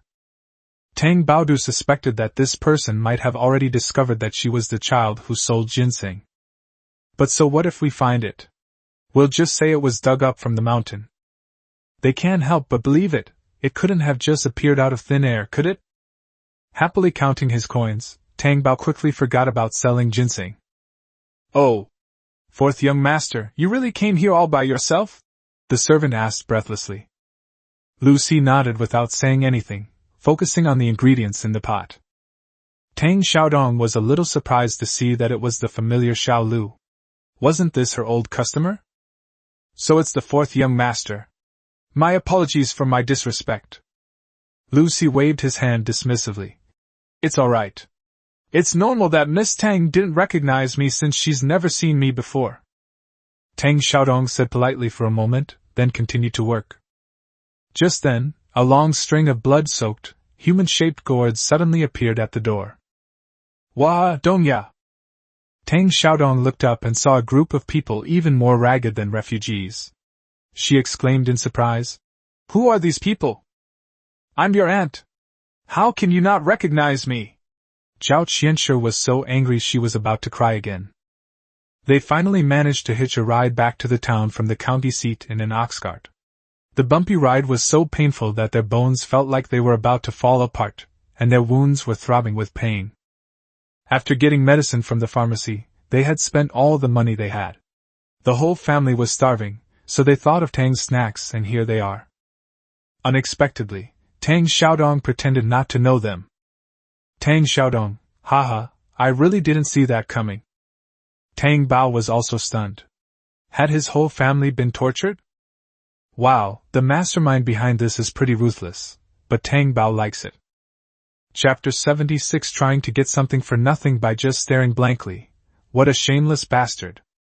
Hearing the cries and accusations from the group, Tang Xiaodong finally recognized the Xiao family members. Although the shop wasn't as crowded as before, there were still quite a few customers. The Zhao family must have had bad intentions coming over at this time. Didn't you sever ties with us? The government has a record of it. What are you doing here now? Tang Xiaodong said irritably, trying to shut the Zhao family up first. But the Zhao family is not so easily appeased. Dongya, I've already said those were just angry words from the past, don't take them seriously. We're family. Tang Xiaodong retorted. Oh? So even official seals can't be taken seriously? Your Zhao family is really powerful, even more so than the government. The Zhao family members turned pale. Who would dare to accept such a serious accusation? What nonsense are you spouting, you brat? Zhao Qianshi cursed, but stopped abruptly halfway through. It turned out that Tang Bao, seeing that she couldn't say anything nice and still dared to spout nonsense at Tang's snack shop, deliberately went over and patted Zhao Qian's buttocks, greeting her. Hey, why do you all smell so bad? Did you run into robbers? The small hand may have looked gentle, but only Zhao Qianshi truly understood how much force it used. The pain that pierced her soul made her scream wildly. Seeing her jumping and shouting, little Tang Bao seemed frightened. She raised her soft little hand and said to her aunt, Auntie, I didn't use force. She's injured herself. Tang Bao really didn't use any force, otherwise her bones would have been shattered to pieces. Tang Xiaodong's lips twitched almost imperceptibly. Her adorable little Tang Bao was truly cunning. However, only family members knew the extent of her little darling's strength, which was something else entirely. Tang Xiaodong looked at Zhao Qianshi with disdain. You're such a grown woman, how can you extort money from a little kid? My baby's palm isn't even as thick as the flesh on your body. How could you have beaten you up like this? Zhao Qian wanted to say something, but seeing the onlookers pointing and staring at her buttocks, she blushed with embarrassment, and couldn't say anything. I'm so annoyed with her. Zhao Linshi quickly stepped forward to smooth things over. Oh dear, Dongya, don't be angry. Your second aunt is just feeling unwell. She didn't try to extort money from Tang Bao. Upon hearing this, Tang Bao patted Zhao Linshi on the shoulder and asked, Really? She's screaming so pitifully, could she be seriously ill? Should we take her to the pharmacy? What if it gets too late? Zhao Linshi endured the burning pain in her buttocks to prevent herself from jumping up and yelling. She forced a smile. It's nothing. Seeing that his mother had been talking for so long without getting to the point, and that he was starving, Zhao Guangzong grumbled in dissatisfaction. What's wrong with that? We're almost beaten to death by that young lady, so what's wrong with that? Upon hearing this, Tang Bao's eyes lit up. Here it comes, the mastermind behind the scenes is about to make a grand entrance. She looked at Zhao Guangzong curiously, her concern evident in her voice. What kind of young lady would dare to hit you? Isn't it that young lady from Dongxing restaurant? Zhao Guangzong blurted out. He hadn't done anything, yet he was inexplicably beaten up by that arrogant young lady, and he was filled with resentment. Why did the young lady from Dongxing restaurant hit you? Tang Bao persisted, determined to get to the bottom of it. While everyone's attention was focused on the door, Zhao Daong and Zhao Huzi sneaked inside, intending to plead with old lady Tang on her behalf. Upon hearing Tang Bao's question, both of them felt a chill run down their spines. They wanted to stop Zhao Guangzong from speaking, but it was too late. It's all because they're dishonest and tried to steal your formula. Shameless bastards! Zhao Guangzong blurted out. He was so hungry that he just wanted to make his story sound as pitiful as possible so that Dongya and the others would feel more sorry for him and give him some food. Unfortunately, Tang Xiaodong felt no pity for them whatsoever. Isn't Dongxing restaurant in the county town? Why are they coming here to ask for the recipe? And if they want the recipe, why don't they just ask us? The little guy's questions come in a rapid and frequent stream. They obviously don't want to spend the money. They just want to keep all that money for themselves. Otherwise, they wouldn't have stolen the formula and beaten us up. Zhao Guangzong's reply was incredibly fast. Anyone who didn't know better would have thought they were putting on a show. As soon as he finished speaking, the onlookers erupted in uproar. What's wrong with Dongxing restaurant? How could they be so dishonest? That's right. Their shop just opened, and they're already trying to sabotage it. It's really unfair of them. Why? Such a big restaurant, why would it go against a small eatery? What else could it be? They must be jealous that these fish balls are so delicious. Inside the hall, young Master Lu enjoyed his freshly made spicy hot pot while watching the outside world and listening to the lively discussions. He suddenly remembered that a few days ago, when he hosted a banquet for everyone to taste these fish balls, he seemed to have mentioned that the taste of these soup fish balls was absolutely amazing. They would definitely be ranked among the top delicacies in Dongchang. If I remember correctly, the two siblings from Dongxing Restaurant came here because of that letter of recommendation. Come to think of it, it seems that he himself brought this trouble upon them, and thinking of this, young Master Lu felt a little embarrassed. Xiao Lu, go and pack up the rest of the food. Okay. The servant turned around and went to find Tang Xiaodong. Miss Tang, my young master said that we'll take the rest. Tang Xiaodong was delighted to hear this. She loved guests who were so generous. Okay, please wait a moment, it will be ready soon. You've taken care of everything? The Zhao family was dumbfounded. What were they going to eat? They were starving and injured. The overwhelming hunger made Zhao Guangzong furious. He pointed at Lu Sigongzi and said, How can he eat all of this by himself? Our whole family is starving and we're just hoping for this food from you. Dongya, don't sell it all. Tang Xiaodong smiled and said, That's really unfortunate.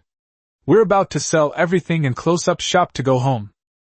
Dongya, do you want me to starve to death? Who cares about you? I'm not your mother. I don't care if you're hungry or not. Tang Xiaodong snorted and beckoned Tang Yun to go into the kitchen to tell his mother and sister-in-law. This infuriated the Zhao family, who were all quietly cursing Tang Xiaodong for being greedy for money. Although they had a lot of opinions about what young Master Lu had done, they didn't dare to offend him because he was dressed in fine clothes. The injuries they had today were all thanks to such noblemen. However, Zhao Guangzong, who was starving, kept glaring at Lu Sigongzi. Young Master Lu scoffed. If you can't afford it, don't bother coming here. You're just staring blankly and trying to freeload. You're shameless. Zhao Guangzong was so angry that the veins on his forehead throbbed. None of your business! Chapter 77 Miss He's attempt to steal a chicken backfires. When the old lady in the kitchen heard that the Zhao family had come to cause trouble, she grabbed a rolling pin and came out. However, upon seeing some diners outside craning their necks to watch Tang Xiaodong and his group, the old lady immediately calmed down. If the diners are frightened, the losses will be huge. It's not worth it at all for this bunch of heartless bastards. What are you trying to do now? Hey girl, look at all the injuries we're covered in. Could you make us some noodles? We don't need anything else, just a few bites of pork for each of us. As he spoke, Zhao Daong swallowed hard, and Zhao Huzi licked his lips. Just as the old lady was about to lose her composure in anger, Tang Bao grabbed her hand. Grandma, their whole family was beaten by the owner of Dongxing Restaurant. They're in so much pain. Let's take them to the authorities first. Let the officials help them. At least they'll have money for medical expenses and won't die from the pain. Everyone looked at Tang Bao, sighing inwardly. A child is still a child. He's just too easily swayed by emotions. The old lady immediately grasped her granddaughter's key point and took them to the authorities to file a lawsuit, letting them fight like dogs. That way, the Zhao family won't come over and make a fuss for no reason. She calmed down and gave a smirk. Look at you all, even the kids know that if someone beats you up, you should go to the officials to seek justice and get compensation for medical expenses. Why don't you know that? Do you think medical expenses will fall from the sky and be given to you while you're standing here? Yeah, is the owner of Dongxing Restaurant very rich? Tang Bao's curious gaze fell on Zhao Guangzong's face, who had no beard. Sure enough, Zhao Guangzong blurted out. Then they must be rich. They could buy your little shop with just a single floor tile. After he finished speaking, the entire Zhao family began to have their own ideas. The old lady didn't give them a chance to think, and impatiently pushed them out. Hurry up, hurry up! The wounds will all heal soon, and there's the injury on your granddaughter's face. Tisk, it's such a big one. Aren't you going to hurry up and get the medical expenses to treat her face? Are you trying to ruin her life? When the Zhao family heard that they could ask the young lady for compensation, they were all enlightened and followed Tang Bao to the yamen without any resistance.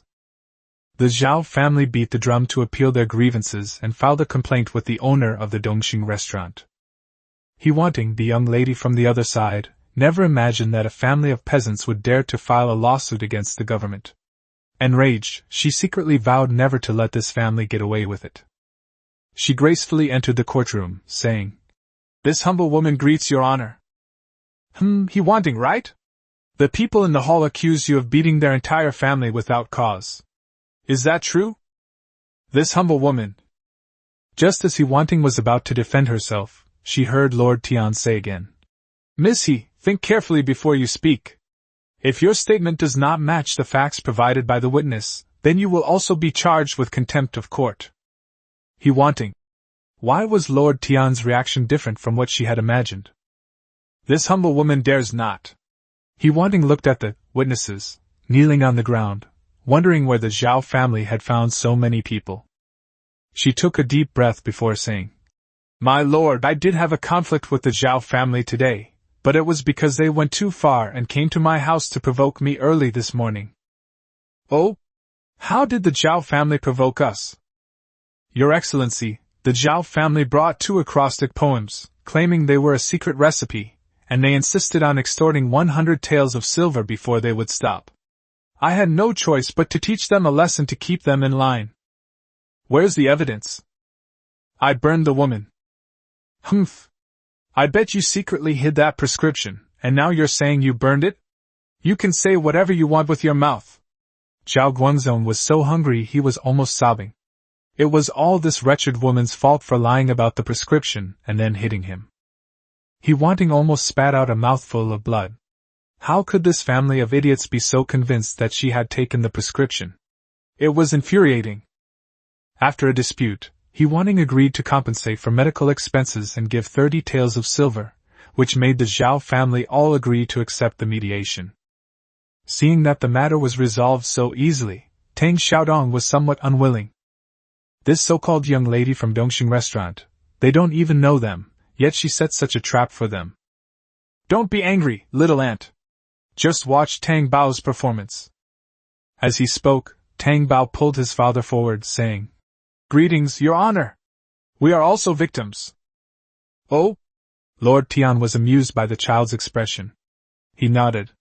"Then please have this young victim tell us what happened." Tang Bao nodded his chin. "Sir, it's actually that our Tang family's secret recipe has been stolen. Please help us." "The secret formula was stolen?" Lord Tian's gaze fell on the 3 Zhao sisters. "Is the Tang family's stolen secret formula the one you mentioned?" The 3 Zhao sisters were drenched in cold sweat. They never imagined that Tang Bao would also file a lawsuit. Yes. But the secret recipe has already been given to Miss He. We are all under her instructions. We can't read and we don't understand the contents at all." The 3 Zhao sisters readily recounted in detail where he wanting had found them that day, and what she had said to coerce and entice them into stealing the secret recipe. Puff. He wanting was completely stunned. She hadn't gotten anything, yet she had somehow become the thief who had obtained the Tang family's secret formula. She was also fined and had to pay the equivalent of 2 prescriptions worth of silver. When it came to discussing the money, Lord Tian took everyone to the backyard. "Lord Tian, I'll say it again, I didn't obtain any secret recipe. However, in order to settle this matter as soon as possible, I'm willing to offer 100 taels of silver to appease the Tang family." "You dare to covet 2 secret recipes for a mere 100 taels? Dongxing restaurant is truly domineering. In my opinion, these 2 recipes are worth at least 1,000 taels of silver. If they were placed at Yongchang Food Fair, the price would be several times higher. Missy, no matter how you look at it, you've gotten a great deal." He wanting was really about to vomit blood. This exorbitant price almost made her jump up and slap the person. It was simply outrageous. However, when the person who came in from outside and started bidding turned out to be young Master Lu, he wanting felt that she was doomed. Even though they hadn't obtained any prescriptions, the Zhao family accused them of taking them. Unfortunately, she had burned those 2 pieces of paper because she thought they were unlucky, so there was no way to verify their existence since she was dead. She had no idea what went wrong or how things ended up like this. She glared angrily at Tang Bao and Tang Sanchio, instinctively feeling that something was amiss with them. The image of this handsome man on the mountain path that day flashed through her mind, the one who had slashed the legs of all the thugs. He's clearly just an incredibly lazy bum, so how does he always manage to escape danger? No matter how upset he wanting was, she still had to pay the money. She really had a case of trying to steal a chicken but losing the rice instead. After resolving the dispute, Lord Tian returned to his study to report back. Sir, the matter has been resolved. Yes. Thank you for your hard work, Lord Tian. I hope we will not see such vicious competition in your jurisdiction again in the future. Yes. Lord Tian kept his head bowed low, and the only sound in the room was the rolling of his wheelchair. After a moment, everything returned to calm. Chapter 78. Huyuha panicked. Over there, Huyuha knew something was wrong as soon as she saw Tang Bao, who was completely unharmed, on the arched bridge. She rushed back to Hu's noodle shop, only to find that her mother was not in the shop, and only her father was in the kitchen making noodles to serve the few passers-by outside. Father!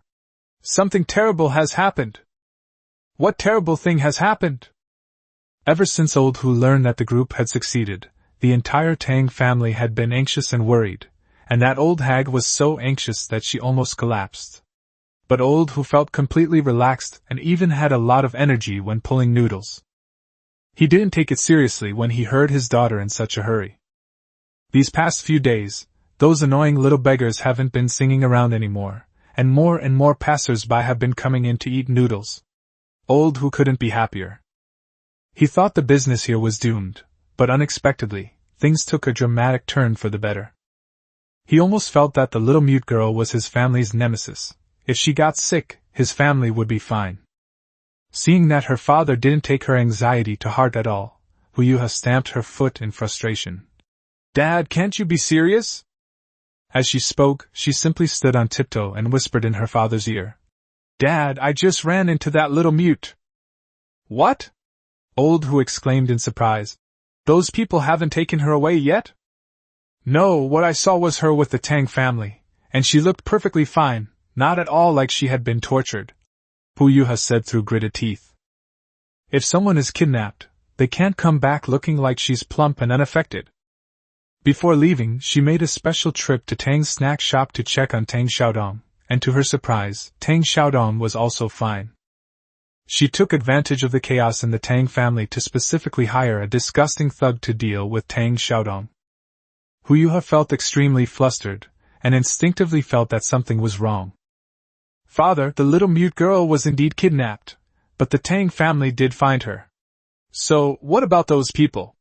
Will they be caught by the authorities? Will they implicate our family? Dad, what will happen to our family if they give us the blame? Will Hao Jia still be willing to marry me? Old Hu's mind was in a complete daze. Yuha, is everything you said true? It's absolutely true. Father, how could I joke about something like this? Huyuha was extremely flustered, but she always remembered that no matter what, she had to be innocent so that she could marry Haojia. Yuha, take this bowl of noodles out to the guests. I'm going out to find out some news. Old Hu wiped his hands, turned around and went out to hang up the closed sign. He walked away without looking back. Watching her father's retreating figure, Huyuha could only suppress her frustration and take the noodles out. When she came back in, she immediately extinguished the fire in the stove. Lost in thought, she accidentally burned her hand. In that instant, she seemed to see in the firelight the little mute boy mocking her, and Tang Xiaodong looking down on her as a prisoner. Ah! Huyuha was both shocked and angry. She grabbed the basin of water beside her and splashed it into the stove. As a result, the heat wave and black ash lashed out at her face, leaving her in a terrible state. She brought it on herself, yet she blamed Tang Bao and Tang Xiaodong. Anyway, she felt that all her misfortunes were caused by the little mute boy and his family. Aya! Huyuha roared inwardly. Her face was burning hot and a little painful, which made Huyuha more alert. Ignoring everything else, she quickly scooped water from the vat and splashed it on her face. She couldn't afford to be disfigured. She still wanted to be the wife of the top scholar, and she still wanted to wear the phoenix coronet, an embroidered robe of her dreams. Old Hu returned after gathering information at the fastest speed he had ever done in his life. He was so exhausted that he was panting heavily. When he arrived at the shop, his steps were unsteady, and his voice was hoarse when he spoke. Yuha, father has confirmed it. Those people have indeed been taken away by the authorities. What should we do? Yuha paced anxiously, then suddenly stopped, a cold glint in her eyes. Father, can we make them shut up? She made a throat-slitting motion. As long as those people keep quiet forever, no one will be able to trace them back to their origins. When Old Hu saw his daughter make this gesture, his pupils contracted sharply, and he shook his head. No, we can't get in at all. I heard that some important people's children were arrested this time, and the government is keeping a very tight watch on these people. Yuha swayed, almost bursting into tears. What should we do? Old Hu was also so anxious that he scratched his head and cheeks. After pondering for a moment, he said, Let's go and talk to your mother. The sun was setting in the west, its heat making one's eyelids feel heavy. Old Hu was lost in thought, feeling as if a sword was looming over his head. His mind was filled with the news he'd spent a fortune on. The short, thin man with large black moles he'd met had been bitten by a black bear and died. With no one to testify since he's dead, he should be thankful. However, the old man sweeping the floor said that someone important was watching this case, so he had to take all necessary precautions. When the father and daughter found Hujia village, whose mother was warmly saying goodbye to her brother's wife as they left the village. Seeing the father and daughter arrive together, their expressions increasingly grave, her heart skipped a beat. She quickly stepped forward and asked, Old man, what's wrong? I've only been gone for half a day. Has something happened at the noodle shop again? Old Hu licked his dry lips, pressed his bitter tongue, and muttered, It's worse than that. Mrs. Hu's heart sank. What exactly happened? Old Hu opened his mouth to speak, but after glancing at her face, he stopped himself. What's wrong? Are you trying to drive me crazy with worry? Mother Hu's eyebrows were furrowed together, almost nodded.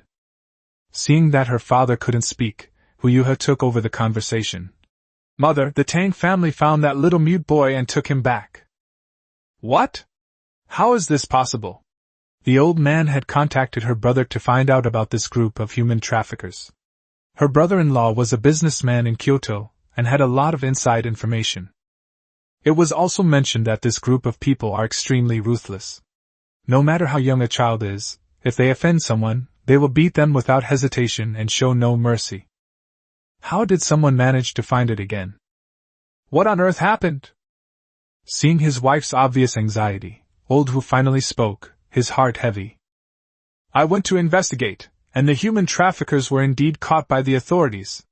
In fact, it was because they kidnapped a nobleman's child that they were all taken down. How is that possible? Didn't my brother say that this group never touches the children of the powerful and wealthy, and that they're not afraid of being exposed later?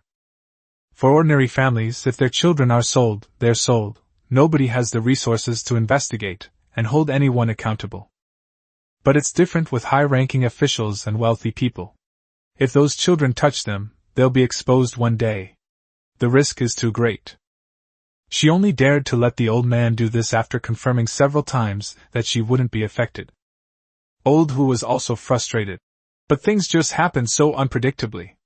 They were blind kidnapping the young master as if he were an ordinary citizen, and even crippling him. Tell me, how can this not be thoroughly investigated? Mother Hu swayed, feeling dizzy and disoriented. She saw the setting sun looking like a double-yolked egg. Old man, what do we do? What if they expose our secrets too? We're doomed. Old Hu's face was somber, and his eyes seemed to hold a storm, but he did not speak. Yuha was indignant. How come she's always so lucky, just a little mute? Chapter 79 The Government Comes Knocking. The Tang family was just a hair's breadth away from ruin. If this matter really gets exposed, not only will our family be ruined, but your brother-in-law's side will probably be implicated as well, and then there's our Hong Bao, who's still learning skills from your brother over there. He's far from home, not enjoying his parents' love, and instead, He'll be dragged down by us. Sigh. All the unspoken meanings were contained in old Hu's sigh. When Hu's mother thought of Hongbao, she realized that he was the son she had carried for 10 months. However, due to a birth defect, they were unable to raise him properly and he was taken in by her eldest sister-in-law, who had never had any children. They raised him, but he was also adopted by them. Over the years, she has only had one more daughter. Fortunately, she is close to her elder brother and his family, and Hongbao has a good relationship with them as well. After much deliberation, Mrs. Hu felt there was no way out, and her breathing became rapid. Now that a powerful figure is watching the case, even if we wanted to use money, we have nowhere to go. If this continues, we'll be implicated sooner or later. Mother Hu was pacing anxiously.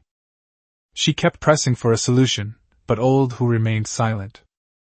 It wasn't until halfway through, when Hu's mother pressed for the 180th chapter, that old man Hu said with a heavy expression, "There is a way that won't harm my brother-in-law and Hongbao, nor will it affect my daughter's marriage to Scholar Zhang. However, I'm afraid you'll suffer." Hu's mother was touched by the old man's words, but she playfully slapped him, saying, "We're in a crisis, and you're still worried about whether I'm suffering or not, really?" When Hu Yuha heard her father speak like that, her mind raced for a moment before she suddenly realized what method he was talking about. Her heart was pounding wildly. Old Hu stopped and turned to look at his wife, saying solemnly, "My dear wife, if this matter isn't exposed, then our family will be safe and sound. But if it is found out, then it will definitely not end well. Someone in our family must step forward and take responsibility." After saying this, Old Man Hu stared at Old Man Hu's wife for a long time without saying a word, until his eyes turned red. Hu's mother felt dizzy and wondered if someone had to be arrested by the government.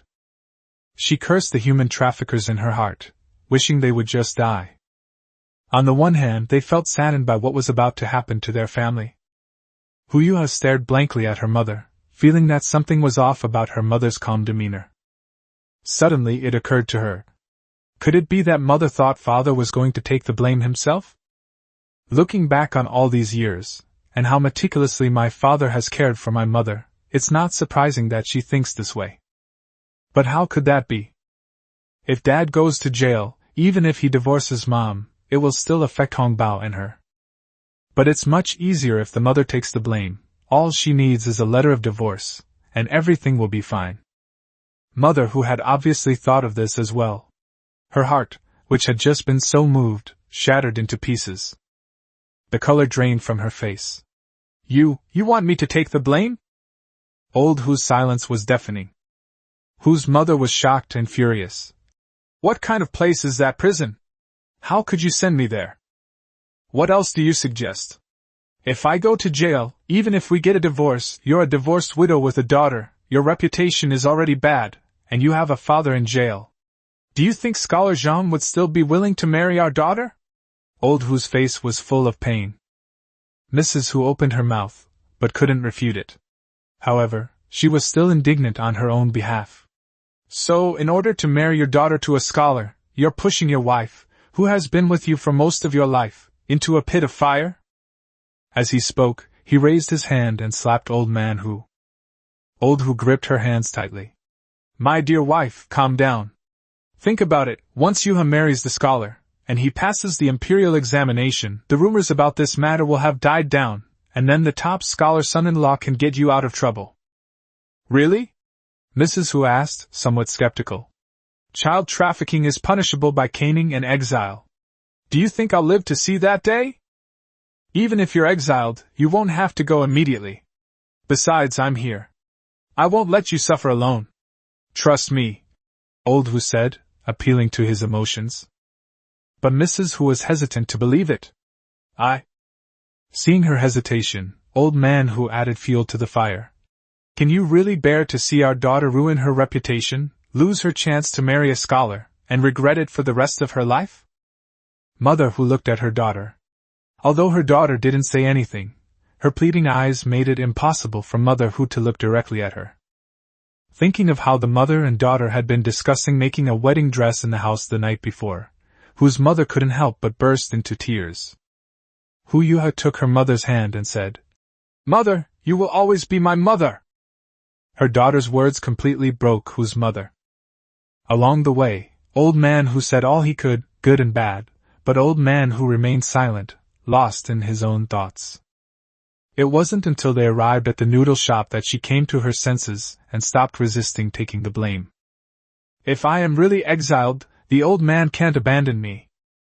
I won't abandon you. I'll make sure you have enough to eat and drink. Besides, this matter isn't settled yet. It doesn't necessarily mean you'll be exiled. That would be best. You also must not forget to urge Haojie to pass the high school entrance exam as soon as possible, so that you can bring your mother back in a grand manner. Mom, don't worry, I will do my best to urge Haojie to study hard. Looking at the father and daughter, whose mother smiled as usual. I hope you two are doing well, and you shouldn't disappoint me, otherwise I don't know what will happen in the future. Hu Yuha was also startled. Her mother was implying something to them. They never hid anything from their mother. Old Hu understood the implication and quickly smoothed things over, saying, All right, our whole family will work together, and we'll definitely get through this. My dear wife, I'm sorry to have troubled you. That being said, Hu's mother truly loved her daughter, otherwise she wouldn't have spoiled her so much. She made the threat because she was afraid of the hardships to come. She wanted to live. As long as the children are doing well, all this suffering I've endured will be worth it. It's just a pity for my daughter. She won't have a mother to take care of her anymore. Old man, let me tell you, you absolutely cannot marry a middle-aged, fierce woman who will bully my daughter. I absolutely will not. I promise. If I break this promise, may I be struck by lightning. That night, the divorce papers and the letter of severance of ties were delivered to Hu's mother, and the family peacefully signed them. Unexpectedly, the government officials arrived on the very second day. As expected, the whole family was taken in for questioning. Just as they had agreed beforehand, Old Man Hu and Hu Yuha claimed to know nothing when asked. At first, Hu's mother also denied it to the death, trying to get away with it. But the officer took out a purse, inside which her small handwriting was embroidered. She was truly startled. Instantly, the color drained from her face. She didn't know if her husband had already been given to human traffickers or if he had been taken away by them. She turned her head to look at the person next to her, and saw that he also looked surprised, so she lowered her eyes. Madam Hu, I have already had someone retrieve the purse you embroidered before your marriage from your elderly mother's home, and we have compared it with the original. There is no doubt that it was embroidered by you. Are you still not going to tell the truth? Madam Hu tried to hold on a little longer, saying, Sir, this purse does indeed belong to me, but I don't know when it was lost or picked up by someone else. The barely breathing human trafficker, having had enough of this family's sophistry, roared, You wretched woman, stop trying to lie to me.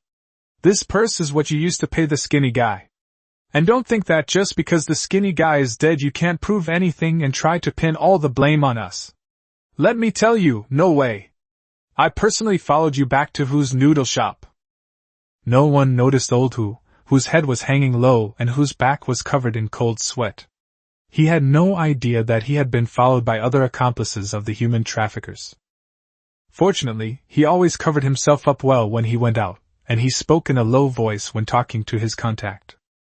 Old Hu clenched his fists, his dark eyes fixed on the ground, hoping that the plan would not encounter any more unexpected problems. Silence! The hall fell silent at the sound of the gavel. The adults questioned the traffickers again about the time and place, and also repeatedly confirmed the whereabouts of Hu's mother at that time. That old fox, Hu's mother, is still stubborn. However, she never expected that the owner of the wonton shop diagonally across the street would also bring her husband to testify. My lord, that day I discovered that I had left my things at the shop. I went to retrieve them with my husband that night, and saw a dark figure going in and out of the Hu family's house. I also heard the couple talking. Although I couldn't see who it was, I'm certain it was one of them. Well, one accusation after another left Mrs. Hu completely numb. With a bang, the wooden stick rang out. Hulu, sure, why don't you confess the truth? Hulu trembled, unable to argue anymore. My lord, I confess. It was all my doing. It was all because of the Tang family that they went too far, ruining my daughter's reputation and causing my noodle shop business to plummet. My husband complained that I hadn't raised our daughter well and that I was a drain on his finances. Not only did he divorce me with a letter of divorce, he also made me sever ties with my daughter. I was filled with resentment and hated the culprits. I happened to see suspicious people sneaking into the mountains, and inadvertently discovered they were child traffickers. The woman, in a moment of panic, decided to teach the Tang family a lesson, and so she confronted the traffickers while their contact was down the mountain buying grain. A commotion erupted both inside and outside the hall. The adults on the high seat felt something was amiss. Hulu's words had completely absolved the rest of the family of any responsibility, as if she had been prepared all along. Unfortunately, there was no further evidence, so they could only arrest Hulu, while the Hu family father and daughter were released without charge. With the evidence irrefutable, Hu's mother was flogged 100 times on the spot. Thump, thump, thump, each blow landing squarely on flesh, each one more solid than the one that had landed on Huang Pengju. Outside, in the crowd, stood members of the Tang family who had rushed to the yamen after hearing the news. Riding on his father's head, Tang Bao clapped and cheered. "Kill the human trafficker! Well done, sir!" The people around them were also unknowingly drawn into the commotion, and in an instant, the whole street echoed with shouts of, "Kill the human trafficker!" For miles away, the man in the tea house looked at the small figure and couldn't help but smile. Chapter 80. Lu Shi paraded through the streets, spitting and cursing by 10,000 people. The execution is complete. Whose mother? Oh no, now it's Lu's mother. The prisoner, Lu, was paraded through the streets again by the officials, with the charge of child trafficking displayed in front of her. Rotten leaves and rotten eggs were thrown at her one after another, creating a foul stench. However, this was only the mild part. Many people also threw stones at them. Everyone loathed the kidnappers, and when they attacked prisoners, they showed no mercy. Lu soon felt that her body was covered in wounds, with the cut on her forehead being the most obvious. It was truly unbearable. What's even more upsetting is that many people in the town are people she knows, or rather, even more people know her. A torrent of vicious curses overwhelmed her. For a moment, she truly regretted it terribly. Why did she even bother parading through the streets? She dared not look at the pointing and whispering eyes of the people around her, and she wished she could leave for exile immediately. I used to think that exile was a form of torture, but now I realize that parading someone through the streets is the real torture that kills a person's spirit. Qing Feng, who had just come down from the tea house, looked at the commotion in the street and felt a little strange. "Master, why is there a parade in the street now?" Yunhe rubbed his knees, his gaze sweeping over the crowd to the floating clouds on the distant mountains. "You should ask that person about it." When the topic of that little tyrant came up, Qing Feng pursed his lips and fell silent. All right, the little tyrant acts entirely on a whim. Maybe he just wants to vent his anger. Who told this Lu to be so unlucky, running into the human traffickers who had no eyes to kidnap him? Bah! Just as he thought that, Qing Feng slapped himself. How could he sympathize with that poisonous woman? If they want to sell such a cute little guy, they should parade him through the streets for 10 days. They should also take him to the county town as a warning to others.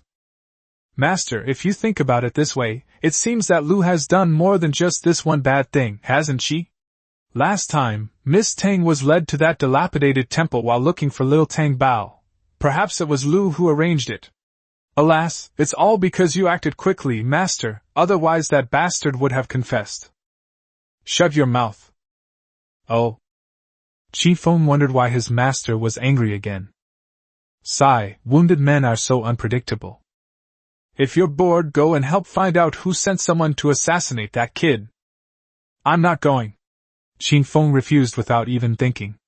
If he were asked to watch that little tyrant get into trouble, he'd be 100 times more unlucky than the little tyrant. When bad luck strikes, there's really no stopping it, even for a little tyrant. See? He was chased by assassins, separated from his bodyguards, and even picked up by a passing human trafficker. His bad luck is so great that even the mastermind probably didn't expect it to go so smoothly. The two followed slowly behind the crowd, and then their sharp eyes spotted little Tang Bao riding on her father's shoulders, pulling a slingshot. No one knows how many pebbles were in the small cloth bag, but it managed to hit its way all the way to Tang's snack shop. The old lady at the shop entrance spotted her granddaughter in the crowd at a glance, waved, and called her back to have some water first. The other two granddaughters also went to watch the fun, so the old lady was helping her daughters outside today. Tang Bao put away his slingshot and went back to the shop with his father to rest. "Grandma, we're back! Hey, Yuna, take your little sister inside to wash her hands first, then come out and have something to eat." "Okay." Tang Yun led her two younger sisters into the kitchen to get hot water to wash their hands. The old woman outside pulled her youngest son aside and asked about the case. "How did it go? I only saw that stinking old woman, who Lu sure? Mother, you have no idea how cunning the Hu family is. That old man who pushed all the blame onto his wife. He even said that he had divorced that poisonous woman before." That Lu woman actually admitted it, saying that she had done it all by herself, secretly keeping it from her husband and daughter, thus completely absolving Hu Lao Tu and Hu Yuha of any responsibility. So, she herself was flogged and paraded through the streets, while her old man and daughter had long since disappeared. Oh right, the authorities said she'd be paraded for 3 days, and after that, exiled 5,000 li away. Tang Sancho felt suffocated and somewhat uncomfortable, but there was nothing he could do, as the government only had so little evidence. It doesn't matter. Anyway, he knows they're the ones who did it, so Tang Sancho will have his own way of making them pay. After hearing this, old lady Tang was furious. She picked up her vegetable basket, ran to the market, and picked up a large pile of rotten vegetable leaves. She then chased after the crowd to hit that wicked old woman, Lu. When the officials came and said the suspect was from the Hu family, she was still in shock. They were from the same hometown, and no matter how much they hated each other, she had never seen anyone abduct someone's child. Now that everything has settled, she is filled with rage. "Third brother, what are you standing there for? Go and follow mother." Tang Xiaodong saw her mother come out of the market and chase after the crowd, so she quickly woke up Tang Sancho, who was deep in thought with her eyes closed. Tang Sancho suddenly stood up. "I thought mother went to buy groceries." "Who says it isn't?" Seeing that her third brother had chased after her, Tang Xiaodong focused on her work again. "Miss Tang, bring us 2 large servings of fish ball soup, 1 spicy and 1 non-spicy." Tang Xiaodong looked up and saw Qin Feng. She took the 60 coins he handed her, and understood. She nodded. "Please have a seat and wait a moment." "Okay." Yunhe replied and pushed his wheelchair into the hall. Seeing his master's face brighten again, Qin Feng secretly marveled at the charm of the fish balls. Last time he ate them, his master was happy all day, and today, his mood had improved as well. Could it be that the fish balls here taste the same as the ones the lady learned to make in the palace? It seems I can accompany my master here to eat this more often in the future. Qi Feng was unaware that his master was in a good mood because after drinking the soup mixed with spiritual spring water, the toxins in his body had decreased and his leg injury had eased. Even Yunhe himself was unaware of this, only believing that it was the medicine prescribed by Dr. Jiang that had such a great effect. Tang Xiaodong quickly served the 2 fish balls and soup. Then they also made noodles and meatballs for Tang Bao and the other 2. The 3 children sat at the next table, slurping their food with gusto, making Qin Feng feel that even 20 fish balls wouldn't be enough. Miss Tang, can you make noodles here? I'll pay extra." The soup base in the shop is so fragrant. If it could be paired with some staple food, Qin Feng guarantees that he could live in Tang's snack shop for all 3 meals a day. "Sure, a serving of noodles is 10 coins. Then I'll have 1. He said, but before he could finish speaking, he was kicked. Qi Feng looked at his master across from him, and immediately changed his mind. "Miss Tang, 2 servings of noodles, with pork meatballs, no spice." 1 serving of spicy food is enough. If you eat another serving, you'll tempt your master, and he'll suffer the punishment next time. The 3 children next to them were eating heartily, and with Qi Feng being an even bigger one, The customers standing outside all felt hungry just looking at them. Especially some of the people who had just followed the parade, felt very hungry when they saw Tang Bao and the others coming from the crowd. Once the group sat down, they started discussing the prisoners being paraded through the streets. That woman is so vicious. She sold someone's child because of a minor conflict with her neighbor. It's terrifying. You just don't understand, do you? That wicked woman Lu didn't just have a verbal argument. Her own daughter stole the other woman's scholar fiancé, ruining their marriage. When the girl's mother came to settle accounts, that wicked woman couldn't stand it and turned around and sold the child. Really? Her own daughter stole someone else's husband, and she still dares to harm people? Shouldn't she keep a low profile? Who knows? Some people are just born bad. Others might think their child is perfect and everything they do is right. The sound was quite loud, and Yenha heard it clearly. He unconsciously looked at the busy figures outside, searching his mind for the image of the scholar. Chapter 81. The Hu family, father and daughter, chased and attacked by the whole nation. When Hu Yuha and her father came out of the government office, they were so frightened that they had no strength left. They hid in a corner to watch Lu's parade through the streets, none of them daring to peek out. As if sensing something, Lu saw them, but now that things had come to this, she had already taken the blame and didn't want to drag anyone else down with her. Old Mrs. Tang, who had just arrived, spotted Lu watching the father and daughter in the alley. She nudged her son with her elbow and said, "Third son, you need to figure out how to get those two rats out too." "Okay. Be careful then, don't push into the crowd, or you might get injured when you run." "I know, I'm an old woman, do you think I don't understand this?" Tang Sunshio left the crowd and went around to the alley behind. "I originally wanted to grab a handful of pebbles to knock those two out, but by chance, I saw a group of beggars instead." So he took out a few more coins and called on his beggars gang brothers to get the man out. Before long, the noisy voices of a group of beggars reached everyone's ears. "Beat the human traffickers! Beat the human traffickers now! This is the human trafficker's man! Everyone beat him up! This is the daughter of a human trafficker! Bad seeds beget bad seeds! Everyone beat her!" The beggars spoke one after another, wielding their dog-beating sticks with incredible ferocity.